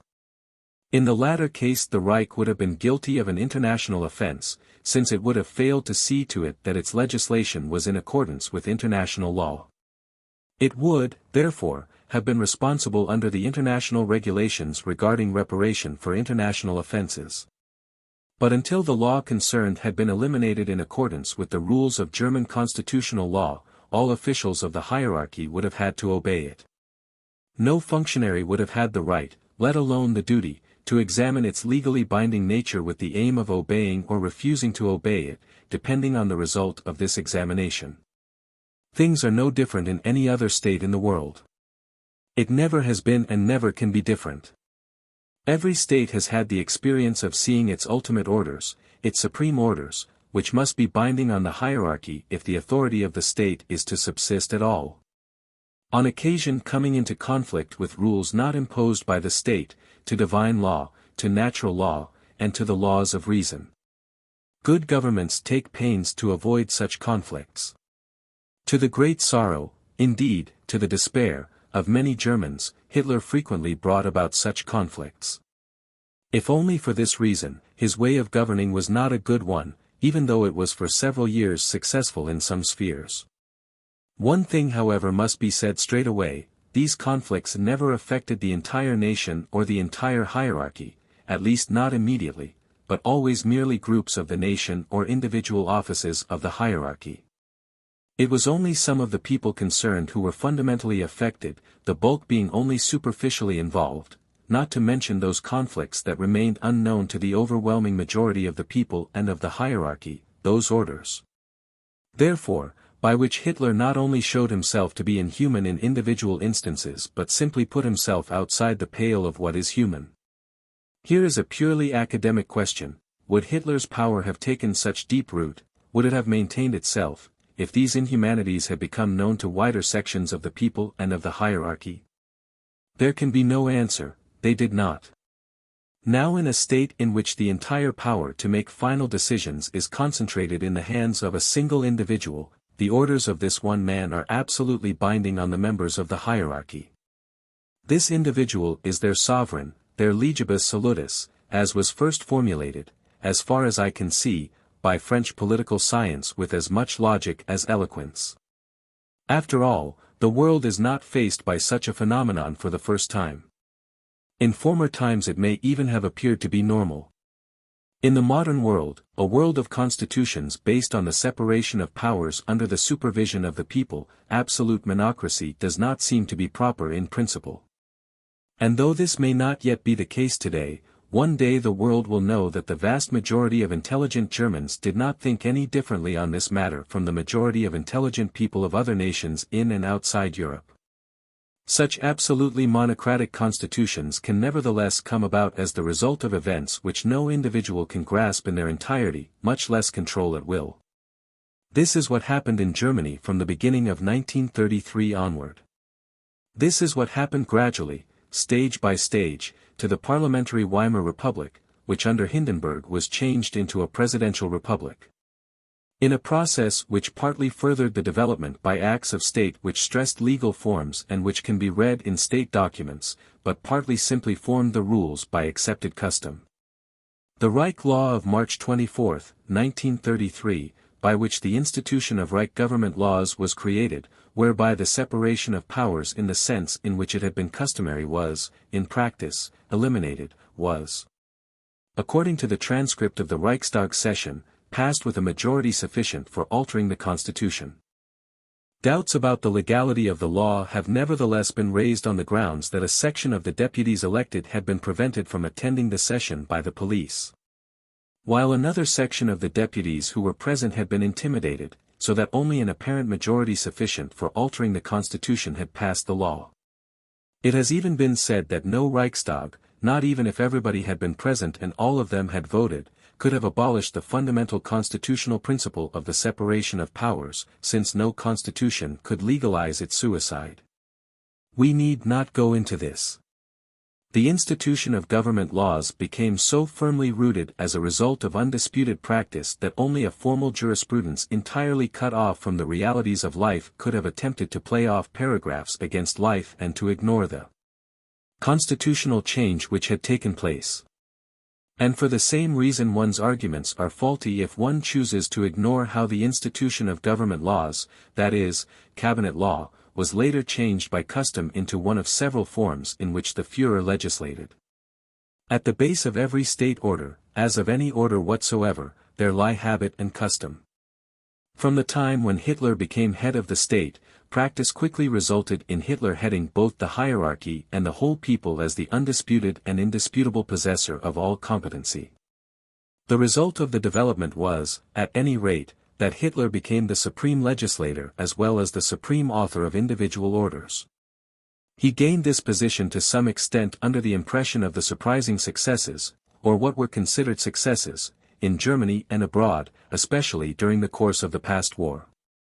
Perhaps the German people, although with great differences between North and South, West and East, particularly easily falls a prey to actual power, particularly easily obeys by orders, particularly well conforms to the idea of a superior. Thus the whole process may have been rendered easier. Finally, the only thing that was not quite clear was Hitler's relationship to the judiciary. For, even in Hitler Germany, it was not possible to exterminate the idea that it was essential to allow justice to be exercised by independent courts, at least in matters which concern the bulk of the people in their everyday life. Up to the top group of party officials, this was shown by some of the speeches by the Reich leader of jurists, the defendant Dr. Frank, as quoted here. There showed resistance, which, it is true, was not very effective, when justice in civil and ordinary criminal cases was equally to be subjected to the sic volo sic jubeo of one man. But apart from the judiciary, which in the end also was beginning to succumb, absolute monocracy was complete. The Reichstag's pompous declaration about Hitler's legal position, dated April 26, 1942, was actually only the statement of what had become a fact long before. The Führer's orders constituted law already a considerable time before this Second World War. In this state order the German Reich was treated as a partner by the other states, throughout the whole field of politics. In this connection I do not wish to stress the form, so impressive to the German people and so fatal to all opposition, which this treatment took in 1936 at the Olympic Games. A show which Hitler could not order the delegations of foreign nations to attend, as he ordered Germans to the Nuremberg Party rally with its state displays. Rather would I wish to point out that the governments of the greatest nations in the world considered the word of this all-powerful man to be the final decision, incontestably valid for every German, and based their decisions on major questions on the very fact that Hitler's order was incontestable. To mention only the most striking cases, this fact was relied upon when the British Prime Minister, Mr. Neville Chamberlain, after the Munich Conference, displayed the famous peace paper when he landed at Croydon. This fact was pointed to when people went to war against the Reich as the barbaric despotism of this one man.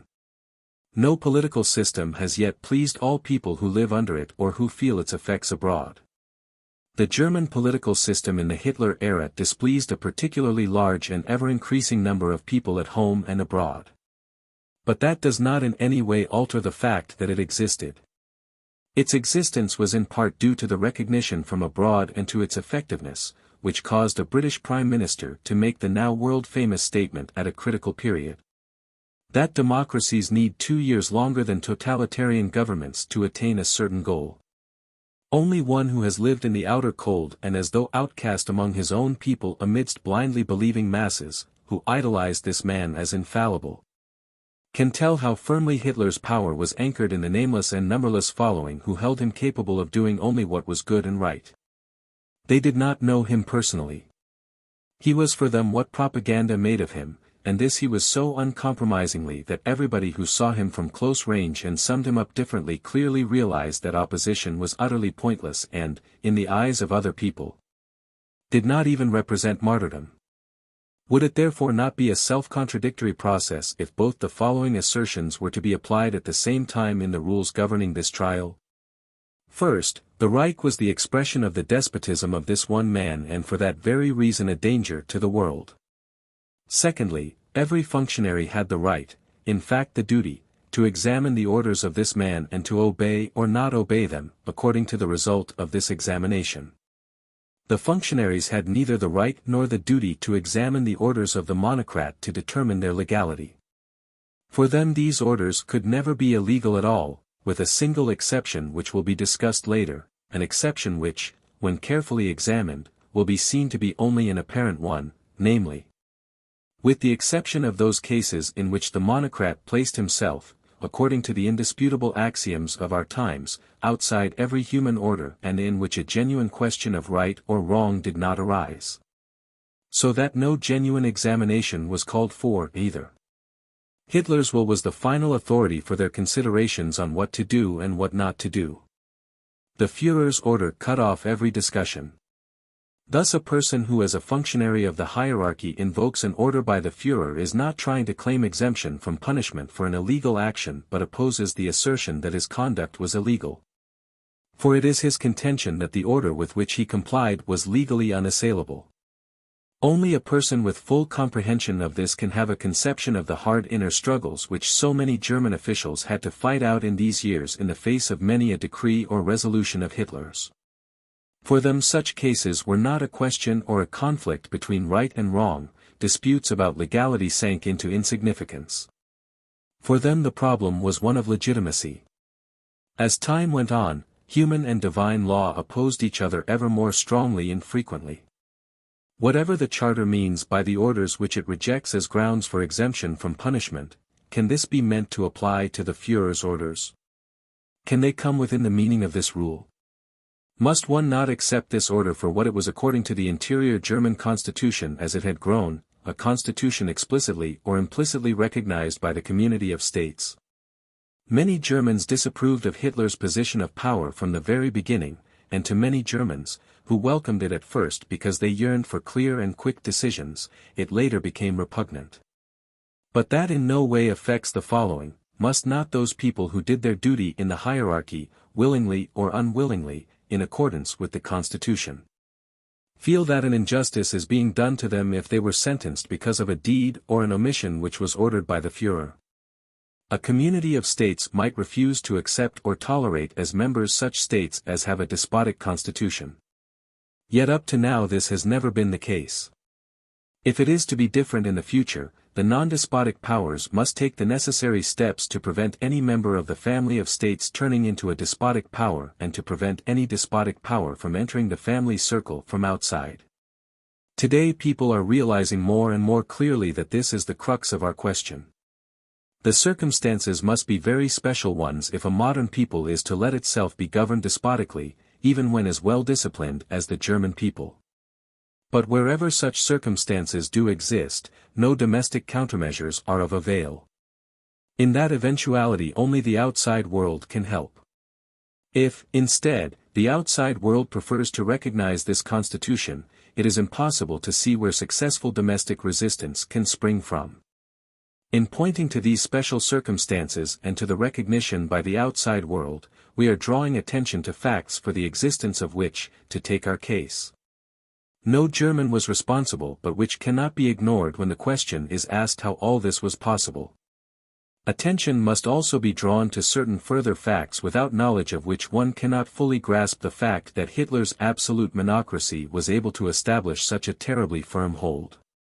Hitler combined in his person all the powers of issuing legislative and administrative orders of a supreme character, orders which could not be questioned and were absolutely valid. But immediately below him the power of the state was divided up into a vast mass of spheres of competence. The dividing lines between these spheres, however, were not always sharply drawn. In a modern state, particularly in major states of our technical era, this cannot be avoided. The tendency to exaggerate questions of competency is certainly no less marked in Germany than in any other country. This certainly facilitated the erection of barriers between the departments. Every department was jealously watching to see that no other trespassed into its field. Everywhere it was prepared for tendencies of other departments toward expansion. Considering the great mass of tasks which the so-called totalitarian state had heaped upon itself, cases where 2 or 3 departments were competent for the same matter could not be avoided.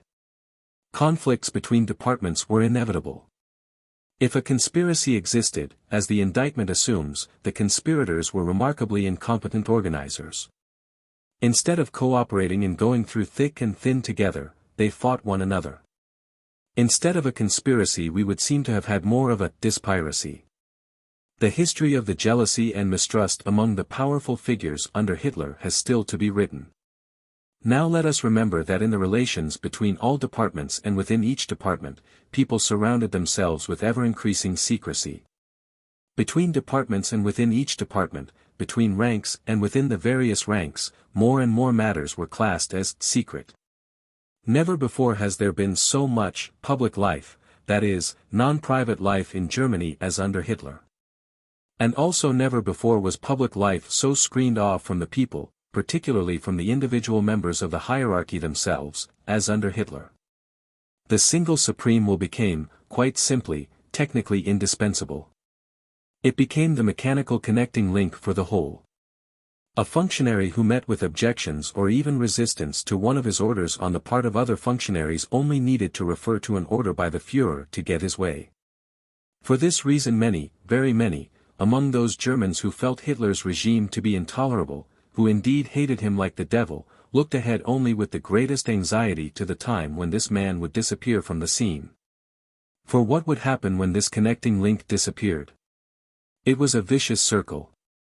I again stress the fact that an order by the Führer was binding, and indeed legally binding, on the person to whom it was given, even if the directive was contrary to international law or to other traditional values. But was there really no limit? During the first period, at any rate, that is, just at the time when the foundations of power were being laid, at the time when the monocratic constitution was being developed step by step, Hitler's followers among the people saw in their Führer a man close to the people, an unselfish, almost superhumanly intuitive and clear-thinking pilot, and believed only the best of him. They had only one worry: was he also choosing the right men for his assistance, and was he always aware of what they were doing? The tremendous power, the unlimited authority were vested in this Hitler. As in every state, this might include harsh orders. But it was never intended as giving full power to be inhuman. Here lies the boundary line, but this line has at no time and nowhere been quite clearly drawn. Today the German people are utterly torn in their opinions, feelings, and intentions. But they are probably in agreement on one thing, with very few exceptions, as accusers, they would not wish to draw this line with less severity than other people do toward their leaders. Beyond that line, Hitler's order constituted no legal justification. It must not be forgotten, however, that this line is not only vague by nature but also follows a different course in peace than in wartime, when so many values are changed and when men of all nations, especially in our days, take pride in deeds which would horrify them at any other time. And the decision to wage war does not in itself overstep that line, in spite of its tremendous consequences, not with any nation in the world. Hitler himself, at any rate, did not recognize this boundary line of inhumanity, of non-humanity, as a limit to obedience in his relations with his subordinates. And here again opposition would have been considered a crime worthy of death in the eyes and judgment of this man, invested as he was with limitless power and controlling an irresistible machine. What should a man who received an order exceeding the line have done? What a terrible situation! The reply given in Greek tragedy, the reply by Antigone in such a conflict cannot be imposed. It would show scant knowledge of the world to expect it, let alone demand it, as a mass phenomenon. Before we come to the specific question of who in the Reich possessed the power of deciding on war and peace, one more word remains to be said about the forms which Hitler's orders assumed. Hitler's orders are solely the decisions of this one man, whether they were given orally or in writing and, in the latter case, whether they were clothed in more or less ceremony. There are some orders by Hitler which can be recognized as such immediately. They are called Erlass, decree, such as the decree concerning the institution of the Protectorate of Bohemia and Moravia of March 16, 1939. Or Verordnung, order, like the order for the execution of the 4-year plan of October 19, 1936, or Weisung, directive, like the strategic decisions so often cited during this trial. Or simply Beschluss, decision, or Anordnung, instructions. Often they are signed in Hitler's name only. Sometimes we find the signatures of one or more of the highest civil or military functionaries as well. But it would be fundamentally wrong to assume that this was a case of countersignature as understood in the modern democratic constitutional law of nations ruled constitutionally or by a parliament, of a countersignature which makes the signatory responsible to a parliament or to a state court of law. Hitler's orders were his own orders and only his own orders. He was much too fanatical a champion of the one-man doctrine, that is, of the principle that every decision must be made by one and only one man even to consider anything else, especially in the case of his own decisions. We will leave his high opinion of himself entirely aside in this connection. Whatever the more or less decorative significance of such countersigning may have been, there was never any doubt that the Führer's orders represented nothing but his own decision. Special attention must be drawn to those laws which appeared as Reich Cabinet laws or Reichstag laws. Hitler's signing of a law of the Reich Cabinet represented the formal certification of a cabinet decision. In actual fact, however, a stage was reached where the Reich Cabinet laws were also merely decisions by Hitler, who had previously given some of his ministers the opportunity to state the opinion of their departments. And when Hitler signed a law which, according to its preamble, had been decreed by the Reichstag, this was again only a case of a formal certification. In reality, however, it was a decision by Hitler. From November 1933 onward, at the latest, the German Reichstag was no longer a parliament but merely an assembly for the acclamation of Hitler's declarations or decisions. These scenes of legislation appeared to many people at home and abroad to amount almost to an attempt to make democratic forms of legislation ridiculous by caricaturing them. Nobody, either at home or abroad, regarded them as proceedings during which an assembly of several hundred men arrived at a decision after consideration, speeches, and counter-speeches. There exist, however, also orders by Hitler which are not signed by him but which can immediately be recognized as his orders. They are drawn up by a Reich minister or some other high functionary, who states in the introduction, "The Führer has ordered," or "The Führer has decreed." This is not an order by the signatory, but a report by the signatory on an order given orally by Hitler. The orders by Hitler as supreme commander of the armed forces were thus often clothed in the form of such a report. Finally, there are orders by Hitler which can only be recognized as such by a member of the public if he possesses knowledge of the constitutional position. When the High Command of the Armed Forces, OKW, issues an order, it is always an order by Hitler. Hitler himself, together with his working staff, was the OKW. The power to issue OKW orders rested solely with Hitler. By my explanations regarding the constitution of the Hitler Reich, I have already, as it were by implication, dealt with the question as to who was responsible for the ultimate decisions. For this state's decisions regarding fundamental questions of existence, especially for the decision about war and peace. Kelsen said, in his great treatise of the year 1943, which I have already mentioned above, probably the Führer alone. We shall have to say, quite definitely alone. Under the Weimar Constitution the sole body responsible was the Reich legislature, for Article 45 demands a Reich law for a declaration of war and for the conclusion of peace. And a Reich law could be passed only by the Reichstag or by a vote of the German people. Neither the Reich President, that is, the head of the state, nor the Reich cabinet had the power. They might, at most, have created such circumstances by acts lying within their jurisdiction, possibly the Reich President as Commander-in-Chief of the Armed Forces, so as to give the Reich legislature no option in its decision. A problem which, as far as I know, became a tangible one in the United States with regard to the relationship of the President to Congress and was therefore seriously discussed. While it was never a tangible one for the Germany of the Weimar Constitution. If, however, the Reich legislature had by means of a law taken the decision to wage war, the Reich President and the whole state hierarchy, particularly the armed forces, would have been bound by this decision with no right of examination, let alone of objection, even if all the experts on international law in the world had regarded the law as contrary to international law. The Weimar democracy could not have tolerated, any more than any other nation, a state of affairs in which military leaders as such could examine the decision to wage war taken by the political leaders. In the sense that they could refuse obedience if they saw fit. The military means of power must remain at the disposal of the political leaders of a state. Otherwise they are not means of power at all. That has always been so. And it will have to be so all the more if the duty to give assistance against aggression is really to apply among the nations. I have already shown how, in the course of a gradual transformation which laid particular emphasis on legal forms, Hitler replaced all the highest authorities of the Weimar period and combined all the highest competencies in his own person. His orders were law.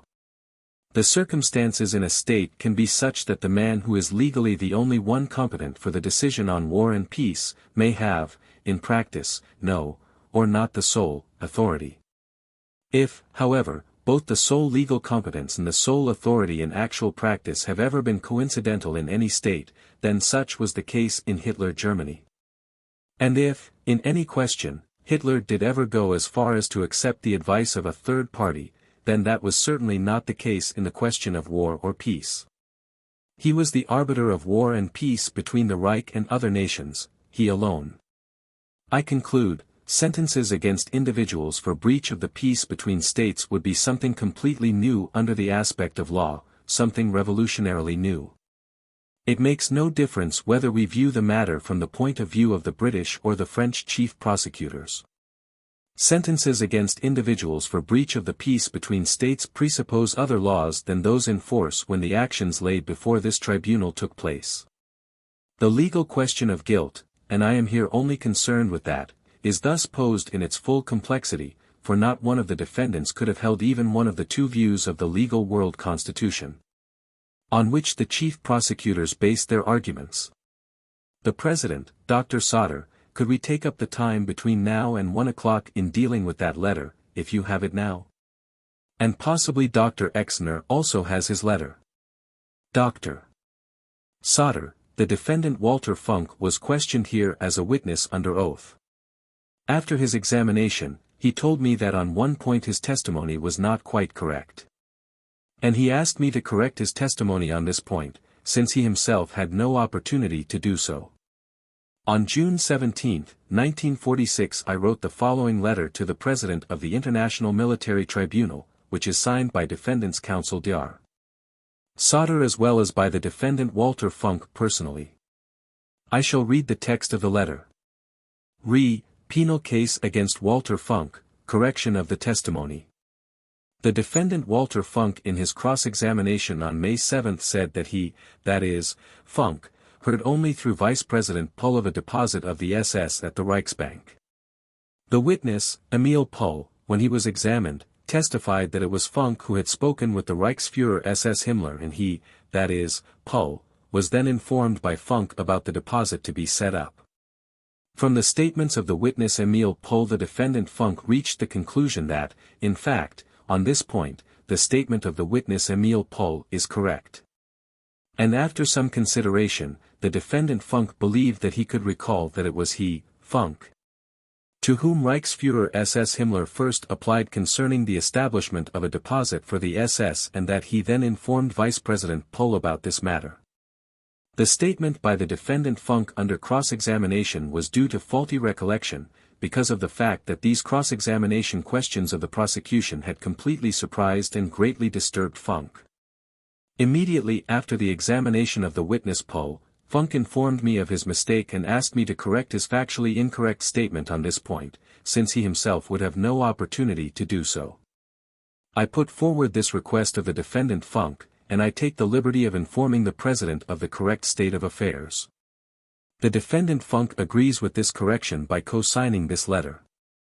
Then there are the two signatures, Walter Funk and Dr. Sauter. That is the content of the letter, which I sent on June 17, 1946, to the President to correct the testimony of Funk. The President, thank you, Dr. Sauter. Dr. Exner, have you got your letter so that you can read it? Professor Dr. Franz Exner, counsel for defendant Jodl. Mr. President, I was downstairs in the General Secretary's office, and I was promised it at 1:30, but I have not yet received it. I am sorry, at the moment I am not in a position to fulfill your request. The President, you probably will have it at 2 o'clock. The tribunal recessed until 1400 hours. Notes. Note of Secretary of State Kellogg to the French Ambassador of February 27, 1928. Note of the United States Government to the governments of Great Britain, Germany, Italy, and Japan of April 13, 1928. Considérez jadis comme le droit divin et demeurer dans l'éthique internationale comme un prérogative de la souveraineté, un peril guère est enfin destitué juridiquement de ce que constituait son plus grave danger, sa légitimité. Frappé désormais d'illégalité, elle est soumise au régime conventionnel d'une véritable mise hors la loi. The speech by the French Foreign Minister is reproduced in the Department of State, Treaty for the Renunciation of War. United States Government Printing Office, page 309. Commentaire du Pacte de la Société des Nations selon la politique et la jurisprudence de organes de la société. Paris 1930. See especially page 73 Eg sequence, further in the supplements for 1931-35, 1 supplement au commentaire du Pacte, 1931, page 13 Eg sequence, 2 supplement, 1932, page 17 Eg sequence, 3 supplement, 1933, pages 18, 39. 4 supplement, 1935, pages 19, 99. Congressional Record, Proceedings and Debates of the Second Session of the 70th Congress of the U.S., Volume LXX, Part 2, page 1333. C. Baker, Ray Stannard, Woodrow Wilson and World Settlement, New York 1922, Passim. C. Kuhn, Arthur K., Observations of Foreign Governments upon Secretary Hull's Principles of Enduring Peace, A. J., Volume 32, 1938, pages 101, 106. Also, Wilson, Woodrow, War and Peace. Presidential Messages, Addresses and Public Papers, 1917-24, edited by Ray Stannard Baker and William E. Dodd, New York 1927. Commentaire, page 74. On the indisputable fact of the collapse, and the guilt of the great powers therein, cf. the bitter statements of Fenwick from the period immediately preceding the Second World War. International Law and Lawless Nations, A. J., Volume 33, 1939. Pages 734 to 745. Neutrality and Unneutrality, A. J., Volume 32, 1938, page 778 ET sequence.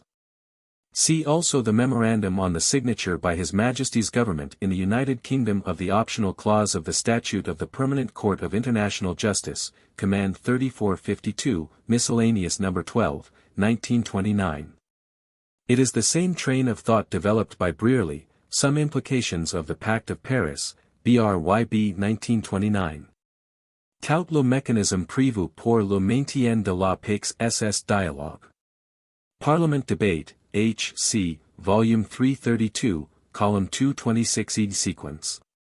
Parliament Debate, H.C., Volume 353, Number 198, Column 1178, November 21, 1939. See Jarius Plea, Annex, Exhibit Numbers 35 and 36. Resolutions of the Assembly in the Council of December 14, 1939. Congressional Record, Proceedings and Debates of the Second Session of the 70th Congress of the U.S., Volume LXX, Part 2, pages 1169-99. See also Ellery C. Shotwell, Responsibility of the United States in Regard to International Cooperation for the Prevention of Aggression, J., Volume 26, 1932, page 113. See also Brearley, J. L., Some Implications of the Pact of Paris, BRYB 1929. He thinks that a violation of neutrality is impossible. In 1936 the same thought was expressed by the Englishman McNair, Collective Security, BRYB. See, for instance, Eagleton, Clyde, An Attempt to Define Aggression, International Conciliation No. 264, 1930. Cutin, A., La Notion de Guerre Permis, Paris 1931. Wright, Quincy, The Concept of Aggression in International Law, A. J. Volume 29, 1935, page 395 ed sequence. Note of the United States Government to the Governments of Great Britain, Germany, Italy, and Japan of April 13, 1928, Draft Treaty of the April 20, 1928 drawn up by the French Government. Note of the British Secretary of State for Foreign Affairs of May 19, 1928 to the American Ambassador, note of June 23, 1928 from the U.S. Government to all 9 participants in the negotiations. Note of the British Secretary of State for Foreign Affairs of July 18, 1928, note of the Soviet Commissar for Foreign Affairs to the French Ambassador of August 31, 1928. Note of the Soviet Commissar for Foreign Affairs of August 31, 1928. Note of the Soviet Commissar for Foreign Affairs of August 31, 1928. See also Kellogg, F., The War Prevention Policy of the United States, A. J., Volume 22, 1928, page 261 ed sequence. Congressional Record, Proceedings and Debates of the Second Session of the 70th Congress of the United States, Volume LXX, Part 2, January 5, 1929 to January 26, 1929, page 1169 ed sequence, Washington 1929. International Lawlessness, A. J. Volume 32, 1938, page 775. Collective Security, BRYB, 1936, page 150 ET sequence. Neutrality and Unneutrality, A. J., Volume 32, 1938, page 778 ET sequence. International Law and Lawless Nations, A. J., Volume 33, 1939, pages 743 to 745. See also Seal, George, Théorie juridique de la révision des traités. Paris, 1936, further, Koons, Joseph, The Problem of Revision in International Law, Peaceful Change, A. J., Volume 33, 1939, pages 33 to 35. International Lawlessness, A. J. Volume 32, 1938, page 775. Brearley, Some Implications of the Pact of Paris, BRYB 1929, page 208 ET sequence. The well-known Budapest Articles, International Law Association, Brian Kellogg Pact of Paris, London 1934, page 63 ET sequence. Commentaire, page 371. Of March 8, 1930. See also Rutgers in the Recueil de Corps, Académie de Droit International, volume 38, page 47 ET sequence. Further, Budapest Article 7 in Koons, Joseph, plus Deloy de la Guerre. Revue Générale de Droit International Public, 1934. Cohn, Neo-Neutrality, 1939. The Peruvian delegate, Señor Cornejo, in the Committee of the League of Nations Assembly in 1929 said, Assembly 1929, C3JO, page 201, neutrality no longer exists. Stimson, The Pact of Paris, Address August 8, 1932. Hull, Declaration on the Neutrality Law of January 17, 1936. Pact of Rio de Janeiro of October 10, 1933. Speech by the Swedish Foreign Minister Sandler of December 6, 1937, see Jarius Plea, Annex Exhibit No. 27. October 3, 1939, Declaration of Panama. The exchange of notes by the 21 American republics with Great Britain, France, and Germany, December 23, 1939, January 14, January 23, February 14, 1940, is based completely on the classic neutrality law. The Budapest Articles. Literature, Dastroy, B. 1938, Beatty, Th. 1939, Bonn, M. J. 1936-37, Borchard, E. M. 1936, 1937, 1938, 1941, Brearley, J. L. 1929, 1932, Brown, Ph. M. 1936, 1939, Buell, 1936, Cohn, 1939, De Camps, De. 1930, Eagleton, Clyde, 1937. Fenwick, Charles G., 1934, 1935, 1939, Fisher-Williams, Sir John, 1935, 1936, Garner, James Wilford, 1936, 1938, Hambro, Edvard, 1938, Hyde, C. C., 1937, 1941, Jessup, P. C., 1932, 1935, 1936, Lauterpacht, 1935, 1940, Mandelstam, 1934. Miller, David Hunter, 1928, McNair, 1936, Paulides, N., 1929, 1935, Rappert, W. E., 1935-1937, Schindler, D., 1938, Stimson, H., 1932, Stoll, Ellery C., 1932, Tennekides, C. C., 1939, Witten, J. B., 1927, 1932, Wright, Quincy, 1940. Reserves de la Délégation Suisse, M. Mata, of October 10, 1935. Judenrikspolitisk Meddelelser 4.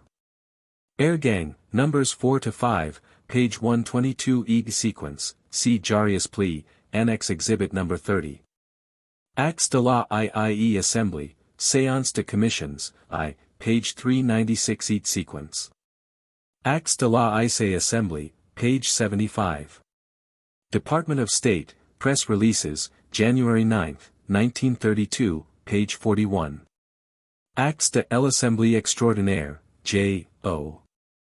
Supplement Special, number 101, page 87. Jean Ray, for E. Supplement du Commentaire, 1935, page 10, un d'état à dit un jour en parlant de l'article 16K, SILS appliquate, ILNES appliquerate sans doute, tu une fois. On peut dire la même chose de tout le mécanisme que doit faire obstacle à la guerre. See also Fisher-Williams, Sir John, Sanctions under the Covenant, BRYB 1936, and McNair, Arnold D., Collective Security. With reference to the Stimson Doctrine in the case of Abyssinia, see also the works and papers of Borchard, 1933, Fisher-Williams, 1936, McNair, 1933, Sharp, 1934, Stimson, 1932, Wild, 1932, Wright, 1932, 1933. With reference to the system of collective security, see from the literature concerning the whole position in international law, Brearley, 1932, Borquin, 1934, Brucaire, 1934, Cutin, 1931, De Camps, 1930, Eagleton, 1930, 1937, 1938. Elba, 1939, Fenwick, 1932, 1934, 1935, 1939, Fisher-Williams, 1932, 1933, 1935, 1936, Giroux, 1934, Garner, 1936, Graham, 1929, 1934, Hill, 1932, Hyde, 1941, Jessup, 1935, Mandelstam, 1934. Paulides, 1929, Ritkers, 1931, Shotwell, 1928. Wickersham, 1928-29, Witten, 1932, Wright, 1942. Parliament Debates HL 5th Series, Volume 95, Calls, 1007, 1043. Lauder Pact, the Pact of Paris and the Budapest Articles of Interpretation, Transactions of the Grotia Society, XX, 1935, page 178, draws his conclusions from the fact that the states can accept or refuse. As logically established as law in Budapest. Jessup, Neutrality, Its History, Economics, and Law, Volume 4, Today and Tomorrow, 1936, finds that the states failed to accept the Budapest Articles. C.A. J., Volume 31, 1937, pages 680 to 693. See the concurring statements by Kuhn, Arthur K. Observations of Foreign Governments upon Secretary Hull's Principles of Enduring Peace, A. J., Volume 32, 1938, pages 101, 106. See Wright in A. J., Volume 34, 1940, page 680 ET sequence. Particularly Stimson's speech of January 6, 1941 should be mentioned here. Fisher-Williams also stresses this, Sanctions under the Covenant, BRYB, 1936, page 130 ET sequence. Also Kelson, Collective and Individual Responsibility. 1943, page 531. An all too appropriate warning against mistaken conceptions in connection with the term, crime international, is given by Fisher-Williams, Sanctions under the Covenant, BRYB, 1936, page 130 ET sequence. Actes de l'Assemblée 1927, p. page 153. Also Jean Ray, Commentaire, pages 74-75. Correctly Fisher-Williams, Sanctions under the Covenant, BRYB, 1936. Collective and Individual Responsibility, pages 534, 530, 539, 540, 542. Scott, James Brown, stresses the great merit gained by the American delegates at that time in the interests of law and justice. See Howe Seymour, What Really Happened at Paris, New York 1921, Williams, E. The Conflict Between Autocracy and Democracy, A. J., Volume 32, 1938, page 663 EG sequence, Kelson, Collective and Individual Responsibility, page 541. Also Borchard, Edwin, Neutrality and Unneutrality, A. J. Volume 32, 1938, page 778 ET sequence. Kelson seems to think that no such state exists. Collective and Individual Responsibility, page 543. Compare Jarius' plea. Annex Exhibit Number 42. Kelson, Collective and Individual Responsibility, page 546. Editor's note, in respect to the presentation of the final pleas by counsel for the defense. The tribunal in several instances directed that written speeches of excessive length be shortened for oral presentation in court and that notice would be taken by the tribunal of the paragraphs omitted. In the sessions to follow, such passages have been reproduced in small type. Afternoon session. Dr. Exner, Mr. President, I shall read the letter dated June 22, 1946, sent to the International Military Tribunal. Mr. President. During the cross-examination on June 6, 1946, the British prosecution presented document C-139 to the defendant Jodl. Obviously thinking that the document showed evidence of preparatory measures for occupying the Rhineland as early as May 2, 1935. The proceedings were interrupted by technical difficulties in the interpreting system. The President, go on, Dr. Exner. Dr. Exner. The defendant Jodl has stated that he did not know the document. After looking through the document, he explained that it is quite obvious from the document that in the West, at any rate, there was no plan for any German action, but that definitely only defensive measures were considered. He did not discover where the operation training was supposed to take place, he could only guess. Defendant Freiherr von Neurath has now informed him that in 1934, during the summer, Mussolini had stationed several divisions at the Brenner Pass in order to occupy the North Tyrol in the event of the Anschluss. The defendant Jodl, after receiving this information, perused the document again. And he now imagines that according to this document an operation was to be prepared to thrust the Italians back across the Brenner Pass in the event of their marching in. But he knows nothing about this affair. The entire matter has nothing at all to do with the defendant Jodl, and for that reason I shall not refer to it during this session. He is extremely anxious, however, that it should not appear as if he had attempted to conceal anything. It is signed Dr. Exner, and Jodl. The President, very well. Now I call on Dr. Stamer. Dr. Stamer, Mr. President, to begin with, I should like to remark that I have still to complete the case Cadden.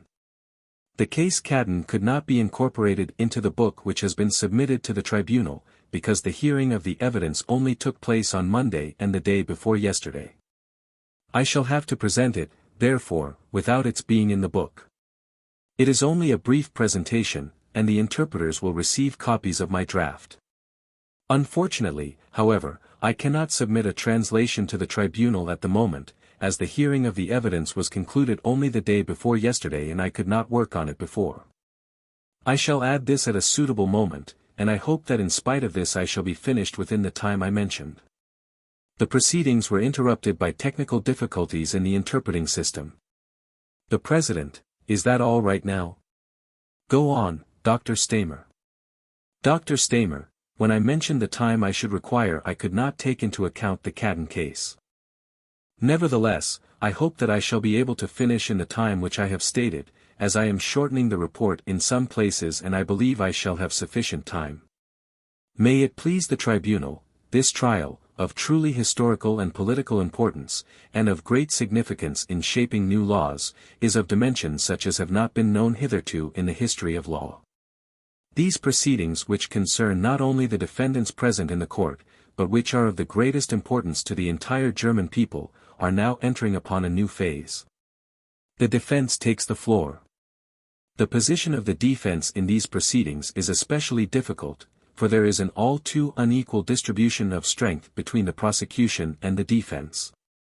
Months before the start of the trial the prosecution was in a position to search all offices and archives in Germany and abroad with a large staff of experienced collaborators, as well as to examine witnesses in all countries.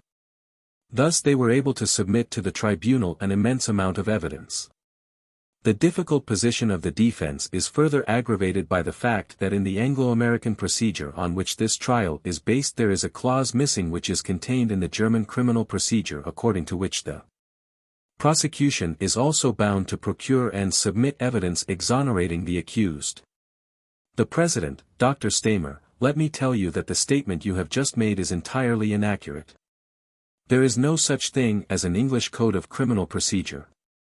But it is the universal practice for the prosecution to disclose to the defense any document and any witness who assists the defense, and therefore your statement is entirely false, and I believe that same practice obtains in the United States. And as for what you say here about the defense being under any unfair difficulties as compared with the prosecution, that also is entirely inaccurate, because I feel certain that the prosecution in this case have observed the same rules that would have been observed in England, and would have disclosed to the defense any document or any witness over whom they had control who would assist the defense. And there have been various occasions on which the prosecution have disclosed in this case to the defense documents which have been supplied to them, which appeared to them to help the defense. Every document which has been put in by the defense in this case, or practically every document, has been procured for them after great efforts by the prosecution, and investigations have been made all over Germany and, I may say, almost all over the world in order to help the defense in this case. Dr. Stamer, thank you for your instruction, Mr. President. After the reading of the indictment, Reich Marshal Göring, in reply to the question of the presiding judge as to whether he pleaded guilty or not guilty, declared, not guilty in the sense of the indictment. This statement of the accused necessitates an examination of all the charges made by the prosecution. The accused has, of course, already during his personal examination dealt with many questions which are of considerable importance for his defense. He expressed his opinion in detail with regard to political and military developments, and exhaustively described the motives for his actions, and the origin and course of events. I am thankful to the High Tribunal for permitting the accused to portray matters to the total extent to which he saw, felt, and experienced them, for only such direct personal portrayal can afford good insight into the attitude of the accused, thus making it possible to obtain a reliable opinion of his personality. This knowledge is absolutely necessary if the tribunal is to come to a decision which is not only in harmony with objective law, but which also renders the maximum of justice to the individuality of the perpetrator. I do not consider it necessary, after the accused was heard so exhaustively on all particulars, to deal with every question to which he has already given the requisite explanation. For this reason I can limit the defense to the following statements. We are in a transitory period of history of the greatest significance. An age is coming to an end which has been known less for its concept of order than for its concept of liberty. This striving for liberty released tremendous forces, so gigantic that in the end it was impossible to master them. The tremendous progress this era has unquestionably made in scientific and technical spheres we have dearly paid for with the shattering of all human order and the loss of peace in the entire world. So far the profound reasons for such a disastrous development have hardly been discussed in this court. But in order to understand properly the grave crimes and aberrations which are indicted here, it is imperative to throw some light on the historical background. The French chief prosecutor has already pointed out that the roots of National Socialism are to be found in a period far removed from us. He goes back to the beginning of the last century. He sees the first step to a leading astray of the German character in Fichte's Reden an die Deutsche Nation, speeches to the German nation. Fichte preached the doctrine of Pan-Germanism, he says, insofar as he wanted to see the world planned and organized by others, just as he himself saw it and would have liked it to be shaped. I cannot understand how this can be taken to express more than the universal human desire to take part in the shaping of a common destiny. Only the methods of such attempts to participate may, at times, be justly criticized. A Swiss assertion, which also perceives in Fichte the cause of Germany's going astray, seems to me to be clarifying in this respect. It does not, however, accuse him of Pan-Germanism, that is, of the will to subjugate foreign peoples, but rather reproaches him for having attempted at all to unite the Germans into one nation. It contends that this was an inadmissible attempt to imitate the French and British, whereas it would have been more suited to the German character to remain a nation made up of different peoples. For only as such could it have continued its historical mission of remaining the nucleus of a European federation. Judging by Fichte alone, the development is therefore not so easily interpreted. If one wishes to think historically, one cannot simply fall back on Fichte. For his Reden an die Deutsche Nation was only an answer to the call to everyone, which the French Revolution had sent out into the world, and they were directly provoked by the appearance of Napoleon I. One must go back over the chain of causes and effects to their very beginning.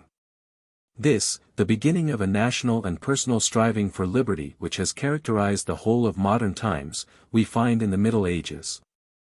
The colorful play of national and imperial tendencies and struggles which had been the hallmark of ancient times was overcome by the conception of one eternal and omnipotent Christian Church. With this, a static order superseded the dynamic forces of the time, an order which according to the doctrine of the Church was created by the Lord Himself and was therefore by the grace of God. It strove to embrace all humans, and to lead them to peace and rest. It was the teachers of the Church in the Middle Ages who first ventured to subject war to the principles of law. Prior to that it was accepted as a natural phenomenon, like sickness or bad weather, and was often looked upon as a judgment of God.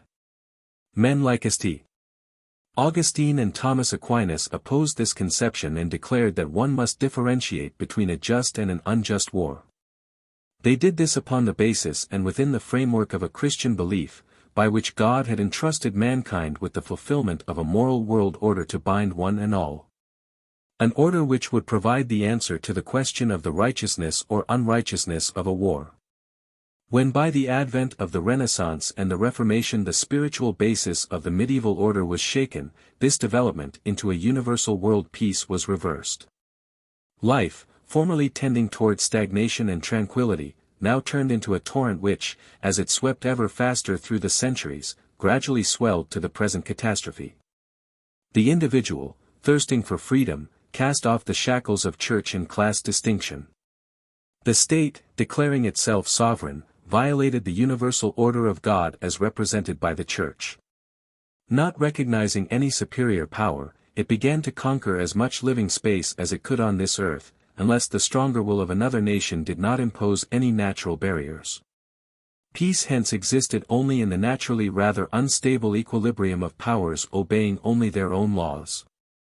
Thus there came into existence world empires such as the British Empire, Russia, the United States, and the enormous French colonial empire, which as living space today comprise more than one-half of the surface of the entire world. The theory of war as a crime, created by Grotius, the teacher of international law quoted by the prosecution, failed because it was incompatible with the dynamic power of this time. It represents, as we know, only an attempt to keep alive through secular arguments the aforementioned Christian concept of warfare. One cannot, however, derive justice from simple nature, for it knows no other measure than brute force, and always decides in favor of the stronger. Only metaphysically can justice be defined as an independent force set above natural impulses. Therefore the theory of Grotius necessarily petered out in the 18th century since, thinking in a purely worldly sense, it could not find a criterion for a just war. This development from the old order to new liberty, in other words, the fight of all against all, found its climax and culminating point in the Great French Revolution. By attempting to set human intellect upon the throne of God, they reached the apex of secularization. Human intellect, however, proved unable to balance the conflicting ideals of liberty, equality, and brotherliness, that is, to practice true justice. From that time on the search for true justice stirs the world. All socialist theories are merely attempts at solving this problem. After having been disappointed by the disadvantages of too much liberty, mankind once again seeks security and order. Some wish to return to the Christian truth of God, while others want to proceed in order yet to solve the problem through human intellect. The National Socialists, whose most revolutionary leaders wanted to go further backward, and at the same time forward to deification of life itself in a biological political sense, have been conquered and eliminated. Yet no solution of the problems of world order has hitherto been found. The victorious powers hope to arrive at it, however, in drawing a line between themselves and the vanquished by jointly indicting and punishing them as criminals. From whence, however, will they take the standard by which to define justice and injustice in a legal sense? Insofar as such standards exist by international law as applied up to now, no further statements are required. That a special court for the trial was created by the charter of this tribunal I will not object to. I must, however, protest against its use, insofar as it is meant to create new material law by threatening punishment for crimes which, at the time of their perpetration, at least as far as individuals are concerned, did not carry any punishment. One cannot, by an arbitrary act, suddenly create new law when, after centuries of revolutionary development, the old universal principles of medieval law have been gradually abolished and the autonomous thinking of the individual in the moral field has opened gate and door to anarchy. As we know, the very cause of the general state of anarchy in the sphere of justice, from which originated the crimes that are the subject of the accusation here, was the fact that people had forgotten to differentiate between might and justice. The success of so many revolutions over once legitimate rulers, by the grace of God, has shown that might apparently goes before right and that the latter can be changed at will. By what would it then be possible to tell what is right except through the force with which it is able to assert itself and hold its own? This relativity of law which had come about, this positivism of law, no longer concerned itself with a moral justification of law. Can one expect that punishment will be recognized as just, if the culprit was unable to foresee any punishment because at the time he was not threatened thereby, and therefore believed himself able to derive the authorization for his way of acting solely from the political aims pursued? Of what help is reference to the ethical laws, if such must first be found again?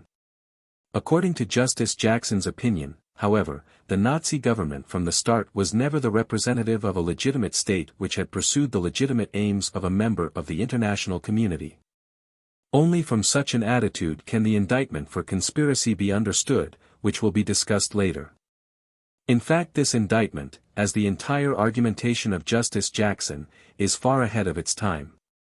For there were no internationally recognized standards according to which, outside of positive international law, the legitimacy of states and their aims could have been judged, nor was there an international community as such. Slogans about the legitimacy of one's own and of the illegitimacy of foreign aspirations served only the formation of political fronts, just as did the efforts to brand political adversaries as disturbers of the peace. Whatever they did, they certainly did not create law. Justice Jackson correctly declared that it would have been possible for the conquerors to deal with the conquered as they saw fit. But, said he, non-discriminatory punishments without a final and fair establishment of guilt would be a breach of promises repeatedly given and would be a heavy burden on America's conscience. For that reason he himself proposed judicial proceedings which were to differ from ordinary criminal proceedings by not admitting the usual tactics of obstruction and delay by the defendants. However, an establishment of guilt was to be arrived at on the basis of a just and fair trial. If the defendants were the first leaders of a conquered nation which had to answer before the law, they were also the first ones to whom the opportunity was to be given to defend their lives, in the name of justice. If this phrase is to have a meaning, then it must also be of significance for the interpretation of the Charter. Because it would not be reasonable if the court were obliged to rest exclusively upon the Charter without taking into consideration the convictions of others with regard to law. In that case the judgment would represent a mere dictate of force, against which there would be no defense, in the name of justice. The Charter may therefore be applied by the court only insofar as its decrees are justifiable in all conscience, not only formally but also materially. The Charter itself says that nobody shall be excused for a violation of its decrees on the grounds of orders from his government or from a superior. In that case it must apply this, its own logic, also to itself, by allowing the judge to examine the congruence of its prescripts with the general principles of legal concept. For a judge, after all, is far more free and independent of the legislator than a subordinate of his superior, or a subject of his dictator. Then there is another question, namely, whether the decrees of the Charter are really so much in opposition to the previous and ordinary state of law, especially as to the fundamental ideas of all rules of law, that the court cannot acknowledge them as right or apply them. In practice, the most serious problem consists in deciding which should have precedence in the case of conflict, the Charter or the legal maxim nulla pena sine lege. An attempt has been made to justify disregard of this rule in this specific instance with the highly political character of the trial. Such a justification, however, cannot possibly be accepted. The political significance of a trial is usually apparent from its consequences rather than during the course of the procedure and through the influence exercised upon the legal norms to be applied. A judge should administer law, and not deal in politics. Still less is he called upon to rectify mistakes made by the politicians. Punishment, the establishment of which in due time was neglected, may only be meted out by him on the strength of a subsequent law if he would have done so in any case. Basically, the principle of the division of power is presumably to be maintained. By this principle Montesquieu divided the originally united power of the absolute king into legislative, administrative, and judiciary. The three different forms of expression of state domination were to have equal importance, counterbalance each other, and so aid in controlling one another. This system of the division of power characterizes the modern constitutional state. Straining the point somewhat, one might define the field of activities and competency of the three different forms of expression of sovereign authority by stating that the legislature has to deal with the future, the administration with the present, and the judiciary with the past. The legislature sets the standards to which life is to conform. From time to time these must be changed in accordance with the changed way of living. But until then they must remain valid. Insofar as a mere establishment of norms of life is not sufficient, it will be shaped, as the case arises, by the administration. Administration itself is bound by certain norms, but on principle is free to move within the lawful bounds of its good judgment, so as to be able to respond to the daily changing needs. Just as for the law-making politician, the idea of serving a purpose is its main consideration. The judge, on the other hand, may not decide according to the usefulness, but should decide according to the law. In general, it is not his task to shape, but to judge. He has to pass judgment on actions after they have been committed, and examine conditions after they have arisen in the light of whether and to what extent they corresponded to the standards, or what juridical consequences they have brought about. Therefore, as a matter of principle, his view is directed toward the past. In the life of the state, which is continuously inspired by politicians looking to the future, he is the restraining counterpole. Although bound by the laws decreed by the politician, he is not merely an executive organ. On the contrary, he should control the legislator by re-examining the laws with regard to their conformity to the Constitution. This, logically, ought to include the examination of whether the principle of the division of power was maintained, because just as the judge may judge only de leg lata and must leave the decisions de leg ferenda to the legislator, the latter in turn is obliged to refrain from interfering with the former's competency by making laws with retroactive power. The criticism of the administration of justice by the National Socialist state is mainly based on its having abandoned the division of power. By putting at the top the political leadership principle, the Führerprinzip, it interfered dictatorially with the competency of the judges. By means of the police, that is, the administration, it arrested and imprisoned people without judicial warrant of arrest, simply for reasons of political prevention, and even rearrested those who had been acquitted by the judge and set free. On the other hand, for political reasons convicted criminals were withdrawn from the hands of justice. Thereby, quite naturally, the sureness and clarity of the law were seriously endangered. But not even this National Socialist state dared renounce outright the principle nulla pena sine lege previa. In its police measures it dispensed with their justification by the judge exactly as today the execution of denazification sentences was justly not placed under the jurisdiction of the Ministry of Justice by the Regional Council of the American Zone, on the grounds of being alien to justice. By three laws, however, the National Socialist state decreed an increase in the scope of punishment previously in force with retroactive validity, but they did not provide penalties for acts hitherto unpunishable. More particularly, this was not brought about by the fact that by Article 2A of the Criminal Code the possibility of criminal analogy was created, because by this article a threat of punishment only was created, although not retroactively. And everybody was enabled to conform. A certain degree of protection against arbitrary judgments and the splitting up of law lay in the fact that the National Socialist state was based on a specific ideology by which the judge was bound. Concerning the close connection between finding of justice and ideology, the Swiss professor of law, Hans Fair, of Bern, already in 1927 wrote in his book, Recht und die Wirklichkeit. Einblick in Werden und die Vergehen der Rechtsformen, without ideology law floats in a vacuum. Whoever has no ideology can have no sense of right and wrong. Fair showed that every judge, as far as the law allows him latitude, judges individually according to his ideology. In an era of liberal freedom of ideology, this naturally brought forth a danger for the uniformity and sureness of the law. Therefore the liberal state in particular had to make its criminal court judges conform closely to the codified substance in each case and forbid them to employ analogies. Fair already pointed out the danger inherent in such judgment based on codified substance, tending to give undue preponderance to the act over the perpetrator. Following the lines of a dynamic jurisprudence, the liberal school of legal conception, he therefore advocated an extension of the judge's authority to create law. In that sense, as will be understood from the above, the non-liberal states directed by a definite ideology had taken the lead.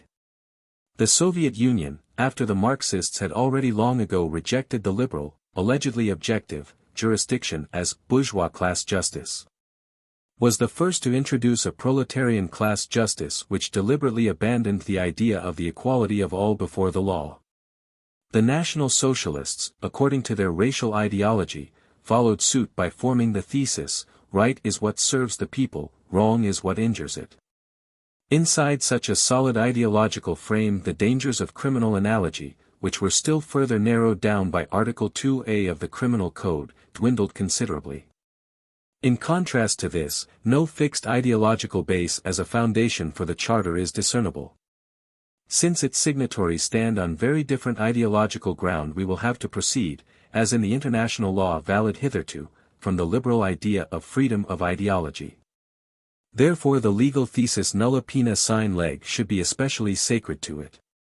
This is also proven by the fact that the Control Council for Germany, by abolishing the criminal analogy of Article 2A of the Criminal Code, brought the above maxim back again to all Germans most emphatically.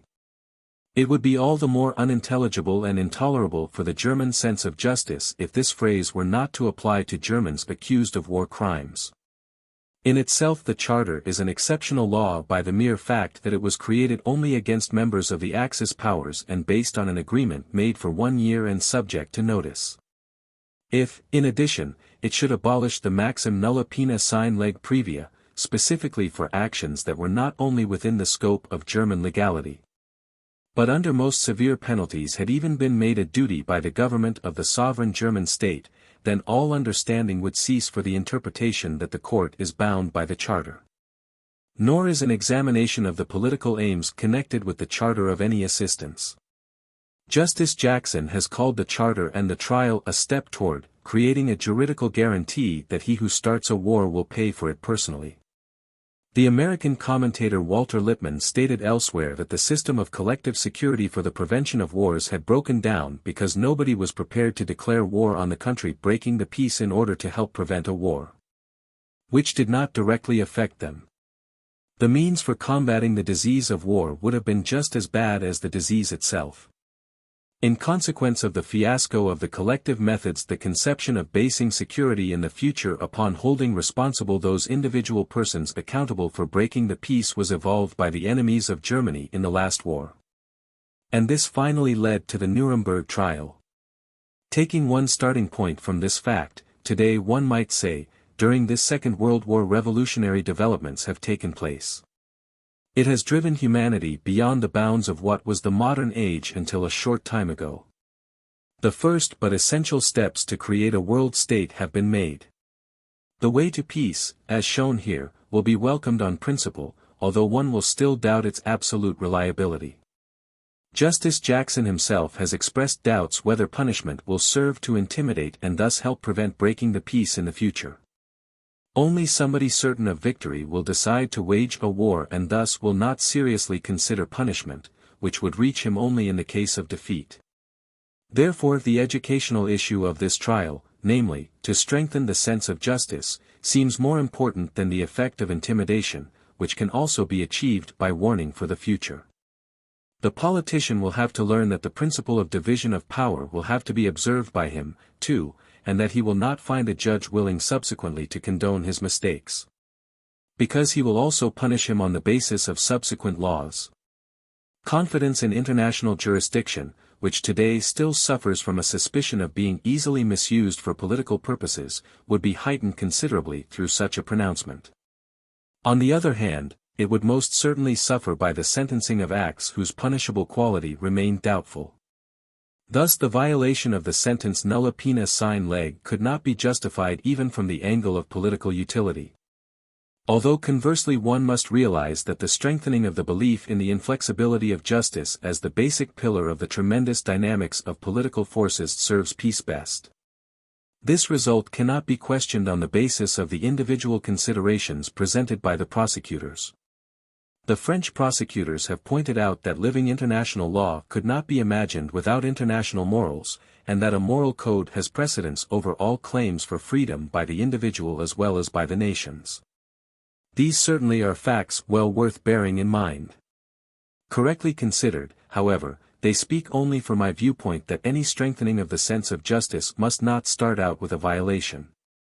When the French chief prosecutor declared that without punishing the chief culprits of Nazi Germany there could be no future belief in justice, then obviously he went too far. Justice does not grow out of obtaining satisfaction for the violated sense of justice at any price. Otherwise we should quickly arrive again at reprisals, at the endless chain of vendetta. No. Justice demands moderation and consideration of motives and countermotives. And there the one-sided action taken only against members of the Axis powers violates the idea of justice. It is impossible to justify it by a direct violation of its own principles, that is, of the commonly prevailing rule, nulla pena sine lege. The British chief prosecutor himself declared the possibility of subsequent legislature to have been one of the most offensive doctrines of National Socialist jurisdiction. He does, however, believe that the possibility of punishing an act already branded as a crime does not represent a change of the legal situation but only its logical further development, and is therefore permissible. I do not at all want to contest the institution of the tribunal as thereby justified by him. But the question certainly arises whether this tribunal is obliged to punish even though no penal law can be found which threatened the offenses with punishment at the time of their commission. To affirm this question would be going much further than the National Socialist judicial procedure which is so vehemently denounced by the British chief prosecutor. He did not offer the slightest motivation for such a course, and appears thus to reject it. Moreover, he would certainly be ready to admit that the Charter, if it not merely presumed but possibly wished to establish that the acts concerned were punishable, ought to have stated this clearly and unambiguously. The passage involved, in paragraph 6 of the Charter, completely lacks such clarity. It reads, "The following acts, or any of them, are crimes coming within the jurisdiction of the tribunal." This may be interpreted either as a mere regulation of competence or, albeit with difficulty, as a regulation originally establishing some act as being punishable. Therefore, this passage must definitely be interpreted in favor of the defendants according to the established legal principle in dubio pro re. The next phrase, "for which there shall be individual responsibility," and the material regulations for punishment quoted in the following paragraphs, according to their wording leave no reason for doubt as to their interpretation. However, they contain only modifications in dealing with acts established as punishable. The tribunal may decide whether or not and to what extent they are compatible with the principle nulla pena sine lege previa. I find the viewpoint of the American prosecutor most difficult to understand. On the one hand he denounces all legal arbitrariness on the part of the Nazis. Yet on the other hand he is not prepared to acquiesce in the punishment of the defendants only for those crimes which were not merely considered reprehensible at the time they were committed, but were actually threatened with punishment. On the one hand he does not desire executions or punishment without first having established guilt in a fair manner, on the other he demands a strict application of the Charter even where it contains new laws surprising the defendants. On the one hand he wants the trial to appear to future generations as the fulfillment of the human yearning for justice. On the other, in the face of objections to the Charter, he invokes the power of the victorious, who really could have made short work of the defendants. It seems to me that he speaks too much as an accuser, the sole role he really wants to assume according to his own words. For the prosecutor, especially in Anglo-American procedure, the word justice has a different meaning than for the judge, let alone the defendant.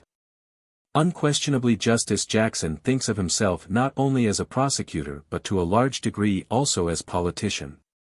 To him this trial is to serve not only as an atonement for wrongs committed, but also, and above all, in order to develop legal principles which he wishes to enforce by precedents and from which he expects a consolidation of international law for the prevention of future wars. Whoever approaches a cause with so many preconceived opinions and intentions lives in so completely different a world from that of the defendants, that from them to him, and vice versa, hardly any ways of understanding will be found. As far as the political side of this trial is concerned, I have already stated why it must not exert any influence on the course of the proceedings. I merely wish to point out here that a policy applied by the victors to the vanquished, which perhaps may be characterized as one of least resistance, has once before proved to be a failure, namely, with regard to the question of disarmament under the Versailles Treaty. If Justice Jackson really wishes to forego straightforward decision by force and is prepared to become a party to and submit to a legal procedure, although not bound to do so, then he will have to forego presenting arguments which do not belong in a legal procedure. A hybrid, which is neither a clear act of violence nor a trial in the usual sense, however much one may try to place it in a halfway position under the name of a political trial, is an absurdity. It is true that history knows of other so-called political trials of similarly vague character. I want to point out only the sentencing of Louis XVI by the French National Assembly. There, however, it was clear from the composition of the judicial gremium as well as from the procedure employed, that this was not a matter of finding justice but amounted simply to a revolutionary act of violence.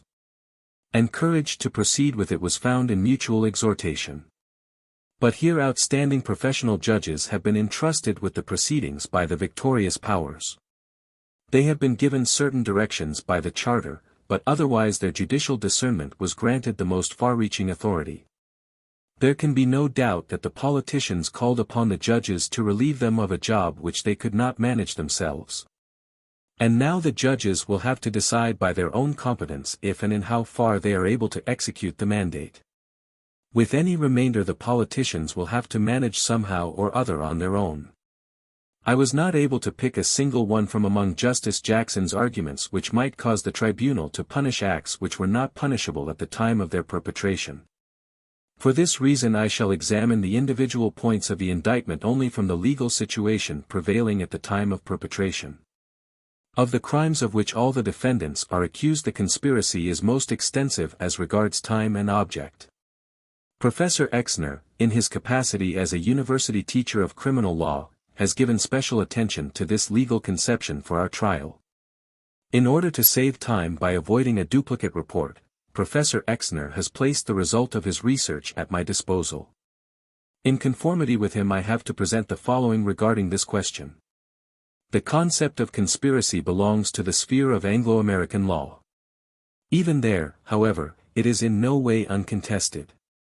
Remarkably enough, some opinion in England has it that this conception is long since obsolete. It has been said that in England this law has become entirely disused. In these proceedings it is a different point that matters. The concept of conspiracy as used by the prosecution is entirely unknown to German law. I would like, therefore, to begin my short legal argument with two questions which give rise to doubts. 1. May a criminal procedure, bent on realizing justice, employ legal concepts which are and always have been utterly alien to the defendants and to the legal trend of thought of their people? 2. How would this be consistent with the rule nullum crimen sine lege previa, a principle which the British chief prosecutor has acknowledged as a fundamental principle of civilized criminal law? Can it be honestly stated that already before 1939 not only the initiation of an illegal war was held to be an act punishable individually, but also the conspiracy to initiate such a war? The affirmative answer to this question given by the prosecution has surprised not only Germany. May I clear up, in this connection, a misunderstanding? It has been said that the National Socialist state itself had issued criminal laws ignoring the rule of nullum crimen sine lege, so that the defendants had no right to invoke this rule. It is by no means my purpose to defend National Socialist criminal law, but honesty compels me to say that this is an error. The Third Reich has, as mentioned before, issued 3 laws increasing the penalty for an action with retroactive effect by applying the death penalty to acts which carried, when committed, prison sentences only. But in no case so far was a lawful act declared punishable, nor an act which was not a crime when committed retroactively converted into a crime. And that is the case here. However, the Charter, which I follow now, has enjoined the use of the concept of conspiracy. I do not, therefore, go any further into these questions of doubt. At any rate, it would appear therefrom that if such a concept is to be applied to Germans, this must only be done with all limitations imposed by equity. Anglo-American law defines conspiracy as an agreement between a number of persons to commit crimes, a combination or an agreement between 2 or more persons for accomplishing an unlawful end or a lawful end by unlawful means. Similar definitions keep recurring. 2 points form the main characteristics: agreement and common plan. Agreement means an explicit or tacit understanding. If several persons pursue the same end independently of one another, then there is no conspiracy. It is accordingly not enough that the plan be common to all of them, they must have knowledge of this community and everyone must voluntarily accept the plan as his own. The very expression, to conspire, implies that everyone contributes knowingly and willingly. A person under duress is no conspirator, for duress does not produce agreement, at the utmost purely external assistance. For instance, if somebody imposes his will on another, then there is no conspiracy. Therefore, a conspiracy with a dictator at its head is a contradiction in itself. A dictator does not enter into a conspiracy with his followers. He does not make any agreement with them, he dictates. Knowledge and will of the conspirators are aimed at a common plan. The contents of such a plan can be very different.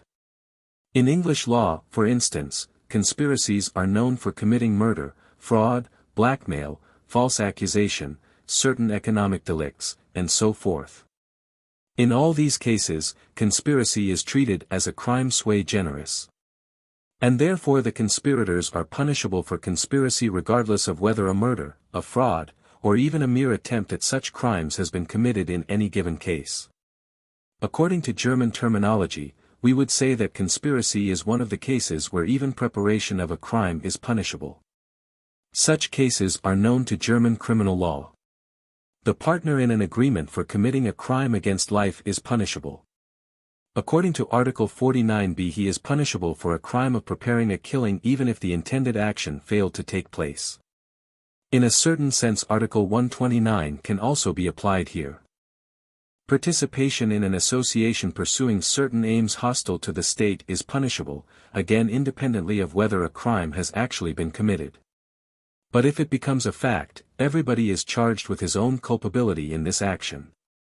If it happens that the individual conspirator is guilty neither as the perpetrator, nor as an instigator, nor as an accessory to the actual crime, then he can be charged only with participation in an association hostile to the state. But not with such a crime. The prosecutors in this trial go further. They want to punish, under certain circumstances, the conspirators for individual actions they did not participate in. To take the most significant example, they want to charge a conspirator even with those crimes which were committed prior to his entering the conspiracy. With the scant material at my disposal, I was not able to find any evidence that this has any foundation in English or American law. One thing is certain, however, that such a conclusion is utterly contrary to the German criminal law.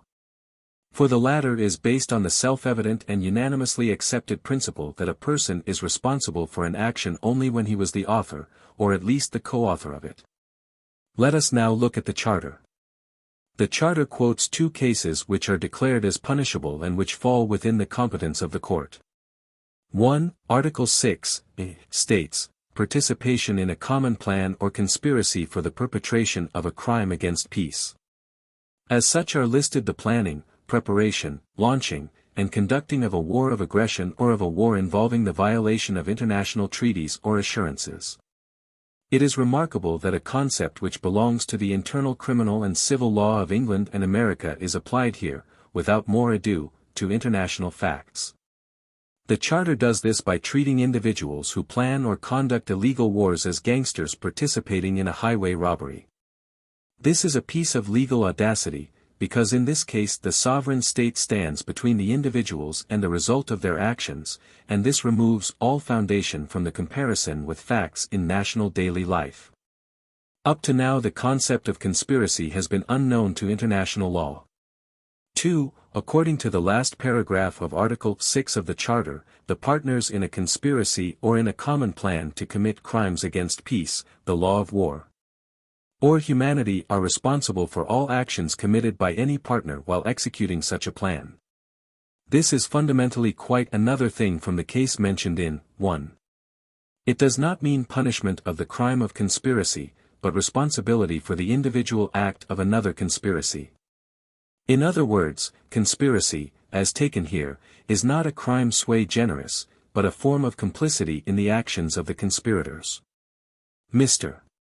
Justice Jackson has given us an example: if 3 robbers conspire and one of them kills the victim, then all of them, through their complicity, are responsible for the killing. The case mentioned under 2 is of the greatest importance in this trial. The individual conspirator is to be punished for crimes committed not by himself, but by another conspirator. One defendant, who had nothing to do with the annihilation of the Jews, is to be punished for this crime against humanity only because he was a partner in a conspiracy. The question at issue is, in this trial, are principles of liability to be applied which go beyond our German criminal law? Article 6 of the Charter says that all conspirators are responsible for any action committed by any one of the conspirators, in execution of such plan. These are the decisive words for the interpretation. In my opinion, the meaning of these words is as follows: the other conspirators are also responsible for any actions of their comrades forming part of the common plan which they helped to conceive, desired, or at least condoned. A few examples. Case A, B, C, and D commit a concerted housebreaking in a villa. They happen to find a girl in the house, and A rapes her. B, C, and D cannot be charged with this rape. The reason is that A was not, when committing the crime, acting in execution of the plan, but at best, on occasion of the execution of the plan. The point at issue is not the execution, but merely the occasion arising while executing the plan. This view, which will hardly be disputed, is of importance in that it shows that there cannot be any question of responsibility for all the actions of the partners to the conspiracy. Case B. While exploring the villa, B and C begin to fight about some loot and B knocks down C. This action, too, was not committed in execution of the plan, but was foreign to the plan. A and D are not responsible for this excess. The third case, while exploring the villa, the burglars are detected by the owner. D shoots him. Now the issue depends on the special circumstances of the case. Let us, for instance, go back to the example quoted by Mr. Justice Jackson, of the 3 robbers, one of whom kills the victim. Considering the nature of American gangsterism, it would appear quite normal that the individual gangsters concerned bore in mind the possibility of such an occurrence, and were quite prepared to accept it. If this is the case, they are responsible for the killing, as accessories or assistants, according to our opinion as well. In such a case there would be no objection to Mr. Justice Jackson's solution. But if the case is different, if the fatal issue had not been foreseen by the others, perhaps could not be foreseen, for instance, if they assumed that the inhabitants of the house were away from home, then there exists no liability on the part of the co-conspirators. They are responsible only for acts incidental to the execution of the plan. The common plan, however, includes only what was foreseen and approved from the beginning. Other ways of execution are alien to the plan. Mr. Justice Jackson's argumentation is deceptive insofar as he derives a common principle from a decision which clearly and obviously happens to apply to the normal case of his parable of the robbers and can hardly be applied to any other case. As the case stands, corresponsibility in any single act could be made to apply to those conspirators only who foresaw and approved of their comrade's act. A legal principle extending the fellow conspirators' responsibility to actions not included in their common responsibility is alien to German law. Whether or not it belongs to Anglo-American law, the application of such a principle in the present trial would make punishable acts which heretofore could not be punished. This would clearly contradict the rule of nullum crimen sine lege, a principle, as I previously emphasized, acknowledged explicitly by the British prosecutor, too. In view of the fact that Article 6 can be interpreted in various ways, we should select from two possible interpretations, as corresponding to the author's will, the one which does not contradict the said principle. There is such a thing as withdrawal from a conspiracy, and also later entrance into it. The question is, what about responsibility for acts committed during the period of non-membership? The prosecution appears to be of the opinion that a person entering into the conspiracy thereby approves anything previously done by any conspirator in pursuance of the common plan. Such an assertion seems to arise out of the civil law theory of a subsequent ratification of a business transaction. This theory is not tenable in criminal law. The Charter does not mention anything of the sort. After all, the common plan, in the execution of which the act was perpetrated, was common only to those who were members at that time. Even if one takes the act of joining the conspiracy to be an approval of any acts so far committed, the approval of a crime already committed does not establish partnership in such crime. The person joining later has nothing to do with these crimes. The same applies to the withdrawal from the conspiracy. The person withdrawing can be made responsible only for what happened during his membership, even if the result has come about only after his withdrawal. Any other opinion would again lead to the result that an ex post facto law is being applied. Now, did the 22 defendants participate in a conspiracy within the meaning of the indictment, namely, a conspiracy to commit crimes against peace, usages of war, and humanity? If such a conspiracy had existed, then Hitler would have been, nobody can doubt it, the leader of these conspirators. But it has already been emphasized that a conspiracy headed by a dictator is a contradiction in itself. Hitler would have ridiculed the suggestion that he had made an agreement with his ministers, party leaders, and generals to wage this or that war, or to conduct the war by such or such means. He was an autocrat. He was not concerned with the approval of these men, but merely with having his decisions executed, whether they agreed with these decisions or not.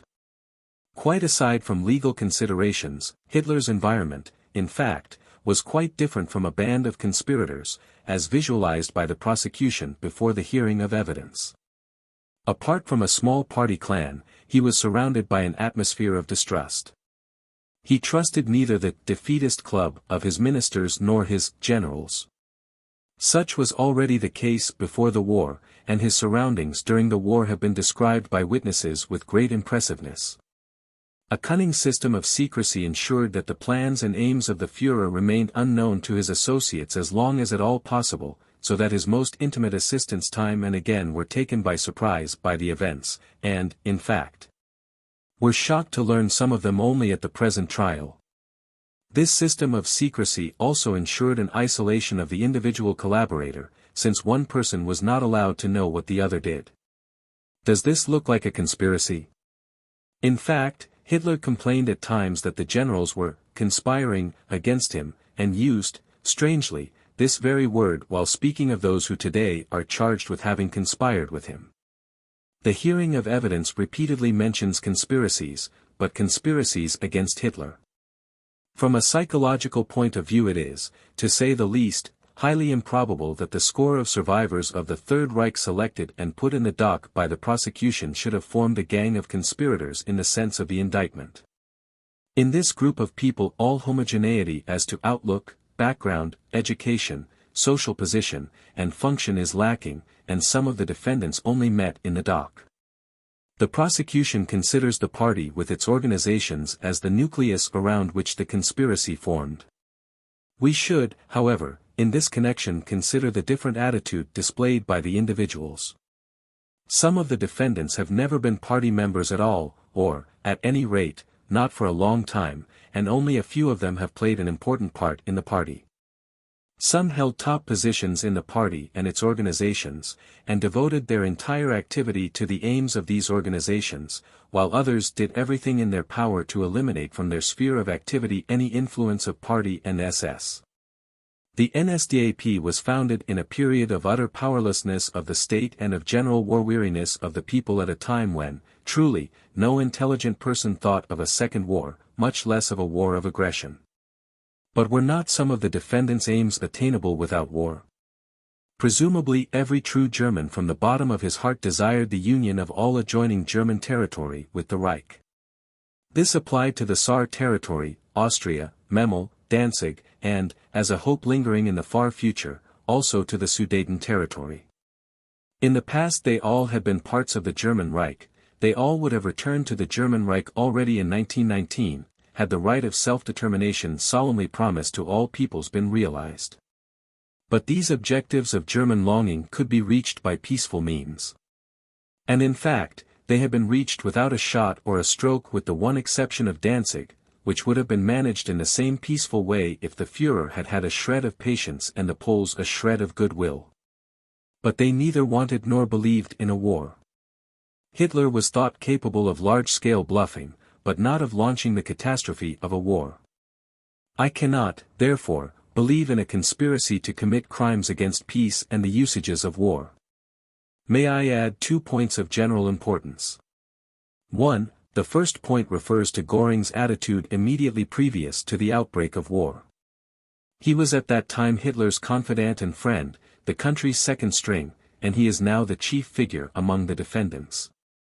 If there had been, in truth, a conspiracy to launch wars of aggression at that time, then he would have taken second place within such a conspiracy. Yet it was actually he who tried everything within his power during the last days of August 1939 to prevent the attack on Poland, and who tried behind Hitler's back to maintain peace. How can this be consistent with a conspiracy for initiating wars of aggression? Nor did he approve of a war against Russia and strongly advised the Führer against such a war. 2. If there had been a conspiracy to commit war crimes, then the war would have been waged, from the very beginning, with utter ruthlessness and disregard of rules of war. Just the contrary actually happened. In fact, during the first years of the war, international law was on the whole respected. Especially in the beginning every endeavor was made to wage war with decency and chivalry.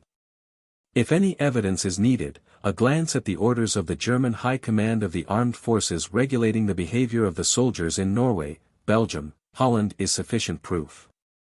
Marshal, the tribunal adjourns until tomorrow. The tribunal adjourned until July 5, 1946 at 1000 hours. 172nd day. Friday, July 5, 1946. Morning session. The President, Dr. Stamer. Dr. Stamer, I continue. Number 2. If there had been a conspiracy to commit war crimes, then the war would have been waged from the beginning with utter ruthlessness and disregard of rules of war. Just the contrary happened. In fact, during the first years of the war. The President, Dr. Stamer, the tribunal thinks you got a little bit further with your speech. Dr. Stamer, I had gone somewhat further, that is true. But in order to get this into the context again I have started again with number 2, but if the court wishes, I can continue where I stopped. Especially in the beginning every endeavor was made to wage war with decency and chivalry. If any evidence is needed, a glance at the orders of the High Command of the Army regulating the behavior of the soldiers in Norway, Belgium, Holland, is sufficient proof. Moreover, a leaflet with 10 commandments for the conduct of the German soldier in wartime was issued to the soldiers when they went into the field. Field Marshal Milch has read them out from his pay book, during this trial. They all obliged the soldier to act in a proper manner and according to international law. A gang of conspirators at the head of the state, which plans to wage a war regardless of right and morals, would certainly not send their soldiers into the field with a detailed written order saying just the opposite. I believe the assumption of the prosecution that these 22 men are conspirators against peace and the laws of war and humanity is quite erroneous. It is up to counsel for the individual defendant to show what connection his client might have had with the alleged conspiracy. I just mentioned that Reich Marshal Göring was the second man in the state. During the trial, the prosecution also referred repeatedly to this elevated position of Göring's and tried to make it the basis of a special charge against the defendant, pointing out that Göring, by virtue of this advantageous position, knew about everything, even the most secret matters, and had the possibility of intervening independently in a practical way in the course of government business. This opinion is wrong and is based on ignorance of the importance of his position. It meant that according to rank Göring was the second man in the state. This rank was due to the fact that Hitler, in the fall of 1934, had made a will and by a secret Führer order had appointed Göring as his successor in the government. In 1935 or 1936 this succession was confirmed in an unpublished Reich law which was signed by all the ministers. On September 1, 1939 Hitler announced this law in the Reichstag. In this way the successorship of Göring became known to the German people. Göring's task of deputizing for the Führer in the government was to apply only in the event of Hitler's being incapacitated by illness or absence from Germany. This occurred when in March 1938 Hitler spent a few days in Austria. During Hitler's presence, that is, as long as Hitler exercised office himself, Göring derived no special powers from the deputyship. In this instance his authority was limited to the offices directly under him, and he was not entitled to issue any official directives to other offices. From this follows that, although the second man in the state, Göring could neither rescind, nor change, nor supplement Hitler's orders. He could give no orders whatsoever to offices of which he was not directly in charge. He had no possibility of giving any binding orders to any other office, whether it were an office of the party, the police, the army, or navy, nor could he interfere in the authority of those offices which were not his own. This position as second man in the state cannot, therefore, be judged as especially incriminating for Göring, nor is it qualified to serve as a basis for the assumption of a conspiracy. The defendant Göring never participated in the drafting or execution of a common plan or conspiracy which was concerned with the crime stated in the indictment. As already emphasized, the participation in such a conspiracy presupposes in the first place that such a common plan existed at all and that, therefore, the participants had the intention and were agreed to carry out the crimes of which they are accused. These presuppositions are not in evidence in the case of Göring. In fact, one may assume the contrary. It is true that Göring wanted to do away with the Treaty of Versailles and to secure again a position of power for Germany. But he believed he could obtain this goal, if not with the legal means of the League of Nations, at least with political means alone. The purpose of rearmament was only to give more weight to the voice of Germany. The Weimar government, which could not even express the self-determination of the Germans after 1918 in the surely very modest form of a German-Austrian customs union, though they advocated this determination themselves, owed the lack of success of their foreign policy, in Göring's opinion just as in Hitler's, mainly to the lack of respect for the German means of imposing power. Göring hoped, strengthened in his belief by Hitler's surprising initial successes, that a strong German army by its mere existence would make it possible to secure German aims peacefully, as long as these aims kept within reasonable limits. In politics a state can only have its say and make its voice heard if it has a strong army to back it up, which demands the respect of other states.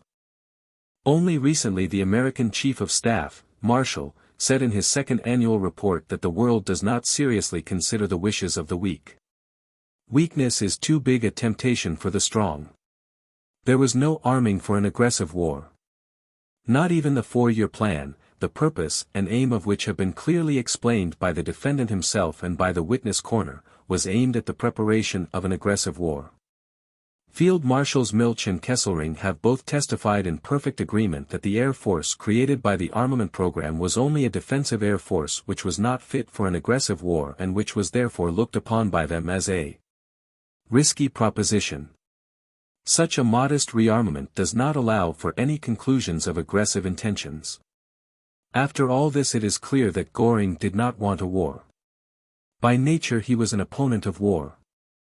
Outwardly also, in his conferences with foreign diplomats and in his public speeches, he has expressed with all possible frankness his opposition to war at every opportunity. The testimony of General Bodenschatz explains most clearly the attitude of Göring toward war. He knew him intimately from the First World War, and he has exact knowledge of the attitude of Göring toward war from frequent conversations he has held with him. Bodenschatz states that Göring repeatedly told him that he knew the horrors of war very well from the First World War. His aim was a peaceful solution of all conflicts and to spare the German people, as far as possible, the horrors of a war. A war was always an uncertain and hazardous thing, and it would not be possible to burden with a second war a generation which had already experienced the horrors of one great world war and its bitter consequences. Field Marshal Milch also knows from conversations with the defendant Göring that the latter opposed a war, and that he advised Hitler in vain against a war with Russia. In public, a defendant Göring, in his many speeches since 1933, frequently emphasized how he had his heart set on maintaining peace and that rearmament had only been undertaken to make Germany strong outwardly, thus to enable her to play a political role again.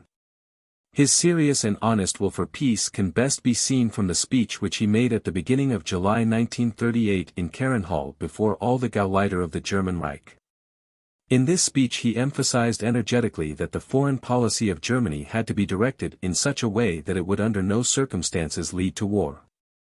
The present generation had still to get over the last World War. Another war would shock the German people. Göring had not the slightest reason to hide his true opinion before this gathering, which consisted exclusively of the highest party leaders.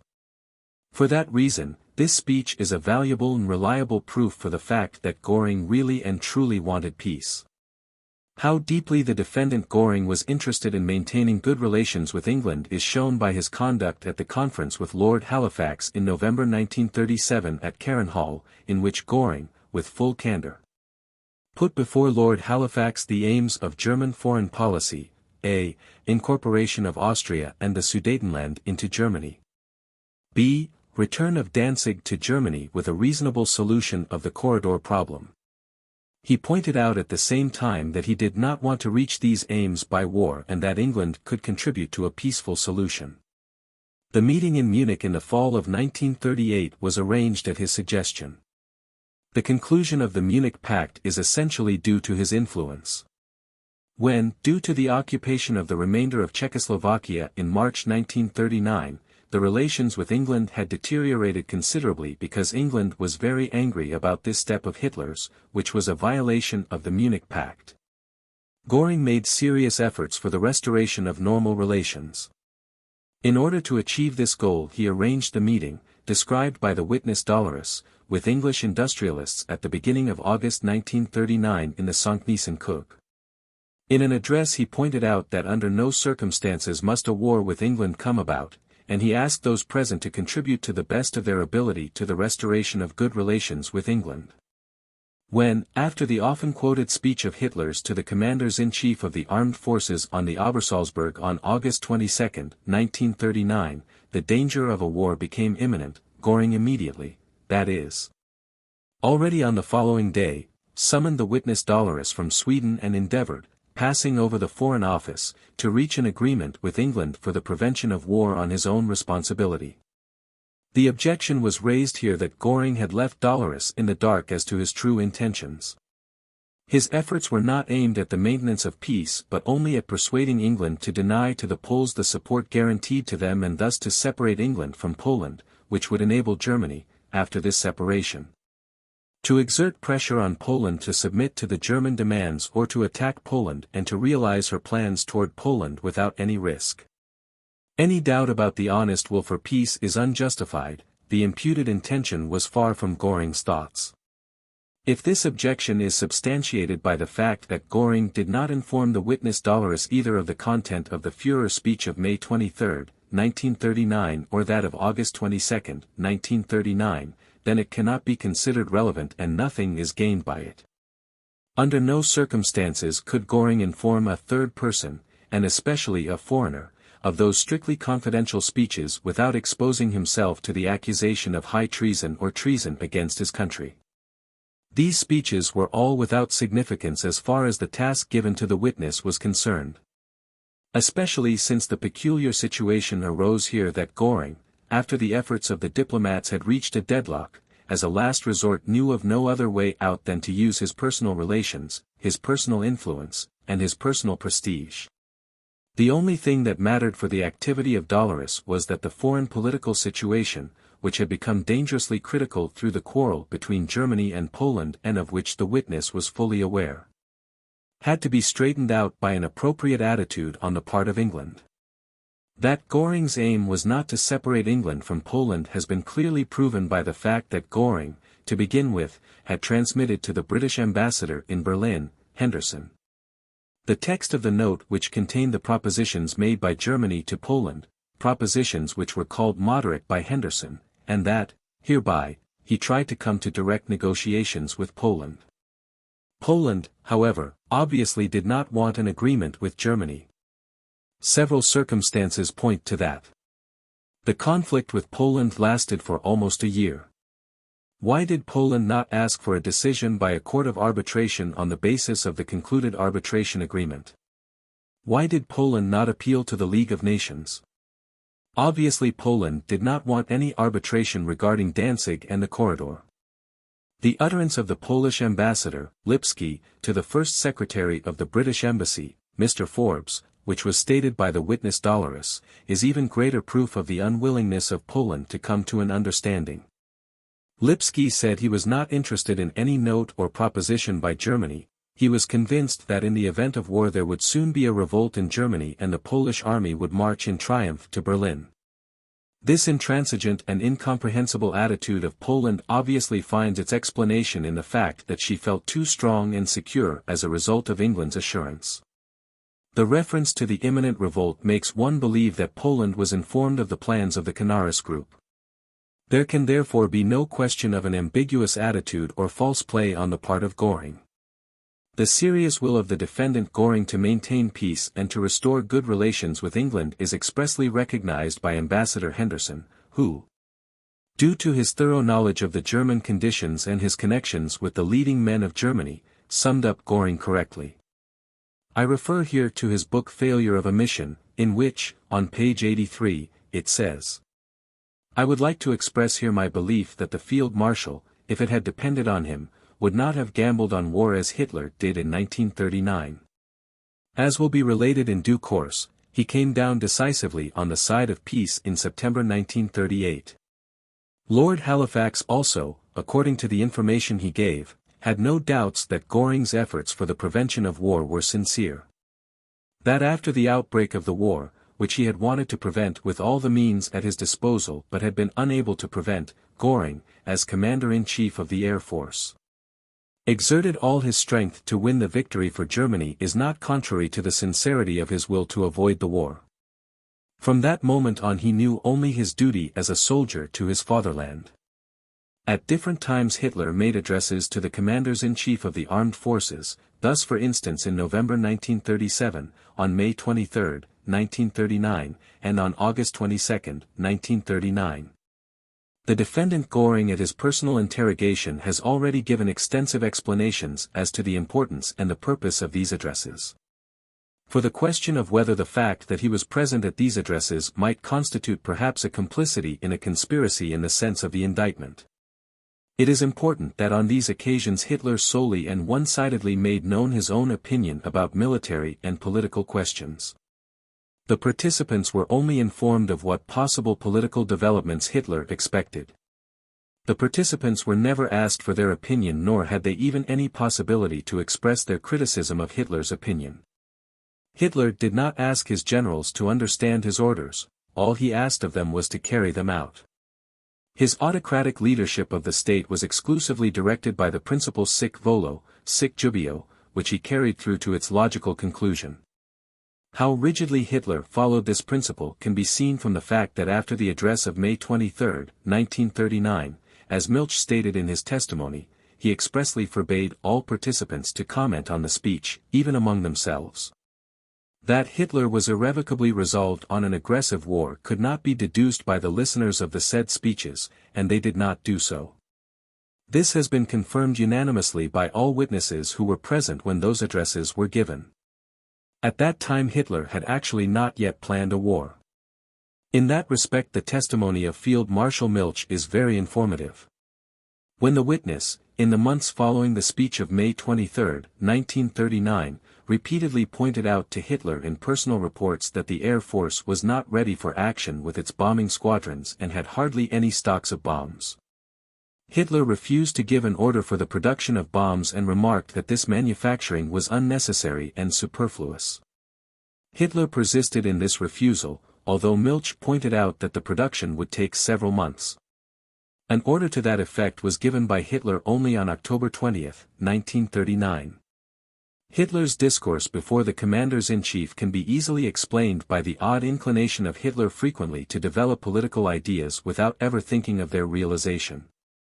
In each case his practical policy resulted from the requirements of the actual development. The defendant is accused of having plundered the territories occupied by Germany, thereby violating the Hague Convention concerning land warfare. This accusation is not justified. During his examination the defendant Göring has explained in detail, with absolutely noteworthy reasons, that the Hague Convention on land warfare dating from the years 1899 and 1907 cannot be made to apply to a modern war, since they had become obsolete and insufficient in some respects at the beginning of World War II. At the time when they were drafted, air warfare, economic warfare, and psychological warfare were still unknown. Total war, which put the entire people and the entire national economy without exception at the service of the war, was also not known. Especially, economic warfare was not considered at all.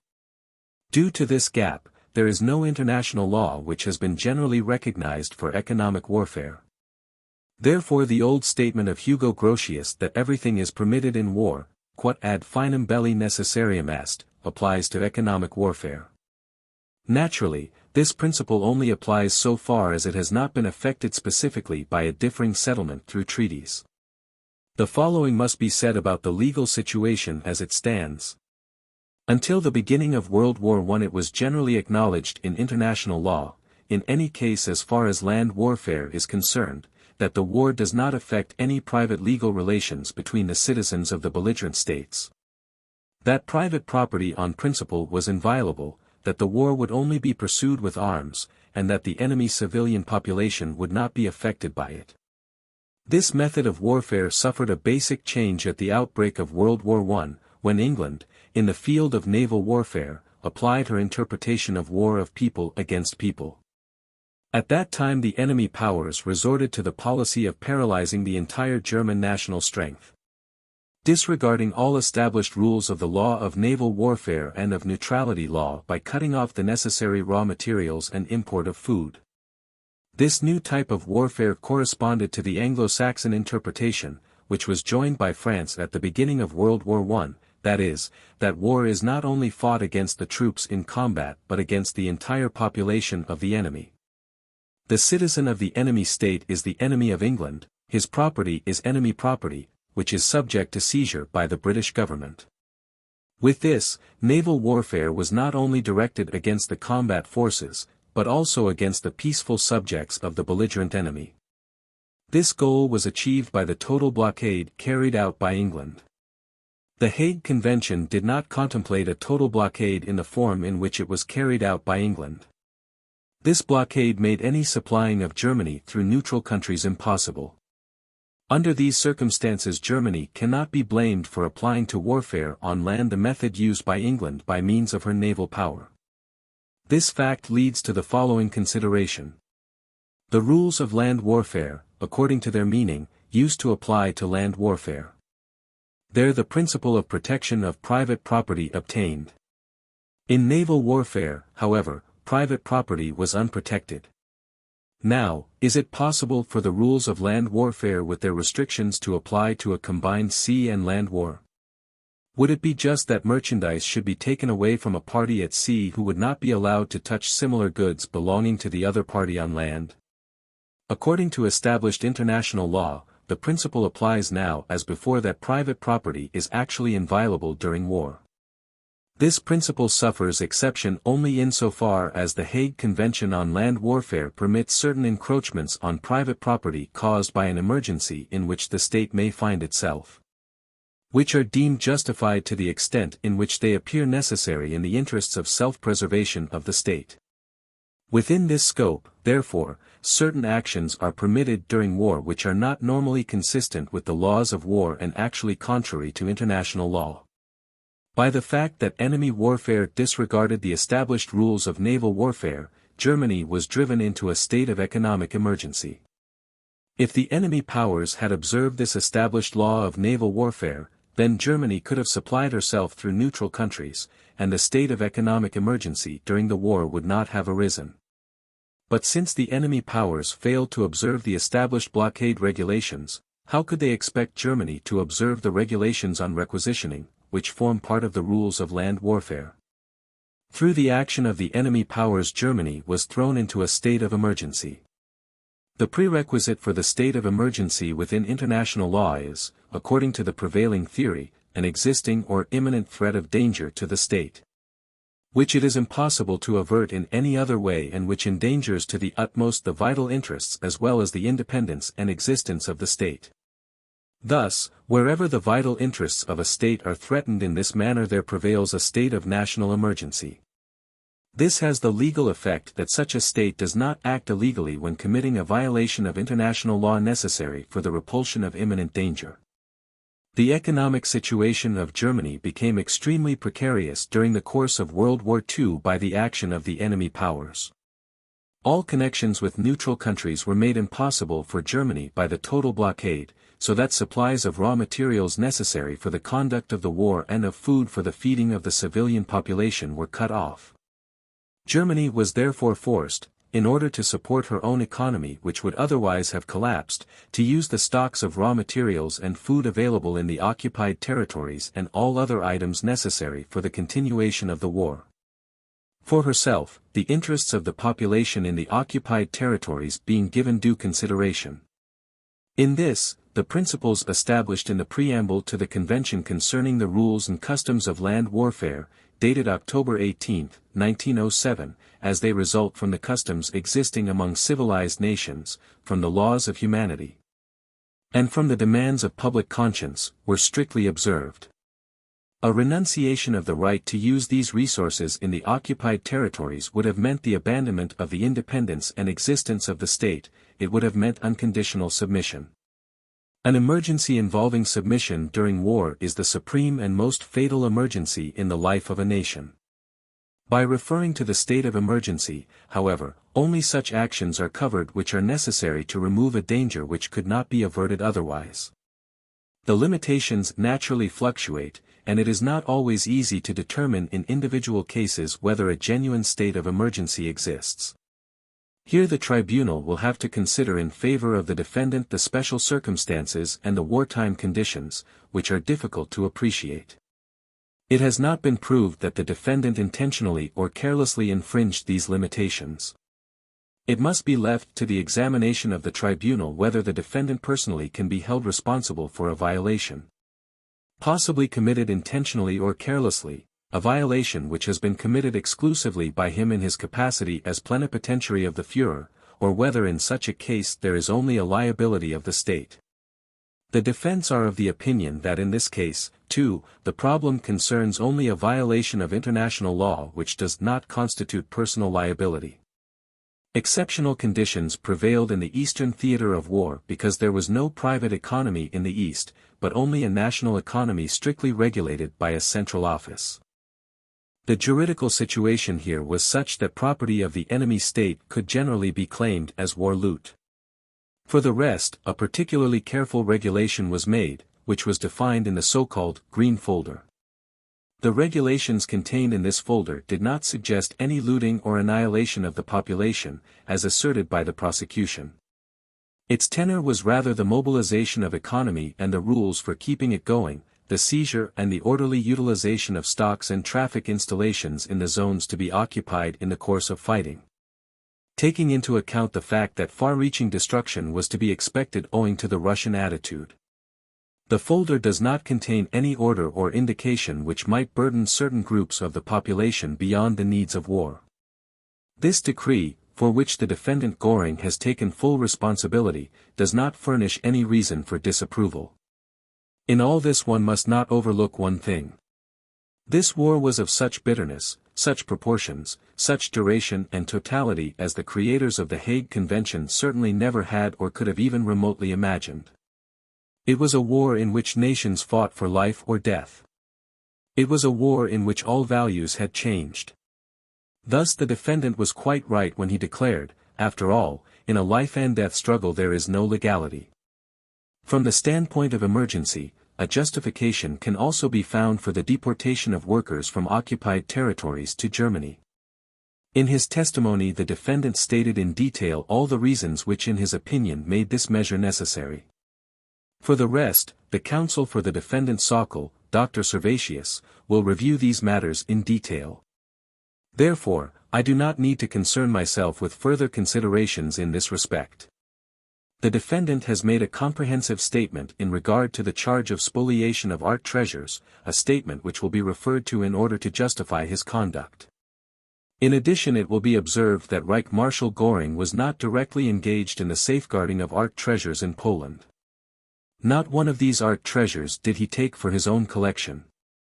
In this respect the defendant cannot be incriminated in any way.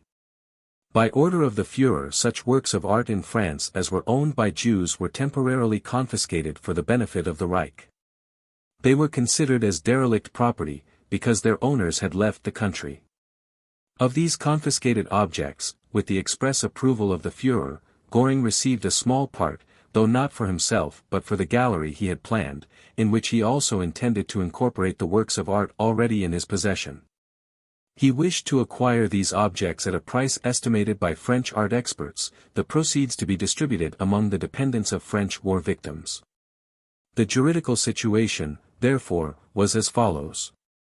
The objects were confiscated by decree of the Führer for the benefit of the German Reich. By this confiscation the former owners lost their right to possession and it was transferred to the Reich. Such objects as were ceded to him, Göring acquired from the Reich as their present owner. The Reich obviously saw in this a step which, though it was proved premature by the course of events, was intended to anticipate the peace treaty to be concluded at the end of the hostilities, when the final accounts would be made. This is similar to the confiscations and seizures of property carried out at present in Germany in view of the ultimate peace treaty. Whether the Reich government was juridically entitled to confiscate the goods and to become their owner is a moot question. A solution of the question is no longer necessary, because Göring acted in good faith in the matter of this acquisition. In his testimony he emphasized his belief that he was entitled to acquire these things, as they had been previously confiscated by a Führer decree. In consideration of these facts there cannot be any question of looting. In any event there can be no objection to the purchasing of articles in the course of normal business transactions, which the defendant was offered spontaneously. The sellers being only too eager to dispose of them in view of the good price they received. The same applies to objects which the defendant acquired through a voluntary exchange, in which the other party to the contract enjoyed the same rights as himself. I will now deal with the accusation of the shooting of 50 officers of the British Air Force after their escape from the prisoner of war camp Sagan. The indictment reads as follows: in March 1944, 50 officers of the RAF, who had escaped from Stalag Luft III in Sagan, were murdered after their recapture. According to a later declaration of the prosecution the circumstances were as follows: during the night of 24 to March 25, 1944, 76 officers of the RAF escaped from the prisoner of war camp Stalag Luft III in Sagan. 50 of these officers were shot by the security service after they had been recaptured.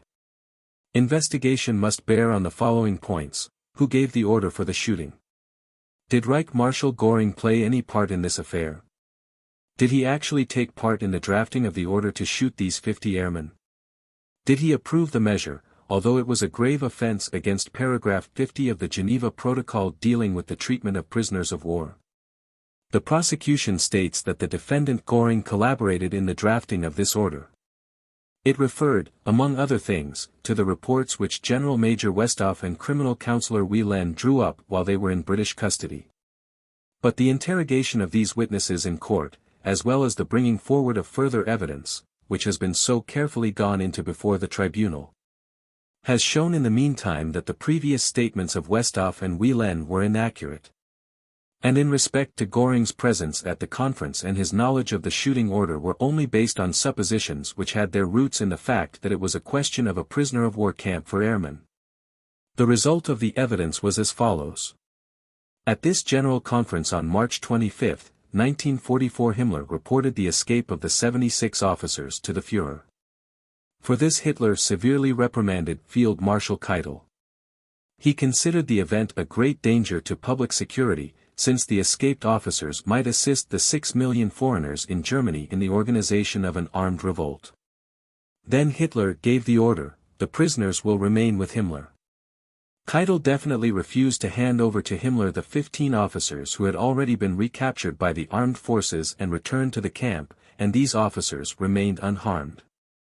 At this general conference in the presence of Keitel, Hitler did not order the shooting of the prisoners who were to remain in Himmler's hands. Neither Keitel nor Jodl expected such measures. Jodl expected the escaped prisoners to be sent to a concentration camp for some time. Keitel and Jodl agree in their testimonies that Reich Marshal Göring did not attend this meeting. Therefore, it cannot possibly be correct that Field Marshal Keitel declared in a conversation with General Westhoff that he had been reprimanded by Göring at the General Conference on account of the prisoners' escape. General Kohler has testified that General Korten assured him over the telephone, about the end of March or beginning of April 1944, that the Luftwaffe, that is, the Reich Marshal and Korten himself, were not involved in the order and had only been informed of it later. Furthermore, Kohler testifies that the Reich Marshal was extremely angry about the shooting. These statements are completely in accordance with the declarations of Reich Marshal Göring, who was on vacation at the time of the conference with Hitler. The fact of the escape reached him only through a telephone report by his adjutant.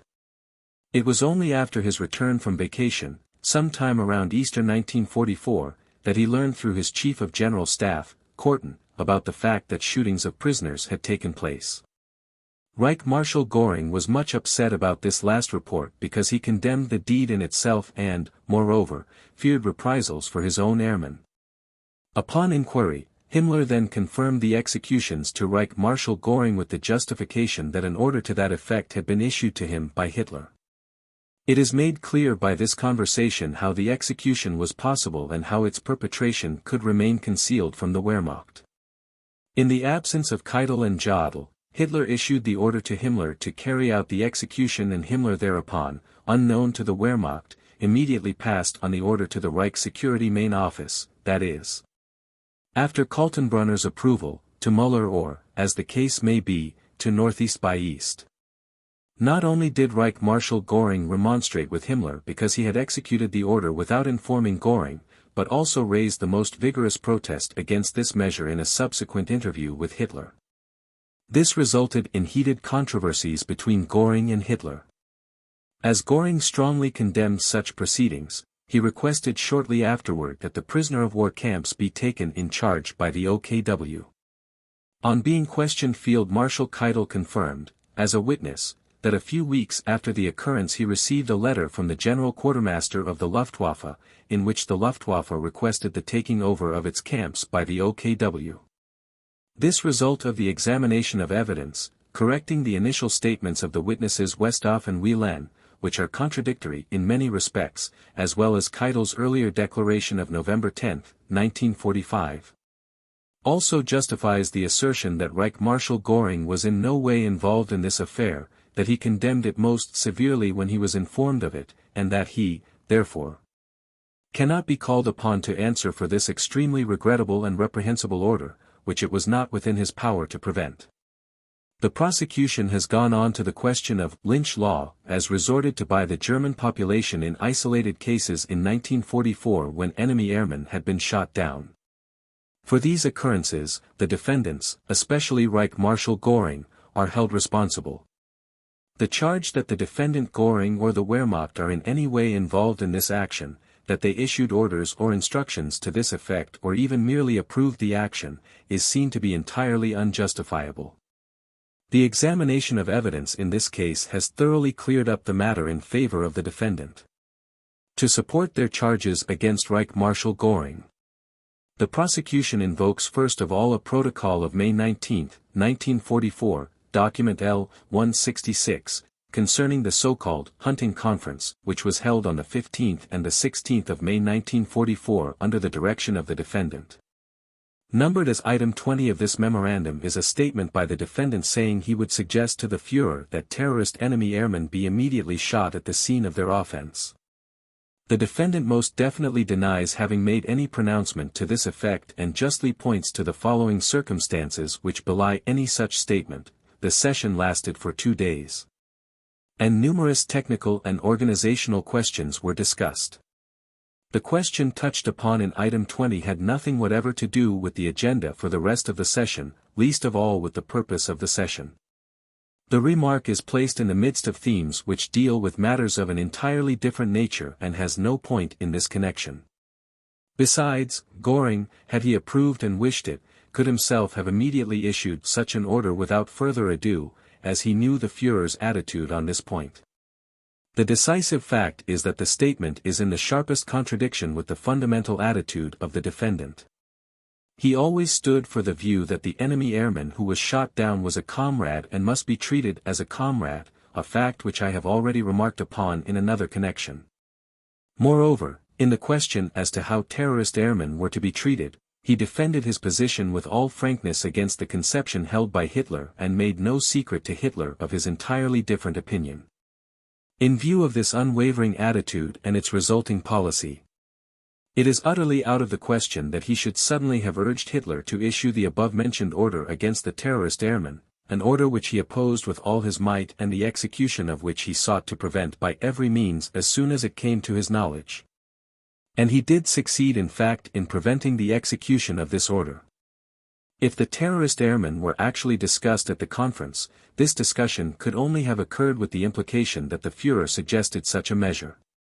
With reference to the minutes, the following general remarks must be added. They consist of summary notes by a young officer, stretching over a 2-day session during which there had been a great deal of talking and discussion.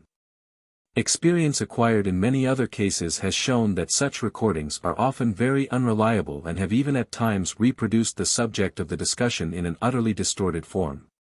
Precisely because the person taking notes, especially when several participants were present and talking at random, could not follow the course of the discussion and consequently did not reproduce the substance of it accurately, especially when, in addition to this, he was mixing up the people. This explains many factual errors as well as the inadequacy and unreliability of such records. The minutes were never submitted to the defendant. He has not therefore been able to verify their contents nor to correct their errors. Records of this sort, which were taken down in the way described above and which are not submitted for perusal and approval by the parties concerned, are worthless in the production of evidence.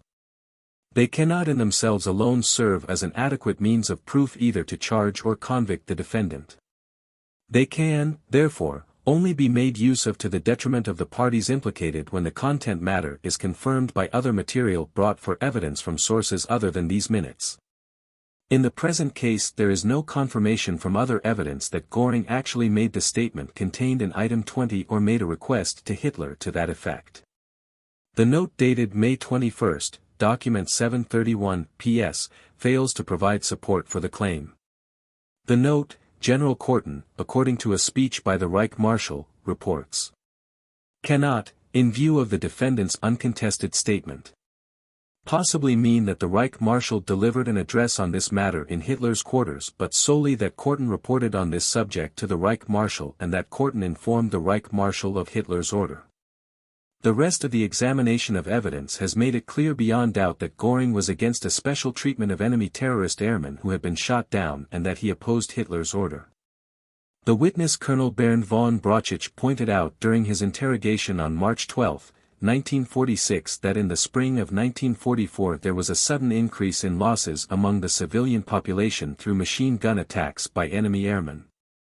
These attacks by enemy airmen were directed, within Germany, against civilians working in the fields, secondary railway lines without any military importance, and against pedestrians and cyclists. This constituted a gross violation of the Hague Rules of Land Warfare, according to which any combat act against the non-combatant population of the country is prohibited. And any attack or shelling of open cities, villages, residences, or buildings is forbidden. According to the opinion of the witness von Brauchitsch, this behavior, which quite evidently violated international law, caused Hitler to order specific measures against these aviators, besides general defensive measures. In this regard Hitler advocated, as far as it is known to the witness, the most severe measures. Lynch action was to have a free run. This attitude of Hitler toward the violations of international law by enemy aviators, however, did not meet with the approval of the armed forces, especially not with that of Reich Marshal Göring and his Chief of Staff, General Korten.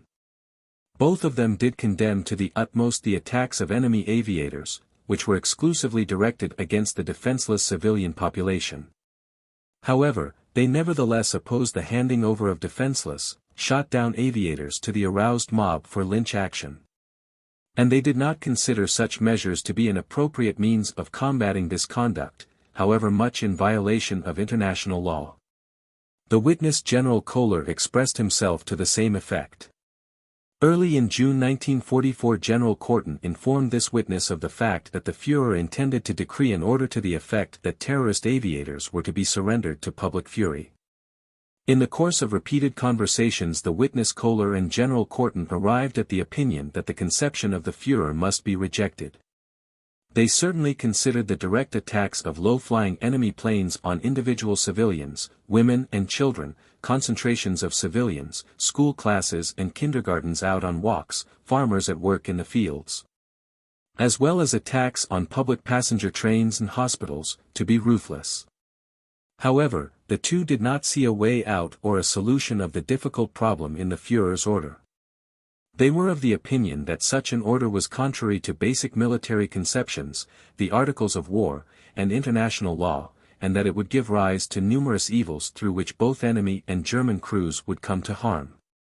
And finally such an order might exercise, by its effects, a harmful influence on the morale of German crews. All these reasons caused the armed forces to reject Hitler's demand, and their attempts were now directed toward preventing the conception of Hitler from being put into practice. The witness von Brauchitsch credibly states that the armed forces now looked for a way out finally found in the fact that the higher command levels were deceived by measures which were not actually carried out. The witness von Brauchitsch was ordered by Reich Marshal Göring to define in discussions with the OKW the concept of terrorist aviators. In the subsequent discussions and exchanges of correspondence those cases were mentioned which represented violations of international law and which were to be considered criminal acts. By this definition of the concept, lynch law was to be prevented. The exchange of correspondence, which lasted for quite a long period of time, showed the tendency of the office to protract the matter as much as possible.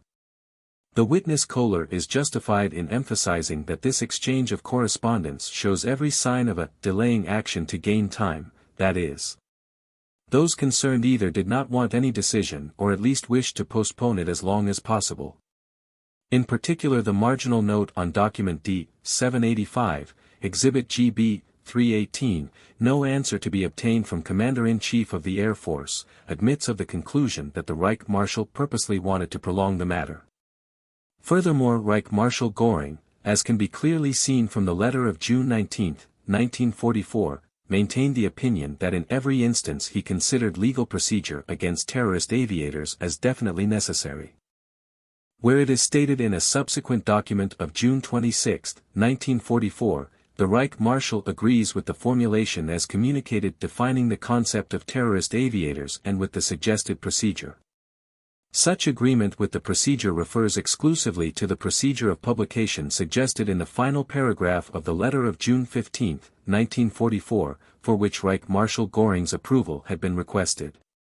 That Reich Marshal Göring until the end of the war maintained the old aviator standpoint, according to which enemy aviators, once they have been shot down, are to be considered and treated as comrades, was not only expressly deposed by the witness Field Marshal Milch, but is also emphasized by General Kohler in the following words. Notwithstanding occasional expressions of displeasure, the attitude of the Reich Marshal always remained correct and chivalrous in accordance with the flying tradition which he had retained from the First World War and frequently emphasized. In understandable anger about great difficulties in air defense, and pressed by the Führer, he perhaps once in a while used harsher words which were quickly forgotten. And the witness does not know of any case, in which such a fit of ill humor caused the Reich Marshal to take incorrect or harsh measures against members of the enemy air forces. The behavior of the air force as a whole was also correct and humane at all times. To fight chivalrously was a matter of honor with the German aviators. The air force as well as the defendant Göring retained this point of view, although as Kohler expressly mentioned, the flying personnel felt extremely bitter over the strafing attacks on German crews suspended on parachutes, and individual hotheads spoke of equal measures as reprisals.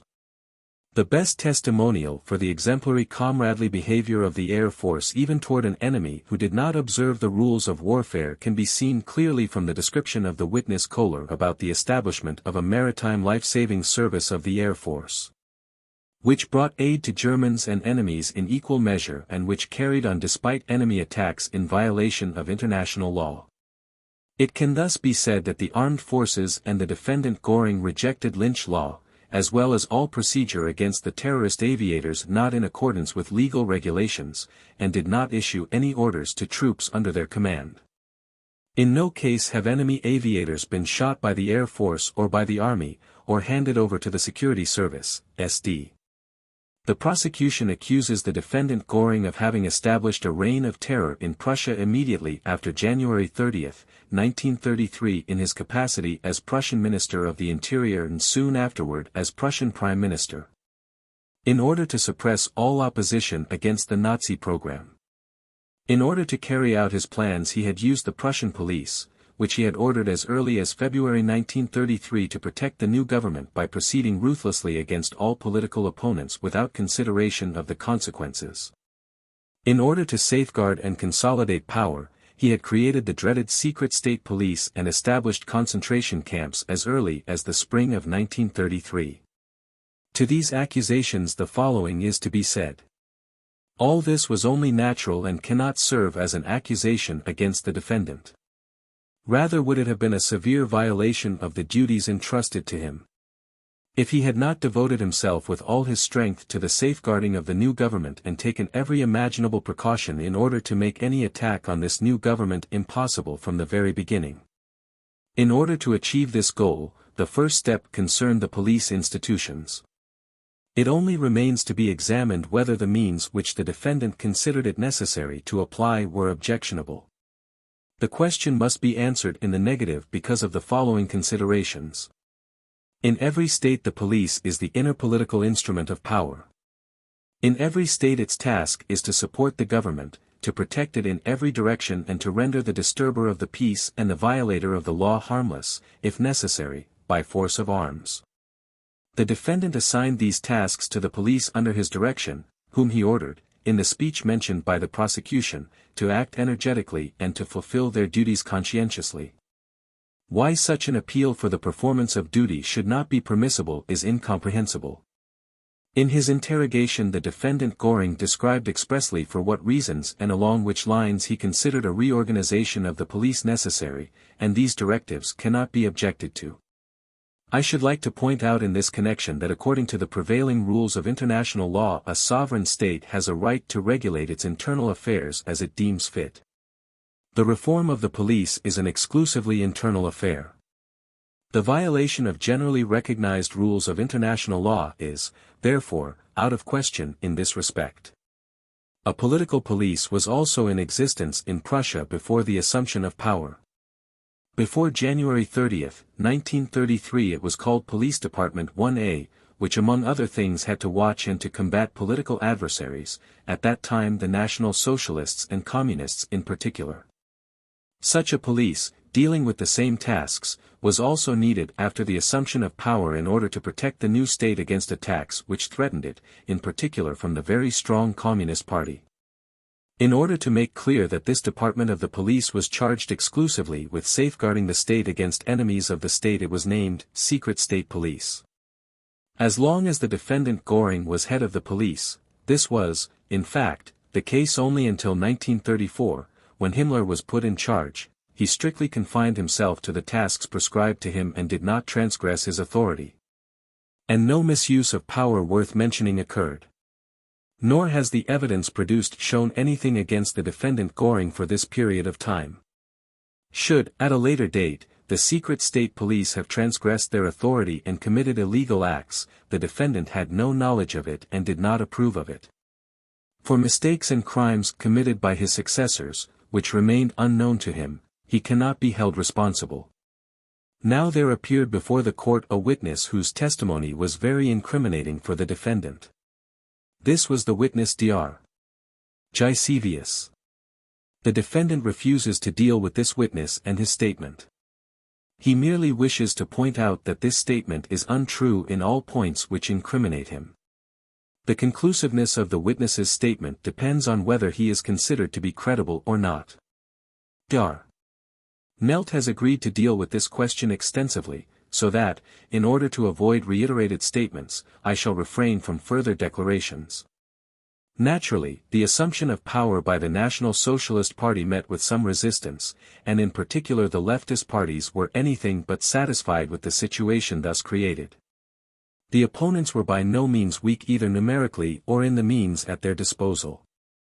The new rulers were, therefore, apprehensive of serious danger to their power if they allowed the opposition parties to continue their activity without hindrance. Accordingly they had to take preventive measures against such dangers in good time. In order to stabilize their own power and to nip in the bud any possible source of unrest. The defendant Göring considered it necessary for reasons of state to arrest at one blow both leaders and officials of the Communist Party and its organizations. The defendant himself has spoken at length explaining his reasons for such acts. For the removal of danger and to ensure the safety of the state, the measures taken by the defendant were, for the government, a necessity caused by the unrest of the time. Since it was a preventive measure, it was not requisite before a provisional arrest that a criminal act against the government had already been committed or was obviously on the verge of being committed. The fact of membership in itself and previous activity in that party was sufficient to warrant arrest as a political act of self-protection on the part of the government. Such considerations very soon after the assumption of power, led to the establishment of concentration camps, of which there were two at the time when the defendant Göring was at the head of the police. The purpose of such camps was to hold temporarily politically unreliable persons, who might be of danger to the new state. Until they had either adapted themselves to the new political conditions or until the power of the state had become so great that such persons could no longer endanger it. The legal basis of this institution was the Reich President's decree of February 26, 1933 for the protection of people and state. Reich President von Hindenburg issued this decree on the basis of Article 48, Paragraph 2, of the Reich Constitution, in order to prevent communist armed risings dangerous to the state. Accordingly, the decree was perfectly constitutional. The decree temporarily suspended certain constitutional rights and declared legal, among other things, the restriction of personal liberty. The establishment and use of concentration camps was founded, according to the defendant's ideas at the time, on the revolutionary conviction inherent in the victorious movement that it was the sole expression of historical truth. That it alone represented the right path, and that therefore everything was wrong that stood in its way. There was no political discussion of the right political concept based on logical arguments, as in ideologically neutral liberalism. There was only the totalitarian establishment of a popular regime based on creed as the historically necessary truth. Any person not caught up by this movement but, on the contrary, opposing it, was therefore to be removed as an enemy of the true order. Under such conditions, the person concerned could not simply be punished for an infringement of specific rules in the traditional course of justice. But, according to the opinion of the National Socialist government, he deliberately segregated himself from the newly found community of the people and from every foundation for any legal institution. He had therefore to be removed. There was, accordingly, no question of punishment but of a political purge based on ideological intolerance. Therefore no tribunal or administrative procedure was allowed on behalf of the persons concerned for the examination of the police proceedings. The individual who excluded himself from the community was not entitled to legal guarantees which the Constitution provided for his fellow countrymen. And a fellow countryman was he only who recognized such a community. In handling enemies of the people not only legal principles were applied, but also the viewpoint of the necessities of state.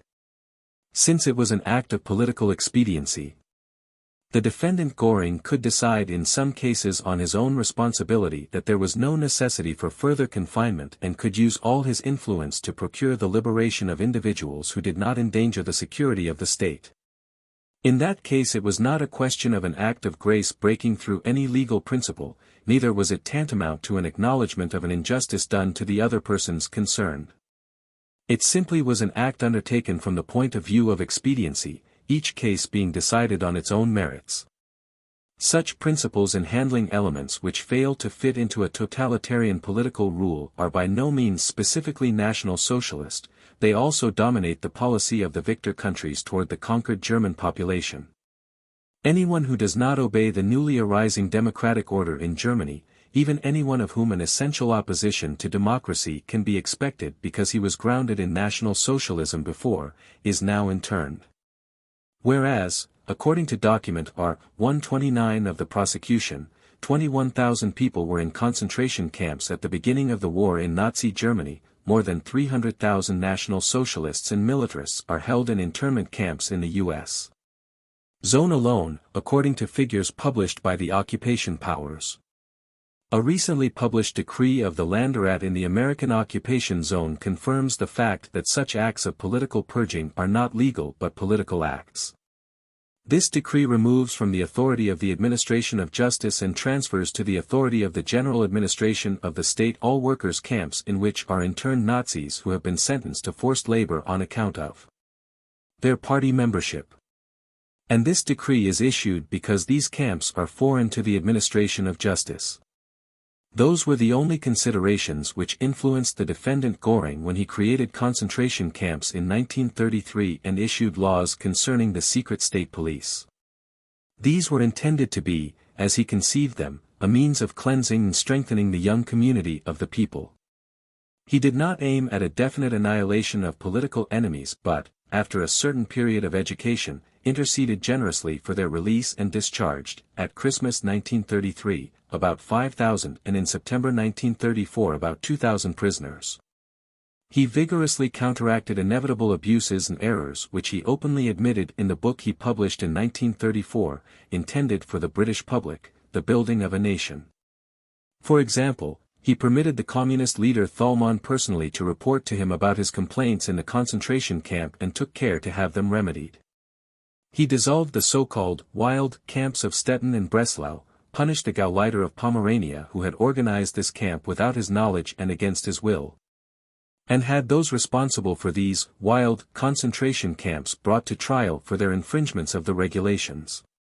This attitude of the defendant Göring denotes that he never intended the actual physical annihilation of the prisoners. If the prosecution establishes that this was all in execution of a conspiracy which aimed at committing crimes against humanity, such an interpretation has no bearing on the actual political life during the years in question. Such a conspiracy did not exist, nor was it the intention of the defendant to commit crimes against the principles of humanity, nor did he commit any such crimes.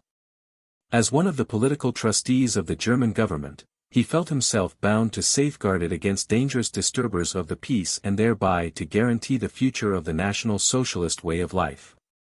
Far from looking upon such measures as criminal, he considered them, on the contrary, to be the inevitable means of consolidating the political order as a basis of all law.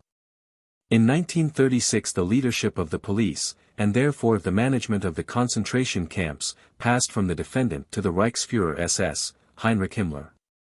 The defendant cannot be held responsible for the subsequent development of the concentration camps nor for the fact that they became, especially after the outbreak of the war, more and more gruesome places of torture and death and led, partly intentionally, partly on account of the chaotic war conditions, to the death of countless people and finally, in the last days before the breakdown of Germany, turned into one vast graveyard.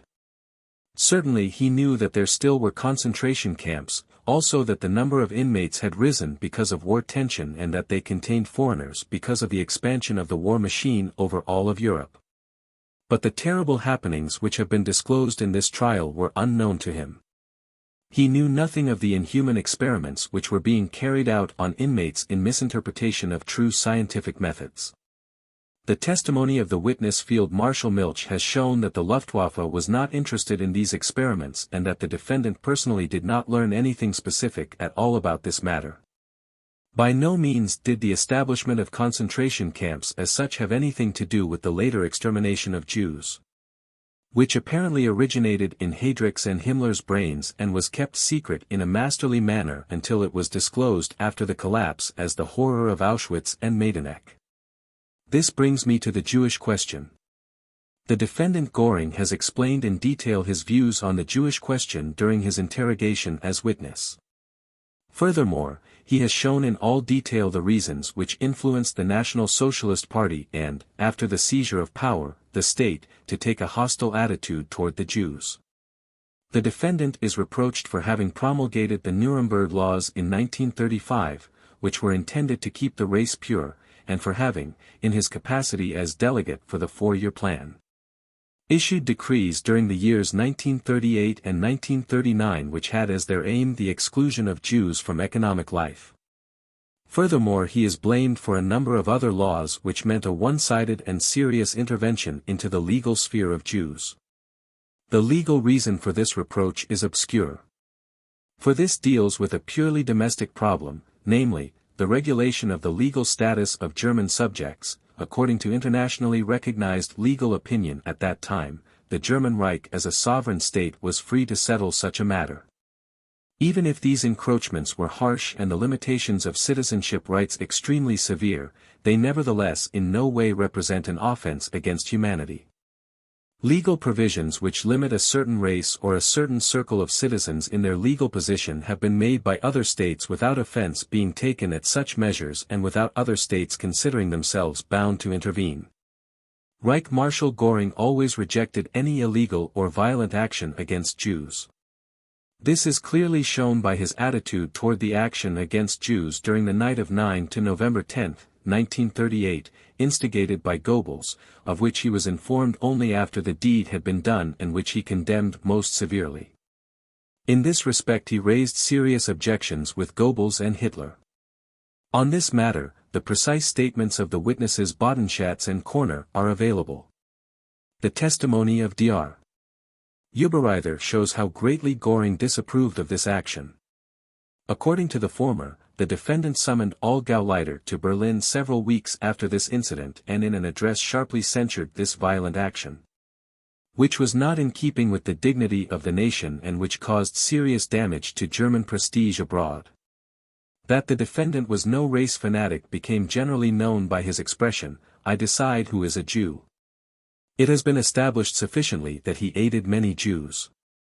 About a biological extermination of the Jews he learned only at the end of the war. He never would have approved such a measure and would have opposed it with all his might. For he had too much political insight not to recognize the tremendous and at the same time senseless dangers which would perforce result for the German people from such a brutal and horrible act of extermination. Göring had already made it clear in the above-mentioned speech to the Gauleiter that he did not wish to fall foul of the world public and world opinion because of the treatment of the Jews. It is therefore out of the question that Göring should have approved of such an undertaking or participated therein in any manner. Although it is natural that it should be put to the defendant that he must have been informed about such horrible measures as the second man in the state. Furthermore, it is no wonder that the statements of the defendant that he knew nothing of these atrocities should meet with a certain amount of distrust. Despite such doubts, however, the defendant insists that no information about such acts ever reached him. This ignorance of the defendant, which can be completely understood only by one familiar with German conditions, may be explained from the fact, and this is the sole solution of the riddle, that Himmler, as was also emphasized by General Jodl during his interrogation, knew truly masterfully how to keep his actions secret, to obliterate all traces of his atrocities, and to deceive the surrounding world and even his and Hitler's closer entourage. In this connection I also refer to the testimony of the witness Hoes, who confirms Himmler's instruction concerning absolute secrecy toward everyone. The question may come up here: did not a legal obligation exist for the defendant to make investigations about this matter and to get reliable information as to the true whereabouts of supposedly evacuated Jews and as to their fate? And what legal consequence results if he negligently refrained from investigating and by such negligence violated his legal obligation to act, incumbent on him by virtue of his position? The decision of this extremely complicated question of law and fact may be considered a moot question, because Göring, even as the second man in the state, did not have the power to prevent such measures if they were carried out by Himmler and were ordered, or at any rate approved, by Hitler. Mr. President, yesterday I already stated that I still wish to deal with the Cadden case, and I intend to do so now, before I go on with my conclusion. I am sorry I was not able to get any translations because the testimony was only given a few days ago. However, this matter is not very long. The interpreters have a copy. I shall begin with this report now. A detailed opinion has still to be given on the Cadden case, in which the taking of evidence was concluded only a few days back. The Russian prosecution based their indictment on the findings of an investigation which is set down in document USSR 54. The following conclusion is drawn from the entire evidential material as presented. 1. Polish prisoners of war, who were in 3 camps west of Smolensk, were still there in these 3 camps when the Germans came into Smolensk. Up to and including September 1941. 2. In the Cadden Forest, German occupation troops undertook the mass shootings of the prisoners of war from the aforesaid camps in the autumn of 1941. 3. The mass shooting of the Polish prisoners of war in the Cadden Woods was carried out by the German military authorities who had camouflaged themselves under the code name Staff of Construction Battalion 537, at whose head was Lieutenant Colonel Ahrens, together with his collaborators First Lieutenant Rex and Lieutenant Hott. The question is, did the prosecution prove this accusation? This question must be answered in the negative. No confirmation of guilt can be found from the contents of this document. The accusation is made against a definite military unit and names specific officers. The time mentioned for the perpetration of this deed is September of 1941. The Cadden Forest is given as the scene of the crime. In view of the scanty facts, which considerably restricted the accusation, it was merely the task of the defense to prove that this assertion would not bear examination. First of all, let us consider the persons involved. Colonel Ahrens, who is obviously the Lieutenant Colonel Ahrens mentioned, is eliminated as the perpetrator because this deed is said to have been committed in September 1941. While Ahrens did not take command of Regiment 537 until the end of November 1941. He arrived only at that time at Cadden and had never before been in the Eastern Theater of War. Before Ahrens, Colonel Bedenk was in command of the regiment and he joined the regimental staff in August 1941. Before Bedenk, First Lieutenant Hott took lodgings in the Little Dnieper Castle in July 1941, immediately after the capture of Smolensk. He came with an advance unit of the 537th Regiment and remained there until the arrival of the regimental staff, to which he was not yet attached at that time. He was transferred to the regimental staff only in September 1941, and from that time on he lived permanently in the little castle. Special facts which would incriminate Hott or Bedenk cannot be derived from the document which has been submitted, and such facts have not been presented here. Therefore, it is not proved that Bedenk and Hott could be considered as perpetrators. The following circumstances contradict the theory that Unit 537 or any other military unit had participated in this act. The Polish prisoners allegedly fell into the hands of the Germans in the 3 camps west of Smolensk. Thereby they would have become German prisoners of war. The fact that they had been captured would have had to have been reported to Army Group Center. Such a report was not made, as testified by the witness Eichborn. Considering the tremendous number of prisoners, it is quite out of the question that anyone could inadvertently have failed to make a report of that nature. Apart from that, the capture of 11,000 Polish officers could under no circumstances have been concealed from the Army Group. As results from the testimony of General Oberhauser, the Army Group never had any knowledge of this. From the statements of the 2 witnesses, Eichborn and Oberhauser, it can be concluded that at the time of the capture of Smolensk by the Germans there could not have been any Polish officers present in these camps. Moreover, no eyewitnesses who saw the officers after that date were interrogated by the Russian Commission. The railroad employee who was interrogated on this subject knows nothing from his own observation. Now, allegedly these 11,000 prisoners were taken from the camps to Katoen. The transport of so many Polish prisoners could not have been concealed from the Russian population even if the transport had been carried out most unobtrusively and secretly. Nor could shootings on such a large scale have taken place without the Russian population taking notice of them. Even though this little wood was blocked off, at a distance of about 200 meters there was a public highway open to traffic, and this highway was used daily and to a great extent by the Russian civilian population. Anything that took place in the little wood of Katoen could be seen from this highway. In the direct vicinity of the Dnieper castle there were isolated homesteads which remained occupied by the owners during the whole time of the German occupation, and there was constant contact with the regimental staff. There are no reliable statements and testimony dealing with either transport or the observation of shootings. The Germans would hardly have chosen the site on which the graves were found for such a mass execution. Owing to its situation between the main road and the regimental quarters, this site was quite unsuitable for such a misdeed. As I have already stated, there was lively traffic not only on the nearby road, but also in the direct vicinity of the graves which were near a small road connecting the regimental headquarters with the main road. The executions could also have been observed by soldiers who had nothing to do with it. Even the unit selected to carry out the deed would have been very unsuitable. A technical unit, such as a signal corps unit, is the least suitable for such a task.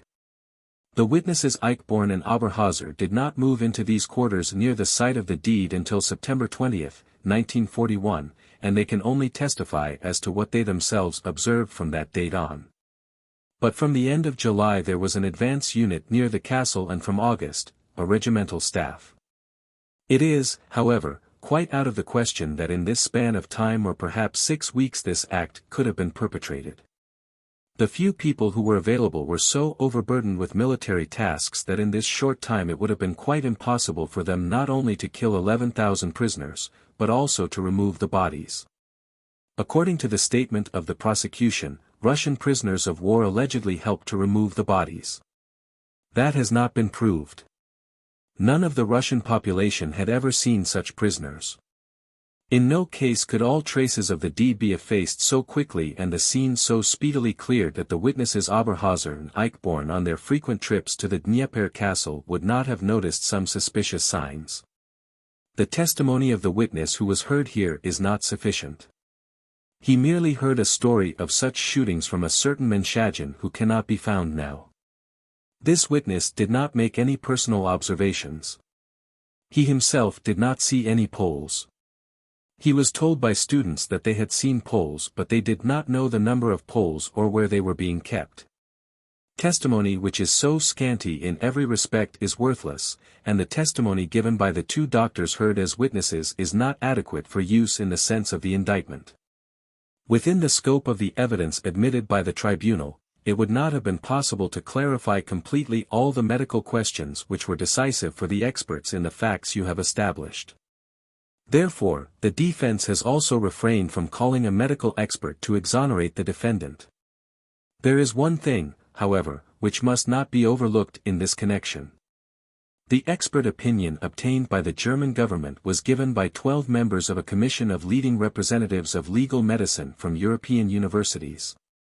While the expert opinion referred to by the prosecution was deposed by a group of Russian experts only. The first expert opinion should be given preference since it was compiled by experts who were completely non-political. Now, the witness Professor Markov in his examination went back on the opinion contained in the report of April 30, 1943. He claims that already at that time, due to his findings upon making an autopsy on the bodies, he failed to agree with the report that the shooting took place in the months of March and April 1940. However, this testimony must be met with considerable misgivings. The witness could give no plausible explanation why, in view of his opinion, he did not lodge an immediate protest against the version of the report of April 30, 1943 or refuse his signature, nor why, at least, he later. The President, interposing. Dr. Stamer, you realize, of course, that you have not offered in evidence the report of this German commission. You expressly refrained, as I understand it, from offering the report of the German commission. And you? Dr. Stamer, Mr. President, that is a mistake. I did not refrain from doing so. I was not permitted to submit the White Book, but I was permitted to submit the report of April 30, 1943. However, I could not submit it immediately, for it was contained in the White Book and I was to have copies made. These copies were made and submitted. I used some of the passages from the protocol, with the express approval of the High Tribunal. The President, I know you did, and of course if you want to offer it there will be no objection to your offering it, but certainly I understood that you were only offering in evidence the parts which you read to the witness. That, I think, was put to you at the time you were cross-examining the witnesses on behalf of the prosecution. That is what I understood, but if you say that your interpretation was different and that you want to offer the whole of the report, then the matter will be considered by the tribunal, if the tribunal has not already considered it. Are you saying that the tribunal has already allowed the whole of that report to be offered in evidence? Dr. Stamer, Mr. President, unfortunately the book. The President, Dr. Stamer, what you are desiring to offer in evidence is the conclusion of the report or the protocol or whatever it is called, is that right? That, I take it, is not a very long document, is it? Dr. Stamer, no, Mr. President. May I explain again? I am sorry but I have not received the transcript of the session. Therefore, I do not know just what is contained in this protocol. But I do recall, and one of my colleagues confirmed this to me just now, that at the time I was permitted to submit the entire so-called report of the Commission, and I quoted certain passages not only from the conclusion but from the whole report. And with the permission of the High Tribunal I propose to submit the entire report later. The President, well, I do not know what you mean by the whole report or what you mean by the protocol. Dr. Stamer, Mr. President, may I describe it once more? This was a rather comprehensive protocol which described the findings of the investigations. It contained the entire facts of the case and it concluded with a joint expert opinion. It is composed, as I have stated, of facts and reasons. It contains, first of all, a very comprehensive statement in which the facts as they appeared to the experts are described individually. For instance, that they interrogated the Russian population on the spot, checked over the site of the graves, held a post-mortem, all of these things were presented by me from the record with the permission of the High Tribunal. Mr. President, may I be permitted to make another remark to clarify these matters? I remember this incident quite particularly because you, Mr. President, first mentioned it and asked whether I had another copy of this protocol. I answered, no, I have only the White Book. Then that was submitted to the witness, whereupon I suggested that the other witness be called so that in the meantime I could have a copy made of this protocol. Then you, Mr. President, thought it had better not be so but that I should take the book and then submit a copy afterward. The President, well, the tribunal will look at the record to see exactly what happened. Dr. Stamer, as I said, I did not see the transcript myself. If it was not taken down like that, then the record is not complete. However, I do remember quite clearly that that is what took place. The President, we will continue then. Dr. Stamer, the statement of the witness is subject to considerable doubt. The witness could give no plausible explanation as to why, in view of his attitude concerning the form of the Protocol of April 30, 1943. He did not lodge an immediate protest and refuse to sign it, or why he did not at a later date at least acquaint the other experts who participated with his true scientific conviction. Through this testimony the German expert's opinion cannot lose its weight and become weakened, especially since the other 11 experts obviously endorsed the statement set forth in this report. Considering this state of affairs, it will not be necessary to set forth the individual reasons which speak for the correctness of the statements contained in the German White Book of April 30, 1943. The time given by the Russian experts for the shooting, that is, the autumn of 1941, is determined arbitrarily. And it cannot be true in any case, for the corpses wore winter clothing, as the witness Markov noticed on the corpse upon which he performed an autopsy. The fact that ammunition for pistols of German make was found in the graves does not permit the conclusion that this shooting was necessarily carried out by Germans. In the German White Book it has already been pointed out that the German factory which produced this ammunition delivered a great deal to other countries, especially to the East. In conclusion, it can be said that the task of this proceeding is solely to determine whether the 11,000 Polish officers were shot after the capture of Smolensk by the Germans, in other words, that this deed could have been committed by Germans. The prosecution have not succeeded in proving this fact, and therefore this accusation will have to be struck from the indictment. Mr. President, I come now to my closing sentences, my conclusion. I imagine it will take me roughly a little more than 10 minutes, and think it would be best to give this conclusion in unbroken continuity. Either I will have to speak until after 1 o'clock. Or, if I may be permitted to make a suggestion, the tribunal might recess now. Shall I continue now? The President, if you can finish in 10 minutes we will go on until you finish, Dr. Stamer. Dr. Stamer, I will not quite have finished in 10 minutes, and I should like to point out particularly that I would not like to have to interrupt my concluding remarks. The President, perhaps if it would be more convenient to you, we will do whichever you like, we will recess now, if you like. It is a very hot day and we will recess now if you prefer. Dr. Stamer, would prefer to have the recess now. I do feel the heat a little today, Mr. President. The President, very well. The tribunal recessed until 1400 hours. Afternoon session. Dr. Stamer, I come now to the summary. In reviewing the personality and life of the defendant Göring, the following points must be considered for the appreciation of his actions. Provided at home with a good educational background and training in character. He was molded decisively as a young officer and combat airman during the First World War, in which he proved his outstanding worth, receiving the highest award for bravery, the Decoration pour le Mérite. He experienced the collapse of the German war effort as a consequence of, as he saw it, German treachery from within. After the rule of the Kaiser had been overthrown, the German people wanted to give themselves a new constitution on a democratic basis and then hoped to be able to work their way up again by industry and perseverance.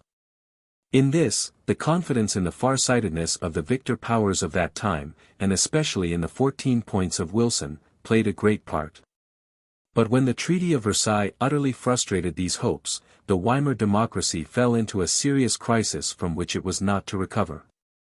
This, together with the subsequent world economic crisis, formed the undeniable prerequisite for the fact that Hitler was able to seize power. First, the fight against Versailles made his rise as a party leader possible. Göring, as a witness, described how he agreed with Hitler at their first meeting that nothing could be achieved by written protests. The powerlessness of the German democracy had by then become apparent to the entire world. Göring, like Hitler, was convinced that Germany inevitably must become a victim of Bolshevism unless it was possible to muster against it sufficient defensive strength by the re-establishment of German self-confidence at home. That Germany was also forced to take a firm stand against the Versailles powers was a matter of course. In this Hitler unquestioningly seized upon the fact that Germany belonged to the West, culturally, economically, and also politically. He believed that the Bolshevist danger, which in the first place was directed against Germany, would ultimately also threaten the Western countries. Therefore he was of the opinion that he would be able gradually to gain their recognition and support if he took up the ideological struggle against the East. From this basic attitude alone is it possible to explain his entire policy until the actual collapse. One may rightly condemn it today as having been a failure from the outset, but one cannot ignore the fact that initially certain things in the development clearly seemed to justify it. And this explains how Hitler succeeded in making an ever-increasing part of the Germans his followers. Göring firmly believed that salvation could come only through Hitler. He recognized in him the born national leader who knew how to influence and to guide the masses and whose hypnotic willpower shrank before no obstacle. He realized that under a democratic constitution only such a man of demoniacal demagogic talent was able to prevail. And therefore he joined him. Because Göring was a true and honest German, inspired only by love for the fatherland, he did not even think of using Hitler only as a tool for his own advancement. On the contrary, he took it upon himself from the beginning to recognize in him the man who alone decides, in other words, the Führer, and to be satisfied with a subordinate role. Therefore the famous Air Force captain and holder of the Order pour le Mérite did not hesitate to swear the oath of allegiance to the then still unknown Hitler, an oath which was to hold good for the rest of his life and actually did so. It is tragic that a struggle such as that led by Göring and Hitler could be so completely misunderstood as to be considered from the very outset as a conspiracy for the purpose of committing crimes. His aim was at first directed towards freeing Germany from the shackles of the Treaty of Versailles. It is true that the Weimar government had made repeated attempts to be released from the most onerous obligations of this treaty. However, Germany was not successful in her endeavors for a revision. No progress was made by negotiating. Did not international law appear to be only an instrument in the hands of the victors of Versailles to keep Germany down permanently? Was it not still true in the world that might came before right and that the Germans would achieve something only if they had the courage to shake their fists? Such considerations appear absolutely understandable from the situation of that time. To construe from them a proof for the conspiracy alleged by the prosecution would mean a complete misunderstanding of the facts. Actually, the development after 1933 seemed at first to prove Hitler completely right. He easily achieved with his methods much more than, if given voluntarily, would have kept the Weimar government in power. From the willingness of the foreign countries not only to conclude treaties with Hitler, such as the Naval Agreement of 1935 and the Munich Pact of September 1938, but also to participate to the end in the party rallies. The German people could only conclude that Hitler had chosen the correct road for reaching international understanding. This impression and this judgment were absolutely correct until the fall of 1938. Had Hitler afterwards observed loyally the Munich Agreement, then he would probably have stayed the arguments for the stop policy which was initiated against him. Not only would peace have been maintained, but Hitler could also have harvested the fruits of his domestic and foreign policy pursued until then and recognized by all powers. Basically, the argument today centers only on the question of whether the developments since then and their catastrophic consequences should be charged solely to him or to others. All Germans who followed Hitler at any time and in any way are accused. For the prosecutors maintain, above all those who put no trust in him from the outset and who denied the legitimacy of his government from the beginning, it was to be foreseen that he would end as he did. Therefore, everyone who supported him at any time and in any way also shares in the guilt.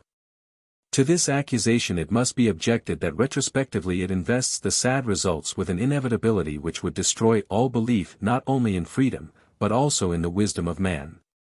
Of course Hitler himself did not desire the end as it came. He often enough announced at the beginning that he was not out for the laurels of war but that he would like to devote the rest of his life to peaceful constructive work. From a truly objective point of view, one can reproach him only for not having limited his aims when he could no longer believe in their achievement by peaceful and humane means. If by such means only those are to be understood which renounce force of any kind, then there would have been no need for him to go his own way and seek a new solution. A certain play with force, as long as it did not get out of hand, will, therefore, have to be conceded to him. Where it got out of hand can only be determined, for lack of other proof, by the results which he actually caused with his policy. He certainly did not foresee and intend the bad results. However, it must be considered his fault that he did not accept the lesson of his failures but allowed himself to be goaded to still greater extremes. But how much of this guilt can and may be charged also to his followers? Whoever did not reject Hitler's methods, and thereby him personally, from the very beginning as illegitimate, found it difficult to recognize where the political aims set by Hitler ceased to provide justified reasons for his measures, and where beyond that the policy became a crime. The dividing line in this respect was from the standpoint of the purely German legal conception probably considerably different from that of other nations or even the world. For the latter, for example, were hardly interested in the maintenance of the Weimar Constitution and the basic rights granted by it to the individual German. Its violation, therefore, up to the Second World War has never caused other states to intervene with the German government. On the other hand, once the war had broken out, the Germans were forced to put German interests above their sympathy for members of other, especially enemy, states.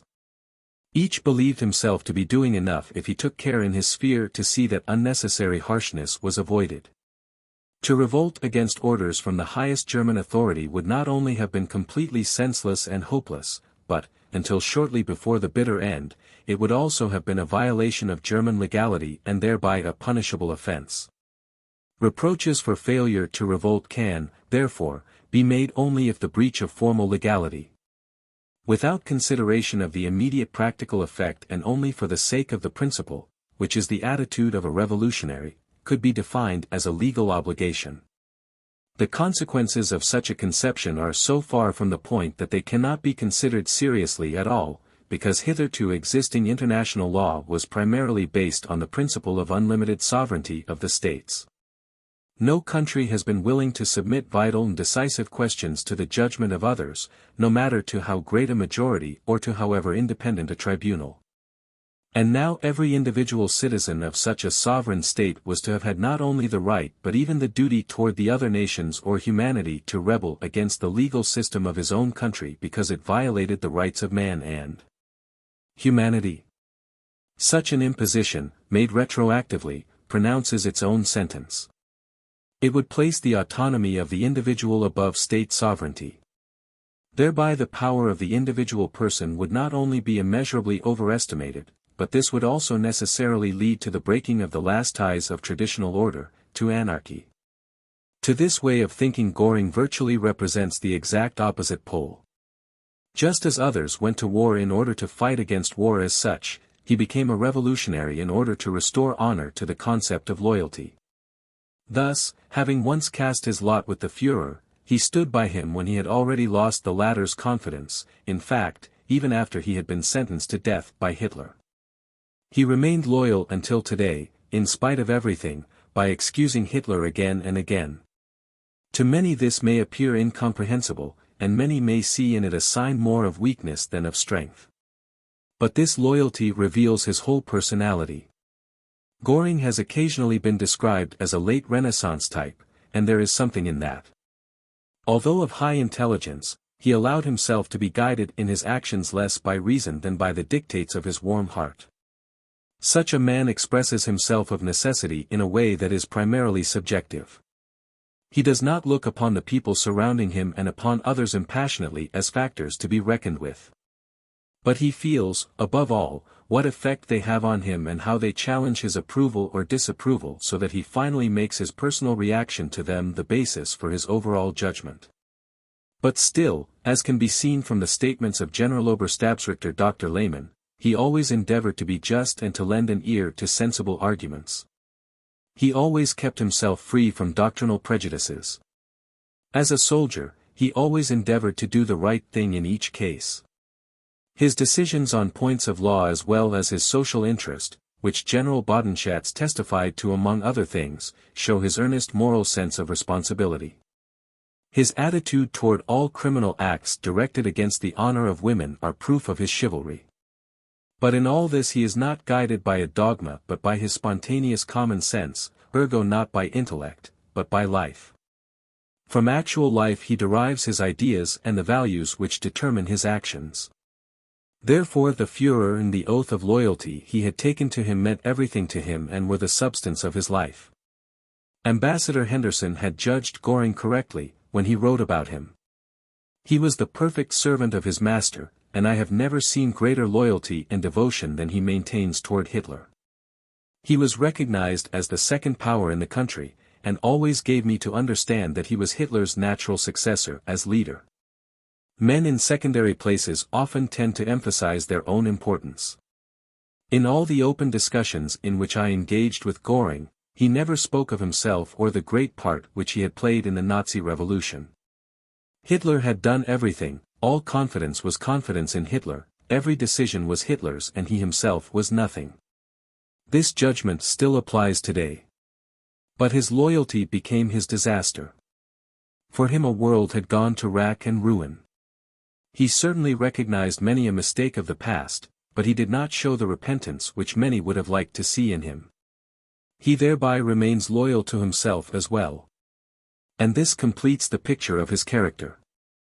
In a period still threatened by chaos, in which men are again searching for a firm foundation for life, the positive value of such loyalty should not be ignored. The President, Dr. Seidel, I understand that you have not had your speech translated into any of the languages. Is that so? Dr. Seidel, Mr. President, I told the General Secretary yesterday the reasons which made it impossible to have the speech translated. However, I have given the language division the text in German, and I was told that the German text would be a big help in carrying out the translation as quickly and as accurately as possible. The President, well, the tribunal has already pointed out to you, many days ago, that it is very inconvenient to them not to have a copy of the speech before them. If you propose to make a speech, they will do the best they can to appreciate it. It makes it very much more difficult and very much more inconvenient not to have the speech translated. Dr. Seidel, I shall see to it that the translation is made as quickly as possible for the case of the defendant Frank. The President, very well. Go on. Dr. Seidel, Mr. President, gentlemen of the tribunal, when in 1918 the German army, after more than 4 years of heroic struggle, laid down arms, this was done in confidence of the assurances repeatedly given by President Wilson in 1918. In his speech before Congress on January 8, 1918, the President of the United States of America, in 14 points, had demanded among other things. The President, interposing. Dr. Seidel, the tribunal has already intimated, as you must know, that the question of the 14 points and the question of the justice of the Treaty of Versailles is irrelevant. They do not propose to listen to it. You have been told that before, and many documents have been rejected which dealt with this subject. Dr. Seidel, Mr. President, I do not intend to comment on the question of whether the Versailles Treaty is just or not. The point is this, the prosecution have submitted the Versailles Treaty in evidence. They made the Versailles Treaty the main point of the indictment, especially as concerns count 1 of the indictment. My investigation aims at the following: first, was the Versailles Treaty formed legally? Second, the President, I spoke only of the injustice of the Versailles Treaty. But it is even more irrelevant to question whether the Versailles Treaty is a legal document or not. We do not propose to listen to your contending that the Versailles Treaty is not a legal document. There are plenty of matters which are of material moment for your client which you have to discuss before us, but that is not one of them. Dr. Seidel, Mr. President, I cannot leave the tribunal ignorant of the fact that the Versailles Treaty and its consequences, especially the causal relationship with the seizure of power by National Socialism, form a considerable part of my speech, and it will be. The President, Dr. Seidel, I have told you that the tribunal will not listen to your contending either that the Versailles Treaty was not a legal document or that it was in any way unjust. On those topics we do not propose to hear you. Dr. Seidel, then I must construe the attitude of the tribunal to mean that I will not be permitted to speak of the consequences of the Versailles Treaty. and particularly about the connection which these consequences had with the rise of the National Socialist Party and with the seizure of power by Adolf Hitler and the co-defendants. The President, look.